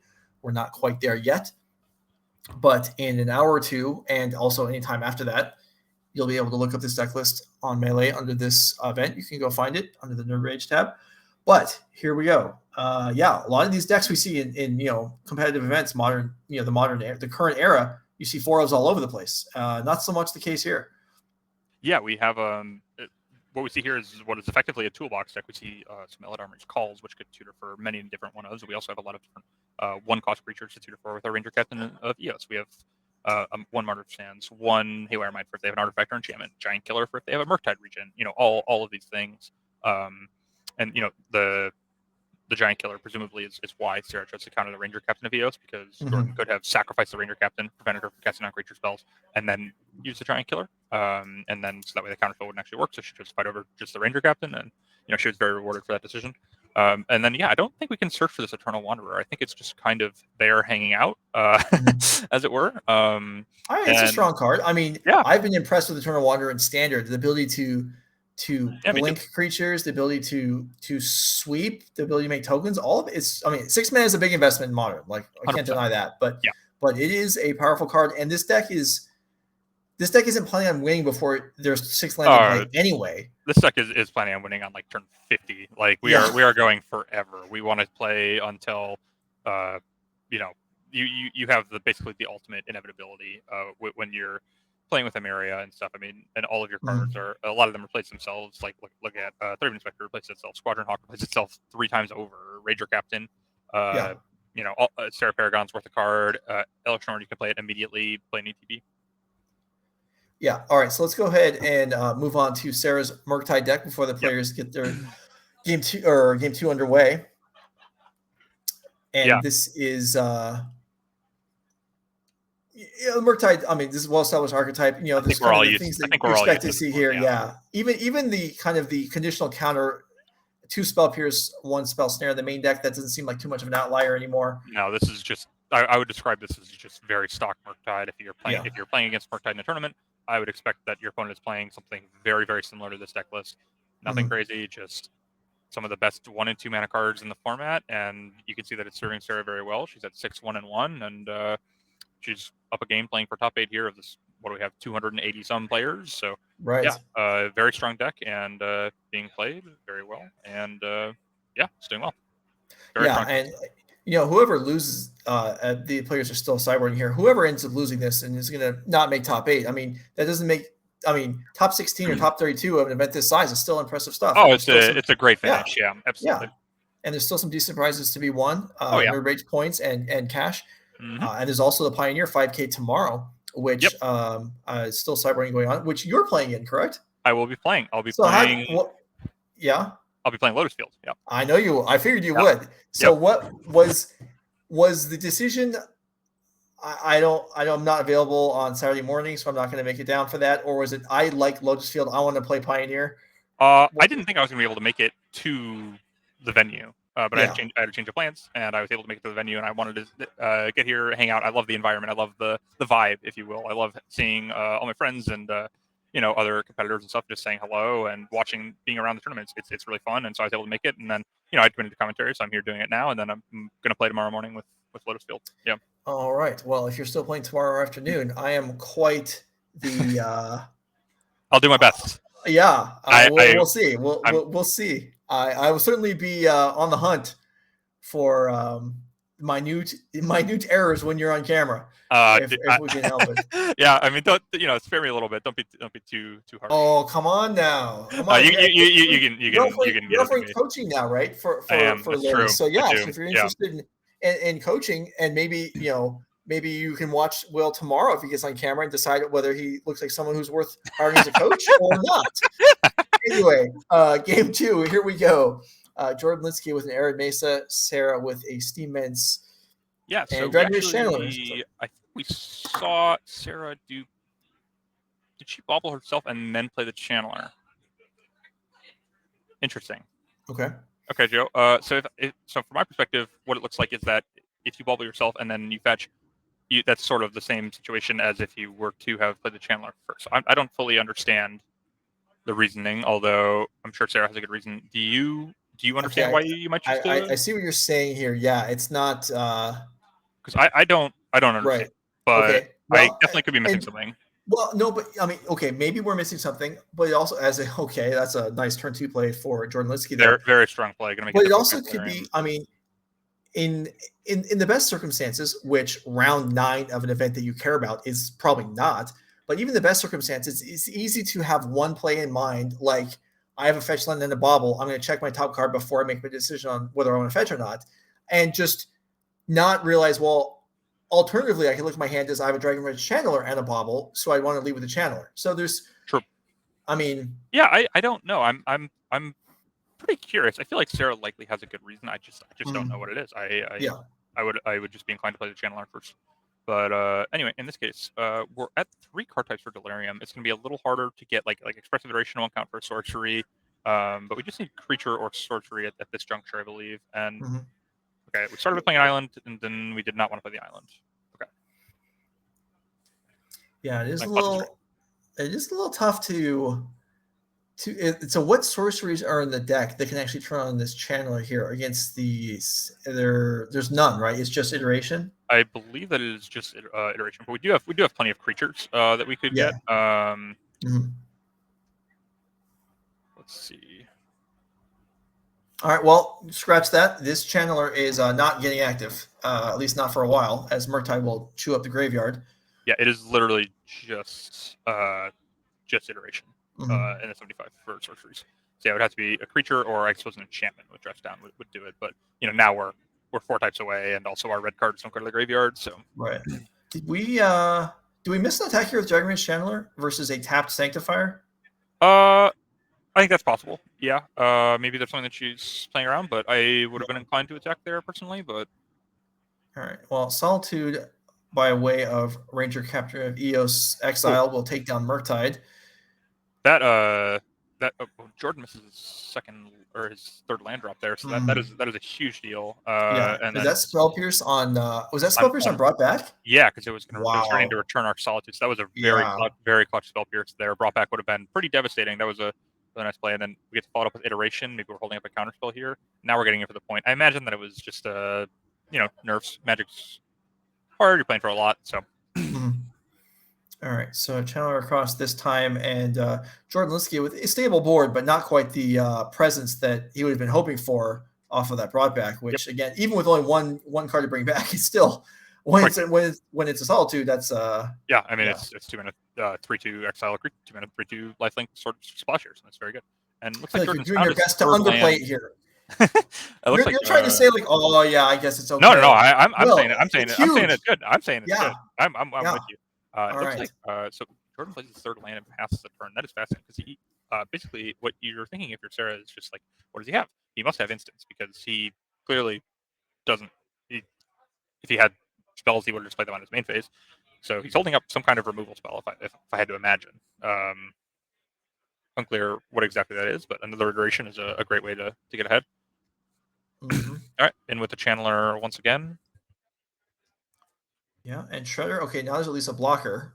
Okay, so this is what we're holding up, and presumably whatever we're going to get here is going to be pretty scary, and Sarah does not have counterspell shields up right now, so Jordan is pretty likely to be able to resolve whatever it is that he chooses to get, although we know that he doesn't have access to the 4th mana immediately, so he chooses to get Sarah Paragon, which... I mean, okay. that's... I mean, that's yeah. good later. Yeah, I mean, we don't have access to the 4th mana right now, and I don't think there's anything that we can play off it immediately. It would be cool if you could play Solitude off of it, but I do not believe that's how it works. No, it's all, 3 mana or less. But yeah. I mean, Sarah Paragon into Arid Mesa to fetch and gain 1 life is pretty neat, and that's that's the floor. But yeah, it does require more mana. Which there's the 4th one. Okay, so we found land 4. We're going to go for a Ranger Captain of Eos, and now what are we going to get here? So that explains why Ranger Captain wasn't maybe a consideration to 2 or 4 with the call, as if there was already one in hand. Yeah, I think we're just going to get a Thraben Inspector here. If we play that, Sarah is going to get a Connive, which, I mean, maybe you just want to hold off. And it looks like Jordan is just going to hold off, and Farrah's going to go ahead and crack Scalding Tarn on the end of Jordan's turn. And it looks like we're going to get an untapped Steam Vent. So our life total doesn't matter a whole lot, so that makes sense. And we're going to see tapping the Steam Vents for a Lightning Bolt on the Ranger Captain. Fair enough. I mean, the Ranger Captain is kind of threatening because it means that if Jordan has a big spell he wants to resolve, then we're not going to be able to use Counterspell on it. So yeah, seems like a fine Paragon. Yeah, exactly. The Paragon that we know about. So if we want to be able to counterspell that to prevent Jordan from playing the Arid Mesa immediately, then that makes sense. A 3rd Expressive Iteration. That's so strong. Sarah must have a lot of business in hand. Otherwise, that Lightning Bolt maybe could have waited until her turn, which also helped on conniving. But she obviously has intentions for this mana. Yeah, I think the bottleneck here is really just mana. I think she's got so many cards. I'm not sure exactly how many cards she has, but she's resolved Expressive Iteration 3 times. This is her 3rd time resolving Expressive Iteration this game alone. So she is, really just gated on mana here. So I think I like the use of the Lightning Bolt there, though I don't know the specifics of her hand. Yeah. Okay, so Consider is going exile to play this turn. Yep, and we can do that, and then we get to hold up a potential counterspell or Breast Down or something like that. Yep. And we get to, and we're going to surveil first. I like this way of sequencing things. Sometimes you want to connive before you surveil. Usually, the rule of thumb for me is that if I want someone to do this turn, I'm going to surveil, then I'm going to connive. And if I'm done for the turn, I'm out of mana, then I want to connive and surveil. Is typically how I like to think about things. Sure. Oh, no, that does make some sense. You can see there's another Shredder in hand for Sarah. That's a decent play, but probably not really the payoff that she's looking for right now.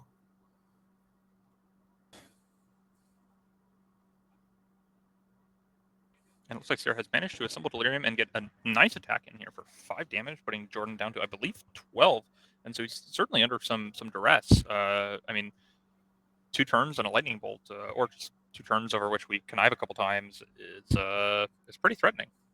Yeah, it definitely is. And speaking to Sarah having a lot of stuff to do, that was Otawara into play for the turn, is it not? And that's with 5 other land in play. This is a very much this Otawara is saying I have a ton of stuff, and there's a counterspell on. She has Blood Moon in her deck. That is fascinating.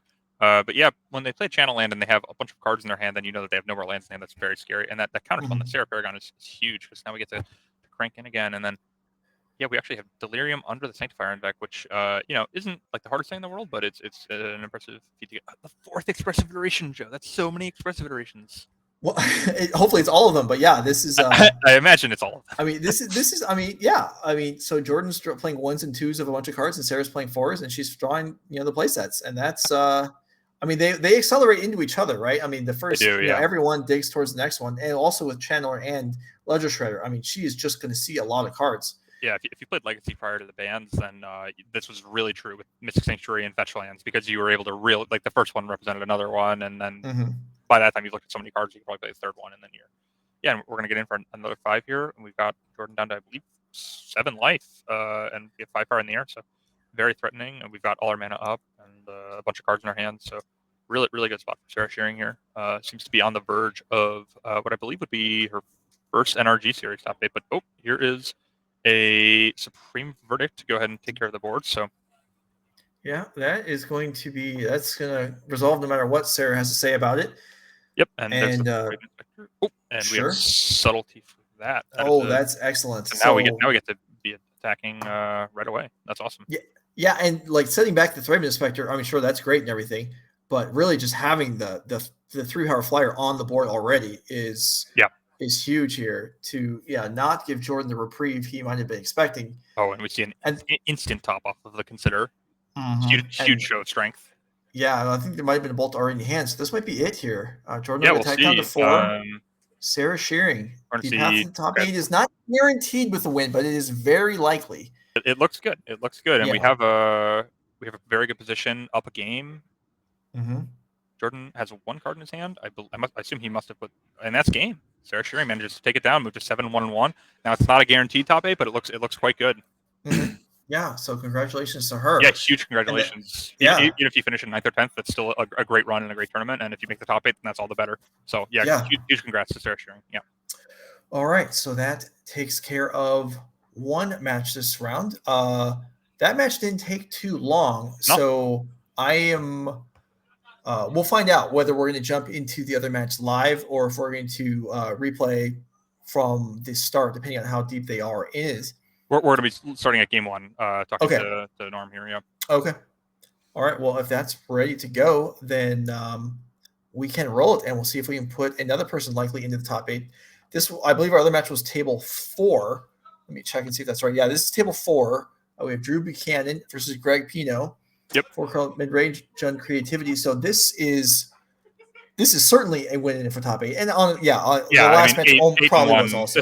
This is like a win, and you're like first or second. You're probably the winner of this match is like the first seed, I believe. I haven't looked too closely at the standings, but it looks like whoever wins this will be seed number 1, and they get the privilege of being on the play for the whole top 8. And, that's a huge deal, because when there's a huge prize for the winner, which is the invite directly to the NRG Series Championship, then you being on the play for all 3 rounds of the top 8 is a huge, massive edge, and can make you that much more likely to earn your slot at the championship and join Raja Sulaiman.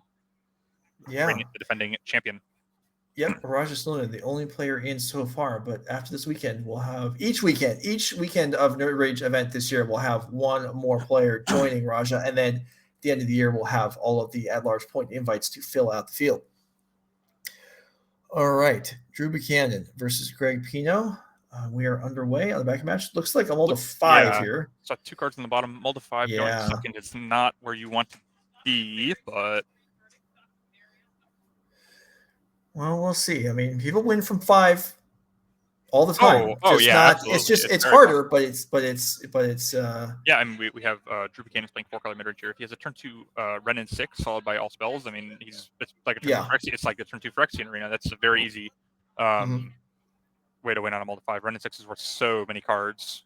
Yeah. So versus Jun Creativity. So a deck with a powerful combo-ish finish, but not something that is going to wipe you out turn 2, 3, 4. I mean, you have time to develop. You have time to develop. No Renin 6 for the immediate recoup of the cards that were lost. Yeah, but we chose not to fetch on turn 1, indicating maybe a land light hand. We want to draw lands. We don't want to take them out of our deck. Is possibly what's going on. Sure. You know what? Maybe what Drew is thinking is that Greg could be playing Rhinos, because we saw a Ketria Triome, and then we want to play around Fire Ice on our land. Would be another way that you could justify not fetching on turn 1. Absolutely. That is something that at this point in the event, round 9, even on closed deck lists, there's some likelihood that you've seen what your opponent is playing throughout the day, sitting near them, but it's not guaranteed. I mean, not by any means. Because I say this every single time. Like, maybe you've sat next to them in the last few rounds. Maybe you watched them play because you were done early, but that doesn't always happen. Because I sit down for events this size, and I don't know what people are playing at the end of the day. I mean, that all easily the time. happens. Yeah, it's very easy to just not know. Yeah. And it looks like we're going to fetch end of turn. We're going to get Forest Island here, both snow covered. So playing around Blood Moon and a Fable and Mirror Breaker, the turns to replay for Greg Pino here. Certainly a valuable card, as you talked about a few hours ago. It certainly adds a lot to this creativity, whether you're playing 4-color creativity or not. Even at 3, it doesn't make a difference as far as Fable's interaction with the cards. Yeah, my best guess for the basic lands is more Ice Fang Codal and less Blood Moon, because our opponent has 3 non-basics in play, and there's the Codal. And Drew feels like they're gonna be able to function off of just the 2 lands, or not just the 2 lands, but off of just some basics there. They have enough colors with the cards in their hand. There is a cost to that, though, because this is a Leyline Binding deck, although this isn't necessarily a matchup Leyline Binding that it's best in. We're going to discard. Can you catch what that is? Is that an Archon? I believe it is an Archon. Yes, I think so.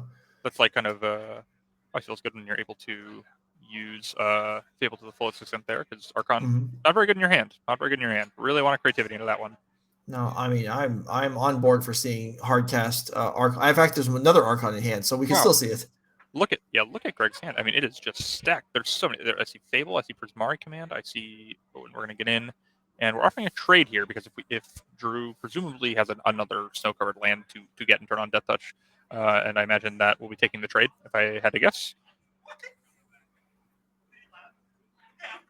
Yeah, and trading here doesn't seem... I mean, you want the treasure, right? The treasure's worth more than the token, probably. So... Yeah, and like something's going to trade for the Codal at some point. Like maybe you could have tried to line up Ren in 6- 5 turns down the road or whatever, but it seems fine just to get the treasure now, because if it allows for a more explosive turn this turn, then that makes complete sense. And by doing that, you do kind of force Drew into fetching another basic. Yeah, and that's worth something. I mean, Drew only has 3 types, so Leyline Binding is going to cost 3 mana. And we're just going to go for creativity on the clue. And we're going to say, do you have a counterspell? Do you have a Beseiju? Do you have any way to interact with this token? Drew's going to drop a card on the floor, because anytime you're playing for a high stakes match when people are watching you, what you want to be doing is dropping cards on the floor before making a play. Yeah, that is not ideal, but we've dropped the card on the floor, and we've gone for Leyline Binding on the treasure token here, which is going to go ahead and fizzle the Indomitable Creativity. Pretty big show of strength from Greg to just jam that into 3 open mana. So maybe that is indicating a second copy of Indomitable Creativity that is going to happen next turn, would be my guess.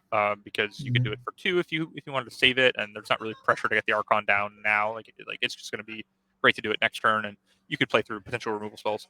And here we see Drew goes for a Risen Reef, definitely a really powerful card, especially with the Evoke Elementals from Modern Horizons 2.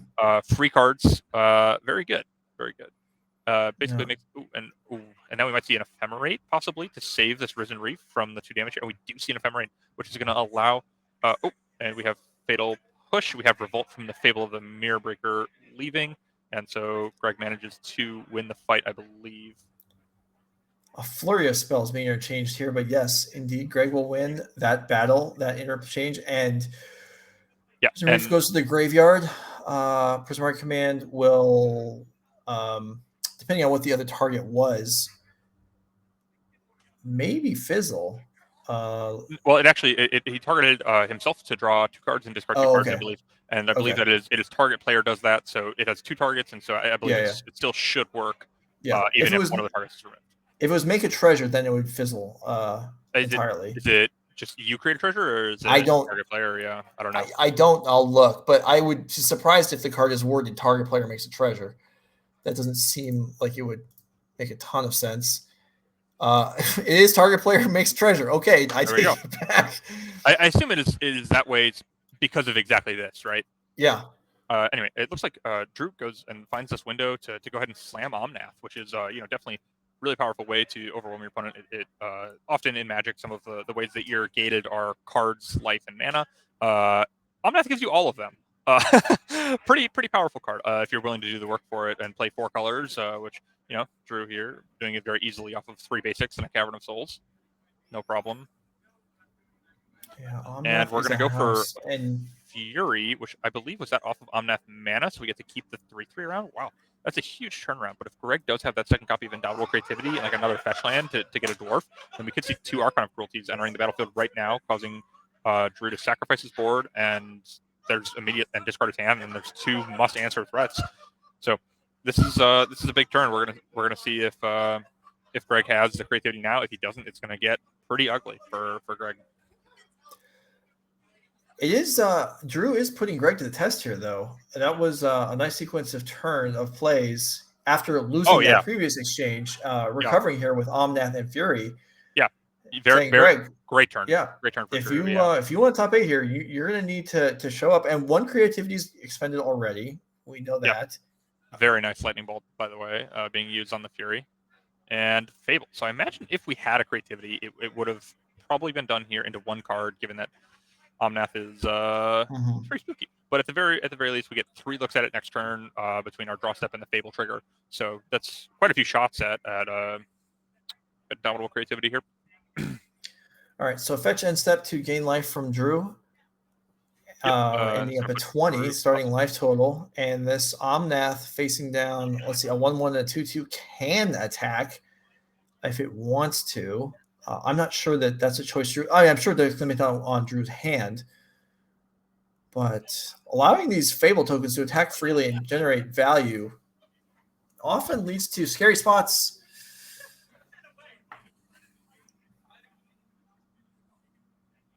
Yeah, this is definitely an interesting position. Omnath can really snowball a game, but it looks like without Yorion, if Drew might not just have a lot to do with the extra mana. Yeah, we're just going to go for a tap Steam Vents for 4 life. It's going to be hard to race this, but Drew doesn't have a whole lot going on. He's just attacking for 4 every turn and gaining 4 life, which is good. But, I mean, Greg is digging towards creativity, and if he finds it, it's going to be pretty scary. Thinking about what to discard here to this Fable. And he decides to discard Scalding Tarn and Prismari Command, just takes 2 shots at finding the good card, Indomitable Creativity. And before attacks, Drew's going to go ahead and use his last card, a Lightning Bolt on the Goblin Shaman, prevent the treasure generation. And now if Greg has an Indomitable Creativity, he's going to play it for sure and get that Omnath out of here and get himself an Archon of Cruelty. And no big play. Okay. Yeah. All right. So Omnath is looking good so far. Greg at 11. I mean, I guess Willowfields can summon forth another dwarf, but I guess once if Reflection actually comes into play and then survives a turn, then there are any number of dwarves to allow blocking forever. But that's still turns away. I mean, Greg is down to 6 already, and I don't believe I see a fetch land in play. But if Drew can find a fetch land, he needs 1 more land to do the 3rd chapter on Omnath almost to get the 4 damage to each opponent. But I imagine that Omnath is likely not going to be connecting again because Greg is aware of this and he doesn't want to be getting in range of that. And, I mean, Drew's at 23. It's not like you're going to be chip-shotting him out with dwarves this game. The way you win is by finding creativity. You need to do that at all costs. And so he plays Wooded Foothills. They're possibly indicating that he has an Archon in hand and wants to draw a land. Otherwise, you might save it to discard to a Prismari Commander Fable. Yeah, I came to the same conclusion. I agree with you there. And Drew may also read the same thing into that, which attacking here, I mean, you might as well do it, I guess, to kill off a token, but it's not going to get very far. And we do have a play, though. Let's see. What do we got? Okay, so now we could bounce the untapped token, and then we could block with not force a block, but we could make it so Greg is sort of inclined to block with the Reflection, which would be really nice. And this is kind of the reason I think it might have been not. Okay, so we're just not going to bounce a token. Well, so what's under this Leyline Binding? It's blank, right? Yeah, it was a treasure from that we were targeting creativity.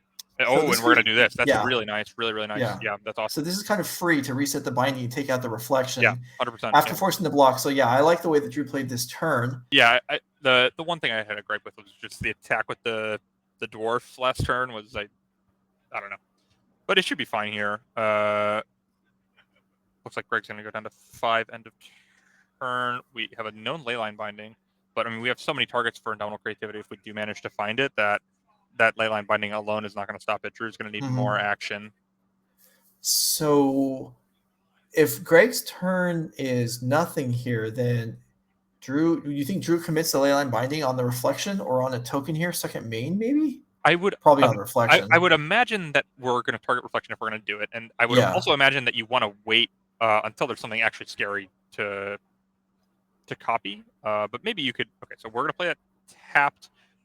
We presumably do not have Archon in hand. We do have 2 black mana, so we could cast Archon if we had it. But now we're drawing to life 2 Archon, 2 hard casts, which would be pretty good. We don't want to take off the Teferi here with a token, and we're just gonna go ahead and go for Lightning Bolt on the reflection. I assume this was second main phase. If it was end step, then we just gave Greg a free blocker. Second main phase would definitely be the best time to time that bolt, I imagine. If okay, but it looks like it was end of turn. That adds what, a slight risk, but I guess creativity is probably going to blow you up anyway. Oh wow, endurance also. Yeah, and I think Greg almost certainly would have slammed it, so I think it's not super like. Anyway, we're gonna go ahead and shuffle Greg's graveyard in. That could potentially cut off any persist outs. All right, looks like it was end step. The token's still there. And it looks like Greg even confirmed that the token would stick around. Yeah. And Drew has really managed to, what we see, a rare card since the Yorion banning, Abundant Growth. Drew has really managed to pull back into this game. It was not looking great for him after a mull to 5, but we're seeing just some tight play and some good draws at the right time have managed to get him into a pretty commanding position here with an Omnath, Teferi Time Raveler, and Endurance versus just a couple of dwarves and not a whole lot going on for Greg. Yeah, Greg makes the free block and drops to 2. We're going to go ahead and effectively cycle an Omnath here. All right. Nothing wrong with that against this creativity deck. It's just not overly likely to kill it. And wow. Yeah, and that's going to do it. So Drew Buchanan is going to recover from mull to 5 and pick up game 1. Very nice game, yeah. And, I would have imagined that Greg was a big favorite, just looking at the things there, looking at the hands at many points in that game, but Drew managed to pull it out. Good for him. All right, so Jund creativity. A lot of 4-ofs. We've got the 5 effectively payoffs, Transmogrify, plus the creativities, and we have cards in the sideboard. Now we're playing against Teferi, so that's going to make something like Veil of Summer worse than would be otherwise. And this is, how excited are we about this anyway? I think the only cards I'm really looking at here are a couple copies of Aether Gust, and I'm not like thrilled like, oh yes, I have 2 Aether Gusts. Everything's great. I'm just like, this might be an upgrade over like Spell Pierce maybe, or Fatal Push or something, maybe Lightning Bolt, something like that. Is kind of where I'm at on Aether Gust, but Back to Nature, Brotherhood's End, Beseiju, Veil, Turn the Earth, Surgical Extraction, very very focused sideboard. Just not a lot of flexibility here to board in if you're playing against a deck like Drew's, I don't think. But yeah, and Drew's deck is really, and we can put up Drew's deck. Drew's deck is kind of a fair deck when you're building a sideboard to attack the dangerous decks in the format. This is going to kind of slip through, which is why we don't see. And I think it's a totally reasonable way to build your creativity deck and just say, I'm going to play a game where I have the inevitability against all the fair decks. I have Archon of Cruelty in my deck. I have Indomitable Creativity to put 3 of them in play at once for 1 card. I think I can handle the fair decks. I just want bullets like Surgical Extraction and Turn the Earth and stuff like that. I think it's a totally reasonable way to build a deck. But not a whole lot in the way of sideboarding here for Greg. And for Drew, on the other hand, here we have Flesh of Storms, which seem pretty solid. We have, I guess, does Night of Autumn do enough? Do you think to bring that in? We have Fable of the Mirror Breaker. I would probably not be super excited about it. Okay. Just because there's only the 4 Fables. It looks like I think Drew actually has. Is this the full 80 cards without Yorion? Am I? Hold on. That seems. Let me. Well, there are 30 land. 30. Yeah, I think we have a full 80 without Yorion, which is. It's 81 actually. 81. Okay. Wow. Fascinating. Can this? Wow. 30. No, I'm sorry. It's 71. 71. Okay, the perfect number, obviously. Yeah. So we had a 71 and a 69 card deck in the last 2 rounds on this round on camera. Clearly the answer to how do you win more at Magic is you just put more cards in your deck because then you have more cards. Apparently, obviously. Yeah. You know what's worrisome about that though is if someone shows it's actually correct, even occasionally to play some number of cards that's between 60 and 80, then there's years of evidence that shows that everyone else has no idea what they're doing. Yeah. That is fair. All right, is anybody really good at Magic? Yes, probably. There are a few people. Let's go back to the game. Game 2. Let's see if both players, or if Drew can keep more hands than they started with last time.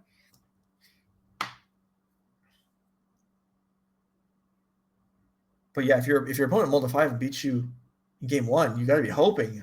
Okay, well, Yeah, there one goes. Yeah, was it that looks 2 again? I'm not sure. That was just one, I believe. And Okay. it looks like Gregg's on the play this game with, I believe I spotted a turn 2 Renin 6 potentially. So that's certainly the card that you want to play on turn 2 the most in any fair matchup, and this certainly qualifies. So I would say that it looks pretty decent for Gregg from the spot. But I mean, there's a lot of ways things can play out. This game is very likely to go long. Mm-hmm.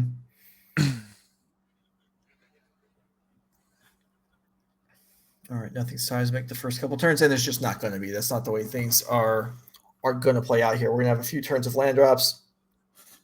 Then we'll start to see things like Risen Reef and Fable, but not the openings will not indicate high-powered decks, even though once they get going, they can really throw haymakers.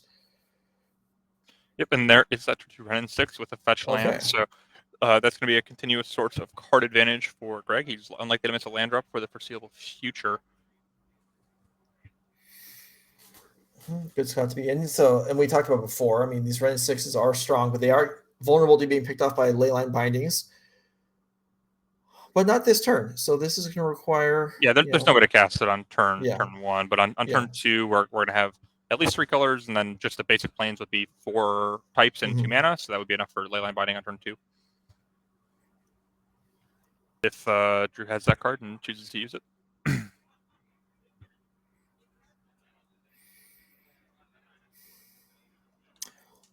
Hope you're all enjoying the show. Don't leave immediately after this round is over with. Well, if you have to, I guess you have to. But don't forget that we are playing the quarterfinals tonight. Semis and finals will be tomorrow morning. But we do have the first round of eliminations taking place after the 9th round of the Swiss here. Looks like at the site today. Looks like turn 2 Renin 6 is matched by another turn 2 Renin 6. I mean, what better way to combat Renin 6 than your own, I suppose? I mean, is this the best 2-drop in Modern? Yeah, that's a great question. I mean, what else is really even in contention? I mean, it's not Tarmogoyf anymore. That's for sure. No, it is not. That the days of Tarmogoyf dominance are long behind us. I think Renin 6 might just be the best card in Modern. I mean, there's Ledger Shredder, which is a fine card, but I don't think not even in the same realm as Renin 6 in my mind. Yeah. Not even close. That's a nice basic mountain. I assume we're going to see a Fable of the Mirror Breaker here, and that's also very good with Renin 6 because you get to, if you're making all your land drops for the whole game, you can just discard 2 lands. It's basically free because you're drawing extra cards. It's a way to convert them into more spells to cast, more ways to use your mana. Really just balance things out of how much mana you have and how many ways you have to use your mana. And yeah, Gregg does have a Fable there if he wants to go for it. Picks up the Ren on the fetch, and Fable is down. That is definitely a spooky spot to be in if you're Drew. Your opponent went turn 2 Ren, turn 3 Fable on the play. Yeah, this is asking a lot to not. I mean, just to keep up in card advantage. I mean, this is not threatening a whole lot, but it's just good stuff. All right, chat answers the question, and they come up with Strangleroot Geist. That's a no. Stoneforge Mystic. I mean, Will Kruger, if you don't go for Stoneforge Mystic, are you betraying your Amulet deck, your Hammer deck? I love Colossus Hammer. I love that deck, but I got to say it. Renin 6 is a better card than Stoneforge Mystic. I think it's probably the best card and definitely the best 2-drop. Underworld Breach was another suggestion, which that's a good one. That's a good 2-mana card, but that's not a 2-drop. Yeah, if we're talking 2-mana spells in the format, that is the only one in my mind that could really compete with Ren. For things we're gonna play on turn 2, yeah, not much matches up with Ren. All right, so Drew's Ren 6 also pluses, and these Ren 6 battles. I mean, the person going first has a big, like some planeswalkers or some mirrors, it doesn't really, you don't mind going second, but here Rens keep plussing. Some person has to minus at some point, and oh boy, you don't want to get to that point. You need other answers. There is one. Yep, there's a leyline, but this goes to show the power of Fable of the Mirror Breaker. We had a leyline binding, which is ostensibly a pretty good answer to it, but Gregg was still left with the Goblin Shaman, and Drew was forced to use Lightning Bolt, so it was just 3 mana, demand 2 premium answers from your opponent, which is quite strong. All right, so So- Greg with the initiative here, certainly being up on the turn cycle and up on Ren 6 loyalty.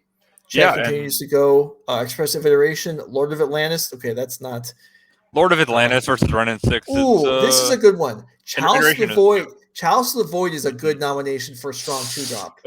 I mean, honestly, Expressive Iteration is the one that has me more like that's kind of on par. I think Renin's still better, but Chalice of the Void, is that really a 2-drop? Like if Underworld Breach is in the 2-drop, I don't know if we can count. Chalice is more of a 2-drop than Expressive Iteration is. So I mean, these days you play it on 0 a lot. I mean, we've well, seen so yeah, much I know. Team Rhinos. Yeah. Like, yeah, certainly.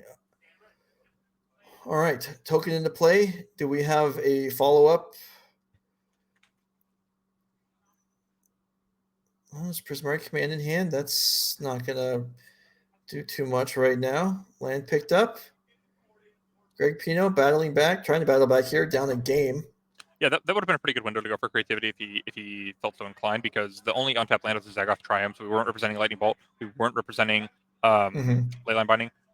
Drew could have had Solitude in that instance, and that would have been pretty bad if we jammed our only creativity into that. And we're gonna go for a bit of a wow. We're gonna go for Prismari Command at a time that was not main phase, but this actually is gonna work out better versus Veil because the Zagoth Triumph was untapped on our turn, so we might as well tap it on Drew's turn. So that was nice timing from Greg for the This is Prismari kind Command. of a beating though for Greg. I mean, what were the? I don't feel like it was a guarantee that Veil Summer was even going to come in. Yeah, And, Greg has a bunch of Thoughtseize, right? I mean, he's playing more of a Jund build than like the 5-color build with Leyline Binding that we've seen like Joe Bernal play, and also in top 8 with that at 7-0, he took an intentional draw.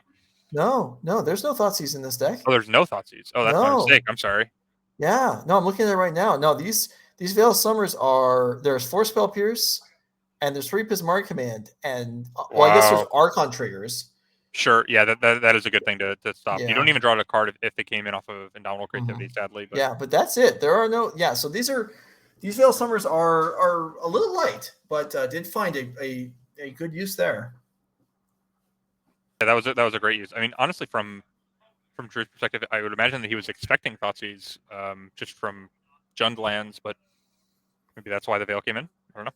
And we're going to go for bullet your Ren down to 1, and now I assume our plan is to use this Ren on it, but then we're no longer threatening our ultimate. Okay. Alternatively, we could just go up here and then force Drew to shoot our own yeah, Ren 6. We could do that, but it looks like Greg is going to go ahead and choose okay. Greg's just going to pick it off. I mean, that gets off the get the Ren on both, the table. Both players have picked up plenty of lands at this point, so they've probably got most of the advantage they need out of it. So now it's just a threat of the ultimate. Yeah, and we could go for creativity for 2 here, but Drew is prepared with 2 open mana and quite a few cards in hand, potentially able to play back with some combination of Leyline Binding, Solitude, Ephemerate, stuff like that. All right, well let's see. Greg Pino here. It's certainly going for it. Here it is. Creativity for 2. Are we going to game 3? Is Drew Buchanan going to the top 8?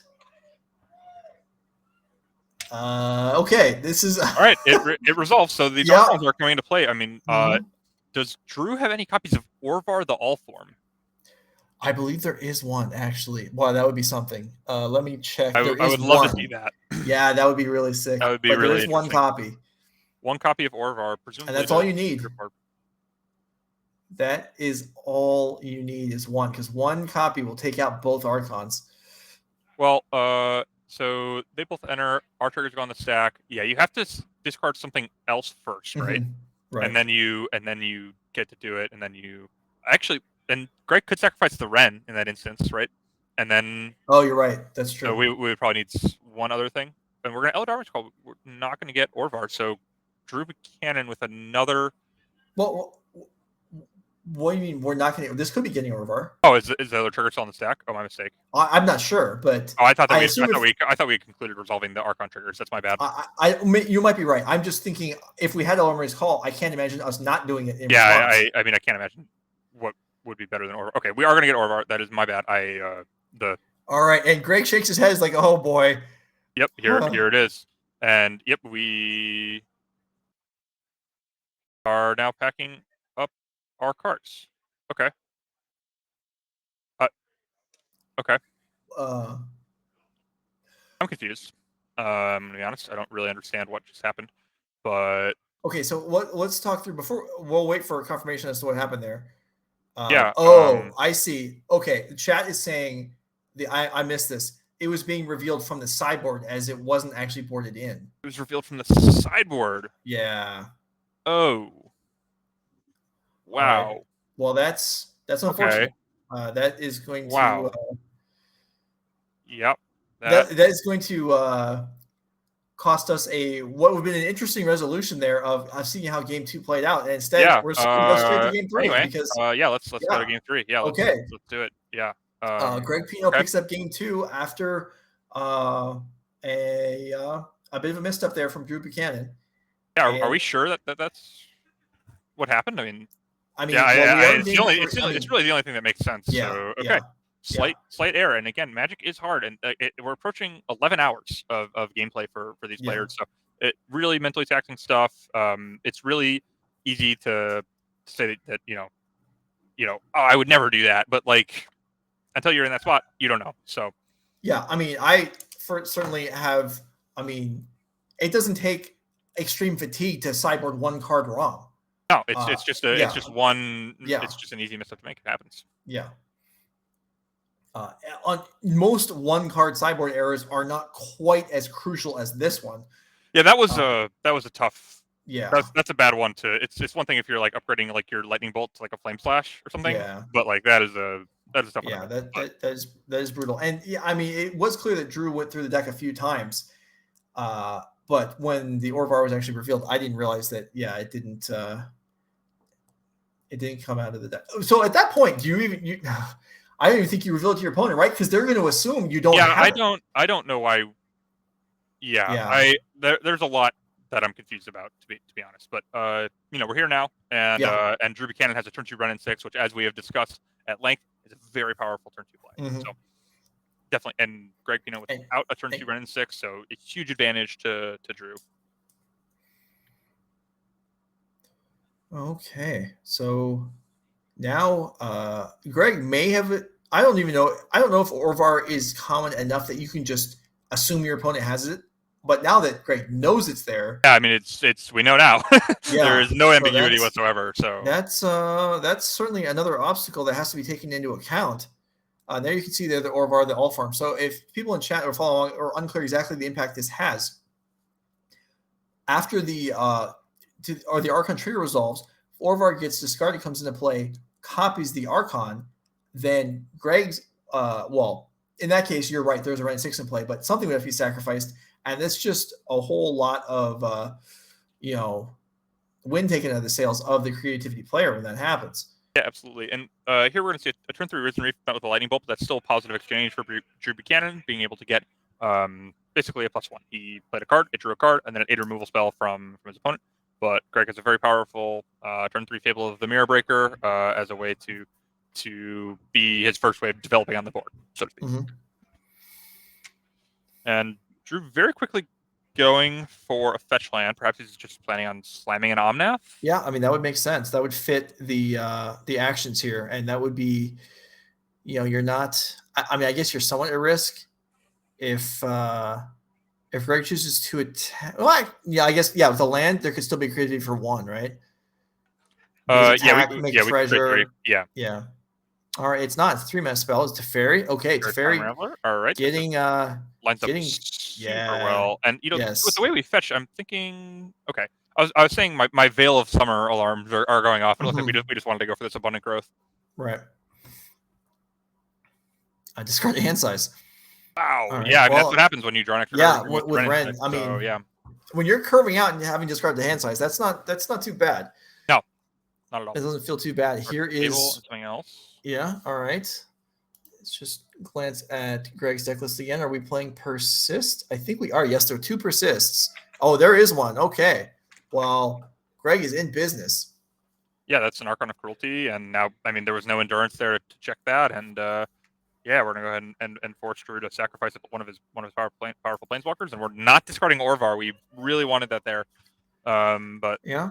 I mean, if the Elor's Call is in hand, it's still alive to function on the attack trigger next turn. But yeah, this Archon, boy. Well, I mean, Archon with the -1/-1 counter. I mean, I guess it's still an Archon. Yeah, it's still it's still not too bad.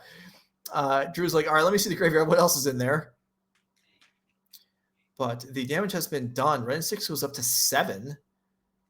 Yeah, And Ren 6 threatening an ultimate next turn for okay. Drew. We have a Solitude to answer the Archon, so yeah, and also protects Ren 6 from another Archon. it's true. So definitely a lot to like here for Drew Buchanan side of things.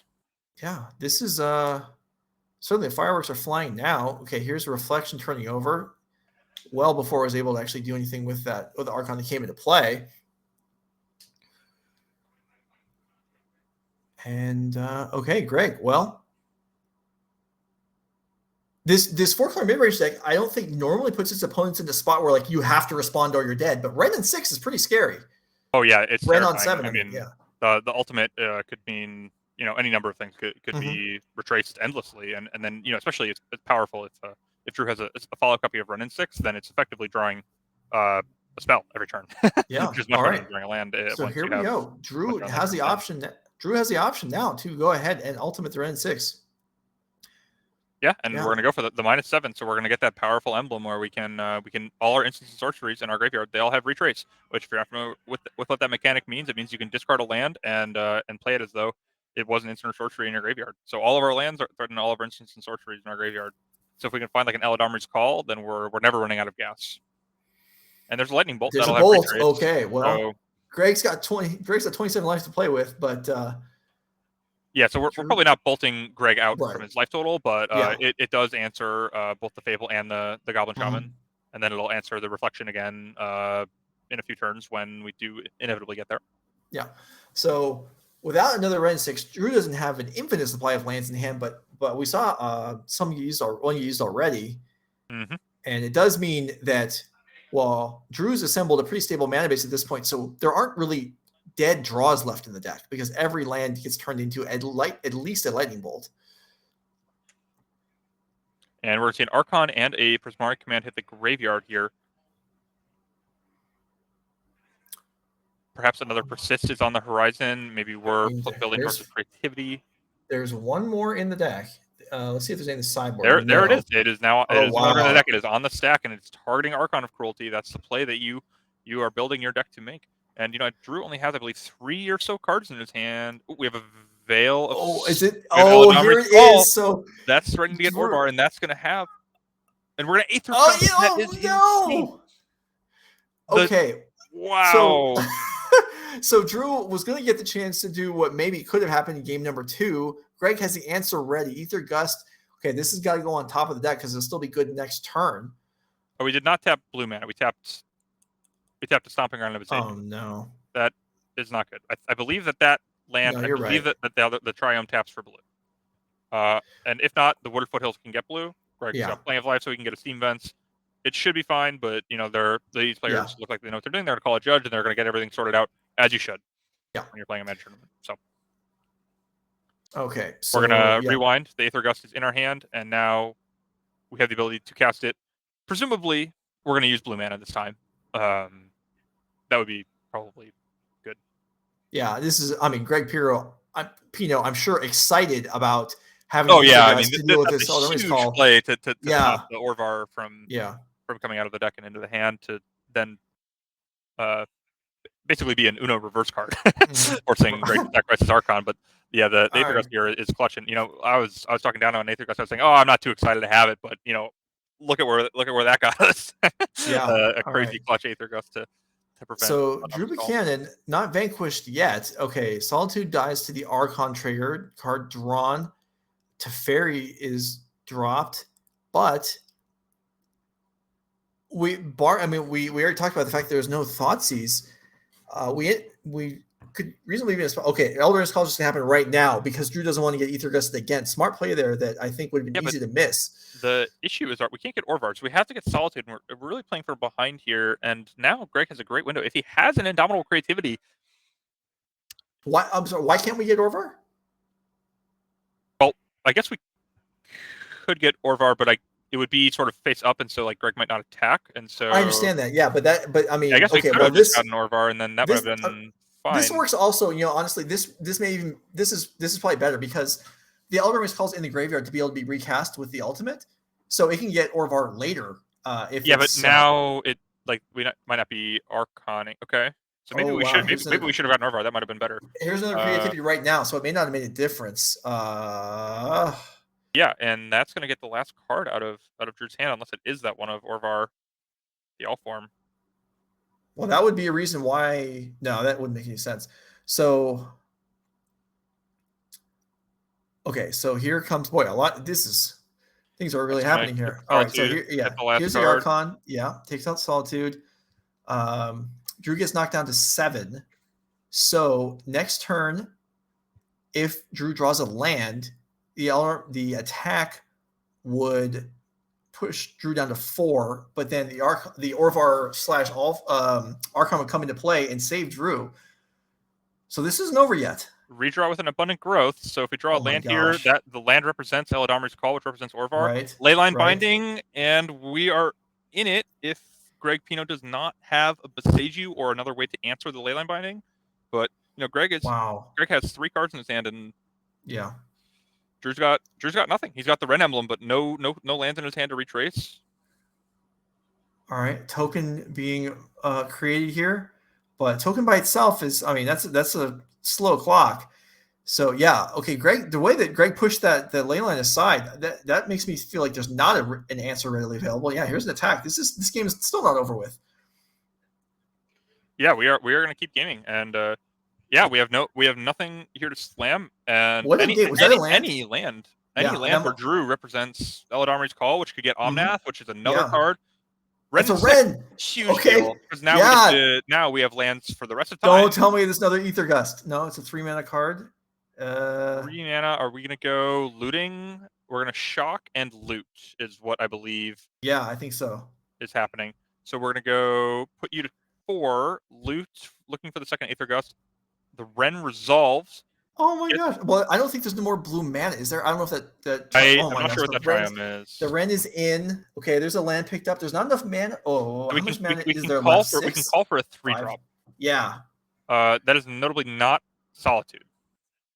Right. So we're just going to go ahead and pass the turn here, and let's see what we've got in the graveyard. We've got Eladamri's Call pulled to the front. We've got Lightning Bolt pulled to the front, and I believe those are the only 2 things that are threatening to be retraced.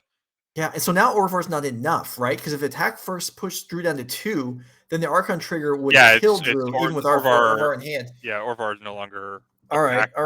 But if the 2 comes across and then Drew just survives the turn, then something like Solitude or whatever else, there's a bolt, and that's going to end with Greg Pino wins and advances to top 8. That match was great. What an incredible match! Greg Pino manages to play through a Ren Emblem in play for I don't know how many turns, 5 or 6 turns. There was a Ren and 6 Emblem in play, and he is our number 1 seed going into top 8, and you can see why he played that game and the whole match really well, and he's very rewarded by being the 1 seed. He gets to play for the whole top 8. And he'll be playing 1 match, the quarterfinals tonight, and then he'll be back early tomorrow morning to battle for the next slot in the championship. Boy, if you didn't enjoy that, you're playing the wrong. I don't even know. I don't know how to finish that sentence. Yeah, you had to. Very good match. If really you're watching, you had to have enjoyed that. That was fantastic. All right, well, let's take a breath. We have 1 more round tonight. That is the conclusion of the Swiss. We are going to play the quarterfinals tonight. We're going to run through a couple things right now. We'll come back. We'll take a brief break. Will and I will walk you through the bracket, and then we'll choose some matches, and we'll get going. But first, we want to talk about, if you're having a good time and you're in the Midwest, or if you might travel there, we have some events coming up. The next couple events are on the schedule. You can see here on the left in March 25th and 26th. That's right now. But later in May, we have in Minneapolis a reverse of this weekend. This weekend is Modern 10K, Pioneer 5K. It's going to turn around. It'll be Pioneer 10K, Modern 5K. And then towards the end of June, back in Mundelein, where we are now, the Chicagoland, whatever you want to call it, the center of I don't know if it's the center of the Midwest. I don't know geography that well for parts of the country I haven't spent that much time in. But either way, back in Chicago area, Modern 10K and Legacy 5K. So if you're interested in Legacy, whether watching or playing, that is the date to mark in your calendar, June 25th. All right. Let's go ahead and look at, now that we're moving towards the top 8, what are the players playing for? Let's put the prize pool up because all these Saturday main events are 10Ks. So they all have the same prize pool, even though the formats are differing. See here, the prizes for a 10K, 30 points for first. Okay, that's great and everything, but they don't mean that much to you because what else do you get for finishing first? You get an automatic invite to the Nerd Rage Championship at the end of the year. You also get $2,400, and the first and second place finishers also get invites to the regional championship. So if you're trying to follow the path towards the Pro Tour, this is a step towards getting you there. Also, the Sunday 5K awards an invite to the regional championship, as well as some of the side events taking place during the weekend. All kinds of great magic happening on Mundelein, the magic capital of the Midwest, as a chat. What were the odds of that even happening? 10 years ago? Not a chance. No one even thought of that. Who even knows where Mundelein is? Anyway, I know there where we Mundelein go. is. True. Yeah. You don't count. True statement. All right. Oh man, I thought I counted. As far as my informal poll just went right there. Anyway, we hope you're enjoying yourselves. I know Will and I are having a good time. We're going to step away for a few minutes. We're going to come back, and we've We're got back top 8 in still less than on 5 tap. minutes. It should be for Magic All to be right. playing again. All right. I don't know if we can top that last match, but we'll That give was it a pretty shot. awesome. That was pretty Yeah. awesome. Yeah. All right. We'll be right back.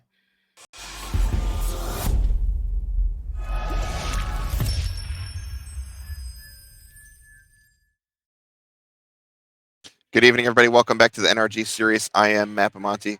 Getting ready to kick off our quarterfinals here in Mundelein, Illinois. Let's take a look at the top 8 and all the matches that we're getting ready to bring live to you here. As you can see on the left side there, Greg Pino and Oliver Tomajko are going to battle it out. They're going to be on our backup match, actually, this round. And then on the bottom left there, Michael Cardoza and Stephen Dykman, who's also going to be there in our feature match area, going to be our main feature match. Looks like they are shuffling up and getting ready to go. On the top right side, Joseph Bernal, who we saw several times today, is in against CJ Voege. And you can see Temur Rhinos really super popular this weekend in the room. I walked around, I saw a lot of that and a lot of the creativity deck. On the bottom right, you can see actually one that wasn't too popular from what I've seen is it Murktide Mirror? It's going to be Ari Collins and Sarah Shearing, who you just watched win her last round. So with that, I'm going to send you down to Joe and Will, and they're going to take you through our quarterfinals and our top 8.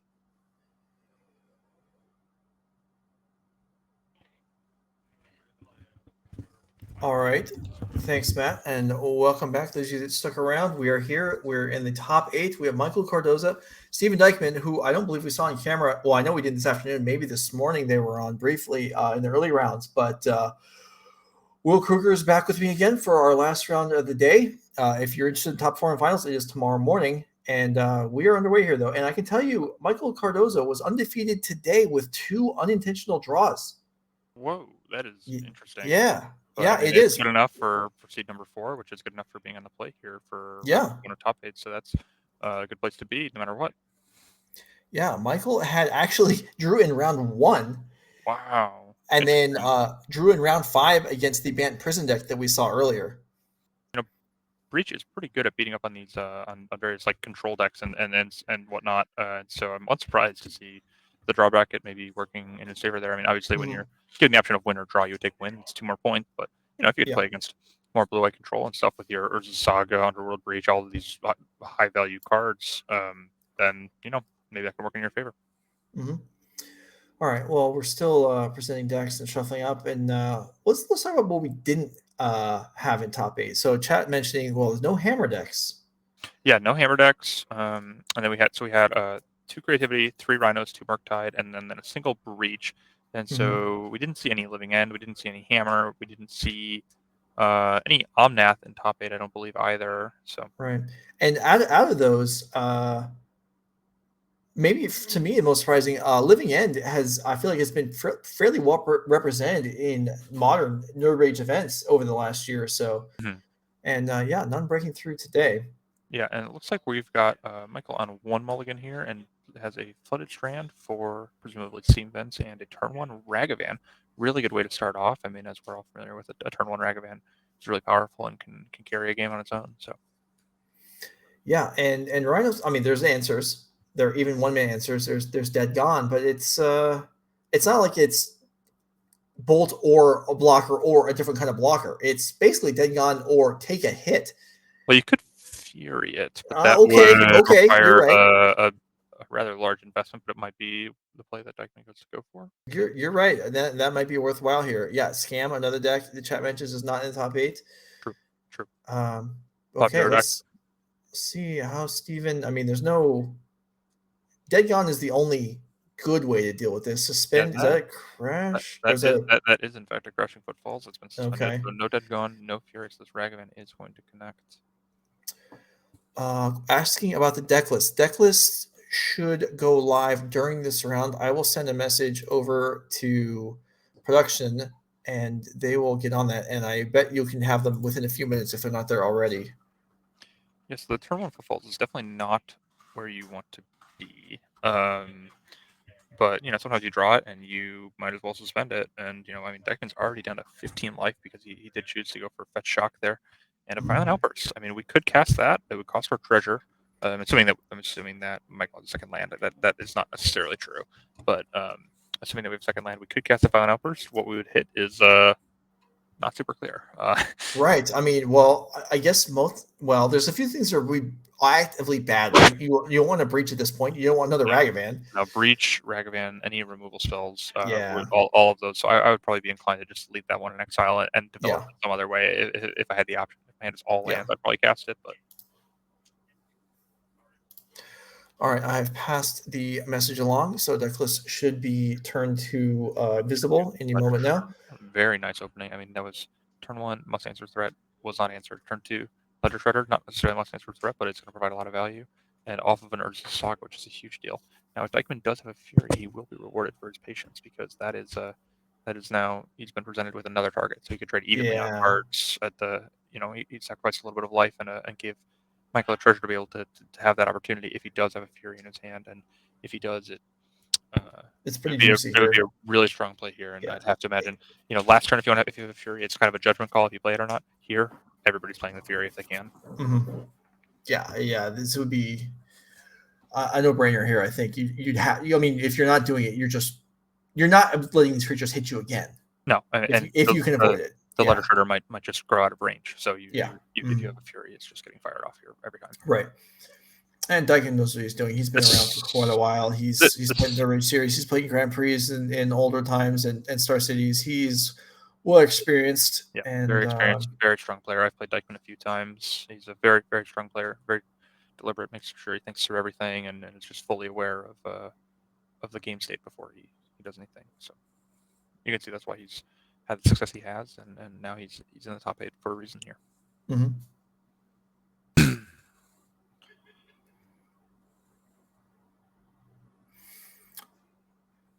So we're going to go ahead and get a basic island here, valuing our life total. Perhaps we have a source of red mana in our hand, I would imagine. Mm-hmm. So could we be, it's all right. It's Dykman's own turn, so this isn't an Ice on the Ragavan, which barring Fury or Dead Gone, Ice on Ragavan would be a play that would be okay. This was Boseiju on Saga. Boseiju on Urza Saga. Okay. Wow. All right. So this is solving one problem, but I mean, these creatures are they're just a big threat, and I guess if you had Fury also, this would be a really good turn. But that would be nice. That would be nice. Yeah. I just from body language, I don't think that's super likely, but we'll see. And if you did have it, you would Fury first because you wouldn't want to let your opponent potentially have an untapped land. So right. Yeah. So this is going to make a connection here for Ragavan again. Which Ragavan hitting Rhinos is not the worst thing. It'd be much better, in the mirror, things like that, because there are blanks to hit, but on top of the lands, so it ends up getting tagged there. So Michael Cardoza will have some surplus mana, but no extra spells to cast here.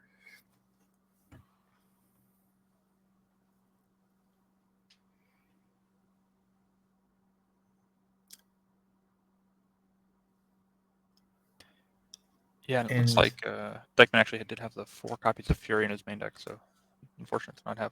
Oh, and it seems that he's managed to find one. And now he finds it after, boy. Wow. I mean, damage was done, but it's not like it's over. Right. I mean, it's far from over. This is a great turn for Dykman. He's able to develop 10 power, and he's able to manage the Ledger Shredder didn't grow at all. And right. So And I mean, this is yeah, so this this is is this so is huge. a If big this turnaround. was without the Fury here, even just the Shardless into Yeah, that would be pretty crashing good. would have grown the Ledger Shredder, and this is just and if you're Michael, you just have to sigh. You're like, well, I had such a good start, and now it's kind of undone.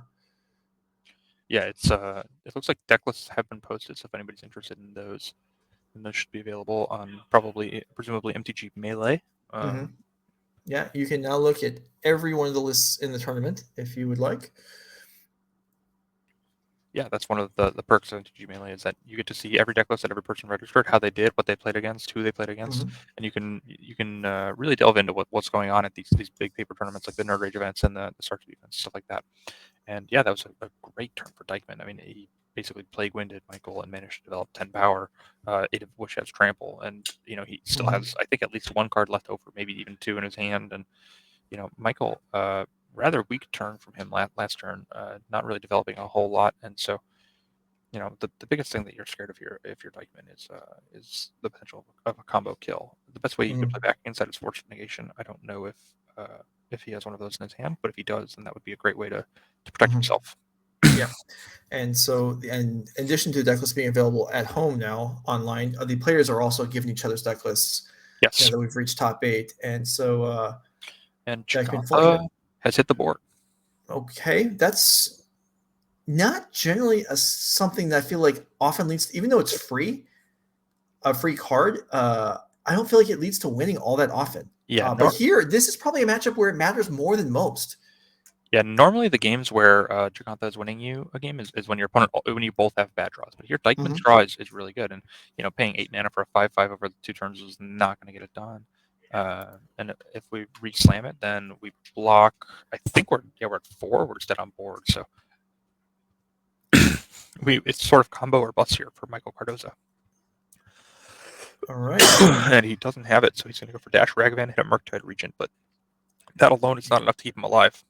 Yeah, I mean there are 2 treasures now, so Murktide plus something else. You have 4 mana to work with here.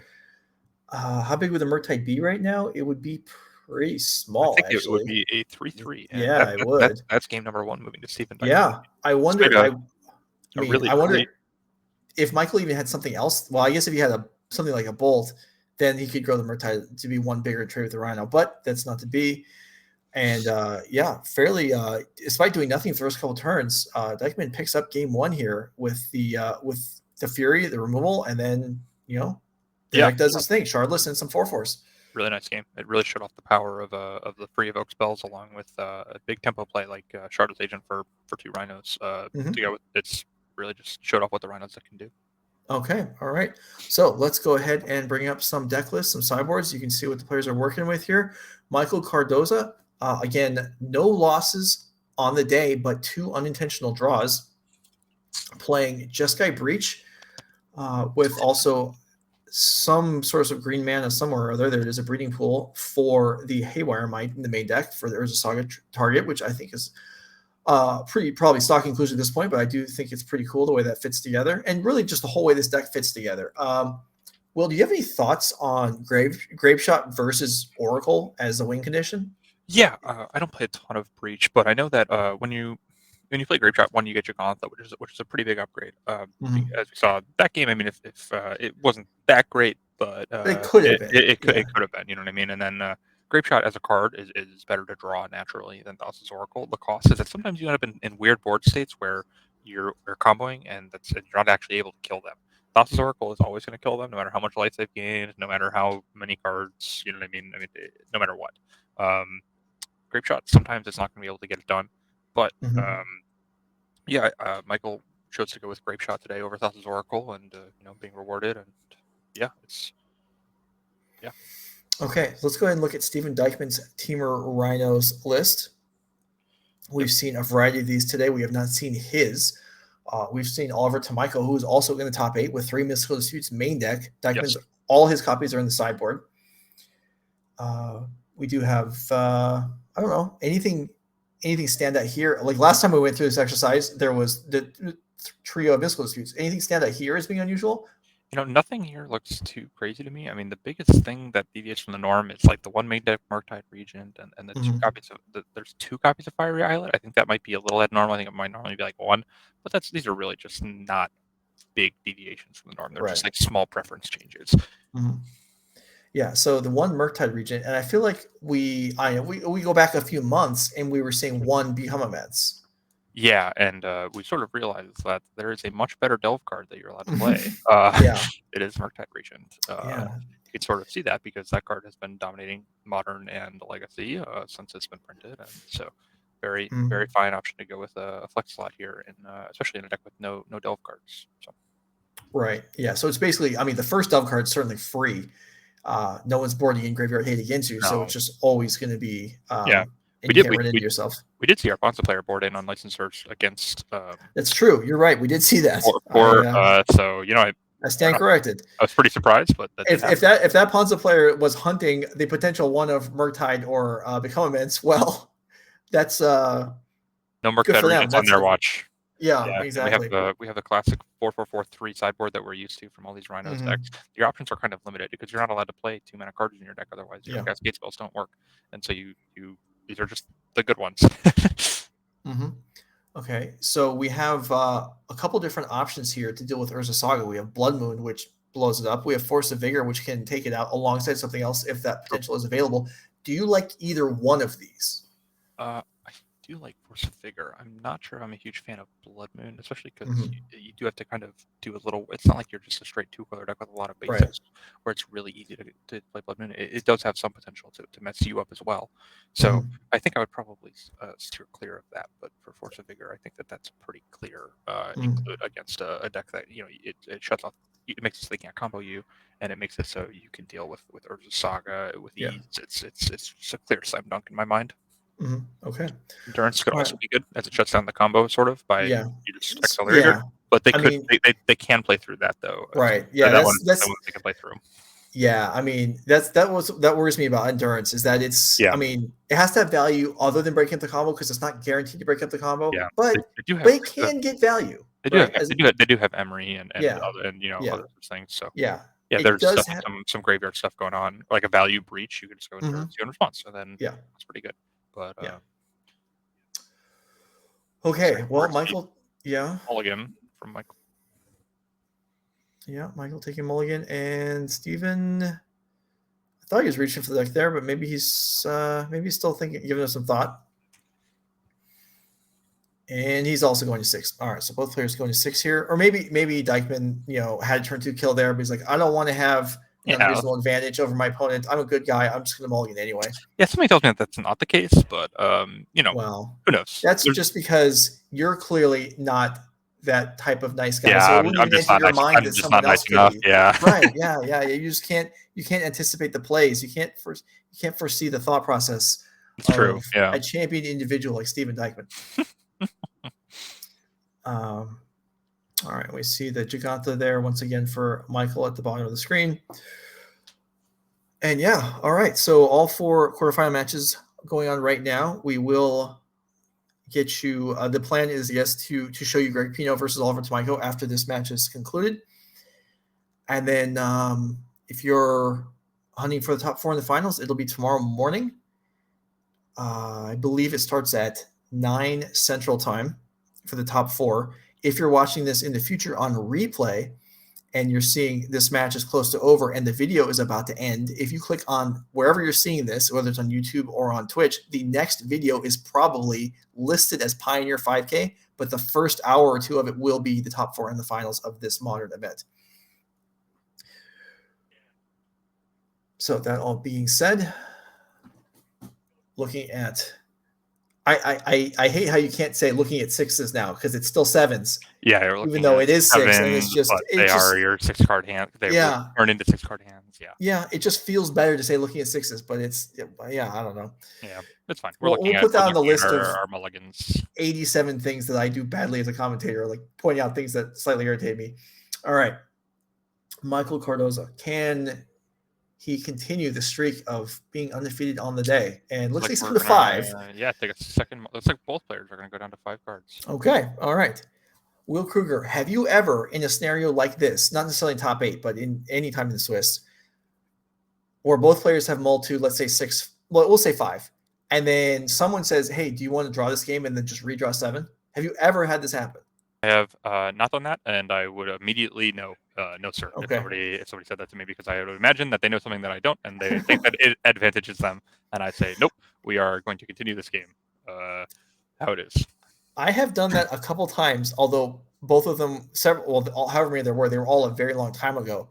And the one that stands out in my mind was we both mulled to 6, and I'm sure there was some advantage to be gained here. Otherwise, I wouldn't have been offering. Where I said, do you want to both mull back to 7? And every time the other person says, oh, you can't do that. And actually you can. And then you can draw the game. Right. And the player says, no, I don't want to do that. Okay. And then we end up both mulling again. And they're like, okay, now let's do it. Because they're afraid of being on 5. Now, this was back when we had the more punishing mulligan rules where you didn't get to look at 7. But yeah, I don't really hear that anymore. And actually, I haven't even thought about it in years. I don't know why I just thought of it right now. I guess because both players are going to 5. But all right, looking at 7 now. Who with these smaller hand sizes that are still matched, does anyone gain an advantage? I would lean towards Dykman because his deck just needs 3 land and a Cascader to really put out the brunt of its offense. I'm inclined to agree. I mean, you really don't need that much with the Rhinos deck, but the breach deck needs to set up a little bit more. But then again, Underworld Breach itself is worth quite a lot of cards.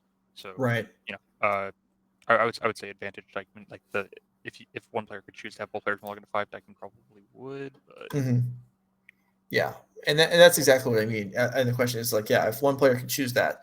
Because I've played a lot of Tron, and I would always prefer players be on 5. You want to both go to 3? Like, yeah, deal. Mine's gonna be Sign me up for power that. plant. Like, yeah. Okay, so we are game underway now.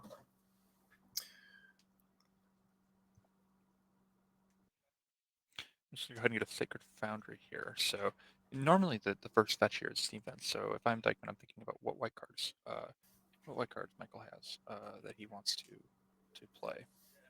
Well, we can take a gander at the sideboard and see that the white cards consist of Teferi Time Raveler, Drannith Magistrate. I don't think we're going to see that one. Prismatic Ending. Why would we not see Drannith Magistrate? That prevents you from playing spells from. Never mind. You're right. Be that like would, the main, the big one. Yeah. That would be great. So let's see.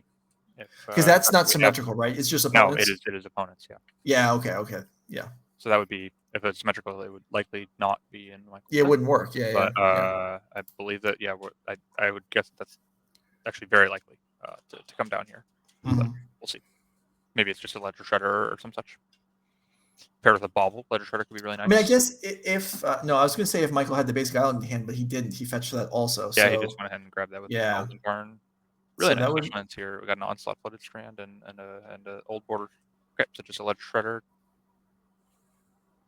Looks like Joseph Bernal was defeated on the other side of the bracket by CJ Voege. That was Joseph Bernal on 5-color creativity, CJ on Temur Rhinos. So Temur Rhinos advances to the top 4, and 5-color creativity falls out of contention. All right. Well, for creativity fans, though, there is still another creativity deck. Question in the chat: are we showing the other 3 quarterfinal matches tonight? We are showing 2. We're showing this one and one more. We're not going to show all 4. Okay, so it's Shredder followed by Explosives to Connive. All right.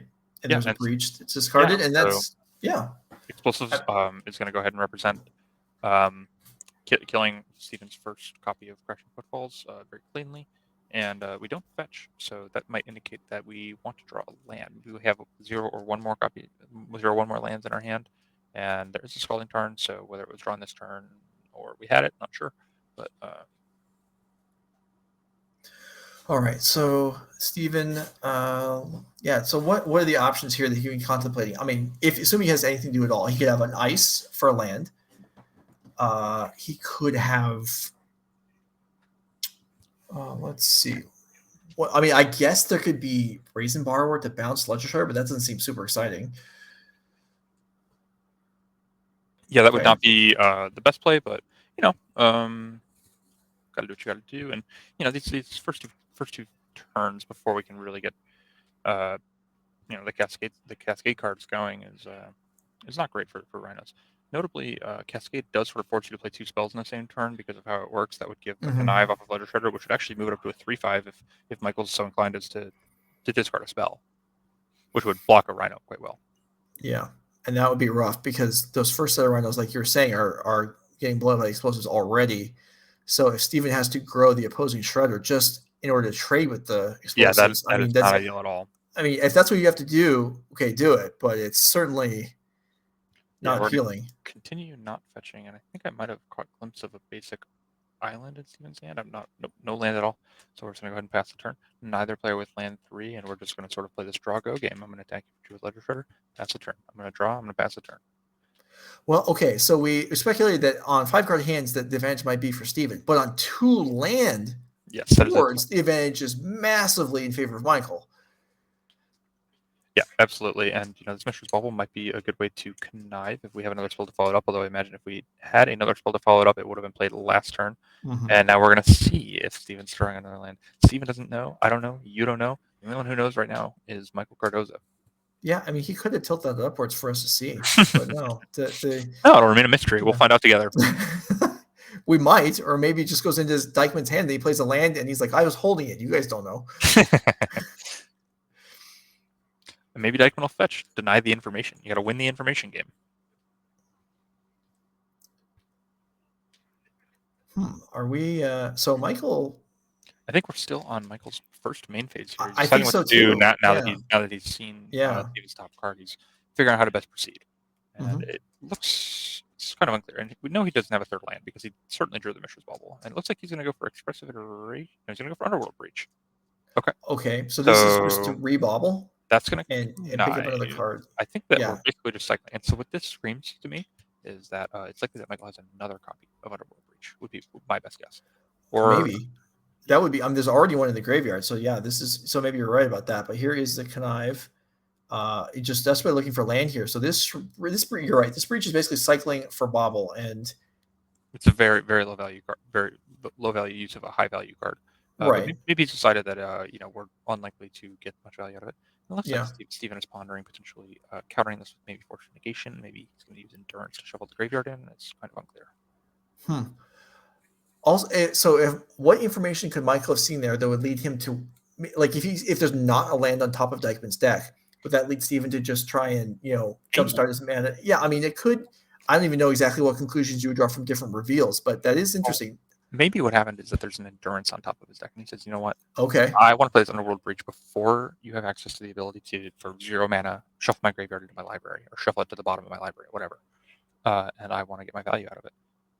And that would make some sense to me. And we're going to see an Endurance pitch cast here just to deny the single Mishra's Bauble. That's fascinating. So yeah, even with a fetch land, we would need a 1-mana spell to get 2 cards out of it. So this is a really interesting play to me. I'm pretty surprised, but I'm sure Dykman contemplated his options. And sure, I mean, if Dykman's close to discarding hand size, maybe. But yeah, this is a real cost. He was on 5 cards to start the game. Yeah, I don't think that we've gotten up there I don't yet. think so either. Because this is he's just 2 for 1 himself here too. And really, I mean, Michael, unless Michael's sandbagging a land and something else, this was just going to be a cantrip, right? Yeah, I think it was basically just going to draw a card. And because we played the bubble, we know that Michael doesn't have a third land in hand because he played the bubble this turn. He would have played the bubble last turn, or he would have played a land. And so it's unlikely that he's going to play a fetch land, and it's unlikely that he's going to play another 0-mana artifact. So I think that Underworld Breach was really not that threatening. And you see, Dykman just passes with one of each team or fetch land in play. No other mana-producing lands, just a Foothills, a Misty, and a Scalding Tarn. But this is that is a huge find for him, being able to get his third mana in play and threaten any of the powerful 3-mana spells, whether it's Violent Outburst or Endurance Hardcast or whatever. There's Strand of Magistrate, which we speculated on earlier. Okay, well, that might force a response here from Steven if he's got one. I mean, he's not going to let that go with a Violent Outburst in hand potentially, even if it's going to cost him a lot of life, because those lands are going to cost life whenever he uses them, and he has to use them eventually. Yeah, I mean, we're not going to win this game if we never use our lands. So Michael saw obviously that third fetch land on top of Steven's deck. So yeah, back to your idea of maybe seeing Endurance led him to fire off the Underworld Breach, or maybe just anticipating Endurance and seeing the third land, and I don't want a hard cast to break up my Sure, yeah. my cantrip, so maybe I'll just fire it off now and is rewarded by Steven. Well, arguably rewarded by Steven pitch casting endurance there. Anyway, Steven's still trying to decide what to do with this Strength Magistrate. Yeah, he's going through all the permutations here. He looks like he's running some kind of numbers. I don't know what they are, but he Yeah. is maybe just thinking about what it looks like, what a potential race looks like. Now, was this a post-combat Draenith Magistrate, or did it resolve and now we're attacking with Letter Shredder? I think. Well, if it, I think this magistrate on the stack, but I'm not. I already forgot. I'm not sure. But the chat. Okay, chat's saying it resolved already, and now so it is a post magistrate attack. Yeah. Okay, so now we're not going to see any cascading here. So what? Let's see. This could be another endurance, I guess, to block. Yeah, 3/4 on 3/5 would sort of prevent some of that damage. Yeah, and like that would be. There shouldn't be any sort of cantrip in response. I wouldn't think, as that would have been cast to find lands earlier. Yeah, and Bruce doesn't play anything like Consider or anything like Yeah. that. So not this version at least. Right. So there's no worry about that.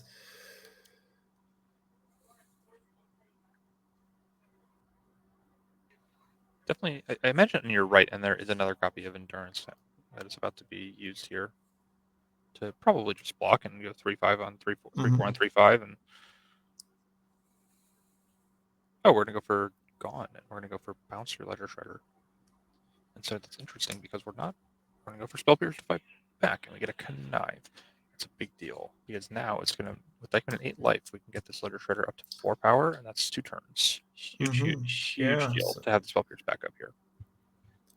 All right, another Bobble gets pitched. Yeah, and you're right. So Dykman life total falls after those 3 fetch lands, and then 4 damage coming across.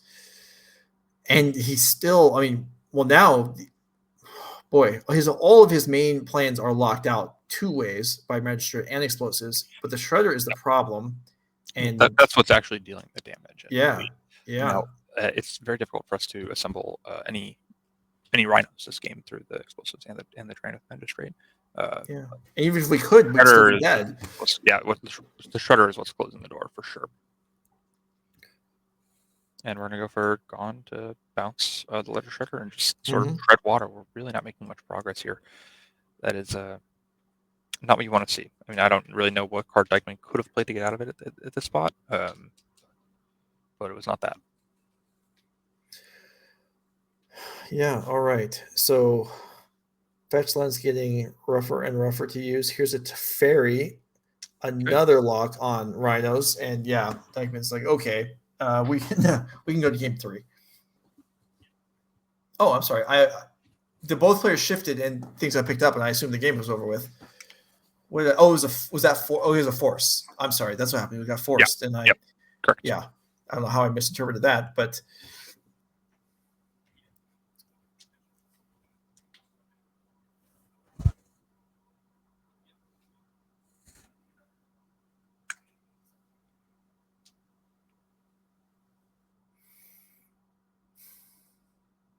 How do you feel about throwing down that Teferi instead of the Shredder?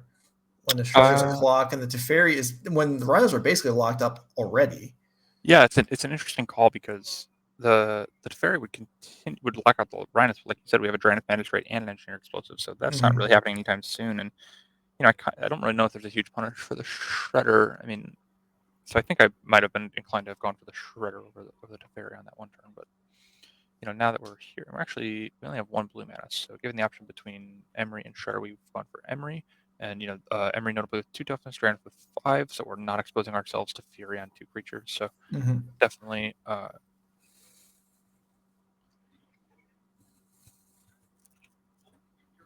right. Another Dead Gone takes down Emery. And did Michael just knock cards off the top of his deck?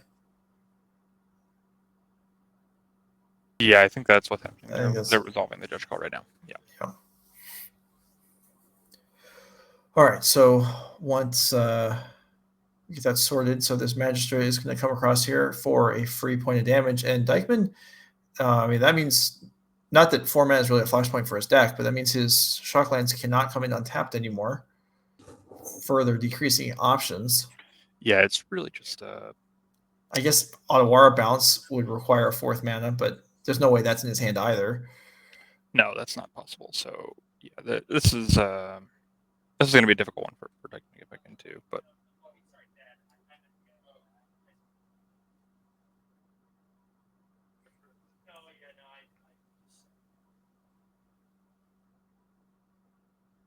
All right. Well, I think are they explaining to a judge what just no, happened? I think they've got it sorted out. I think that we're now in Dykman's first main phase. That's what I thought too. But how did we get to Dykman's turn without the Draft Magistrate attacking? Was my question.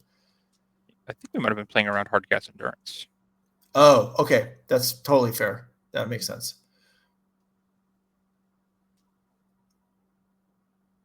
That would be one of the few ways you could actually lose this game, is if you're to attack and get blown out by an Endurance. But really nice basic lands on Michael's side. Dykman's are okay, but white border. So. All right, so just the construct plan then. Well, we'll see what. Is that Shredder still in hand? Yeah, there it is. Yep, there it is. It's coming down, and presumably we're going to be able to just make a construct this turn with the remainder of our mana.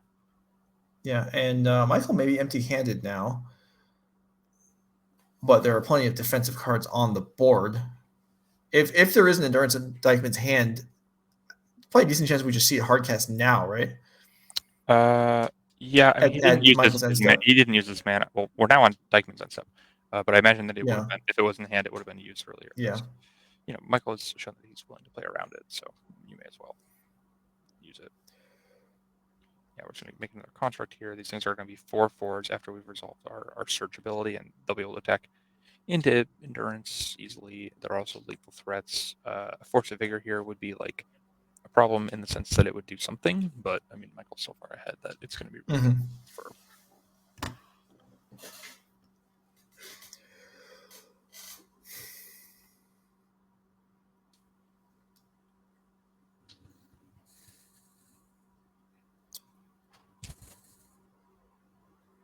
All right, there's a Springleaf Drum added to the board from the Urza Saga, so additional mana available, and another artifact, like you're saying, to make the attacking construct a 4/4.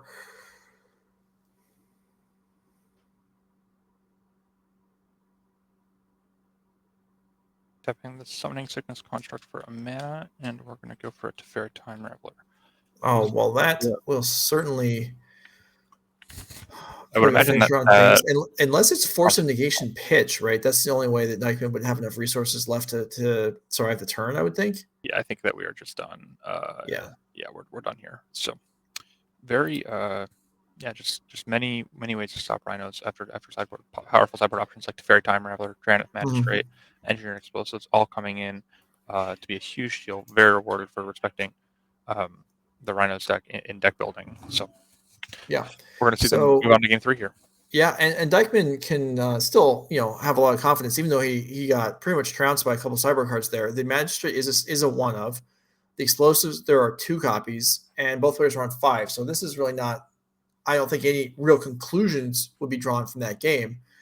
And Dykman can just kind of proceed like he normally would. How often would you say in the middle of a match, in a format you've played a lot, like, okay, let's just say you playing Hammer in Modern right now or Lotus in Pioneer currently. How often would you say you learned something in the middle of a match that would affect how you board in the last game? That's pretty rare, right? It sort of depends. Like if my opponent shows me a certain card, like I might change my sideboard if I know that my Creativity opponent plays Persist is the big one. Yeah, sure. Then maybe I'm more inclined to have Relics and Sanctifier on Vex and stuff like that.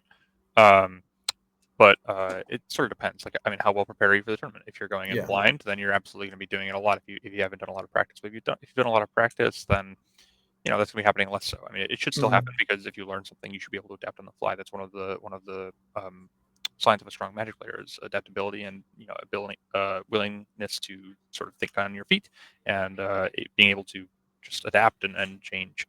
But if you've prepared a lot, then it is obviously going to happen less than if you have done no preparation at all. Because if you've done no preparation at all, then you're going to learn things playing the game as you go. You learn every round. All right, so players are shuffling up for our last game of this match. Michael Cardoza will be on the draw. Dykman. I mean, all of Michael's defensive cards. Well, I guess I'm being able to get underneath Teferi is pretty significant. I guess Explosives gets down first, Magistrate gets down first, but Teferi doesn't. So that's a big plus for Steven as far as going first here. Absolutely. I completely agree. But this is tense. I mean, I'm sure the players are feeling it a little bit at this point. I mean, there's no level of experience that makes you not care about the outcome of your matches, I don't believe. And playing for a lot on the line. More so, can we say that? I guess we can say that these events are more important than last year because of the auto invite. There's I mean, if you win the tournament, you go straight to the championship. Yeah, so there's quite a bit on the line. I mean, if you win this event, you get to play a 16-player PTQ with $25,000 in prizes. And like I said, I was fortunate enough to play the last one, and the sort of the air in the room. It was just it was a very unique tournament. It was a really cool experience, and it's really awesome to be able to play a tournament like that. So there's a lot on the line because only one of our 8 players is going to be able to be. I mean, well, only one of our players is going to qualify in this tournament. One of the 8 could come back and they've got all of them have points. They're all up to a strong start on the leaderboard. At the end of the year, the top 6 competitors, I believe, will be into the championship. Mm-hmm. Yeah, and then we have the team showdown, I think, later in the year that'll qualify 3 players. That'll be a big one. I'm sure that will be a popular event. Yeah, that will be me, Joseph Bernal, and Matthew Hoey will be winning that event. Oh, you got your team all set up already, huh? Mm-hmm. Okay, so let's see how things shake out here. Looking at Dykman drawing his hand, I think there were 2 land in it, but I'm not confident of that read. So we'll see how we do here. Are the players going to keep more cards than they did last game? I would hope so. And yeah, we're underway. Okay, both players on 7 cards. So we should see some more explosive stuff than last game.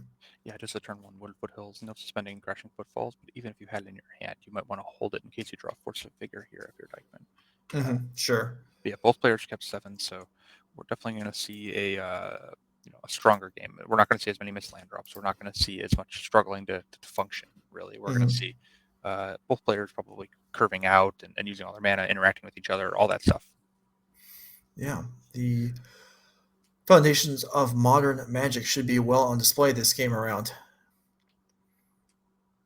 And Cardoza giving some thought to what his first play will be. So that would lead us to think there are some options here. Yeah, Ragavan's obviously number 1 in almost any scenario, right? Yeah, this is that is okay. Well, we're not going to go with that for this. Clearly, yeah, given that we were on the draw, Ragavan loses a good amount of potency because Dykman's answers such as potential Bone Crusher Giants and Fire Ice are going to be able to target it when if we're on the play they perhaps wouldn't. Like we saw game 1, Ragavan was able to hit twice. We're going to see fetch play. Oh, I imagine we're going to see a turn 1 Emery here. That is a really strong play, and that engineer on 0 it's going to be pretty potent. So, I mean, you basically Cardoza's Lotus Petal is actually also the trump card to Dykman's deck. That's a pretty nice setup. Yeah, and the other one is going to cantrip, and this Emery needs to die. It has to die right now. Otherwise, Michael is starting to draw an extra card every turn with the Mishra's Bauble. He's starting to recur Engineer Explosives in the late game. He's starting to put the Shadow Spear into play if he wants it. And so we're going to catch a Triumph. So no dead gone, but those 2 mana answers, Fire Ice, Bone Crusher Giant, those can still happen. Yeah, so we've talked about there being more to do, more impressive stuff on these 7-card hands, and this is about as big. I mean, this wasn't a Ragavan opening, but this is pretty stellar. Maybe even better if you count the Explosives being the hate card. This is a great opening. I mean, there's no 2 ways about it. This is how you want to start if you're Michael Cardoza. Yeah. So for Steven Dykman here, facing this down, I mean, this is nothing's unbeatable, but no, I mean, the game is not over by any stretch of the imagination. But I mean, we're off to a good start. Yeah, absolutely. I believe a Gemstone Caverns naturally played. No luck Mhm. counter. No such Right. luck. We have a turn 2 fire to take care of the Emery. So Right. the test was passed, if you will. Yeah. So yeah, you said that was the big thing, and Dykman is up to the challenge. So now, okay, Michael doesn't really have. I mean, sure he has some lands and explosives. Okay, and there's a Saga. All right, that's pretty good. Yeah. So now if I'm Cardoza, what I'm thinking is Dykman did not want to force vigor my explosives and my Urza's Saga while the trigger was on the stack. I don't think he has it. And, Dykman without land 3. Jeez. That's tough, That's a especially huge when deal. one's a caverns. Yeah. Huge deal. We have a Ketria Triumph, which is the perfect land, and the Gemstone Caverns, which is the worst land. So that's unfortunate. That's a little awkward. It means that we're stuck playing one spell a turn for the time being. Right. Well, let's see if hopefully every land in Dykman's deck is live. Are there two? There are 2 Gemstone Caverns. So there is another potential busted draw. Here's a Brazen Borrower or a Petty Theft. I see. This bounced the construct that came in end of turn, maybe. Yeah, we just used that on the construct that was created from the Urza's Saga. Yeah. So this one's going to have Summoning Sickness and not be able to attack this turn. And when you're missing land drops, all you want to do is sort of buy times to make sure that you can cast all your spells. So that makes total sense from Dykman's perspective.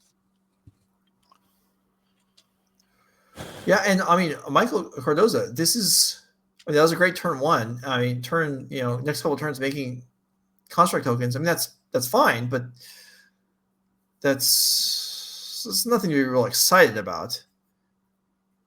Grinding long-term advantage is okay, but really you're looking at early pressure or you're looking at a combo kill, right? Yeah, and we haven't seen anything board. Yeah. I mean, I guess the explosive is on the board again, so Dykman's going to have to deal with that somehow. The Force of Vigor that you're talking about would be super strong here, but obviously Michael's aware of that also, and there's the fear of Spell Pierce that you talked about.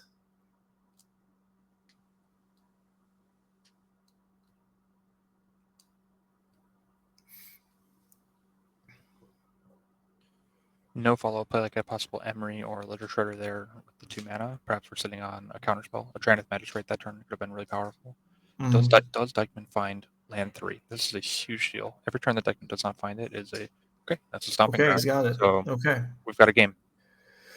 Excellent. Okay, so now we, assuming Dykman's hand is full of goodies, which it almost must be. Oh, it's all spells, guaranteed. Yeah. So a Shardless Agent or a Violent Outburst into the explosives would at least force it to pop and then also decrease and wipe out the construct at the same time.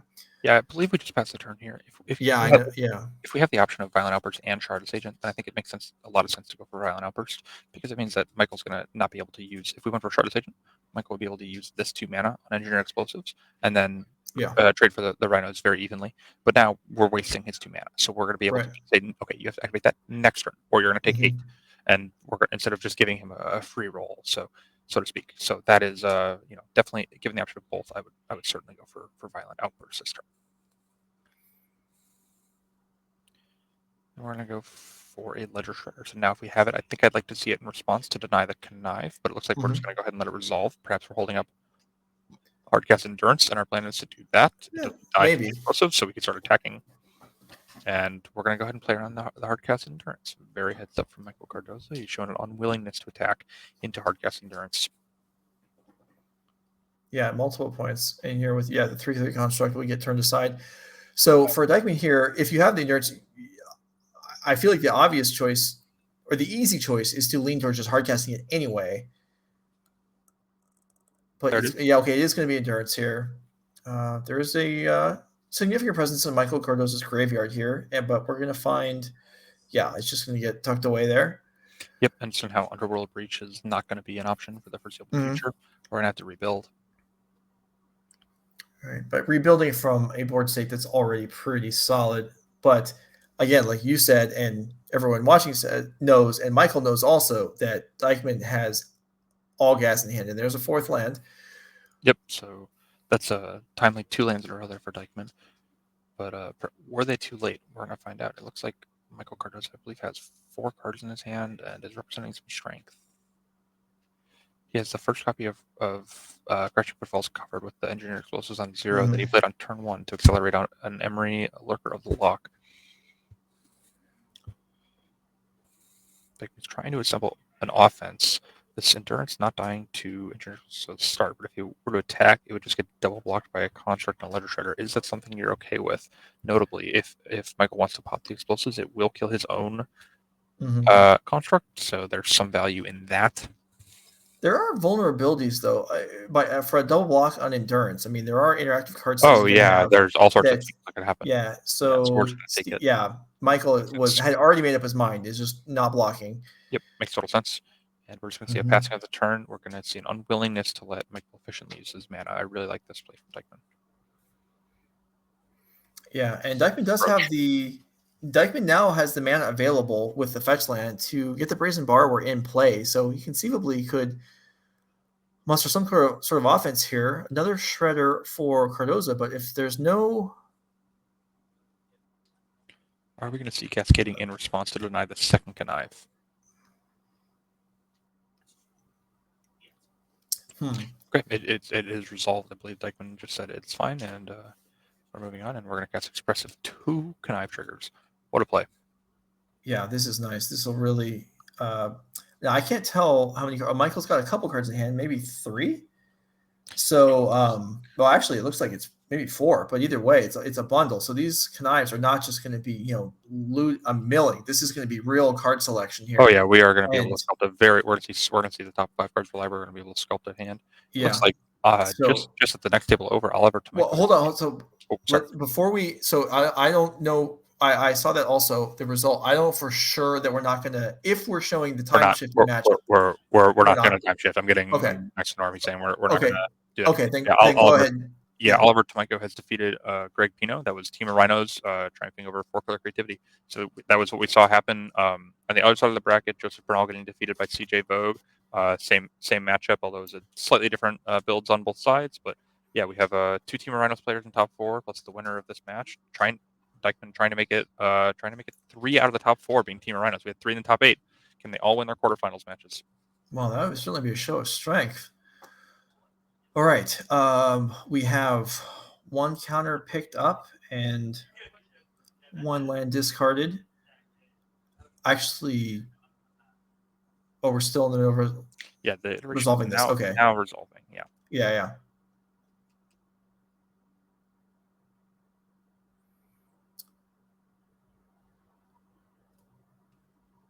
So this is now, let's see, how much? Michael's got 1 mana available, and I think a land drop for the turn, if he wants it. Yeah, is that an Urza Saga being? Yeah, it's an Urza Saga. Yeah, wow. Okay. Yeah, things are really falling apart here for yeah. And yeah, Explosives mana still available. Yep, and we're going to go ahead and get in with a 2-4. And trust me, Michael Cardoza is very aware that if Steven Dykman is going to flash an Endurance, they will just bounce, and he is not just running it into. And he's played this whole match, both the sideboard games, he's played perfectly around potential copies of Hardcast Endurance, and he does not want. I don't think he's going to deviate now. Right. No. Yeah. It's very much on his radar. You're right about that. So now, Steven. I mean, he can't even run out a test as for Rhinos to try and run into the Explosives, because Michael is very incentivized to get this thing blown up if there's a possibility for it before he makes any further constructs. So it feels like Steven Dykman has to wait, and that's not a good plan either. This is kind of Michael's putting the screws to him here, and there's not. I mean, this time without really the Dranth Magistrate, it's just the Explosives again. Yeah, and the Explosives is just putting a real hindrance in these Ledger Shredders. They've been a huge deal. These Urza Sagas have also been very valuable plays. What Dykman really wants, like a Force of Vigor here, potentially to take out an Explosives on 0, and the Urza Saga could be really good, and then we could Cascade in the same turn. I think we're going to see Ledger Shredder just go ahead and trade off for a Brazen Borrower here. Michael Cardoza doesn't want to get his life total too low. He says, you know what, I think with the Urza Saga, with the cards I have in my hand, I think I have the late game locked up. I just don't want you to tempo me out. So I'm just going to go ahead and take this trade while I can. Yeah, Hardcast Fury there would have been nice too for That's true. Steven to take out no, I'm sorry, that wouldn't have taken both. I was thinking that the 3-1 was on Steven's side. But it would have been something at least. And I threat that's not 0 casting cost of any variety would be nice for Steven here.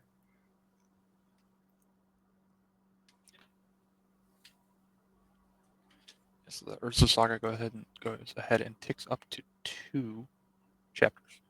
So now Michael Cardoza has the ability to create a construct if he so chooses. And we're going to go ahead and start with Dashing Ragavan. Interesting. Okay. Now, if you're a Dykman fan, he's got a lot of removal in his hand. You are excited to see that. He's going to finally be able to cash in a card like Dead Con, a card like Fire Ice. He's going to be able to use them on this Ragavan. It's not going to connect. Yeah, better not. So how much is coming across here? 3, 4, 5. Looks like 7 right now.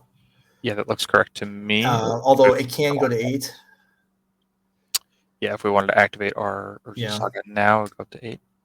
All right, so another Hardcast Endurance to block Ragavan. Okay, that's something. The removal spells you mentioned would certainly work, but yeah, Steven's going to need to show us something here, and I expect he will. He's thinking about this. He's not he's not bluffing. He doesn't have nothing. He's got plays to make. He's making sure that he sequences everything the right way. And he's going to go for violent outburst, and there's a ledger shredder on the board. There's an engineer explosive on the board. One thing I like here is that if Michael wants to use engineer explosives to destroy the Rhinos, he's going to destroy his own construct, and he's not going to be able to create another construct this round. So this is a really good window. This is Dykman definitely being rewarded for his patience. He's chosen to make weaker plays and leave the engineer explosives on the board uncracked so he could find a better window like this. He's been very, very rewarded here. Okay, so we'll see once we get to there's the Rhino. So we'll see if this actually is going to resolve or not. There is the connive draw for Michael Cardoza. And we will all await alongside Steven Dykman to see if this resolves and then whether that resolves, he's not going to get a chance to block. I think we know that. That seems highly unlikely. Yeah.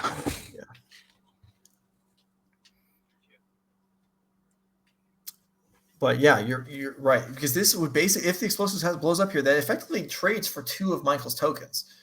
Yep. And we're going to go ahead and use the explosives. We're going to cost ourselves a construct, and we're going to cost ourselves an ability to tap the Urza Saga to create another construct. And now, if Dykman chooses, he can go for a Dead Con on that Ragavan. Well, if he has it, this is an excellent, well thought out turn. All sculpted turn, and is there an answer? There's a spell pierce. Okay, so we get to cash. Dykman doesn't get everything you wanted, but a nearly dead spell pierce gets to get cashed in. Yeah, a big deal for Michael Cardoza. We get to get in for 5. We get to get a treasure. We get to exile the top card of Steven Dykman's library, and there's a Crashing Footfalls. Well, I can't imagine that Dykman wanted to draw that one that very much, so he's probably happy to see it go to exile.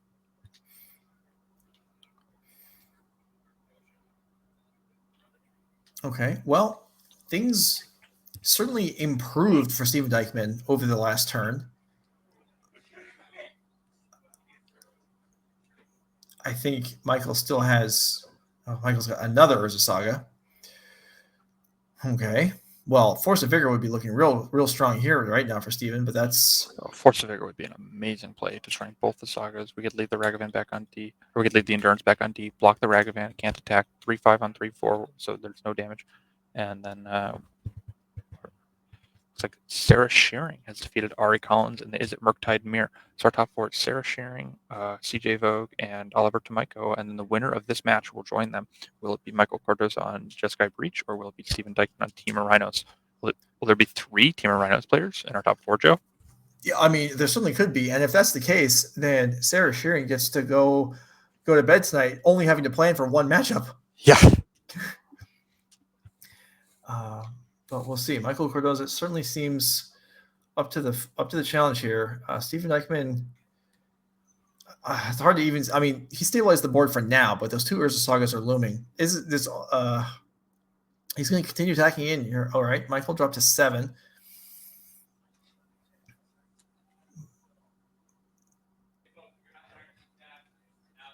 What do we have? That's a Shardless Agent. All right.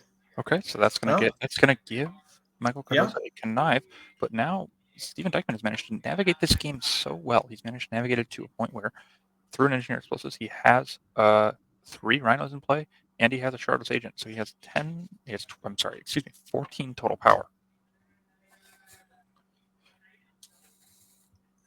That Ragavan we knew about getting discarded. It makes a lot of sense into the face of a Shardless Agent and 2 4/4s not connecting anytime soon. Okay, well, let's see. Steven also at 7 with no endurance back to block at the moment, although potentially obviously more in hand. And this Leisure Trader is 4 power up in the air here. This is both players at 7. This is a lightning bolt is scary. Yeah, we're approaching the conclusion of this match. You know, a big thing here might be that that Shadow Spear was milled early on to that Emery. We can't search for it off the Urza Sagas.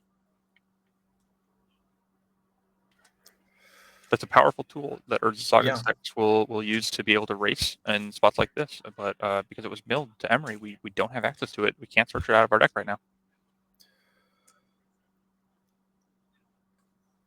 All right. Construct off of the decaying Urza Saga. And so Michael goes searching and finds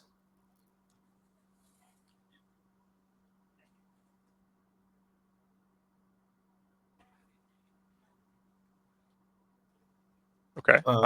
We got Endurance. Okay. So the Shadow Spear Endurance and Shadow Spear back in. Okay. I kind of froze up there for a second because I was like, that really looks like Shadow Spear, but we'll just say it's gone. I don't know what happened. It got that's totally my mistake.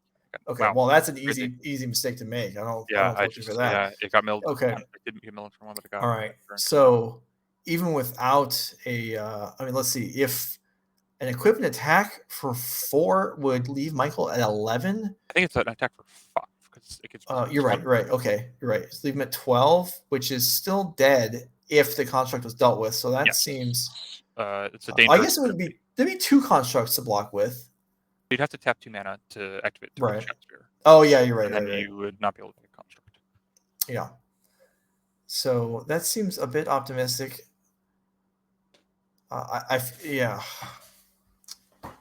Being able to attack through an endurance now. So if Michael has a bolt, there's no real reason for him not to attack here, I don't think.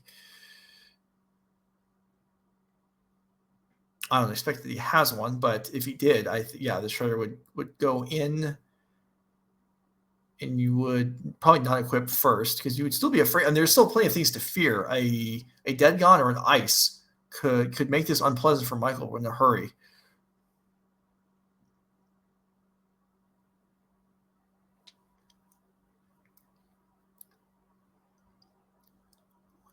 Okay, so the construct is currently a 4/4 with the potential to be 5/5 alongside another one, which would give Michael 3 significant blockers.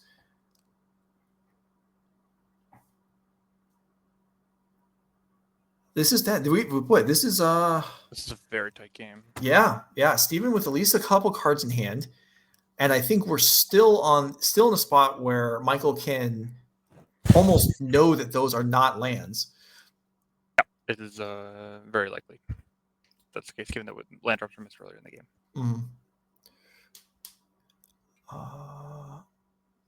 Something like if Michael passes, whether or not Michael passes here, another Violent Outburst could put Steven right on the doorstep of the top 4. That might just be lethal, Yeah. Are we out of copies of Crashing for Falls potentially? There was 1 exile to Ragavan, and there might be 1 left total. Okay, I'm not sure. Also, doing that would drop Steven to 6. He would have to tap a Fiery Islet to generate the mana for that outburst at the moment.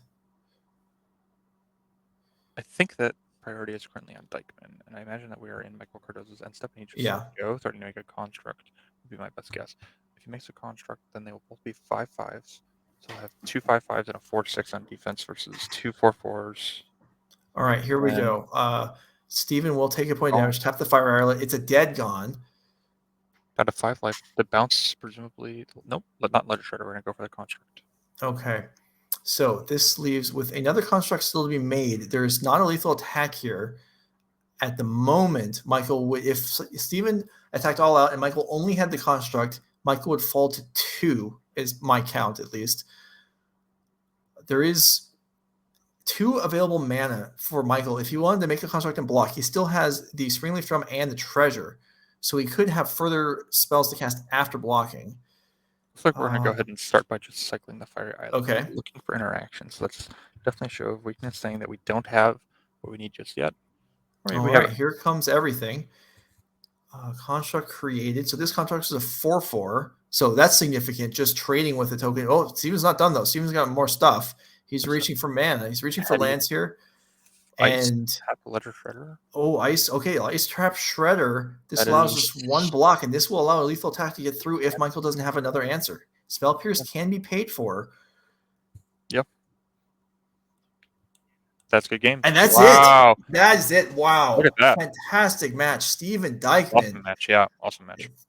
Maneuvers his way through that. It certainly looked rough for, all of game 2, but also significant chunks of game 3. Awesome. Really well played. And Steven Dykman, good job. Michael Cardoza takes his first loss of the tournament, and unfortunately for him, it will be knocking him out as he made it through with 2 unintentional draws, but 7 wins to go alongside them, and then falls here to Steven Dykman. And we do have 3 Rhinos decks in the top 4. One lone Murktide player in Sarah Shearing, and 3 Temur Rhinos players. Yeah, definitely the deck of the tournament. When I walked in, the first thing I noticed is that the top tables all had a Rhinos player, and one of them was playing a mirror, and I was just like, "What's happening?" And now here they're 3 in the top 4. Wow. All right. So, boy, I feel like we had a couple excellent matches the last few rounds. Oh yeah, we got to watch some really great Magic. There was very little people just getting like mana screwed and dying or anything like that. Well, we had, even the games where people were kind of stuck on mana, they still ended up being good games. There was a lot of back and forth, lots of this last game, Dykman missed his 3rd land drop, right? Oh yeah, I think so. Yeah. This was the Capture Triumph Gemstone Cavern. Yeah, I think he might have missed it for 2 turns if I remember right. Yeah, no, I think you're right. Okay, so to recap, so top 4 will consist of Oliver Tomajko playing Temur Rhinos, Steven Dykman playing Temur Rhinos, CJ Voege playing Temur Rhinos, and Sarah Shearing playing Izzet Murktide. So Sarah Shearing just has 1 matchup to go through sideboarding for, because it's the only one that matters for her. Yep. Can she take down the Rhino herds and get a slot in the Nerd Race Championship at the end of the year? Find out tomorrow morning, starting up 9 o'clock Central Time for the top 4 and the finals. And then if you're tuning in for Pioneer tomorrow, Pioneer will start coverage probably in round 2, unless the elimination rounds take an extremely long time. Maybe it'll be round 3, but probably round 2. Pioneer coverage will start tomorrow, and we have a Pioneer 5K, which also awards a slot in the regional championships to the winner. And that's another thing. So these 4 players, 2 of our top 4 are going to earn slots in the regional championship in Dallas tomorrow morning. Yeah, Will Kruger, that was some pretty good stuff. Yeah, that was awesome. We got to watch some really good Magic. What's something that either stood out to you that we watched this afternoon, or that you'll take away from this, or just that you enjoyed? If someone says, "Will, what happened that was cool at the event?" Like, what's something that you're going to think of? Watching Dykman just navigate that game 3 was really awesome. I think he played really well. I think he thought through everything and just managed to thread the needle, so to speak, around that engineered explosives, around those ledger shredders, and barely come across for lethal on the last turn of the game. It was a really nice game from him, and it was a pleasure to watch. Yeah, that was the turn 1 Emery game. Yep, okay, you have turn 1 Emery with explosives, which shuts down my deck. I don't even have a 3rd land. And Dykman, battles his way through it. Yeah, congratulations to him. That was excellent.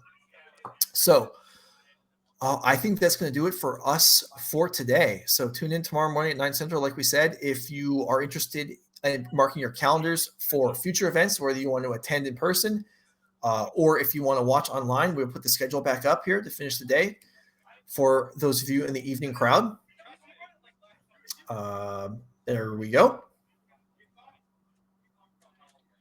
Our next event is May 20th and 21st in Minneapolis. It's the reverse of this weekend. Saturday is the Pioneer 10K Showdown. Winner gets a berth in the end of the year championship. Sunday is the Modern 5K. And then in June, it's a Modern 10K and a Legacy 5K. There are not a lot of ways to qualify for the regional championships through Legacy. So put that on your calendar if you're in the area and you want to take a shot at that one. Also, Do we have the regional championship qualifier slide where we can show there are a lot of them? There are not just the ones awarded from the main events each day. There are also qualifiers being run starting in the afternoons. There, you can see it there. Starting in the afternoons for players that fall out of the main event but want to continue playing. Yes. So up to 9 invites away can be given away per weekend. If you're wondering how is it up to 9 and not specifically a number, the side event RCQs, the number of invites given away depend on attendance. So if more people sign up, more invites are awarded. That's how that works.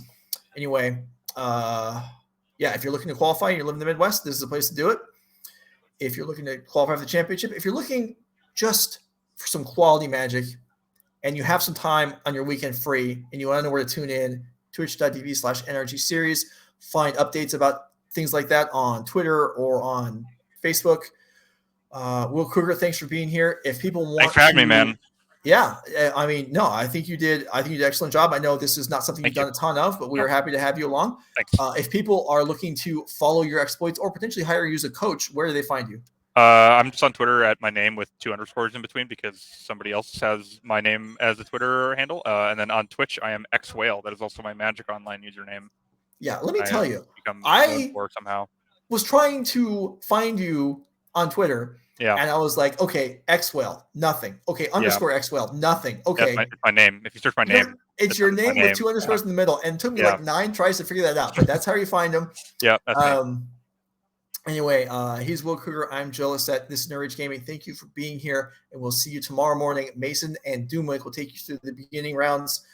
And then Dominic Harvey and I will finish things up. Have a good night, everybody. We'll see you tomorrow.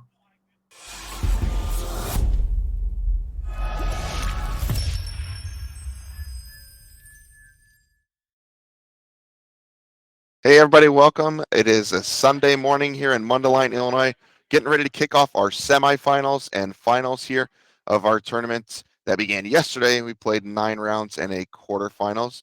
We're going to show you that top 8 slide to kind of bring you back up to speed with where we are on the day. So you can see on that left side, Greg Pino and Oliver Tomajko. You can see a lot of Rhinos making it through here. So Oliver Tomajko, victorious in the quarterfinals.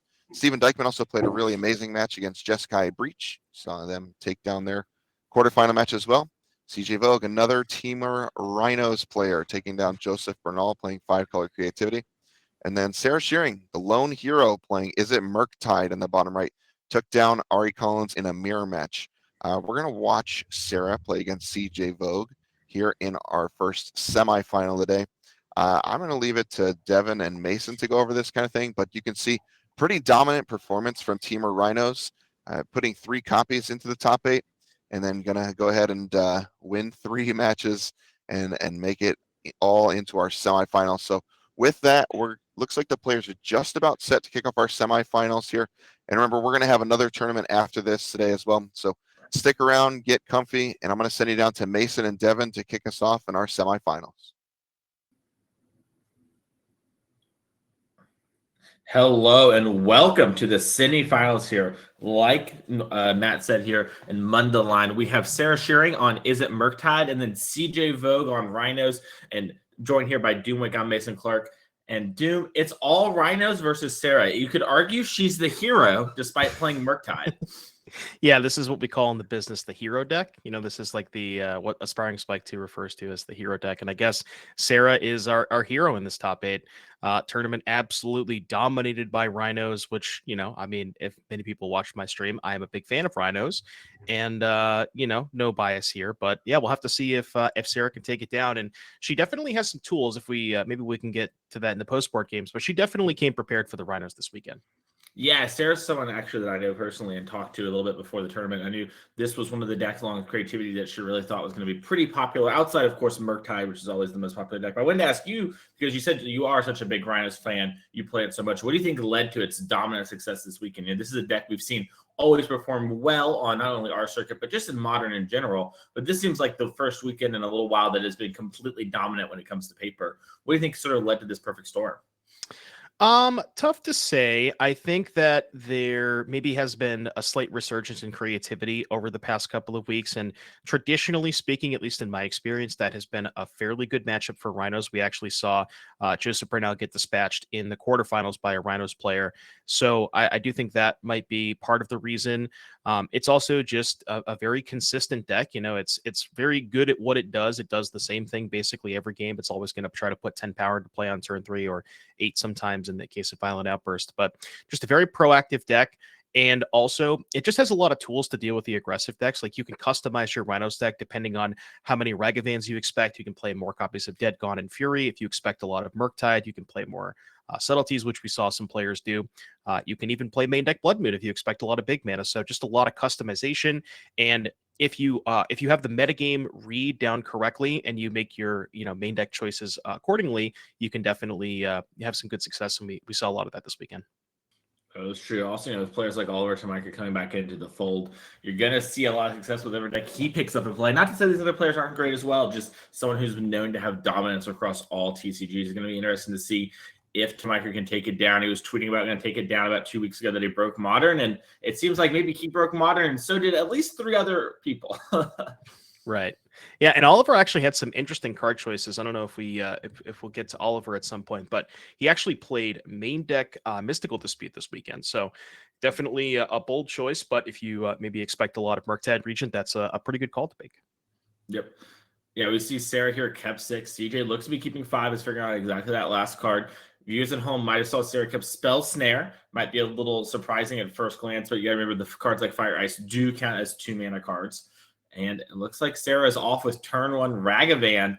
Probably one of the best starts you can have in Modern. What is Sarah sort of looking for besides this sort of thing in order to overcome the Rhinos matchup? And who's sort of favored in your experience? So this matchup is super close. I think that play draw matters a lot, and deck building, depending on how many copies of like Spell Pierce, Foster Storm the Murktide player has in the main deck. One thing that I will note about Ragavan in this particular matchup, if you look at CJ's deck list or just a Rhinos deck list in general, there's not a ton of good hits. You have Shardless Agent, which might cascade into a counter spell. That's maybe a brick. I guess Brazen Borrower could be a good turn to play as a 3-1 flyer. Fury, not going to be able to cast that early. Murktide Regent, a little bit early for that one. Subtlety can't cast that. Footfalls can't cast that. Then it's a lot of reactive spells. Fire Ice, Dead Gone, Force Negation. So Ragavan is a good card, but not nearly as impactful in this matchup as you might think in some other matchups. All right, we see CJ here suspend a Crashing Footfalls off of Forest on turn 1. And Sarah connects with the Ragavan first thing. And let's see what CJ has to offer. It's a Scolding Tarn. So like you mentioned, one of the classics aren't going to be very good with Ragavan. Sarah deploys the DFC.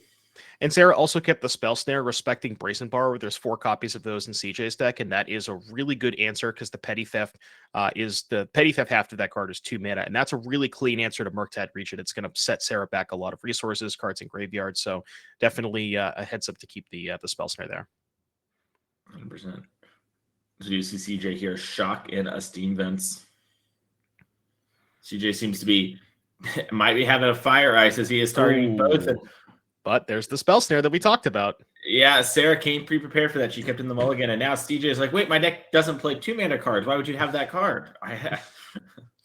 Yeah, and then imagine a scenario where she didn't have that Spell Snare. There's just 2 creatures, just clean them all up. That's a really good situation for CJ to be in. But Sarah definitely prepared for the Fire Ice. She probably had, I would guess she probably had both of those creatures in her opening hand, and that's part of the reason why she wanted the Spell Snare.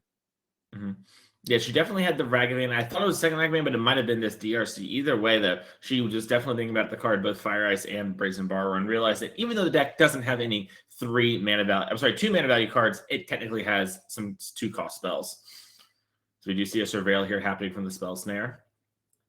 Yeah, and I talked about how, Ragavan wasn't that impactful as a turn 1 play, but turn 2, CJ, the Rhinos players are actually now playing copies of Murktide Regent. And if you look, Sarah's got 3 cards in her graveyard. Ragavan Hate is the second treasure. That's 4 mana. She could just play a 4/4 Murktide this turn, which would not be that bad. Yeah. Yeah, we see her hit a Fire Ice here. Let's see if she'll maybe want to fire off the fire for a little damage, a little ice for some card draw. We're going upstairs. Come on. Probably. She's tanking. We see Legislator as the first play for the turn. Yeah, probably not worth using a treasure just to deal 2 damage, although you do get a connive as well with the shredder, so it depends on the rest of her hand. Yeah, I'm curious to see, is she drawing or firing? We won't know until we're done resolving the card here, as we do need to get our connive off. Sarah's also getting her surveil from DRC. Yeah, she figured maybe it's worth the extra card is worth more than 2 damage, and it looks like I think she did. Did she draw a card? She did, yeah. Okay. I So yeah, it looks like believe. we just cycled the ice. Yeah. Yeah, it might be a situation of Sarah, she did have a couple extra lands in her opening hand. I couldn't quite see her hand these turns, but maybe she just drew more lands. It was like, well, I've got to find at least one counter spell. I've got to be able to beat these Rhinos. And I hear from a lot of Rhino players that Litter Shredder is sort of an impactful card in this matchup. Can you sort of speak to that? Yeah, it is, because part of the reason it's just hard to kill, like you see Fire Ice and Dead Gone doesn't touch it because it has 3 toughness. And the biggest reason that Shredder is so good in this matchup is the Rhinos player on turn 3 is always going to cast 2 spells with the Cascade spell and then Crushing Footfalls off of Cascade. So it's basically a lock to trigger on turn 3 every time, as we see CJ does have the Shardless Agent, and that's going to just get Sarah even deeper into her deck, try to find counter spells. 1 mana up here, so looking for either a spell. Yeah, looks like 2 spell pierce in the main deck. So see if she has one of those. Looks like there's a conversation with the judge real quick. Maybe just double checking that this actually counts as casting could be the situation. Sarah's someone who plays a lot of Modern, but you always want to double check in these scenarios. You're on the top for the event, you're on stream. If you have a moment of even just a little bit of doubt, especially in these untimed rounds, it's just totally reasonable. Ask a judge. Always asking a judge for anything is sort of the best way to go. They're here to help you. And that's why we have these people on staff. We'll try to figure out exactly what's going on here and sort of convey it. I do assume they're just double checking that, as Modern's weird, right, Devin? There's a lot of different cards that interact in weird ways with each other. Right. Yeah. Cascade, it's not always the clearest thing, especially when you're, casting a spell that has no mana value. Looking at Sarah's hand, it doesn't look like she currently has the spell pierce. I see it looks like a channeler or consider and a land, if I'm not mistaken. So currently does not have spell pierce, but maybe she can find a copy of pierce off of the connive trigger. So yeah, and she doesn't seem too well equipped to deal with Rhinos now. Take a look at the graveyard. It looks like we got instant land right now, so not really anywhere close to Delirium for the Channeler or even a potential Unholy Heat if she were to find that. So yeah, it looks like Rhino's just going to resolve here. Yeah, and it looks like Sarah did decide to keep the other DRC in the consider in hand, discard the Flood Strand there. So only has a 2/4 Shredder, but at least if she can turn on these DRC, she'll have somewhat of a quick clock here. Yeah, so right now we're looking at, like hypothetically, if she draws, say, an expressive iteration, maybe can find the 4th card type for Dragon's Rage Channeler. That also is a 2nd spell for Shredder. We could potentially be looking at 6 damage, which is a pretty important number with CG being at 12. So big draw step here coming for Sarah, because I don't think her hand is really offering too much here in the way of dealing with this board presence. Yep. Yeah, she's gonna need a card like maybe expressive iteration if she really wants to find Delirium right away. And the Rhinos deck doesn't give you much time, right? Once you actually get going. No, not at all. We're looking at 10 power here. Now, she does have a decent number of blockers for the Shardless Agent, but even 8 power of Trample. Sarah's only at 13. She can't really afford to, realistically, besides some chump blocks, she probably doesn't have more than 2 combat steps left. Yeah. You see her taking. She drew expressive iteration. That's pretty good. Yeah, we got a surveil happening here. Sarah knows that she has got to get her beat down on as she is thinking about some card. We'll see what it is when it's put in the graveyard. It's a consider there. Instant. Yeah. We've got the source. Find a bobble, maybe? Well, we've hit DRC, I think Ragavan, and a Misty Rainforest as our 3 cards. So. Well, actually, there's no creature in the graveyard. So what you can do is you can play the Channeler from exile, discard the Channeler from hand. That's the 4th creature type, and it's a spell for Shredder. That's 6 damage. There you go. Yeah, and that actually sets up lethal 2 on the next turn, right? Because that would be 6 in the air now, 6 in the air next turn with an extra 3/3 just in case something like Fury actually did come down. So Sarah might be in a prime position here as long as CJ doesn't have anything like Brazen Borrowers, or a bunch of Brazen Borrowers, I should say, to get in the way. Yeah, and that's the thing too. Brazen Borrower might not quite be good enough because now there's 3 flyers. I guess you could bounce the Shredder and then cast the Borrower. No, you only have 3 mana, so you can't even do that. Yeah, CJ's really, I'm not really sure what CJ could draw here at this point. At 6 life against 3 power flyers, 1 blocker's not good enough. I guess maybe like basic land, ice plus borrower or something like that, or maybe you like bounce the shredder, tap the channeler, take 3. Yeah, that seems to be like the only way you can actually survive here. CJ could have had red card Fury plus one of those cards before, but played the Odawara for turns, only has 2 cards in hand. That's going to be important. And Sarah's now deciding, okay, these Rhinos are attacking me for 8. Do I want to get any chump block action going on? Can I lose to like, some sort of violent outburst trick? She does the math and decides, not worth it. Not going to happen to me. Down to 5 she goes. Yeah, CJ It's under can my math. really only threatening it like 2 extra points of damage. You can either maybe cast Outburst for +2, you can maybe Fire Ice for +2, but even if there's only 1 red source, so CJ wouldn't even be able to double Fire Ice here.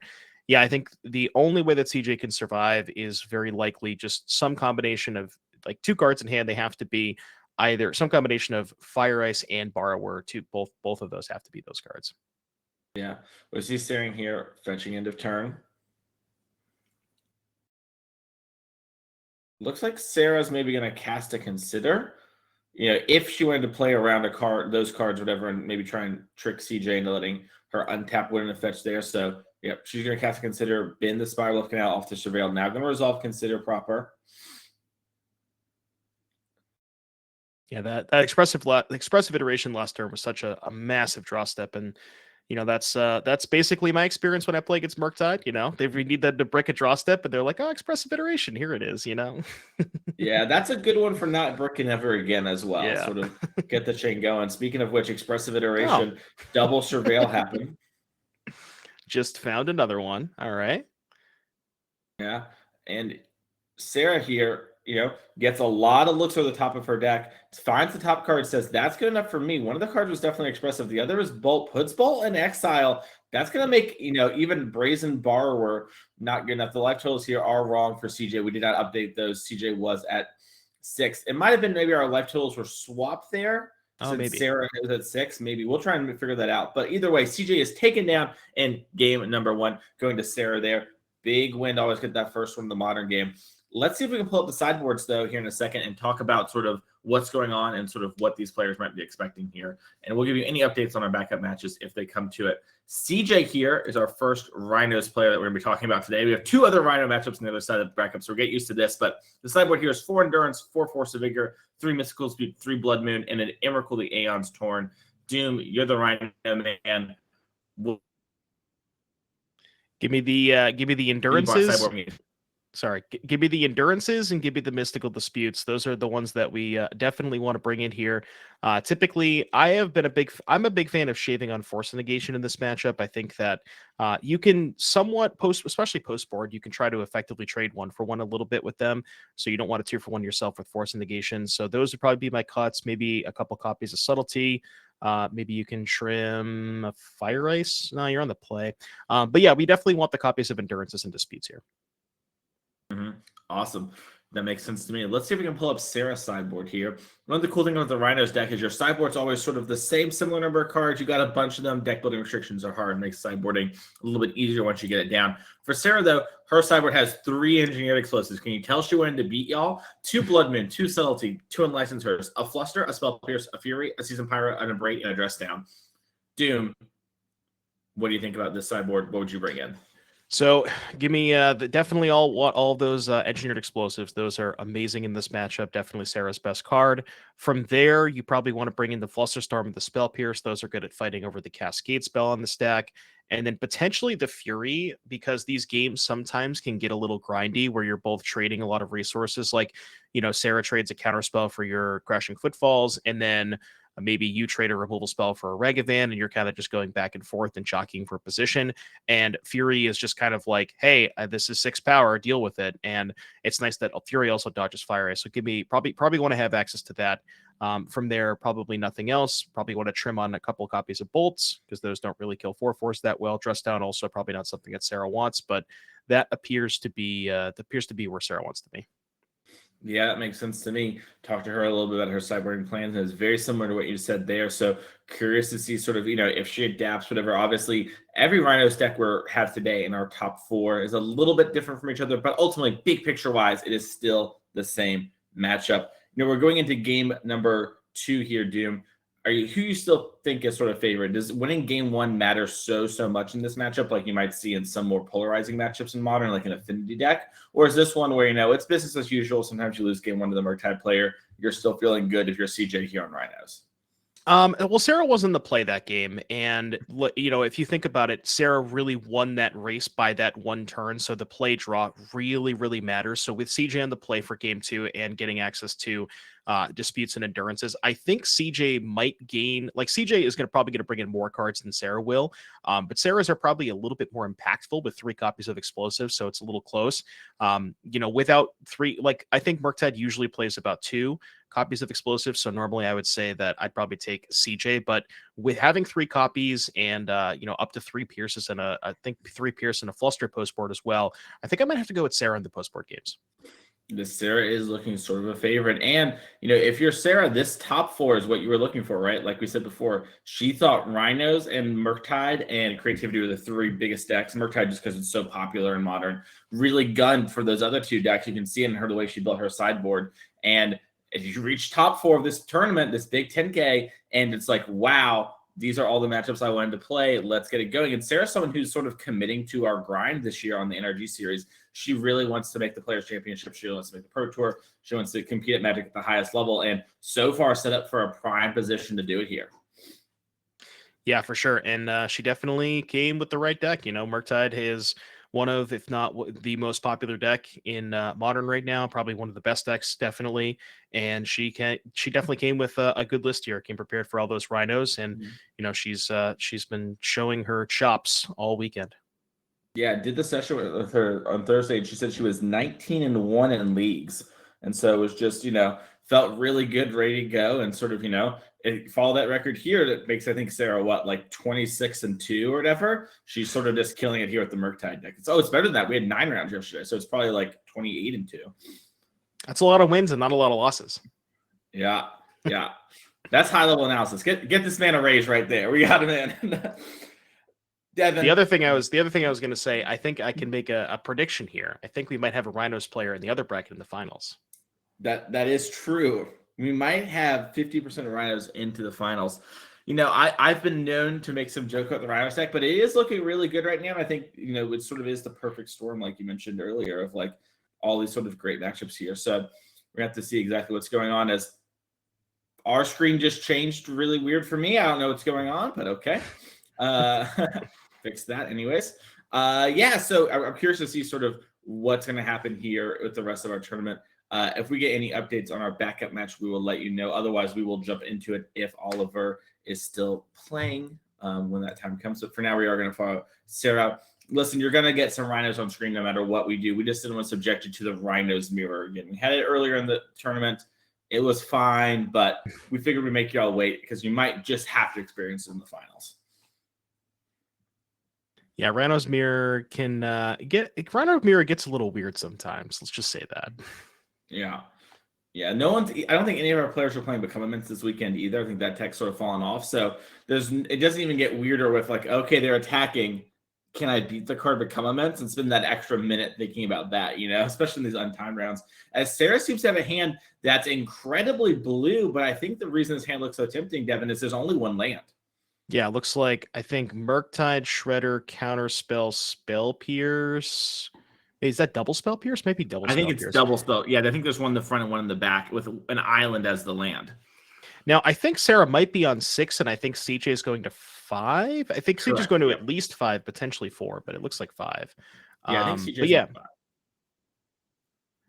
The backup match is still in game 1, so we're probably going to get y'all some extra Magic action this round. So be excited for that. No promises there, but that Rhino mirror can't go so long here.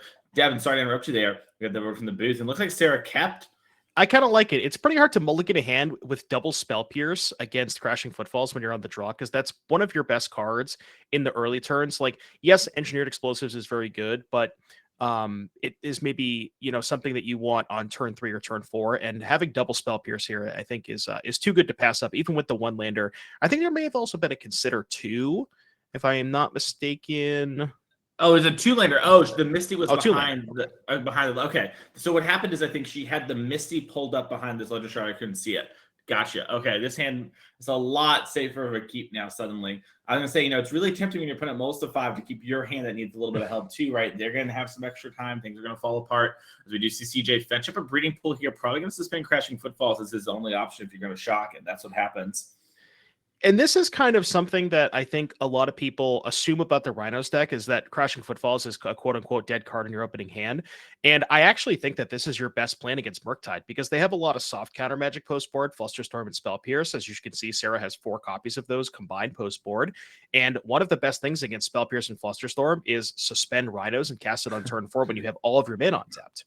Yeah, I love the player cams. I don't know if you saw CJ behind the mask. For sure, just drew that Stampede, just had that face on, which maybe would end up working out for CJ here, as you talked about with Sarah, having a lot of light permission, maybe can't answer these as well. But it looks like CJ has, at least somewhat of a plan going on here. I'm going to get some Rhinos here in just a couple turns. Yeah, it's kind of funny. CJ, kind of shrugged a little bit, thought that was a bad draw. But I think if he could see Sarah's hand, he would probably, do a fist pump there. Yeah. Yeah, especially if CJ has the 3rd land rolled up too. It's just like, what are you gonna do? You're gonna get Rhinos eventually. Might as well just have the guaranteed thing. And also, the one thing, sort of stagger your Rhinos against E, right? Yep, exactly. I was going to mention that. Oh, nice. And yeah, exactly. So 4 and 3 is not ideal. Like if CJ potentially, he would rather have 4 and 2, because that means that you have 2 turns of the first set of Rhinos before the second one comes in. Whereas now you're in a situation where Sarah could take 8 from the first hit and then let the second one resolve and then clean up all 4. So maybe there's a bit of argument to maybe not suspend the second one there. But yeah, and the other thing about the suspending is typically it can be bad if the Murktide player has a lot of pressure. But if you look at Sarah's hand, it's just it's all reactive, all mono counterspell. So that is definitely where CJ wants to be here. Mm-hmm. Yeah, we just had a sleeve split there. Long tournament, sometimes sleeves break. But yeah, like you said, you do sort of want to stagger these things against EE here. Little things like that make or break tournaments too. Right. Yeah, and with the knowledge of, 3 copies of explosives, if Sarah does find a copy of that, she's going to be in a spot where she can pretty easily just take the first hit and then clean up all 4 after taking the 8 damage. Yeah. We know Sarah has at least Letter Shredder in hand, so there's a play if she wants it, but maybe do something like a counterspell might want to consider holding up for the Cascade turn. CJ is only on 2 cards in hand that do that, Mold of 5. Right, and this is kind of where you have to consider the staggering as well. So you have a Rhinos on 4 and 3. Now, if CJ casts Shardless Agent this turn, like let's say Sarah taps out for Shredder, and CJ, worst case scenario for Sarah, goes land, Shardless Agent. There's 2 Rhinos in play. You cannot afford to wait on the explosives until the next Rhinos. Okay, as I was talking, there's the 3rd one. I know why CJ grimaced now, Devin. He had the other Rhino in hand, I think. Well, does this qualify as staggering? Is this enough staggering for you? This qualifies for staggering for me. You're the Rhino person. I'm not going to sort of speak on your behalf, but I feel pretty good about the way we can play around engineered explosives right now, personally. Oh, now we're fine. Yeah. Yeah. Now, is this a stampede of Rhinos? Is this a crash of them? So I think the crash is the second one. The third one's the stampede, but I have nothing for you on what the 4th one is. We're going to need Twitch chats up on that one. It's called the Stone Cold, I believe. If he draws the 4th Rhino now, I don't even know. I don't know anymore. I'm gonna have a nice Twitter screenshot of a Rhino, just like perfect harmony, a 4, a 3, a 2, and a 1. Like you cannot draw it up any better. Yeah, and like we talked about before, Sarah has all these spell pierces which don't do anything at CJ because CJ has only drawn lands and crashing footfalls this whole game. Right. Yeah. Now I think Sarah did pick up a second copy of Counterspell. So she's definitely going to be, in the clear on the first 2 copies of Rhino. And you see no attack there, respecting the endurances, which she knows are definitely going to come in post-board. So I like that. Yep. Heads up play there. Doesn't have to use a counterspell on that. She has counterspell, consider, spell pierce. and I believe an Unholy Heat in hand for Sarah here. Thank you so much, Sarah, for holding your hand above the table. We love that here on coverage. Mason, what do you think of this? Capes. Elliot said the fourth one is a Rhinado. Do we like that? Rhinado. That's really good. That's really good. It's a pretty good one. We are going to see Counterspell here. Let's see. And Mystical Dispute for CJ here. That's going to trigger Connive for Sarah. She draws an Unholy Heat. And still able to play around these Spell Pierces. If I was Sarah, I'd be getting rid of these Spell Pierces. These are almost dead at this point. Yeah, it really is a moment of, if your Spell Pierce isn't good this turn, this is the last turn really where if CJ draws and plays a Cascader, you can Spell Pierce. But besides that, you're probably never getting anything. And she agrees, discarding the Spell Pierce, going up to a 2/4. How much can the sizing matter? Can these like Ledger Shredders hold off enough of the Rhinos, you think, for E to clean us up? Or is this Stampede just going to get us? So with Sarah at 19, CJ can't attack this turn. A best case scenario for Sarah, she puts a counter on the Shredder, which it looks like she's going to, because this is the second spell. We've cast a counter spell to consider. We can make the Shredder a 3/5. And then 3/5 to maybe block, to basically make it so CJ can't really attack next turn, because you go attack 4 Rhinos, block with 1, Sarah casts 2 spells, eat a Rhino. That's kind of bad for CJ. So CJ might be in a spot where he wants to wait a turn to attack with 4 Rhinos, get 1 swallowed up, take 12. So if basically that might buy Sarah 1 additional turn to potentially find that explosives. Yeah, and we know Sarah here has another Ledger Shredder in hand if she wants it. Looks like she is going to cast Shredder using Spiral Bluff Canal and the Island, playing E on 0, get the double Connive. Hello. There it is. That's the explosives. Now, as we talked about with the staggering, so this is going to be a spot where Sarah's going to put the 3rd counter on the first Shredder almost indefinitely to make a 4/6 to be able to kind of blank CJ's attack this turn. And honestly, she can probably wait until the 3rd one's suspended at this point, because you could even maybe, if you play 2 spells next turn, you could make a 3/5, which could block 2 Rhinos, take 8, go to 11, and then you get the other 5 or whatever.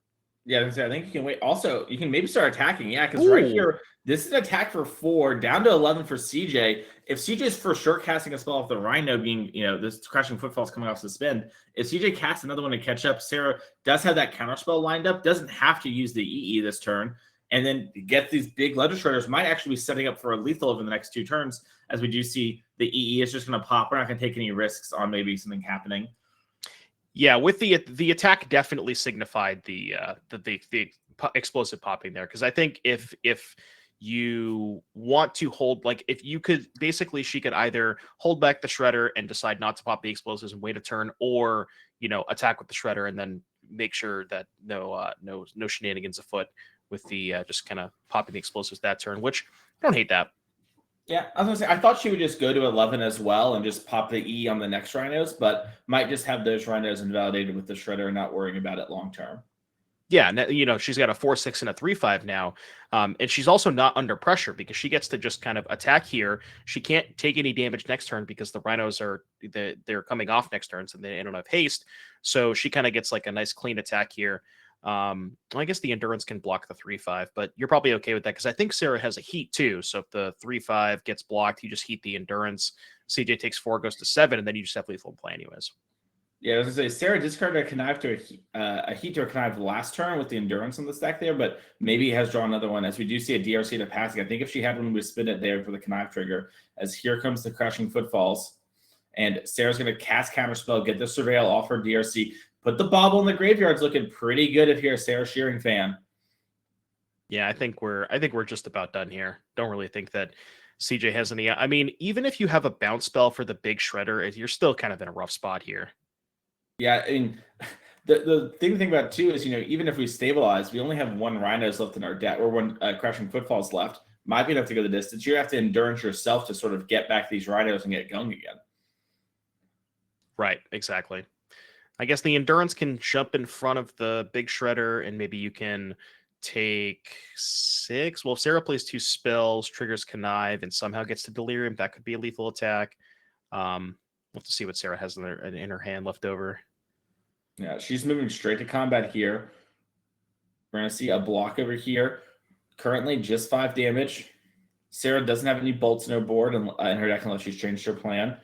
And yeah, just looking at Counterspell, I think Subtlety is the other card. So Sarah's down just to be like, whatever, even if you have Mystical Dispute here, even if you have Flusterstorm, whatever, it doesn't matter. I've got this Counterspell, I've got Lethal multiple ways. I've got this Subtlety as just a blocker, an attacker too. So what is Subtlety if not a bolt, you know? 4 mana, bolt you. All right, we'll cast Counterspell, and that should be the end of the game. Or Subtlety, that works too. Yeah, and congratulations to Sarah. Moving on to the finals, defeating CJ here. Oh my goodness. Well, that we don't have an all Rhinos finals for you, but Sarah, moving on to the finals, you can tell she's excited. Like we mentioned before, she wants to grind the circuit this year. She wants to make it to the player championship. And the cool new way our system works is if you win one of our showdowns, aka our Saturday events, you immediately make it to our player championship. You get the token, and that player's championship is $25,000 in prizing. It's a PTQ as well, and it gives you one of these cool jackets. And it's just something that you don't get to do very much, right? These invitational sort of elite tournaments where there's only 16 players, you know everybody in the field. They're very rare and hard to come by, and it's such an experience to get to play in one. Oh yeah, and I got to watch coverage of the last championship this year for 2022. It was an absolute blast. It looked like so much fun, and definitely something that all these players are playing towards. And congratulations on Sarah. Congratulations to Sarah. Excuse me. Yeah, well, let's go in and let's see what's happening still. Looks like we are still in game number 1. So I imagine we're going to see a lot of Rhinos on the board, or no Rhinos. There's only 2 really modes that's still happening.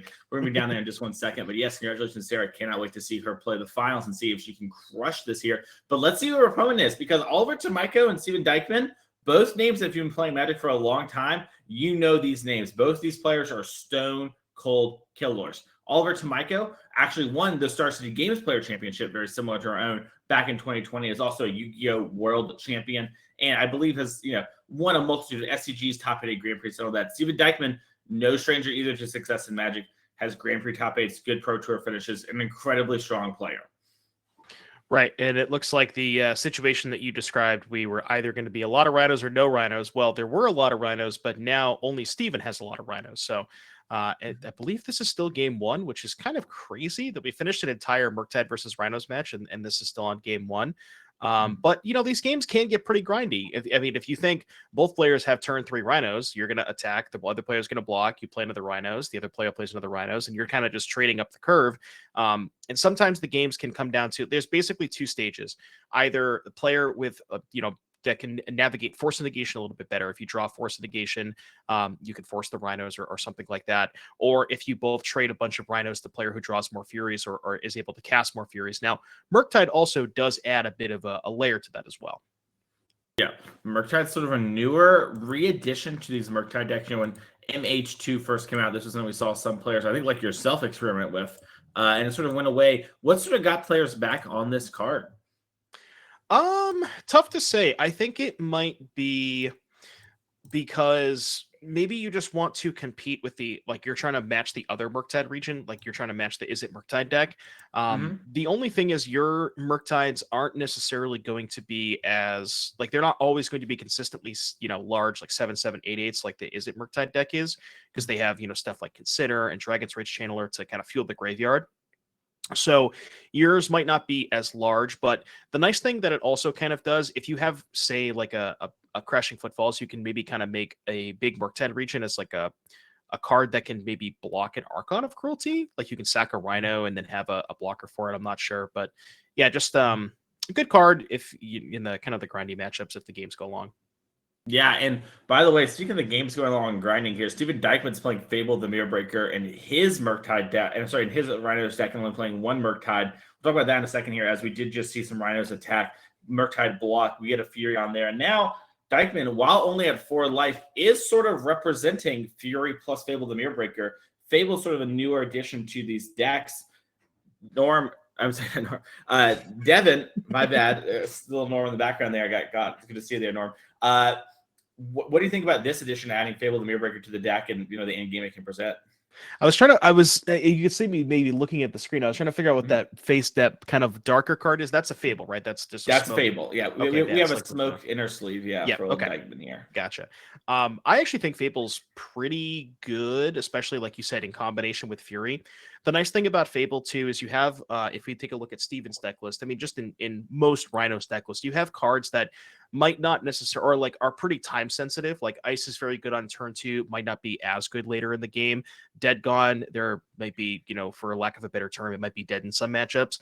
And you have these kinds of cards that can turn into actual, or potentially turn into actual cards with the first or the second chapter. The 2/2 is pretty good. It accelerates you to a hardcast Fury, so you can go turn 3 Fable, turn 4 attack with Shaman Token, hardcast Fury. And then the backside's obviously crazy with, if you get to ever copy a Fury, or even sometimes copy a 4/4 Trample is good enough too. Mm-hmm. We're going to see a draw here. And Dykman's got a lot of interesting choices. He could immediately try and target the Fury, and then interaction might happen. He maybe can just move to attacks. He's really close to having lethal just there. If you're Dykman and you're sort of in this position, Devin, how do you go about solving this complicated board state? Because there's a lot going on despite there not being a lot of cards.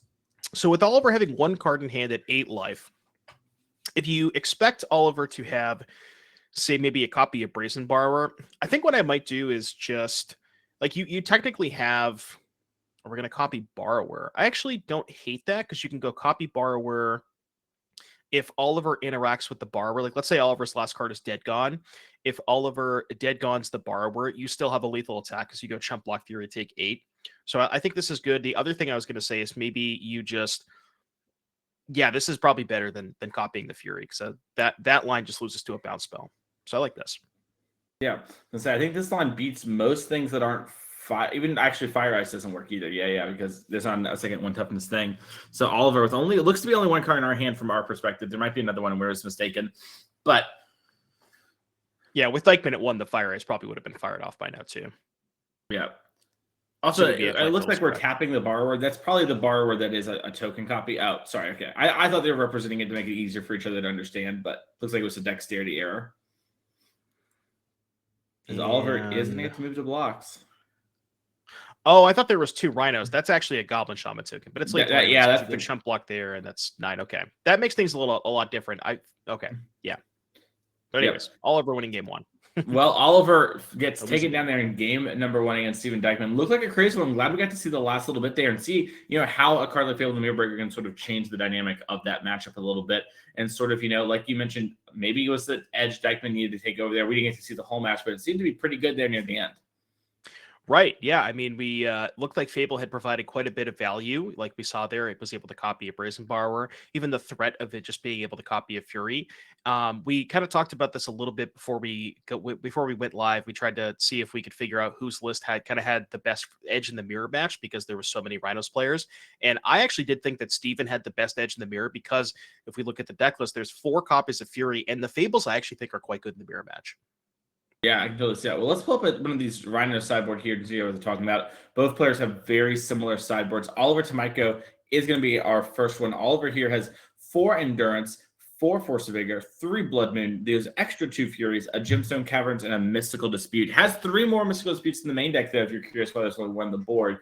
Devin, what would you bring in here? So Oliver's game 1 setup is probably not that great for the mirror. I think that Murktide region, while decent, there are some Brazen Borrowers and Fire Aces Dead Gones. And I don't think Dispute is really where you want to be either. So I definitely want the Furies, and then since Oliver's in the play, he's not going to want the Gemstone Caverns, but definitely the Furies. I'm not really sure how many copies of Dispute that Oliver wants, because especially with Steven having less Murktide regions and more Fables and Furies, the disputes aren't going to be quite as good. Now, they are still decent at fighting over Force of Negation specifically. Like, there's that big turn where you Violent Outburst in your opponent's turn. Maybe they hardcast Force. Maybe you have a mana up to dispute. So that could be something, but definitely the Furies, and I would likely at least trim or, some copies of those Mystical Disputes. Okay, that makes a lot of sense to me. Let's look at what Dykman's doing here. Since this is the mirror match, you're going to be playing a lot of similar cards, but there are some differences, like I mentioned before, the Fable, the Mirror Breaker, and stuff like that in the main deck change. And then Dykman's sideboard is much more condensed with 4 Endurance, 4 Force of Vigor, 4 Mystical Dispute, 3 Blood Moon. If you're Dykman, what do you want in this matchup? It's kind of funny because I think Dykman's almost pre-boarded. Like, we have the 4 copies of Fury. We have the 3 Fable, the Mirror Breakers, which I think are quite good. One thing I didn't mention from Oliver's side, both players have Endurance. That's a card that sometimes can come into the matchup, mostly because if the games go long, if you're both trading a bunch of Rhinos with each other, then you can imagine if you've gone through all 4 footfalls, Endurancing yourself is actually a pretty good line. So that is something that may or may not come up. Trying to think. Dykman probably wants to shave. I don't really know. You might maybe like shave a dead gun, shave a couple fire ices to bring in maybe a couple of endurances. But yeah, I think Dykman's almost pre-boarded for the mirror here. Now, does the fact that Tomajko has a card like 3 Murktide in his main deck, does that change the equation any on endurance? You mentioned it being decided close, or is that just a thing where it's not worth fighting since these are such long, drawn-out matches? The thing about that's like if you're trying to fight over an early Murktide, the awkward part is you're going to be down a card because I mean, unless you have turn 3 endurance, you can just kind of fire it off. But you don't want to put yourself down a card that early. The one thing that Dykman might want more access to is mystical dispute. Like I think Dykman's disputes are better than Tomajko's because Tomajko has so many Murktide regions. Makes sense to me as we do see Oliver Tomajko mulling down to 6 here. Dykman taking on his hand. Looks like it's probably going to be a keep here from his demeanor. He's got at least 2 lands, so let's see what's going on here.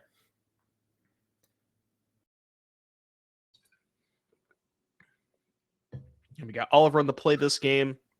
We'll see if maybe Steven has see if we see any luck counters in the feature match area. Does Dykman have any? He does have 2 main deck Gemstone Caverns. So yeah, Dykman, could be getting a little lucky today. I feel like we haven't seen a luck counter. I don't know. I don't remember seeing one yesterday. I watched a decent amount of coverage yesterday. I don't remember seeing one.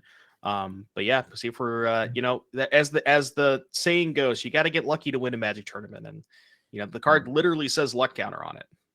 Yeah. No one wins a Magic tournament without beating a bad matchup or having a good sort of draw step.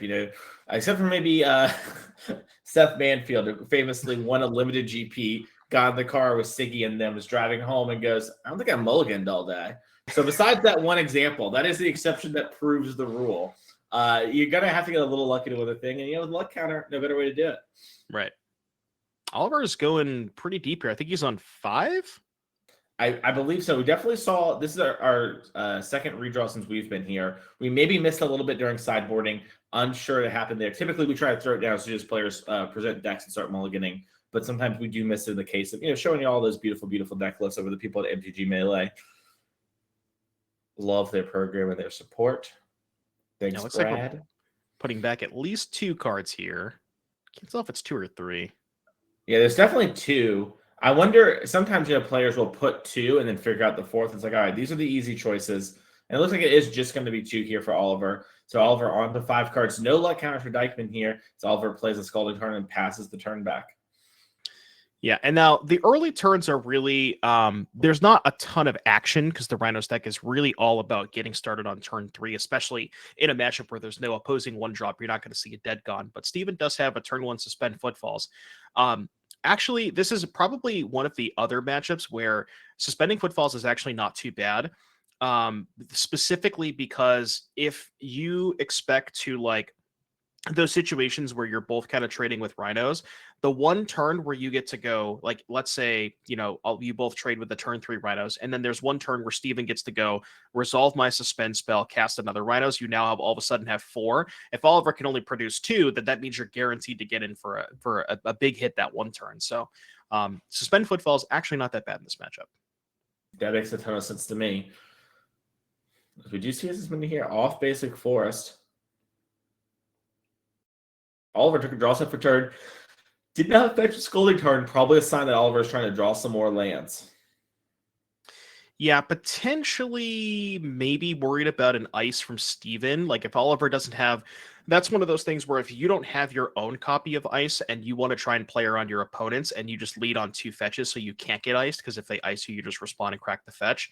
But with the second land being an island and we're shocking here, I'd be surprised if there wasn't an ice from Oliver's side. It does seem to be the case that Oliver is going to be icing the upkeep. Ice, baby. Violent Outburst seems to be the draw from Dykman here. And we get a Misty. And one of the other things, well, it's a little bit easier when you're on the play with Violent Outburst. timing your cascade spell, specifically with outbursts. Like in the case of for Oliver, if Oliver has Violent Outburst and third land, you're going to want to do that on Steven's upkeep, because upkeep means Steven cannot pitch cast Force Negation, also only has 2 lands, so can't hardcast Mystical Dispute. Obviously, if it's Shardless Agent, you just jam it. You know, if you get forced, you get forced. But even in those situations, if you're trading 2 for 1, and the Rhinos matchup can get pretty grindy, so you're not even that upset with that exchange. Yeah. Twitch chat talking about Oliver's sleeve colors. They think it's olive color, which makes sense. You know, he is Oliver. As we just see Shardless Agent come down here and immediately flip the Rhinos. That's how we do it. Save us some time. Let's go. Always hate when you have to, like, you know, it's 30 cards deep or whatever, and you're just like 1, 2, 3. Yeah. It really is. It also sucks if you feel obliged to look. You know, I told the coverage story yesterday. I played against Living In, and they cascaded on 3 and hit 7 cascaders in the cascade. And I was like, wow, I'm so glad I actually looked. Yeah, you know, you don't have to worry about those for a little while. Yeah. That game was one of the easier games against Living In I've ever played. That was a nice one. Yeah. Anyways, here as we do see the fetching of the Ketria Triumph. All right, so no Force Negation from Steven. So I would be hard-pressed to say that Steven is not going to cast a Cascade spell. But given that Steven didn't have Force, if Oliver, I think Oliver has 1 or 2 cards. I thought it was 2. If it's 2, we can have Force blue card. If not, then we're going to be trading some Rhinos. But I would have to imagine that Steven probably has a Cascade spell here. Yeah, Steven also has access to Fable the Mirror Breaker. Is this a card where you want to play it a little early because of the rummaging effect? You want to find the right things, or is that sort of your refill card if the game goes later? In this particular board state, because we're facing down so much power, definitely would not, like, if I had the choice between Fable and Shardless, I would just jam. You kind of have to jam the Shardless here. You can't afford to take that much damage. But, you know, in the instance where maybe Steven had a Force of Negation and then had the option to play Fable plus Cascade spell, it's still probably better to play the Cascade spell. You kind of just want to jam us. You kind of want to. This is more of an aggressive matchup. You want to try to take the initiative here. No pun intended. Makes sense. Also, it sort of shows what the way these players are playing, right? Like, they're fetching a bunch of basics here. They know how much every single point of life matters, even if it might make casting, you know, their turn 5 spells a little bit harder. Right. We got 3 mana lined up. Looks like we do have a Cascade spell. Violent Outburst, get some Rhinos. I gotta say, Oliver does have Steven beat on the basic. Oh, on top. Wow. Okay. Last 2 cards. Force blue card. Oh, Force blue card 2 for Oliver. Wow. All right. Oliver has got the initiative there. I was going to say Oliver's winning the basic land game. Just has the better version of Dykman's, but he's also winning the game. Yeah, also winning the game now. Yeah, and, you know, Oliver went to 5 cards. Dykman kept 7, and Oliver's about to chunk in for 10. Looks like Dykman might have a Fury, though, as he does seem to be evoking Fury, discarding Fable the Mirror Breaker, taking down one of those Rhinos. That's going to be a huge help in this matchup. It is a huge help, but, you know, we're not really where you want to be. We're going to take 7. It's still a 3-turn clock. You know, ideally, Dykman would want to maybe hold the Fury so you can, you know, hard cast it and maybe trade with effectively 2 Rhinos. You know, deal 4 to 1 and then trade with the other one. But it's possible that maybe Steven, I wonder if that signifies that Steven doesn't have any more lands left over, because, or maybe you're planning on casting a Cascade spell. Basically, it either means that Steven's hand is all gas and he's okay with 2 for 1ing himself just to not take an additional 4. But wow, a second outburst from Oliver here. That is a good one, as we're going to see 2 more Rhinos hit. And importantly, we're going to be doing 8 damage instead of 6 here. So that's going to drop Steven down to 9 life. Yeah, and Steven's Footfalls is only on 2, so can't get help from the additional Rhinos next turn, which means we're taking 8, going to 9, facing down 3 Rhinos and a Shardless Agent. This is this is going to be a tough one for Steven. Yeah. See Rhino here. You know, maybe Steven has his own copy of Shardless. If Oliver can't maybe answer those, you go block, take 4. But then basically Oliver, for the rest of the game, even if Rhinos somehow trade, Oliver's going to be up a 4/4 in every exchange, which means he's getting an additional 4 points of damage every time an attack is made. Yeah, it's how is Dykman even supposed to stabilize from here? Looks like we did not remove a counter from the Footfalls. Yeah, it does look like we missed that. That's going to be pretty huge next time. We could have really used those Rhinos. Now, correct me if I'm wrong on missed triggers. If Steven does remember it at some point during this turn, is it something where, like, Is it on the stack, or did you know the ruling with that? I believe that the change is recently the policy updated. If Dykman had played the land there and been like, oh, trigger on my footfalls, the judge probably would have allowed it to happen because nothing has changed or whatever. However, I think this would be a moment where it would be a mistrigger and Oliver would get a choice to put on the stack or not. And I'm going to guess that Oliver would be like, nah, I don't want to put on the stack. I'm over 5. You didn't remember your trigger. That's on you. As we are seeing every card of the sun here, as we do see, Mystical Disputes did come in. Force Negation's in. There was a Murktide still. We didn't trim on that.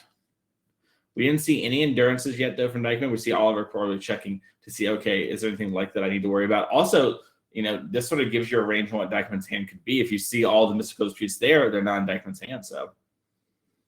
Yeah, I mean, to be honest with you, that missed counter is probably going to be the difference between winning and losing this game. That counter is so massive here. Just not being able to guarantee to get the 2 Rhinos next turn. Yeah, makes a lot of sense too, because you trade off everything here, 4/4 gets left over, you drop down to 5, and then suddenly, it's no Rhinos instead of 2 Rhinos for Dykman. Yeah. I wonder if Dykman realized it after the fact, or not sure. But anyways, we're on Oliver's turn here. See if Oliver basically has any follow-up here, any sort of like Brazen Bar or Fire Ice. This game's probably close to, the game's already close to over, but we'll see what Oliver's follow-up here is. Yeah, and this just shows, right? Like the first game, it took the whole entirety of our match number 1 between Sarah and CJ for them to not even be finished. We still got to see the last 2 turn cycles on camera. But these games can get really complicated with all the creatures on board. You can, use things like ice in order to tap and push extra damage and figure out we're going to do that. You can figure out if you need to attack with 1 Rhino, 3 Rhinos. It's actually like weirdly complicated when you're not super far ahead. When you are far ahead, like Oliver sort of was here, thanks to that Force Negation on 3, you just get to sort of jam in a lot more situations. As we do see an ice on the Rhino. Yeah, basically Oliver deciding whether or not he wants to get super aggressive here by tapping down the Rhino. I think he's definitely in a position where he can afford to make an aggressive line like this. Given that Steven doesn't have any great blocks, you kind of just have to trade, go to 1. And, for Steven, just kind of have to pray at this point. Yeah, and this line's super good from Oliver here because it turns off that Fire Islet and all the future Fetch lands. So Dykman's actually it's sort of a stone ring here that cantrip for you, and you're sort of in just the same exact position if you're Oliver. We do see this footfalls go down to 1 this turn. Yeah, I mean that is tough. I mean, imagine if Steven had 2 more Rhinos here. I would maybe see if he has a follow-up Cascade spell. Yeah, I mean, if Dykman has like a Brazen Bar, or he does have a Shardless Agent, okay. Clearly just playing around engineered explosives. He heard about our staggering line, and it's like, that's so smart. Yeah. Missed the trigger on purpose. Yeah. Yeah. I remember a friend messaged me once and said, I just got, my opponent cast Violent Outburst in response to my spell, and spell pierced me out of Rhinos. And I was like, that's rough, friend. Sometimes people do crazy stuff. And then apparently later that night, I got the same message again from a different opponent. And my friend was losing it. Anyways, that's to say, you got to be careful in the streets. Sometimes people do crazy stuff, Did you? I don't know if you heard about this this Reddit user. Reddit, by the way, just absolute beautiful website. But there was somebody who was posted on Reddit, said they were, I think, 10-0 in 2 leagues with Rhinos with 4 main deck remand. Nice. So the joke is that even if you hit remand, you just remand the Cascade spell and go again next turn. Yeah, it's just 3 mana draw a card. Yeah. Oh my goodness. 3 mana draw a card, thin your deck a card. That's like a 2-for-1. Look it up. It's divination. Yeah. Yeah. Oliver, Dykman, y'all need that one if you're gonna beat Sarah. Yeah. I would lose it if that happened to me. Especially the second, because like they're gonna remand once. I'm like, all right, whatever. And then they remand the second time, and I'm like, what are we doing here? Well, if you ever cast a spell and your opponent just responds with Violent Outburst, and you're like, okay, they're just gonna Rhino me, and then you get remanded out of the game. Yeah, how are you supposed to play around it? You know, to the Rhinos or remands. Yeah. Holy moly. As we are going to see Oliver here take a little fetch. And now, we mentioned Oliver had this big position, was able to do a thing like ice, push damage that way Dykman couldn't use the Fire Islet or other lands. But now we have a dominant board presence here from Dykman, and we have more Crashing Footfall Rhinos coming on the next turn. Yeah, now, Dykman is obviously in a dicey position at 1 life, but if maybe he can fade a draw step or 2 from Oliver, we're going to have 5 Rhinos to Oliver's 2. This might be, there are quite a few lethal draw steps. Excuse me, but if Oliver doesn't find one of those, maybe Dykman can kind of turn the tides, as it were. Yeah. Would you see Oliver touching 3 mana? It looks like it might be a Shardless Agent or another Cascader type card. It is going to be Shardless Agent. So we're back to parity on the board here as we do see some Furies and stuff get flipped over. Sort of parity. Steven's still up a Rhino, right? Because Oliver's going to have 4 to Steven's 5 after the Footfalls assumingly resolves. That's true, yep. The other question is, how many Footfalls are left? I think we've both gone through 3 at this point, right?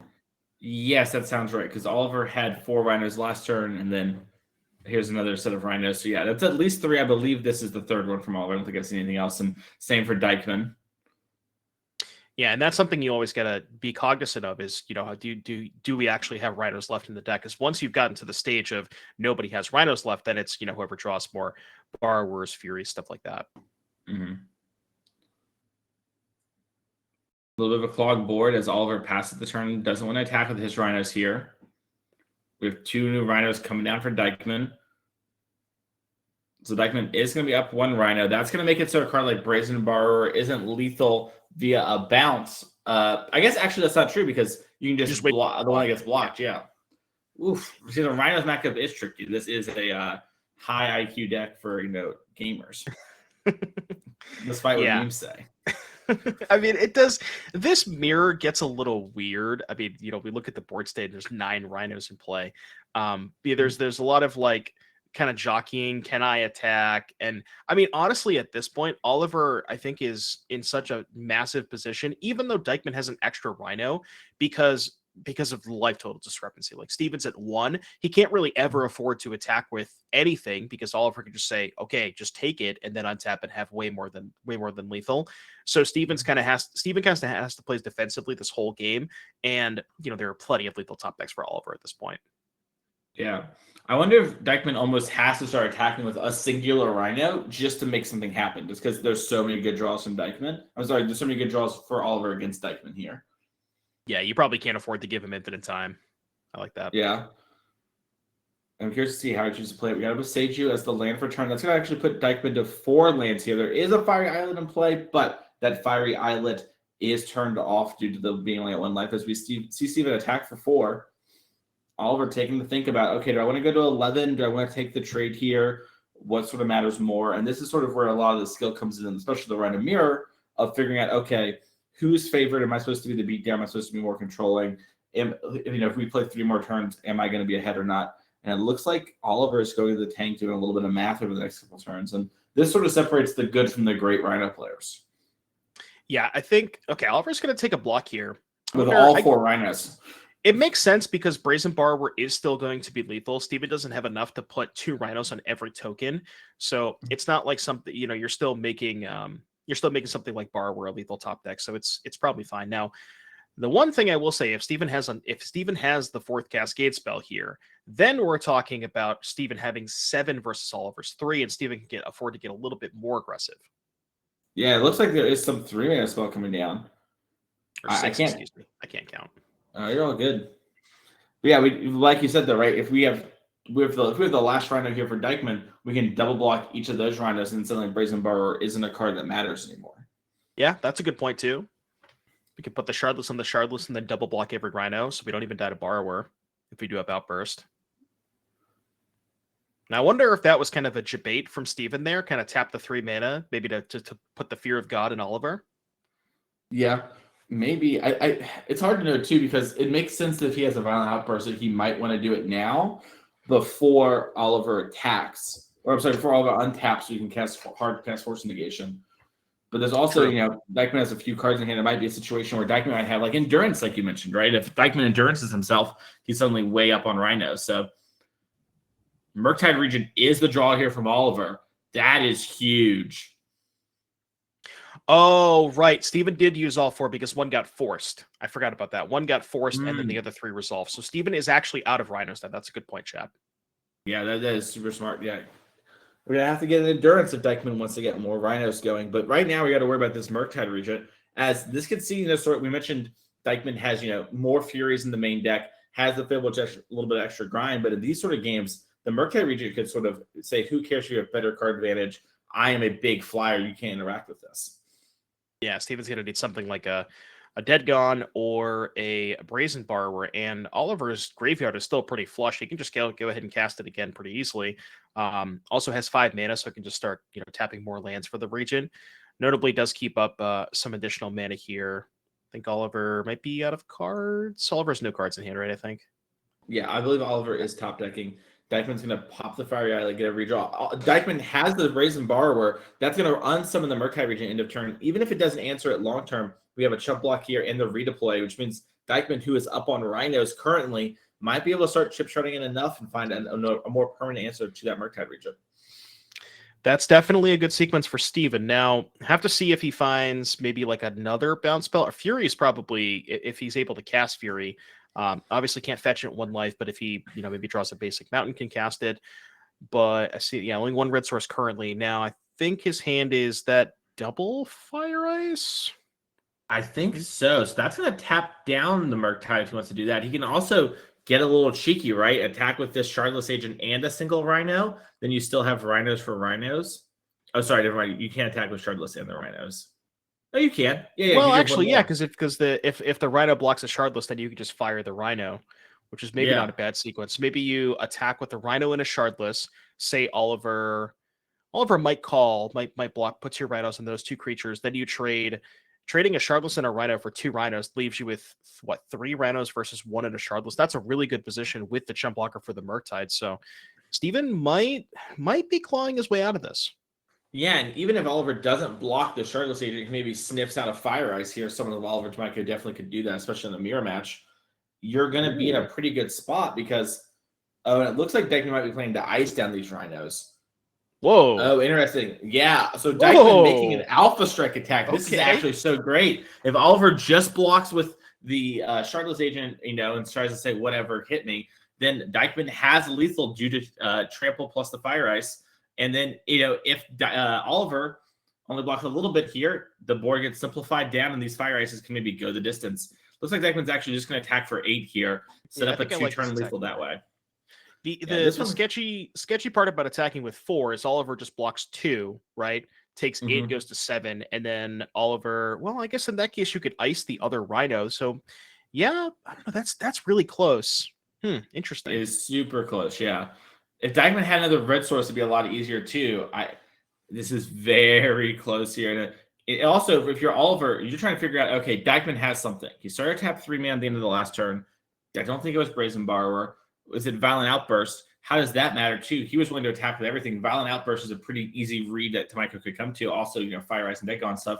Looks like Tomajko is going to take a chance here and fall down to 7. Doesn't think he can win by trading off with the Rhinos. And I wonder if you're Dykman, if you want to upkeep tap 2 Rhinos. You probably do, because you can't afford for Oliver to top deck a Force Negation here. So my guess is we're probably going to see upkeep ice 2 Rhinos. Yeah, if you upkeep ice 2 Rhinos, you can double block the 1. That's going to beat a card like Brazen Borrower. And then if you tap the 2, you play the Murktide. That's 3 for 3, and that's lethal if you're a Dykman. Right. Unless Oliver draws Brazen Borrower or I guess Fury would stabilize Oliver for a turn. So you go tap 2, Fury, kill a Rhino. You would have 3 blockers. Tap 2, 1, 2, 3. I think it would 1, 2, 3. I think, because you'd kill 1. Okay, yeah, you're right. I gotcha. Yeah, it's very close. It's also a moment here too of does Dykman want to do that? How does he want to play around these things? Because if Alford just draws another Cascader, all of this is for naught. But Dykman is sort of, we talked about before, he can't give Oliver infinite time. He might just have to take a chance on love here and start icing down these Rhinos. So we are going to see the first ice for sure. That makes a lot of sense. Dykman takes the draw step, has the other ice for sure from what we noticed in the hand, and it looks like, he is going to. There we go. Yeah, we want to fire up the second one. I guess you don't actually mind too much if Force Negation is top deck, because even if the ice gets forced, you can still just block 3 creatures. So I guess, I don't know. It's close. Oh, it looks like we're Petty Brazen Theft. Borrowing. Okay. Yeah, so Dykman seems to agree that this game is going to come down to that sort of stuff. So, and we're actually still not dead. We're not dead to Oliver drawing Petty Theft, because you can put 2 Rhinos on Rhino and then Shardless on Shardless. So Petty Theft isn't even a lethal top deck from Oliver now. Yeah, that is true. Yeah, it looks like Oliver maybe needs to draw something like Shardless Agent of his own here and just get the last copy of Rhino, since Dykman is out from the Force, but Oliver still has the last copy of Crashing Footfalls in deck. Sort of a sicko match, despite being a Rhino mirror where it's just sort of all on board. This sort of shows just how sweet the Magic game engine is.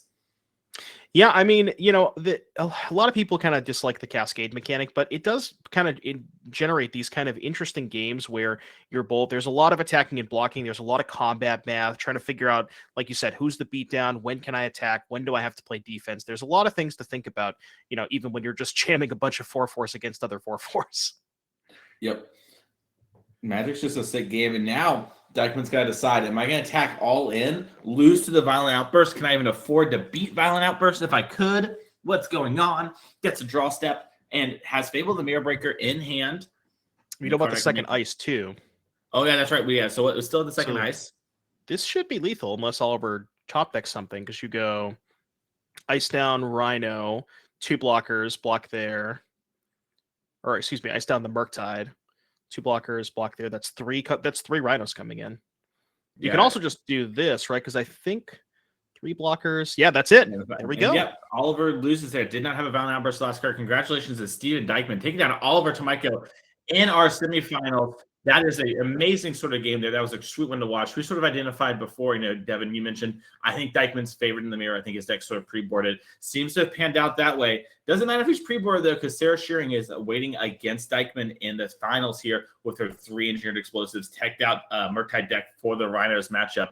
We're going to be right back. We're going to take a quick break, set up for our finals. We'll be back in just 2 minutes. So go grab some water, and we'll see y'all here in just a second.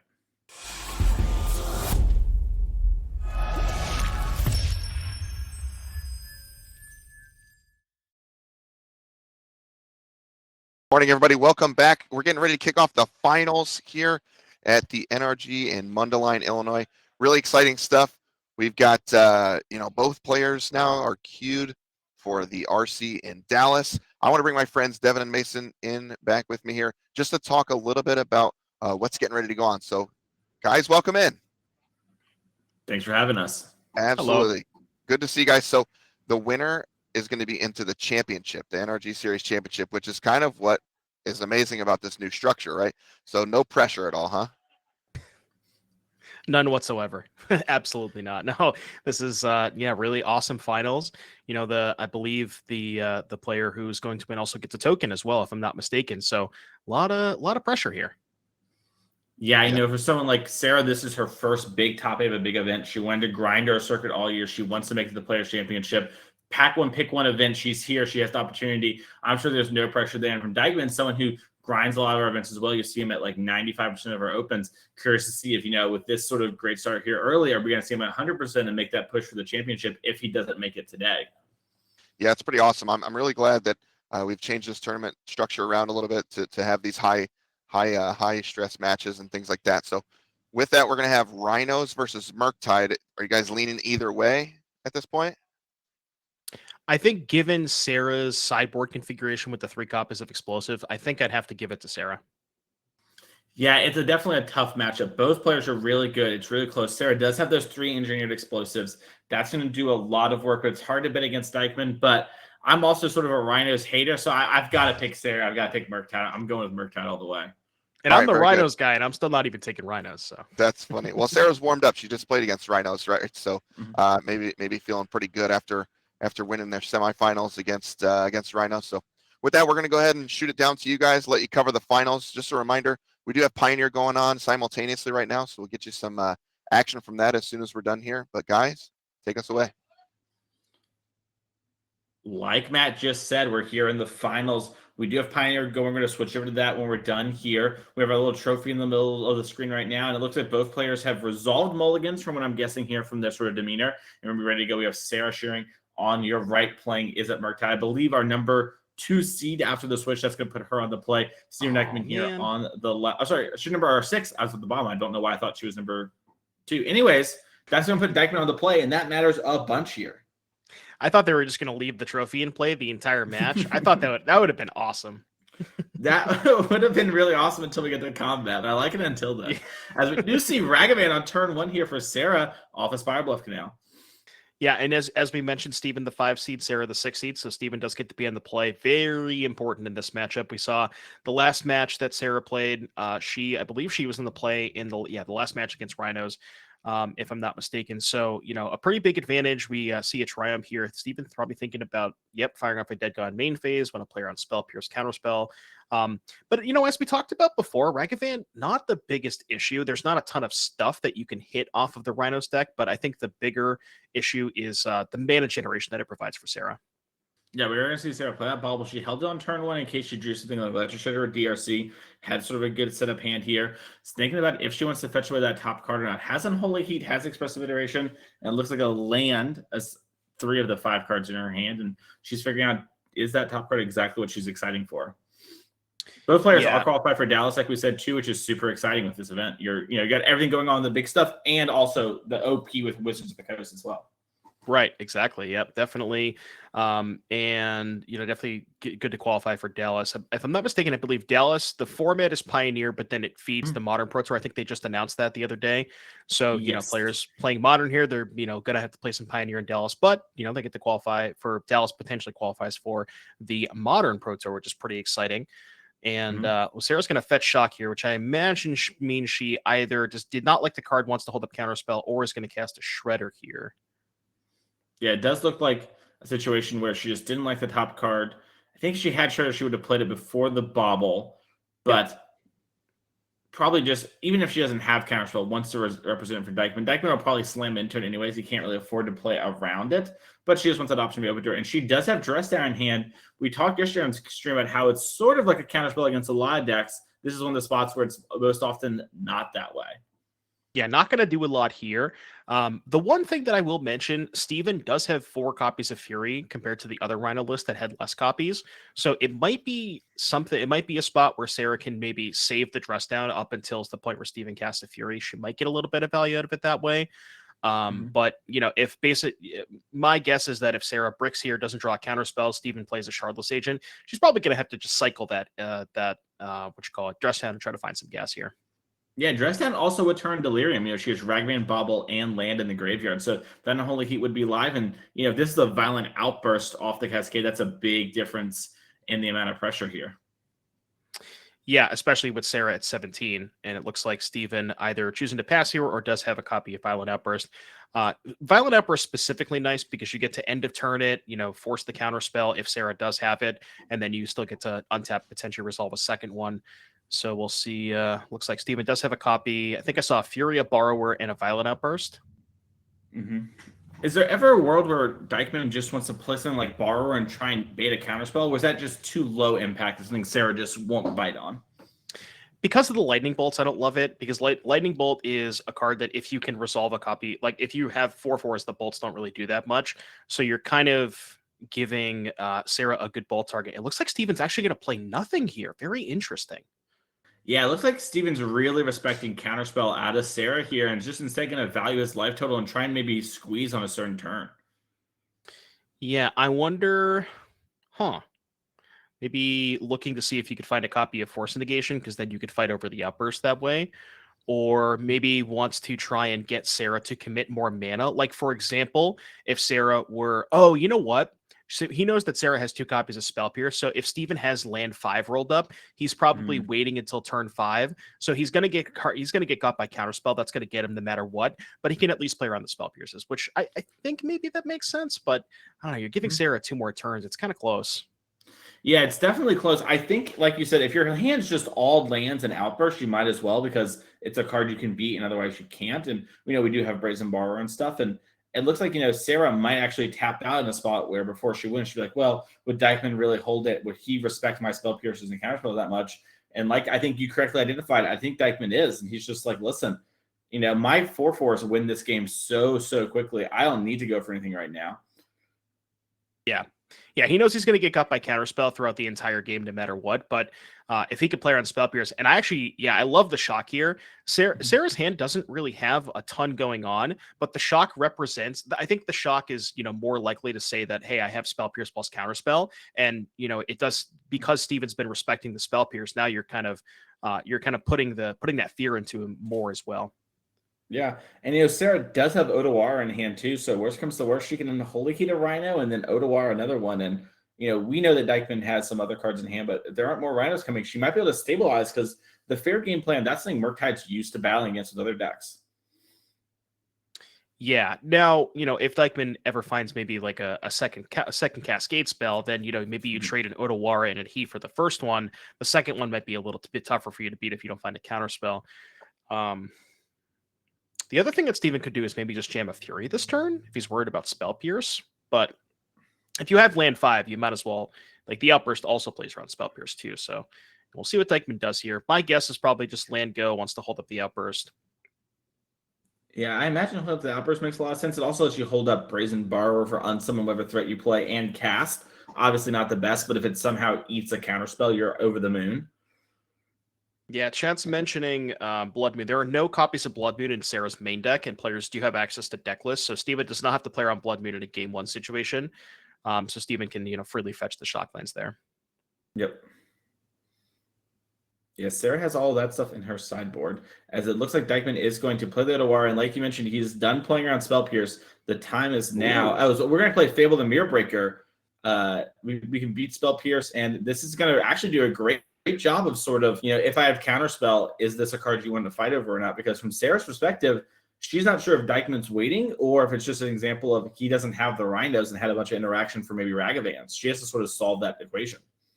Yeah, and I like you kind of get the best of both worlds by playing Fable here. You can pay for Pierce, and if there's a counterspell, you have ideally the Violent Outburst is kind of the threat that you'd rather resolve anyway. So if this trades for a counterspell, I think you're pretty happy with that from Dykman's side of things. Yep. And I love this use of Dress Down here in main phase 2 for Sarah. She knows that card's a little clunky in her hand and she needs to find an actual counter spell. And Fury is something that maybe she'd want to answer later, but right now didn't have anything to even worry about Fury. So can't really counter the 3/3 double strike part of it. Yeah, and the timing there on Dress Down, very important. You want to do it second main phase because otherwise it's going to be in play on your turn and you won't get the turn on something like Channeler plus Iteration, which Sarah does have access to if she wants to go that route.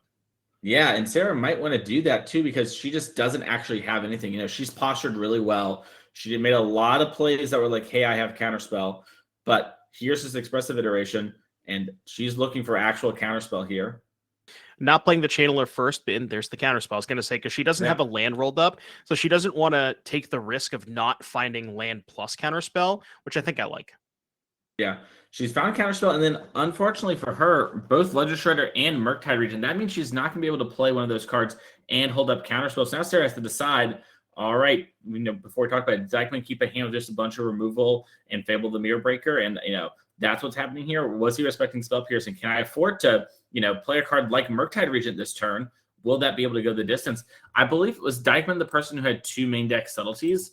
No, that was not. That was our other. It was CJ. No, that was okay. That was CJ. Yeah. So Dykman, no subtleties, just 4 borrower, 4 dead gone. That's right.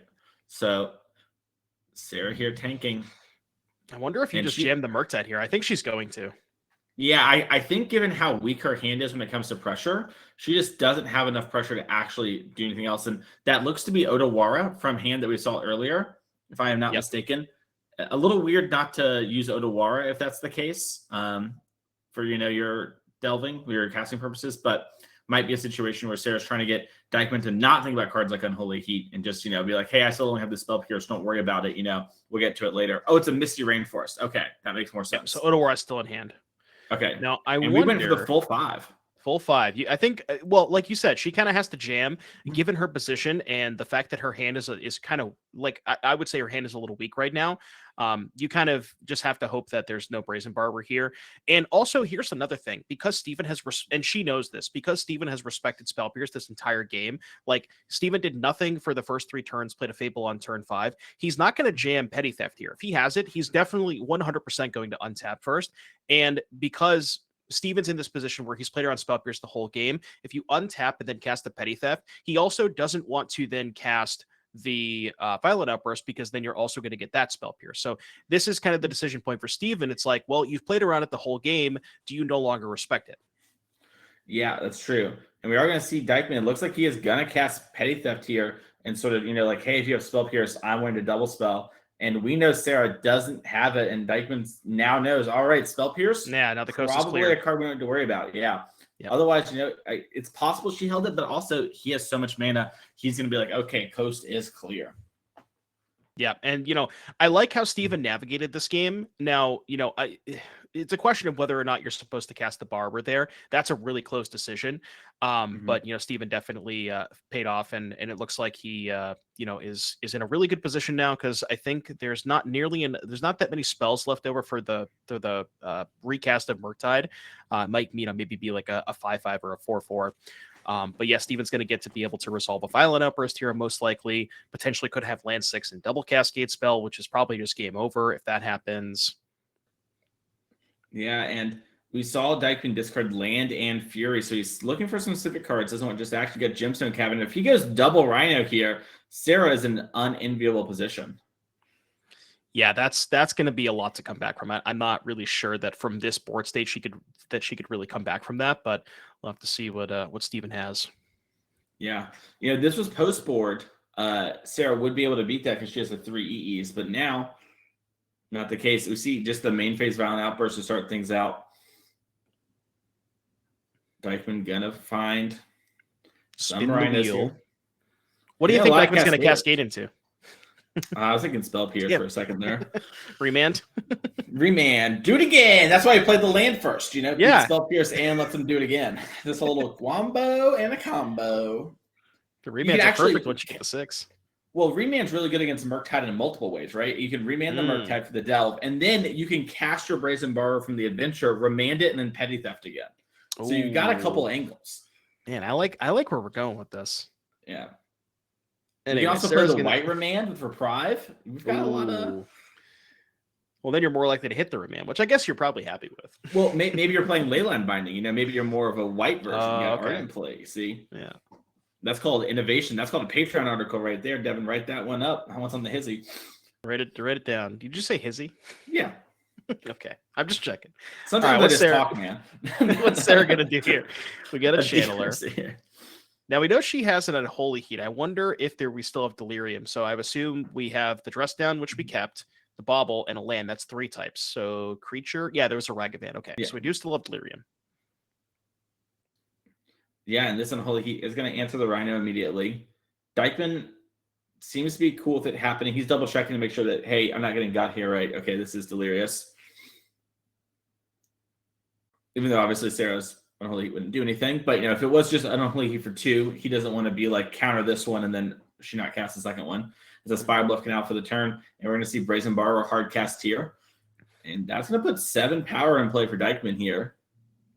We also can't forget about the Fable flipping, which if Steven gets to untap with that represents another Rhino as well. It's true.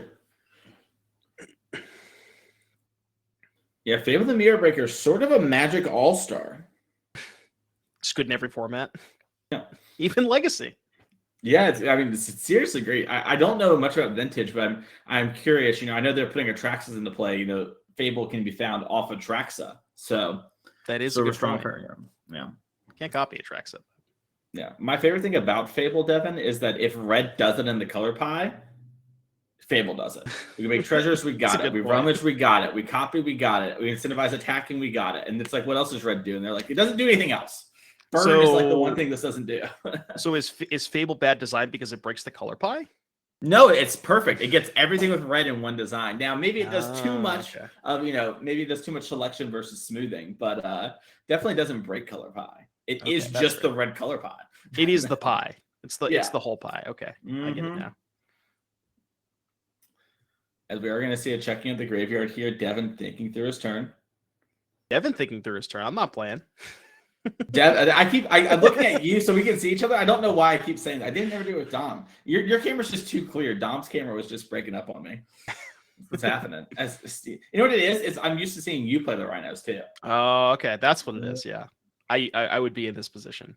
I mean, I'd be pretty happy if I was in the finals of an NRG Showdown event, You would have won the RCQ. You'd be in. Yeah, that's true. My RCQ struggles continue. Yeah. All right. What do we get from Dykman here? We see an attack. We get a trade from the channeler.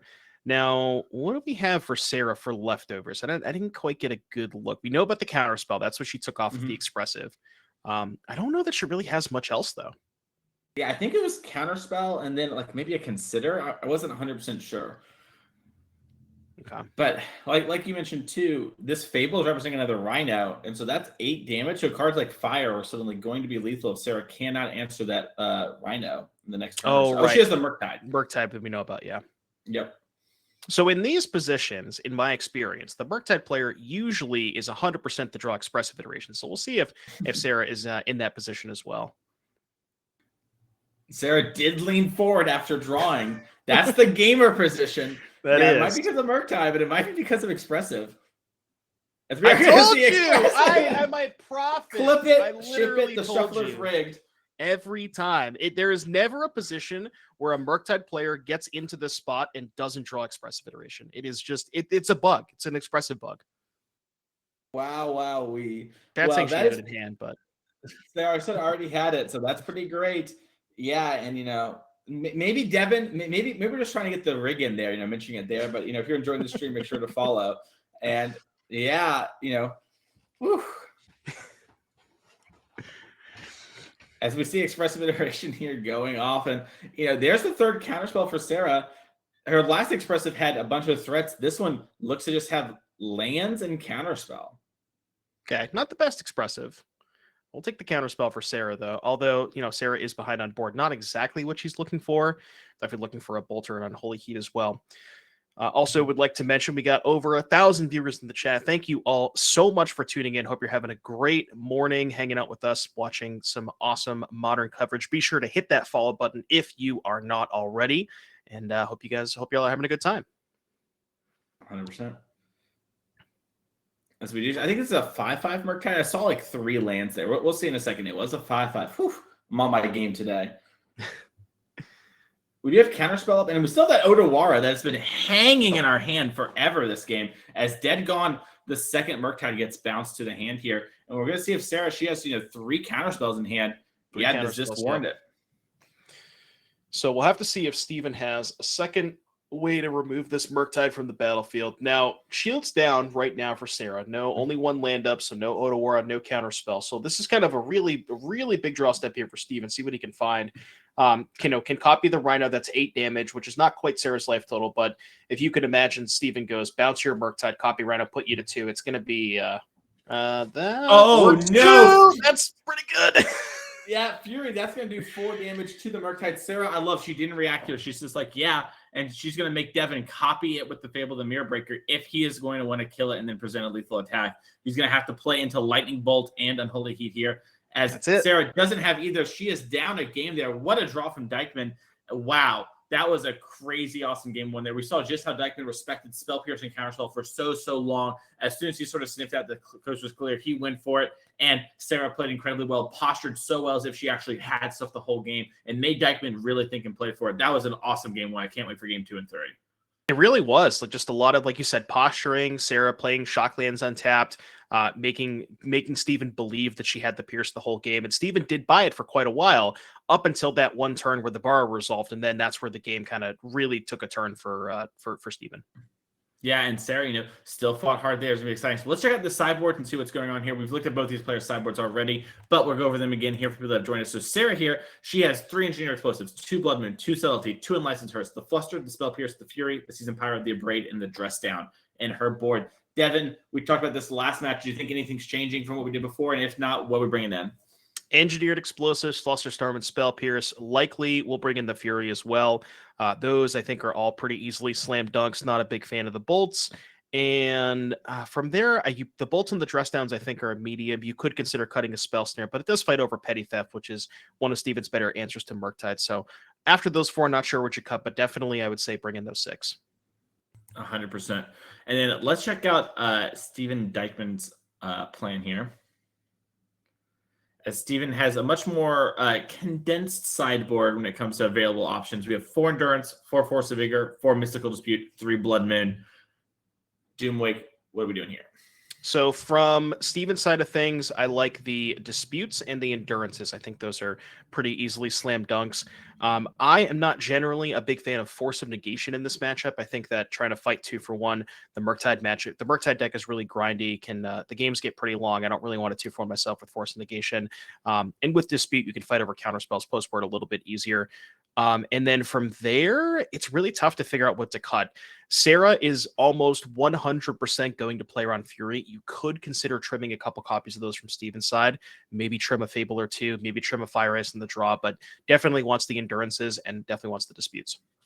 Yeah, we're going to have to see exactly how they play out here, but this is a matchup that, like we talked about before, Sarah was talking before the tournament. She was like, I think, Rhinos and Creativity are going to be the two decks that I really want to sort of hard target in this event, and you can see that in her sideboard here, right? 3 EEs, 2 Blood Moons, all this sort of soft permission that's good against both Cascade and Indomitable Creativities. She came prepared for this matchup this weekend. She's in the finals with a great meta read and is getting rewarded. She might be down a game here versus Rhinos, but this is the matchup she sort of came prepared to beat.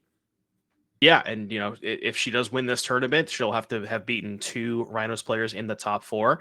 And yeah, like you said, Explosive's definitely a good metagame call. Pretty good against Creativity too, because you can kind of blow up the tokens that they target with Creativity. So yeah, definitely made a very good metagame call. And as we talked about before, I think actually Steven is slightly ahead in game 1, but once we get to the post-board games, I think Sarah with those Explosives is definitely a favorite, especially on the play for game 2 as well.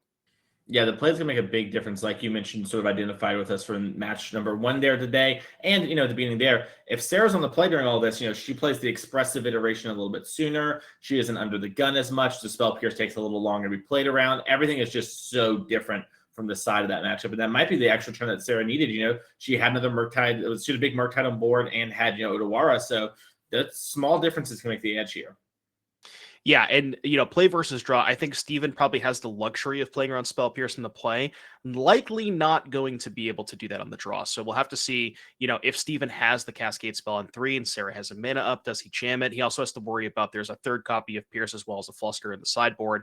So, it's a little bit, it's really this like cat and mouse game, like, whether Steven plays around it, does Sarah represent it, things like that. So, that is a pretty interesting dynamic to the matchup as well. Yeah, a lot of interesting things going on. We're going to have to see how both players choose to play it here. It's going to be very exciting. If you're liking this stream, make sure to follow that way you don't miss any of the action here. Even though this is the finals, we do have our Pioneer 5K going on at the same time. They're in the middle of round number 1 right now. So what's going to happen is we're going to finish this round. We're going to take a short break, and we're going to hop into round number 2. Devin and I are going to take you through most of those rounds. And we're going to have Dom Hobby and Joe Lissette take you all home for the rest of the day in the finals when it comes to the Pioneer 5K today. So a lot more Magic to be played. It's going to be very exciting as, even though the showdown is our straight to the finals, sort of Saturday is your one shot to make it to the thing, there are still a bunch of points on the line for the 5K. So if you're interested in the series race, like both of these players are for sure, you're going to want to play in those events and get those points and see what happens here. As it looks like Sarah is debating on whether to keep this 7 or not. She definitely has an engineered explosives in it. But I think her only land was an island. Dykman couldn't see what he had, but he also decided not worth it, going down to 6 for both players. Yep. Let's make sure. Let's just while we're shuffling, show me the slide for the next events here. Let me tell you about this because you might be having fun. You might be watching this. You might be having a good time. If you want to play one of these, we're going to be in Minneapolis, May 20th through the 21st for a Saturday 10K Pioneer Showdown. And then Sunday, we're going to have a Modern 5K Trial. That showdown is just like today. If you win it, you go straight to our championship. You get the token and the RC invite. Worth mentioning, by the way, at all our events this year, every single Saturday and Sunday, we have our main events, which are RCs, but we also run side event RC queues in the middle of the day. So even if you bomb the main event, you can go and take another shot there. We have another event coming up we've already announced. It's going to be back in Mundelein, Illinois here, where this event was held this weekend. That is going to be on, I believe, June 24th and 25th. Got it down as we have the Modern 10K Showdown and, Devin, the Legacy 5K Trial. Legacy, we rarely get to see in the paper these days, but here at NRG, we love it and we want to support it, and we're doing a 5K trial that Sunday. I just want to see some attractions on camera. I don't know if you've had the luxury of seeing those in play yet, but that's all I want to see.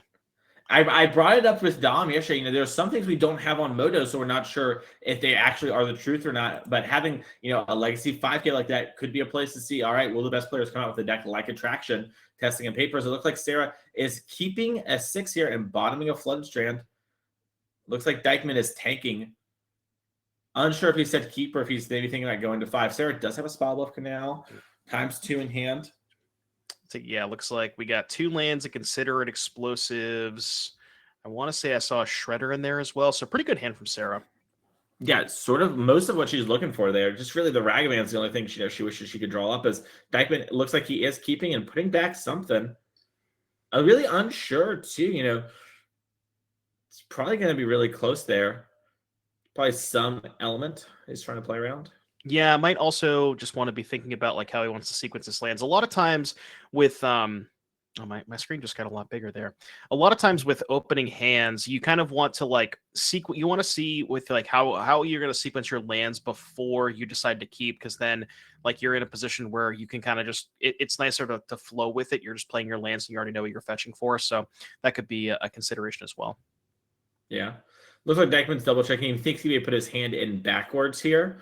Definitely something I've done before too. You mulligan and you're like, wait, some of these cards don't feel the right direction. Yeah, I want to make sure everything's the right way so we're not breaking any sleeves, etc. But yeah, no, I agree with what you said there. Also, both these players, have a buy into our Pioneer event, and so they're waiting for that next round to start. Although I think if you win here today, you're not super worried with how your Pioneer event goes. Obviously you want to win. Also getting the back-to-back open top 8, something only people like Roger Sulaiman, Joseph Bernal, Will Kruger, I believe, have done on our circuit series. And joining that elite group would be very sick. And you only get to do that once you've top 8'd the first time. So there is a little bit of pressure, for going to that NRG Hall of Fame. Right.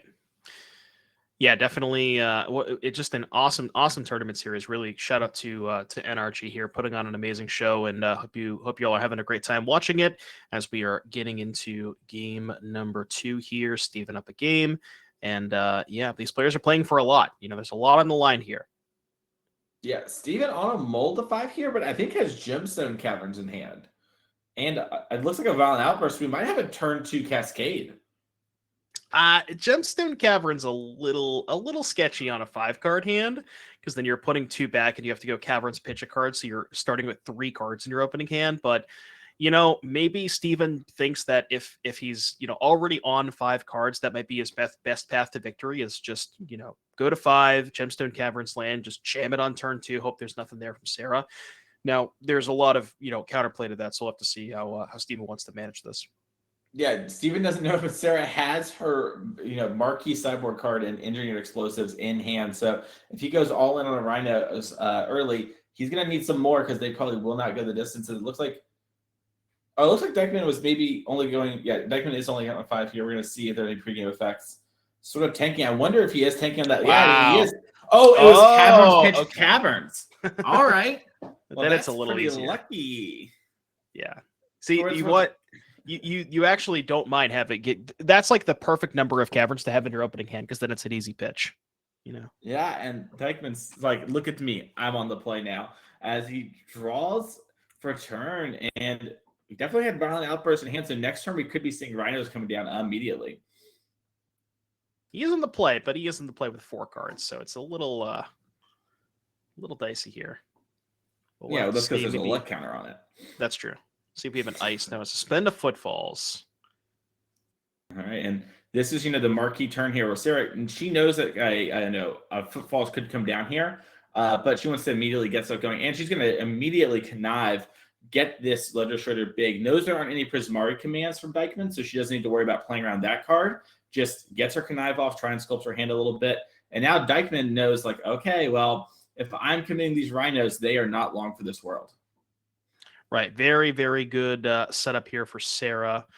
That's probably her best turn to setup here is just Shredder into Explosives.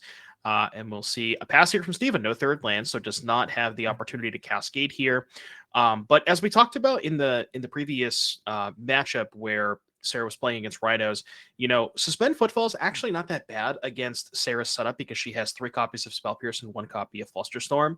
So being able to kind of play around that soft counter magic is actually something that Steven really, doesn't mind having. Now does play around Explosives, which, there's not really much counterplay that Steven has to that, but definitely good for against the soft counter magic. Yeah, we're going to see Sarah here. She cast a Consider, then cast a Mishra's Ball, but got her connive off, discard Odawara. She seems to be a lot of lands there. She's going to look at her top card with Mishra's Bauble. She has that fetch land in place, sort of getting a little bit of a mini scry action going on. Looks like she's happy with that top card and she's going to take it.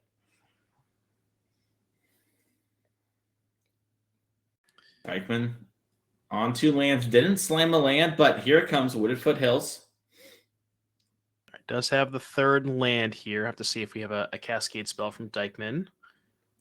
Definitely had Outburst and definitely has Dead Guard in hand too. So might see it instep unsummon or something like that. A lot of different plays available to Dykman. As it looks like Sarah's going to start off with another Consider on this turn. Yeah, we're doing. Looks like she's going to bid a counter spell. Looking. Been a counter spell, you say? No, right?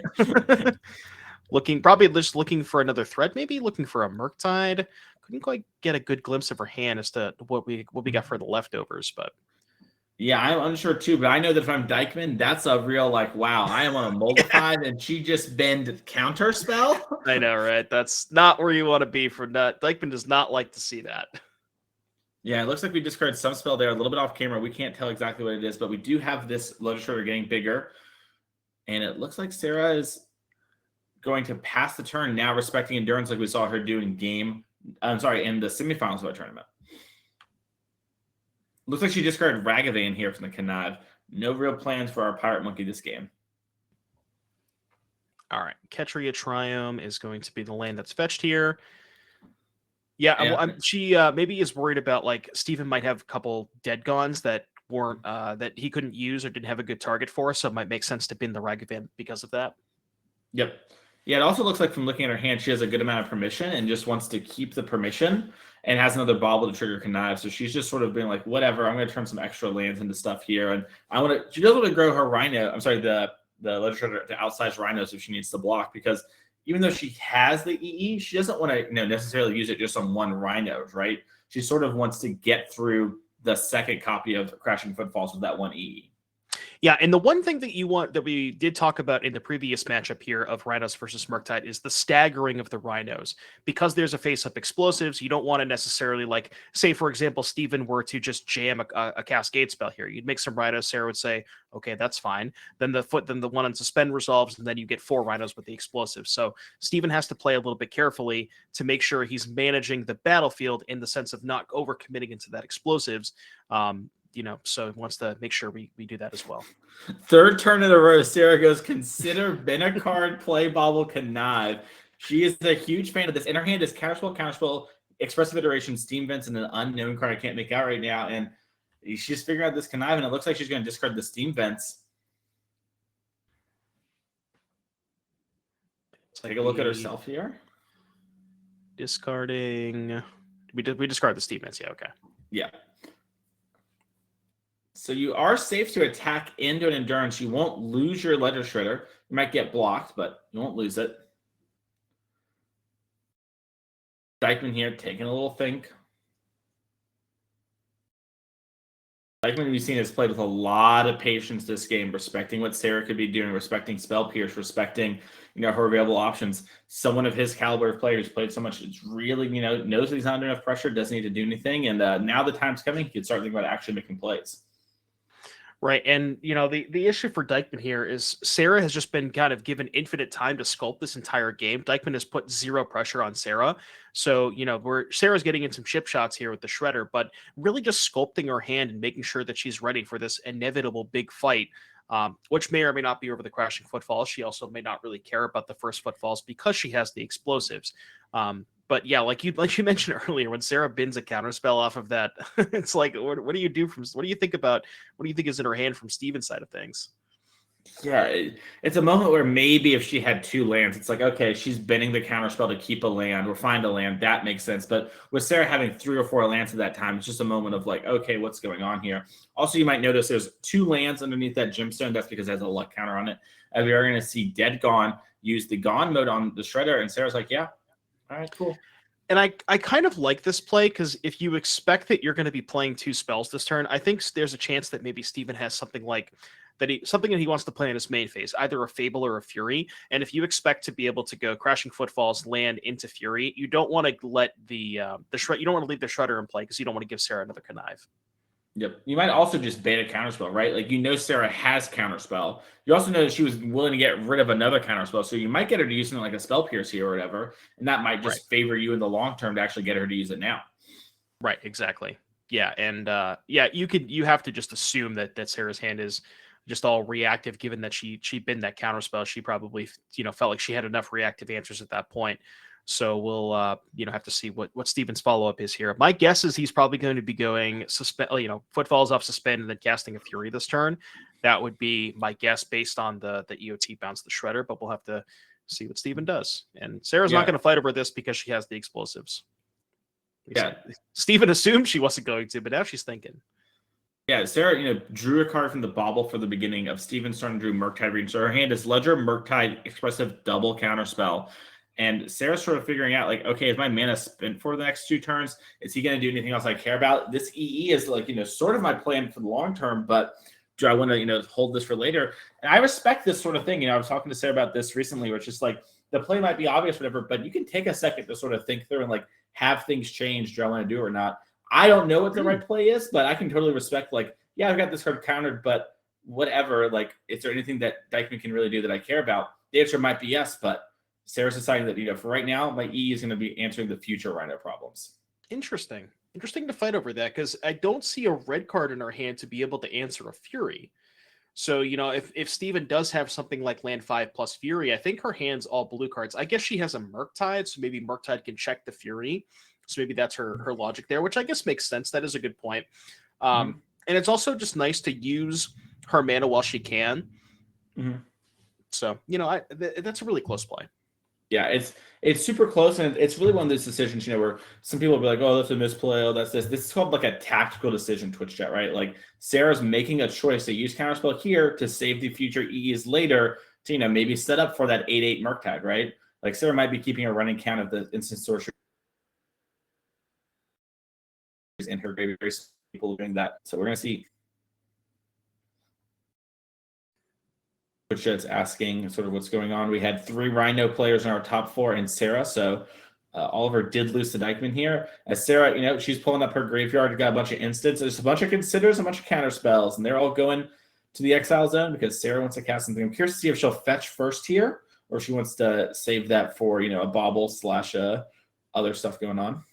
This is like the classic Nassif setting up his ultimatum mana, just Sarah setting up her Murktide exile pile. Yep. Dykman's going to take a second, and it looks like a mystical dispute. Ooh. All right, so Sarah's going to fight back. She does have another copy of Counterspell, I believe. So we'll have to see if Steven has another mystical dispute. That, as to why Steven didn't play a threat that turn, that could make sense. Maybe Steven's hand is all reactive as well. So we'll have to see what we have here. Yeah, it might also be a moment where Steven was playing around a card like Spell Pierce, like Flusterstorm, and it's like, hey, I can hold this extra mana. Looks like Counterspell is going to resolve because, Dykman said no worries there. And he's got 3 mana, and it looks like this could, be the Violent Outburst that we knew was in the hand from turn 1. With so much patience, finally gets it resolved for sure. Even though there's an E on board. Oh, perfect timing. The optimal way. Save us some life and save you a draw step. Yeah, and if Steven does have a follow-up bounce spell here, getting in 8 damage while there's an engineered explosives in play, it looks like there is a borrower as well. So this was really well navigated by Steven. It's not very often that you're going to be able to get a hit in with Rhinos under, versus an active explosives, but very, very well navigated by Steven here and getting rewarded for his sequencing. Yeah. And you know what? Thinking about the last couple turn cycle, it makes sense why Sarah used that counterspell, right? She thought her was managing it soon for the next couple turns. She knew more Rhinos were coming. And it's sort of going to play out that way here too, because she tries to redevelop Murktide. She's going to, have to probably EE down these Rhinos. As Dykman is thinking about if he wants to play anything here, we might be seeing him in ice in the upkeep or just going to play a land here, figuring out if he wants to posture a card or not. Wants to hold up the bar. We definitely would play the land there. So Sarah's going to go Shredder. My guess is Shredder pass. Interesting. Yeah. Wonder why we didn't redeploy the Murktide there. Then you could go Murktide, hold up the engineered explosives. Not enough cards in the graveyard, maybe, or not enough spells. Yeah, it might be a spot where maybe the spells in the graveyard is just a 4/4 Murktide. Yeah, she did do that really quickly, which makes me sort of curious about what's going on. It could also just be a moment of she's just like pre-planned to kill these Rhinos no matter what happens. So she wants to have a connive in case Dykman main phase 2s a Shardless agent. And so this would be slightly better in that scenario. Sure, that's fair. And she's like, maybe, maybe she's assuming that she's not going to trade the Shredder for the Barber, because that Steven's going to cast the Barber here. Yeah. But maybe, no, yeah, because I was going to say you could have a counter spell for the Barber, but you can't afford to take another hit from the Rhinos. So definitely can't, even if Sarah had a counter spell left over, she wouldn't really be able to cast it here. The 2 mana definitely saved for the explosives. So big draw step here from Steven. I think it was a red card. See if it was a Fury. If it was Fury, that is going to be a game potentially ending play here, because Sarah doesn't have a counterspell anymore. She used it earlier in the game. She'd been another one, and the Rhinos, are going to be big enough to have to force the EE, and then your Murktide probably just has to jump/trade with the Fury. We are going to see the EE get popped here, and looks like Sarah's taking a double check in her hand. She has Unholy Heat in hand, so that's going to be able to help check a Fury now. We'll probably rehab Delirium with the Engineered Explosives on the Mishra's Baubles, but let's see what Fable? Dykman did draw. Yeah, Fable would be really good here. Yeah, Fable would be nice, because that gets you the 2/2. If you draw a brick next turn, that kind of helps loot and finds you more gas. Just provides a lot of value. Because I imagine if there was a Fury, you probably would have Furied pre-combat. So we're thinking about something here for Steve, and let's see what it is. All right, looks like it's 3 mana. He's trying to figure out if there's some reason to hold something up. I know, maybe it is 2. Fire Oh, it's Ice to get a redraw. Okay. Oh, and he wants the main phase cycle in case he draws Shardless. Okay, I get it. Yeah. That makes sense. Well, didn't hit Shardless, but did hit Suspend on the Crouching Footfall. So that's going to reward Dykman. You got to love when tight play gets rewarded like that there. Doesn't even have the connive punish from Sarah. Sarah main phase slams this EI. She's like, look, I need to get a little bit more tools to fight these fights now. I am out from underneath my safety blanket that was EE. Actually, I think she finds Ledger Shredder land. Oh, Ledger Shredder Spell Pierce, sorry. Shredder, yeah, 2 Shredders? Shredder Land Pierce. Okay, gotcha. So now we can go second Shredder, connive the first one. I got to imagine there's enough to play a Murktide, especially with the iteration in the graveyard, because we already know about the other counter spell from before. So it's at least a 5/5. So if we have an untapped land here, we could see, Shredder into Murktide, just put a lot of stuff on the battlefield and make it really hard for Steven to because Steven has no pressure in play, so Sarah is pretty good at racing. And then with the 2 Shredders in play, even if Steven were to draw his best possible card, which is Shardless Agent, that would give Sarah a lot more looks as well. Yeah, I also want to highlight how well Sarah played that EI there. Not only did she realize she needs to keep the land to do what you just talked about, but she put the land in hand, because putting the land in hand allows her to connive it away off the Ledger Shredder here if she ends up drawing the island she wants to play, which will save her a life and give her a little bit more selection. Typically, players just throw the land in exile, then play it, cast it, the Shredder from hand. These small little things are why she is in the finals right now, as we are going to see, some fetching happening here. It ended up not going down that way, but it easily could have. Right. Let me my screen keeps resizing. Okay. Yeah, I know. I took a screenshot of mine. I made the screen very small. There's an arrow. There's an arrow on the top right. If you click on that, it should hide the chat. Yeah. I don't push Twitch chat as is, so they're gone now. Yeah. Looks like we are sort of figuring out, okay, do we have Delirium? Can I keep Delirium? How big do I want my Murktide to be? These Shredders also sort of beta Fury, so we're going to see exactly what happens here. It looks like the Murktide's just a 4/4, big enough to trade with the Rhino, and also, importantly, eat that Brazen Borrower. Probably means Sarah left Delirium in her graveyard there for Unholy Heat, as Dykman will at some point cut her deck and then draw for turn. And this is a big draw set for Dykman. He's played this Moldify very well, but he is sort of falling behind now.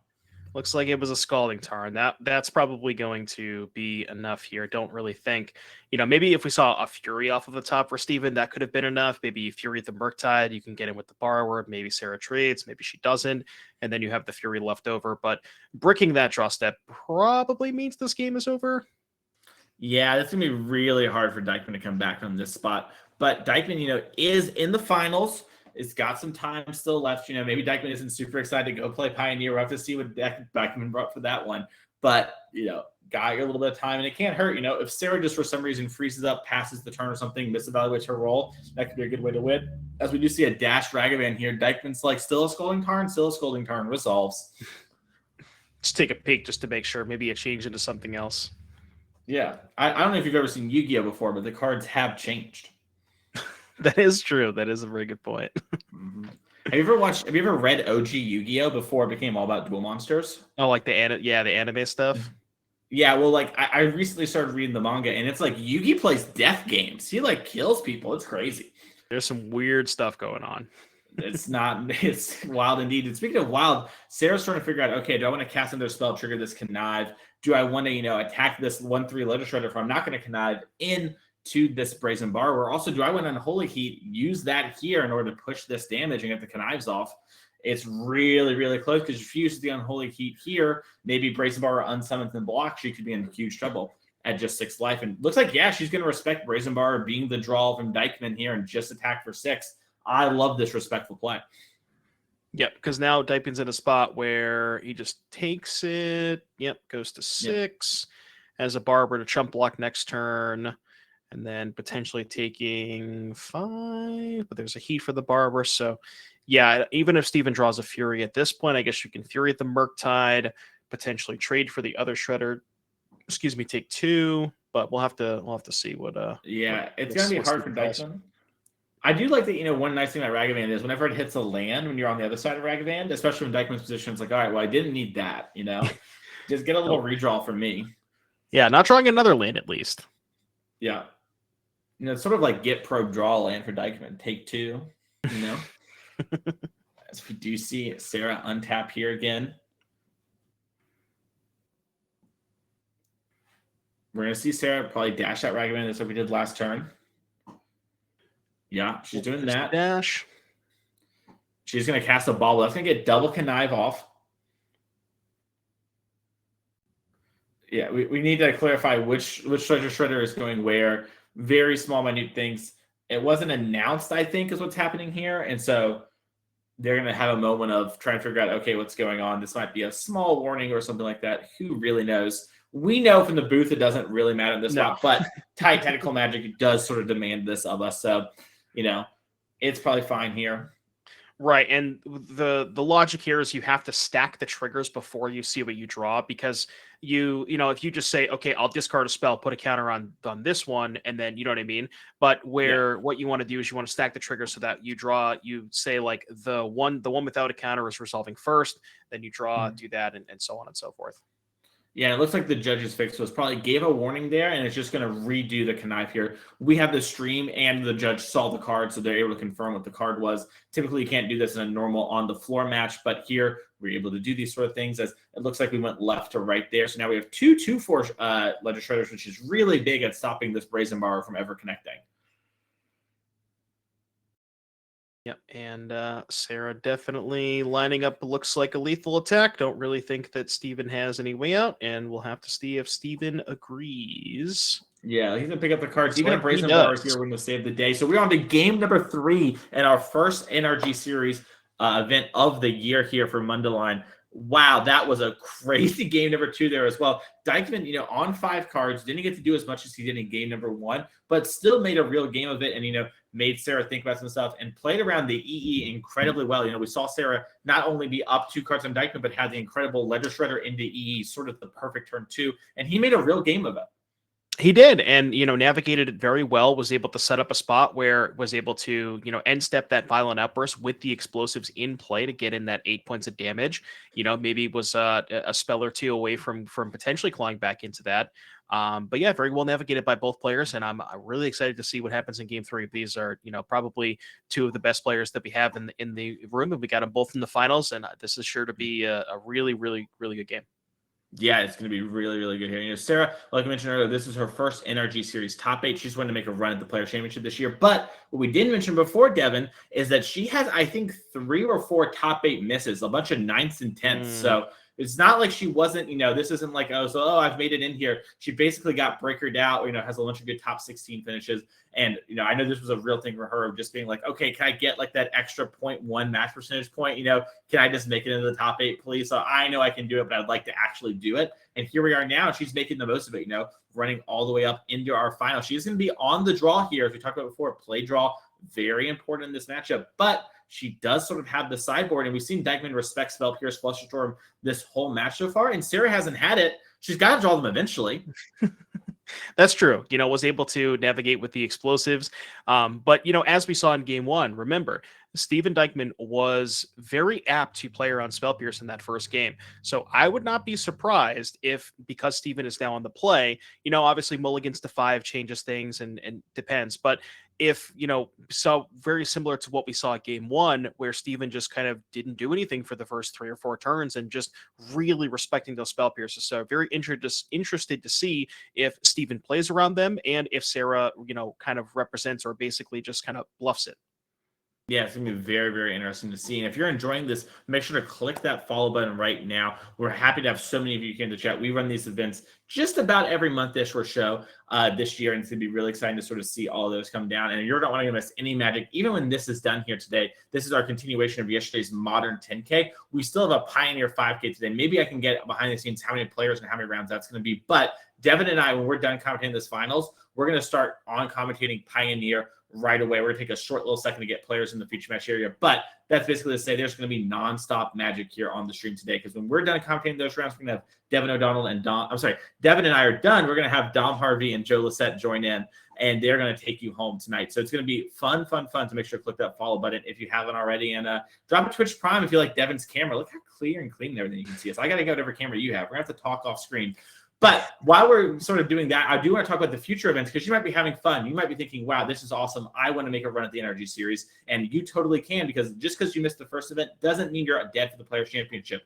Every single person who wins one of our events today, just like Dykman or Sarah here, is going to make it to our championship. And we have 2 more events already announced here. So we have the Minneapolis, we have Saturday, we have a Pioneer Showdown, and Sunday a Modern 5K Trial. That's going to be May 20th through the 21st in Minneapolis there.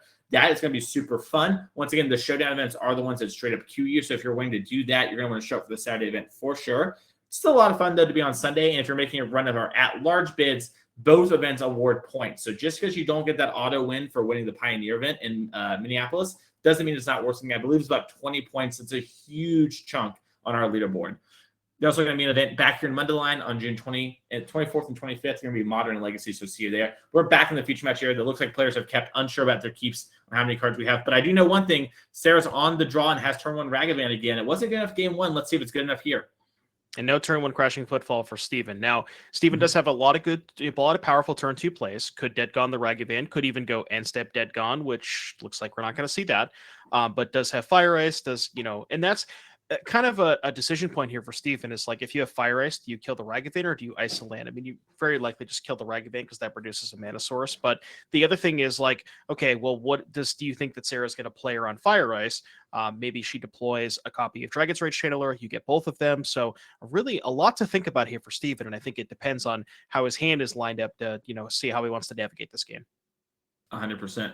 So this looks like Sarah has Expressive Iteration, some lands, a DRC in hand, and I think that's a Consider and a Murktide. So Sarah was very much another aggressive hand, like in game 1, where she didn't really have the permission, but she did an amazing job of posturing. So I'm really excited to see what she does here. As you know, she just picked up another Expressive Iteration. This Ragavan, the good thing about it is even if it doesn't hit any cards, like we talked about before, a little hard to find some stuff you want from the Rhinos deck to play early. You do get that treasure, which, what is a treasure if not a Lotus Petal, Devin? I mean, kind of the same thing. Shardlet's Agent. Ooh, we could cast that. It is a 2/2. What's the best hit? Probably Shredder. Oh, I really hope she casts it. Oh, Explosives. Yeah, that would be. Yeah. Oh boy, that would be a good one. Yeah, I guess there's not a ton of bricks, but. Yeah, she's not casting it there. She says push that aside. Looks like she is going to cast something though because she's prefetching this island. Might be a situation where she's going to cast DRC and just wants to have counterspell magic up and respect it. But no, it looks like she actually just has her own Letter Shredder. Why Cascade for Shredder when can cast Shredder? See if she has the Engineered Explosives as a follow-up. That would be a big turn. Looks like not. Oh, we're thinking about playing a spell. Okay, there's the Channeler. You really saw her hesitate there a little bit because I think she's either worried. Again, this is the situation we talked about. Now, Fire Ice just gets to kill the Ragavan and the Channeler because we're not even close to Delirium. So we'll have to see if Steven has the Fire Ice and if he was rewarded for his patience. Yeah, 100% is going to be really interesting here. Also, Sarah choosing to discard consider over expressive iteration right now. She, has a multitude of both, but, sort of light on lands here. So she's having to make a couple decisions about can she play the long game? What can she do here? So, expressive iteration stronger than consider before, but I'm going to say this, and this is pretty bold here, Devin. So if you don't want to stand with me on this hill, I understand. 1 mana, half as much as 2 mana. Wait, that's how that works? I'm not good at math, but I'll take your word for it. I understand that I'm an innovator, bold on this frontier, but we're going to see how it pays off here because expressive iteration is a messed up Magic card. Some would say that you're a pioneer. Yes, some would say a pioneer. Much like my ancestor, Lewis and Clark.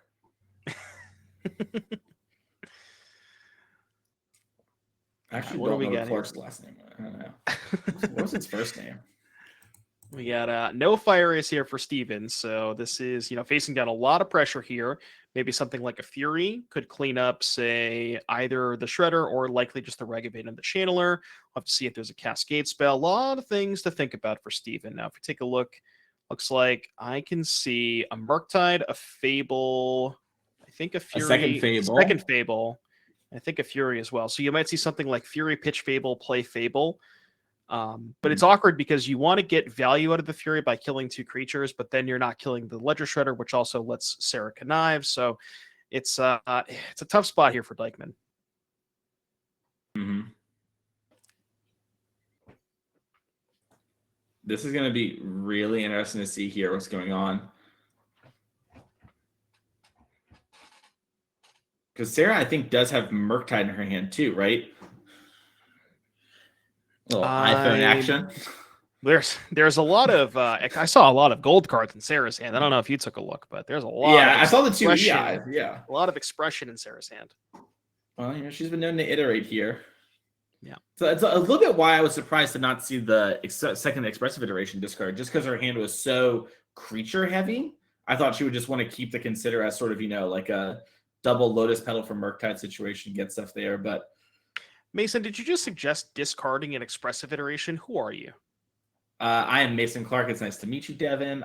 Sometimes I do crazy stuff, and sometimes, I value a mana. I have a lot of respect for the mana system, as we are going to see Fury get rid of the Legislator here, and then we're just going to Violent Outburst, get in our 4/4s here. No engineered explosives at the moment, and just going to, sort of go off and see what we have here. And noticeably chose to kill the Ledger Shredder, so chose to kill 1 creature as opposed to 2, which normally, as we said before, 2 is twice as much as 1, which I know is very surprising to some people. But I like that. I like that choice to only kill the Shredder because A, you don't want to let Sarah connive, and B, the Rhinos kind of checks the Ragavan anyways, and I guess you're letting Sarah have the Channeler, but it's pretty close. So I think I like that play by Steven. Yeah, Sarah kept a bobble on top with the connive, it seems, and then now is tanking on what else to do on this turn. Just put some card in hand. Really looking for that sideboard card. We got to find a copy of Explosives here. Now, I think Sarah might still have an Unholy Heat. I can't remember if she did or not. Yeah, I'm a little unsure as well. Because I have to imagine we're delirious, right? Yeah, we're now delirious, which means we have to attack, which is probably what we want to be doing anyways. We can't be really blocking these Rhinos too profitably. Although I guess you could have done it main phase 2 and double block to kill a Rhino. Something there, but... I don't know, though. With Steven at 12, you get a 3/3, especially if you have a Heat to follow up next turn to kill one of these Rhinos. You're probably just in a position where you can win the race. Yeah, that makes a lot of sense. She main phase fetched the island here, too. That's going to make it harder for her to get got with this Spell Pierce in hand. I'm really curious to see sort of how she positions these turns, because this next turn cycle or so for both players is really going to dictate the rest of the game, Barring a top deck of some card that swings the matchup a lot, both players have most of the tools they're going to have for the rest of the game, and we're going to have to play from this spot, and these decisions are make or break ones here. Right, and so interesting there. Sarah fetching main phase. Fetching for... Oh, because she knew the top card of her library with Bobble. Okay, understandable. Yes. I wonder if it's tough there. I wonder if you're supposed to shock to just for the upside of drawing on Holy Heat there. Maybe she figured that her life total is under pressure a little bit too much. Also, going from 18 to 16 is really bad when there's 2 4/4s in play. So it's a really close decision there. But I think, no one Holy Heat. But she did find the Explosives. I was going to say, Devin, she found the explosives. You pointed out, I didn't even notice it there until you started talking about it. And yeah, wow, that is so huge. And holding it here and sort of setting up now, she knows there's zero chance to die. There's no Become Immense in this deck. There's nothing that can actually kill her this turn. But what might happen is Dykman might be like, listen, I need to just play like a Shardless Agent or something this turn. I need to work through some things, get some more Rhinos on board. And Sarah will just blow this game wide open if that is Dykman's play. Looks like Dykman's going to use 2 mana, maybe using some sort of Murktide Regent. That's a huge one. Sarah doesn't have a card like Mystical Dispute here, and the Engineered Explosive doesn't answer that card at all. I think 3 counters, if I'm doing my math. I think there's, 2 Rhinos and an Outburst, I think? That sounds right to me, I believe. We'll have to see what the die is, too. Okay, yeah. That's a Rhino. Okay. Yeah, okay. So 5/5 Murktide, pretty good here for Steven. And that is very, very nice because, as we talked about, the explosives cleans up the Rhinos. Steven didn't, even if Steven had a Cascade spell, really doesn't want to deploy another Shardless because he knows about the possibility of Sarah having that Engineered Explosive. So very, very good for Steven to diversify his threat base here. Sarah's likely going to take 8, fall down to 10. Maybe she doesn't have a 4th land. So if there's an explosives, can't really double spell profitably, because ideally Sarah would want to go Murktide Regent, explosives, pop the explosives, then have Murktide to check Stevens, but maybe she doesn't have the luxury of doing that. Yeah, Sarah really wants to draw the card Unholy Heat this turn. That is one that will just clear up this whole board. She can kill the Murktide, then pop the EE on the Rhinos. It looks like Sarah's going to actually just move to combat here, and I love this attack with both. Much going to get blocked, and if he decides, maybe I need to kill this DRC, you maybe get a card that can solve the problem. Sarah here does have Murktide in hand and 2 EEs. She picked up another EE on the turn cycle, so future Rhinos are not going to be a problem. Yeah, second copy of explosives. Now, I wonder, do you call here for Steven's side of things? Because obviously the attack is forced here from Sarah. This is a tough spot to be in for Steven. I don't know. You probably have to call. It's really close. Being at 9 life too. Can you afford to take 3 more? Steven took Steven did take the 3. This is post combat. Oh, right. Yeah. Okay. My bad. Oh, yeah. And so chat for a second. You're good. Oh, it looks like Sarah's actually going to cast EI this turn. Very interesting. I thought we were going to see Engineered Explosives and a Murktide here and just have like a 7/7 Murktide. If you have a 7/7 Murktide, they actually can block the opposing Murktide and beat Violent Outburst. But it looks like Sarah might be respecting the card Mystical Dispute here. Interesting. Okay. We'll have to see. So we know about the 2 explosives in Sarah's hand. I believe she still may have had another expressive iteration. I'm curious to see what the leftovers are. Probably wants to try and find maybe she has a land trying to find an Unholy Heat, or maybe she has the Heat looking for a land. We'll have to see what she has. Yeah. And she does have this Bauble plus Fetch Land. That's going to let her control the top of her deck just a little bit, so that top card isn't what she wants. She can get a redraw on it. But she is going to take 5 from this Murktide if Dykman wants it. Dykman maybe just will have a weaker hand and choose to eat the DRC and combat the next turn instead of attacking. But yeah, Sarah's grabbing another island here because she's pressuring her life total, and she's actually just choked on red mana. Right. Maybe she drew a land here off the expressive and I missed it. But this EE on 0, it's got to come down sooner or later. Yeah, she's basically forced to play it this turn to, blunt the attack for next turn. But I mean, at 9 life, facing down a 5/5 Murktide Regent, this is really kind of this is going to be a tricky position. We'll have to see. Again, this is all really comes down to what Steven's leftovers are. She kept the card on top with the Surveil. It's an Unholy Heat. That's big for answering the Murktide later. Sarah is in a very tricky spot here, but if Dykman's going on the big attack, he's going to force the EE pop. He's going to put Sarah down to 4. Double Fire Ice wins the game here. Also, every future Rhino is now a lethal attacker. So Dykman, has a card like Violent Outburst or whatever, can go the distance. And I think Dykman drew Endurance for the turn. Yep. Endurance, land, Fable is the hand. So do you play Endurance or do you play Fable? I like main phase the Endurance here. You got to get the Endurance down. Yep. It stops Murktide. It stops Unholy Heat. It actually probably just kills Sarah. And yeah, Sarah not deploying that Murktide last turn comes back and gets her. She played around Mystical Dispute, and you can see she's shuffling her hand here. She knows I can't play this Murktide next turn, almost regardless of what I do. That is such a Massive turn there for Steven. And not like you said, not only blinks the Murktide, blinks the Unholy Heat. I think a lot of people might want to get a little bit, greedy there and try to mid-combat the Endurance, like eat the Channeler, quote unquote. But yeah, really, really heads up play for Steven. And that is extremely backbreaking. Because now it's unlikely that Sarah can get to Delirium to turn back on this Heat, which she kind of has to do this turn. Yeah, she also needs to do this in main phase too.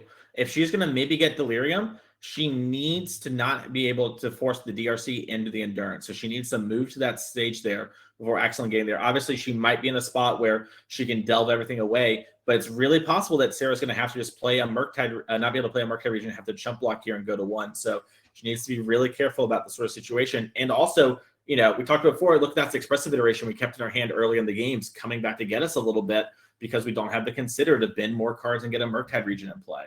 So Dykman played this game really well. Sarah's played really well too, but this respecting of the damage of everything with the islands and then keeping the expressive for a longer game might be coming back together here, as she does have a Spiral Bluff in hand as a red source, but that's going to enter tapped. Right. And yeah, like you said, we talked about just Sarah, she's really choked on red mana, did prioritize not shocking early on turns that she, potentially could have. Now, that being said, she's at 4 life. So an extra shock there, might have ended up costing her. But yeah, just like you said, just really, really choked on red mana. Not a lot of options here. Staring at that sideboard card, Engineered Explosives, not good enough here. Doesn't really do much on this board. We got, looks like Unholy Heat doesn't do a ton. And yeah, this is a really tough spot. EE does get you the Surveil. You can bin anything off this and play your Murktide region. Now, if your Murktide region doesn't hit an instant or sorcery here, you won't be able to block the opposing Murktide profitably, but you will be in a spot where you're not dead, and not dead is pretty good. The other thing that maybe is in consideration here is EE, bin a 3rd type, tap 2 islands, crack EE, and then Heat bin the 4th type off of the Surveil or something along those lines. You could pass Heat, bin the 4th type, block with the Channeler, and then Heat the Murktide after block. So a lot of things to think about here. So we see Sarah going in the tank here for sure. And I wonder what she's looking at here. So we have instant land right now, plus the artifact. We'd have to find a sorcery or a creature to take that line. Yeah, and I think your lines to play, she probably does it this turn to play around Mystical Dispute. We saw her play around that last turn, and that's still up, so that could be a card that could actually stop this line. But you're right, if she bends creature or sorcery here, she is able to do what you said there, and the Murktide's gone. Now she does have hard cast the Murktide Regent. You lose to Dispute. You can't stop it, though. We're in a position where we can't beat that card anymore. And yeah, this Murktide Regent can come down. It will be a 5/5. It will, trade with the opposing Murktide. Sarah will have to chump block. Well, she can maybe chump block with DRC, maybe not on the Endurance. It really depends up to her there. And yeah, she'll be in a position to live. Question for you, Mason. How important is getting this Murktide to a 6/6? Because you could, theoretically, just basically discard the Heat to do nothing and make a 6/6. Oh, interesting. I think that might be the 5/5 Murktide. Yeah, that's probably really good long term. I for some reason thought she already used a Spiral Bluff now, but you're right. It's hiding under that island. Yeah, I think I actually really like that play. And this actually shows just how insane that Surveil was. If she had hit, a sorcery or an artifact, she maybe could have hit off the Unholy Heat and actually, killed the Murktide if she got incredibly lucky. So, yeah, that was great sequencing on her part. And I think you're right. I think the play for Sarah maybe has to be winning long term is discard this Unholy Heat and pretend it's a +1/+1 counter. And if you hit another instant or sorcery off the top of your deck, especially when you don't really want right now with this DRC, then you can survive Violent Outburst as a draw from Dykman. And then you have this big Murktide, which can crack back and kill in the turn. And if your DRC can get Delirious again on the next turn, you'll win the game. That would be 9 points. So I love that line a lot. Looks like that's what she's doing. Yeah, and she's double checking. It looks a little weird, but it is, I think, her best line at winning. I think you figured that out there. If we are going to get a Surveil, and we're binning Ragavan, which we saw a little earlier for the and it looks like we are going to do the EE pop line. Oh, so okay. She actually the best of both this is bad. This is bad though. Is she doing this pre-combat? I'm assuming she did all this in main phase 2. Main? Oh no. Let's hope so. Yeah, she put her head down. Okay, it looks like we're it must good. have been second main. Okay, good. Yeah. I'm gonna guess, knowing Sarah, that she maybe just probably at the beginning of the game said move to second main, Right. just to make sure, because she knew there was no world where she was gonna be able to attack, and now she has to decide. Okay, do I block this endurance? Do I not? It's a really hard choice because she needs all the resources she can get. Those Murktide regions might get unsummoned off Brazen Bar type cards. Fire Ice is a card that will win the game for Dykman, as will Violent Outburst. I think you got to take this. I mean, you're probably dead to Fire Ice anyways on tapping a Murktide region. I don't know if I like the chump block here. I think, like you said, I think we need all the resources we can get here. But it's very, very close. There is a lot of stuff in Dykman's deck that deals 1 extra point, Violent Outburst.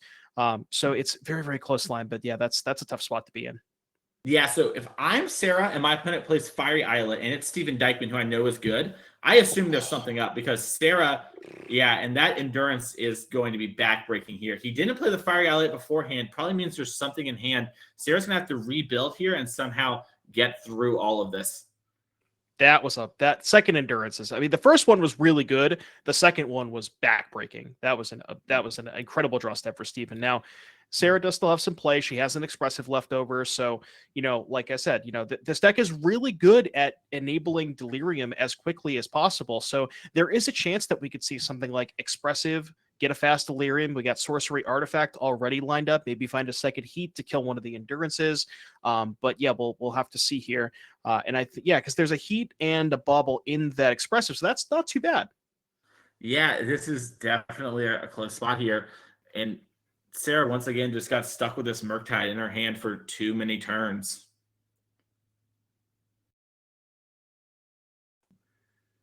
I think Sarah's expressive bauble land. She has Counterspell Murktide in hand along with an unknown card.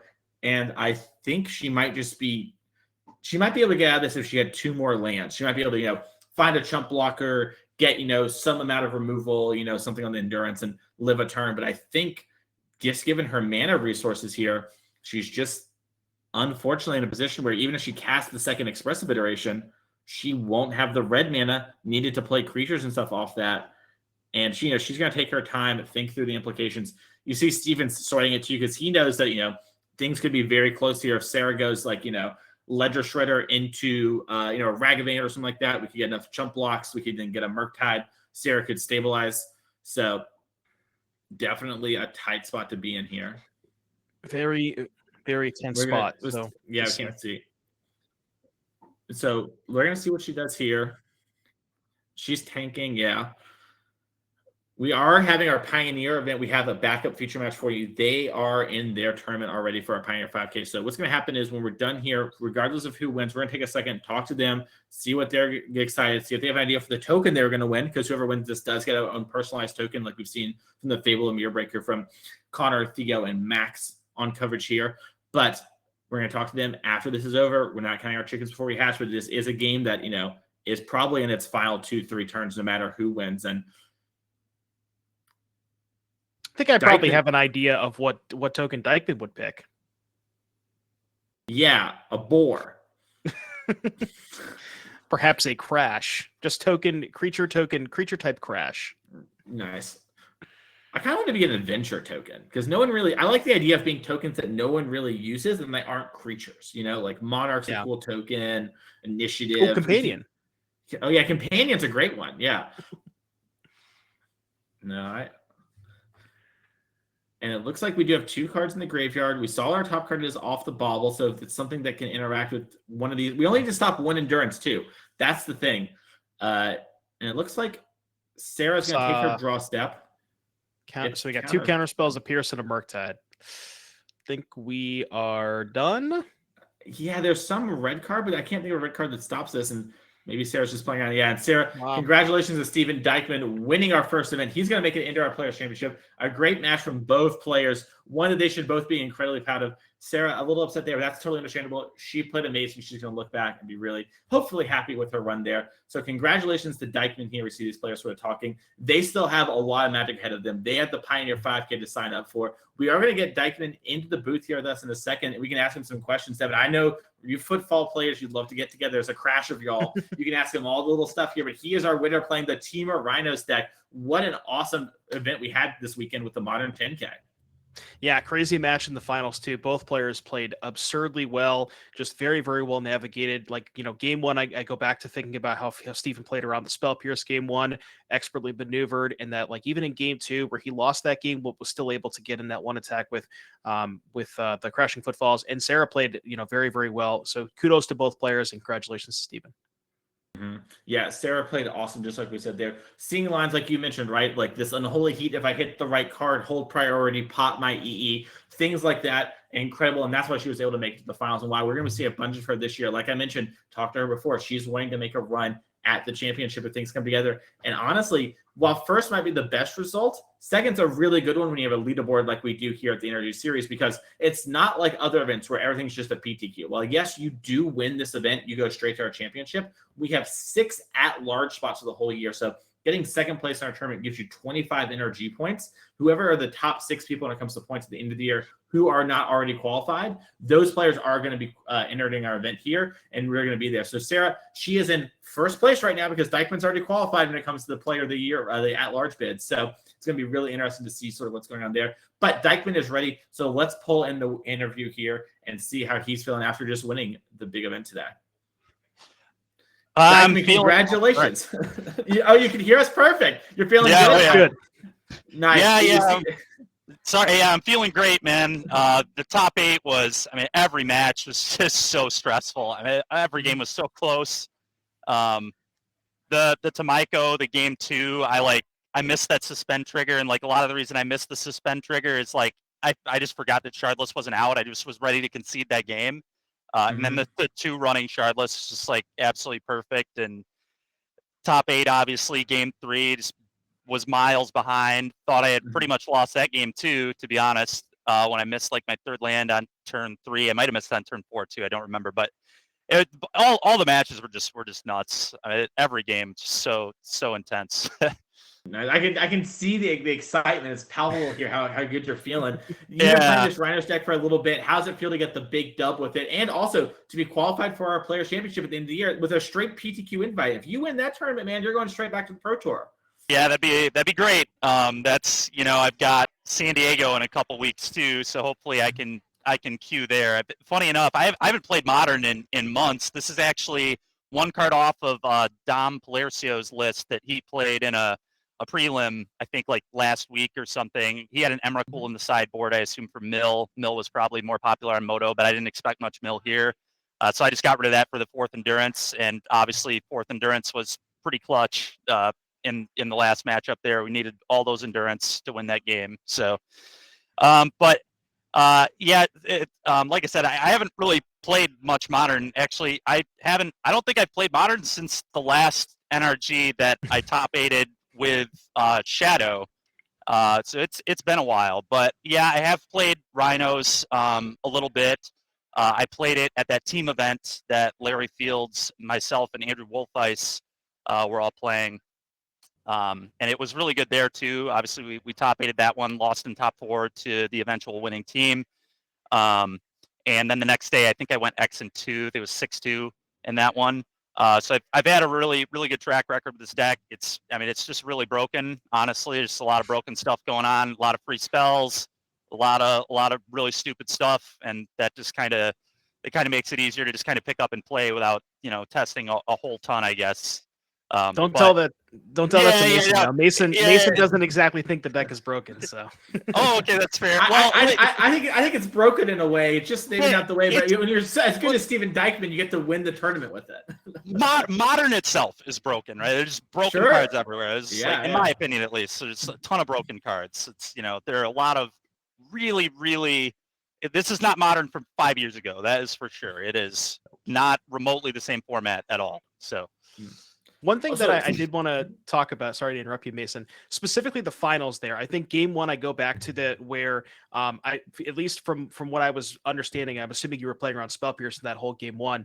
And me and Mason kind of talked about that, how you just like, you had the option to do something on turn 3, decided not to take that off. So maybe you want to discuss that real quick is that what was going through your head in game 1? Yeah, I was trying to just be really patient. I wanted, if I was going to Violent Outburst, I wanted a follow-up. Like I wanted to either draw a shard, like I wanted to punish a tap out. So I just kind of wanted to be as patient as possible and just, it might not be the best game plan against Murktide. I'm not sure to let the game go long like that, but it felt okay in that position for me. I didn't think I would win the game if I just threw my Violent Outburst into a counter spell because I just had nothing to follow up really that mattered. I think the critical turn of that game I thought was the not casting Fury into the 3 open mana, and then the following turn where the Dead Gone gets countered, and then only 1 mana up that set like that forced Unholy Heat Bolt or die. And then that ended up working out for me, obviously. But and then game 3, so I boarded out Fury in game 2. I'm not sure if it should be in the deck at all, but Ledger Shredder's beaten me like every game I've played Murktide this weekend. It was my 1 loss in Swiss, and obviously Ledger Shredder just dominated the game in game 2. So I said, okay, that's enough of this. I cut Fire Ice, brought all the Furies back in, and they work really well with the Fables too. So there's like some upside in that regard. But I was just sick of losing the Ledger Shredders, so I boarded them in and was just like, oh, let's see if this works. And that game, that's a ton of manipulation that was not allowed. That Ledger Shredder dying, like even if I had Fire Ice that game, yes, it would be able to kill the Ragavan and the Darcy, which would have been good. But in the long run, I probably lose to that Ledger Shredder. Honestly, it just gets too big. It blocks all my Rhinos, and then eventually it can clock me. But also just like that manipulation scared me. So, but yeah, it ended up working out. So makes a ton of sense. Makes a lot of sense from us here in the booth. We were mentioning that stuff. My question for you, though, Stephen, here before we let you go and you're going to play the Pioneer event is you winning today is awesome. You get the invite, you get the trophy, all that stuff's cool. You also get a customized Inkling token we're going to give away at events. That's awesome. What are you picking? What do you have any idea? Any ideas at all? What do you want to be? Oh, man. Dude, I have no idea. I'll have to think on that. All right. I could do like a really obscure one. I've always kind of wanted to be a spider, an Ishkana spider, if I got a token, but that's kind of a really obscure one, obviously, because that doesn't really see much play at all anywhere. But spider token's kind of a unique one. So I like that. Yeah. I like it. Well, Stephen, thank you so much for taking some time to come and talk to us. Congratulations once again. Enjoy your day. Good luck in the Pioneer event if you're playing that. Maybe we'll be seeing you later on today there. And we're going to actually take a quick little break here. We're going to set up our Pioneer match and then hop right into it. So we'll be right back. All right. Thanks, guys.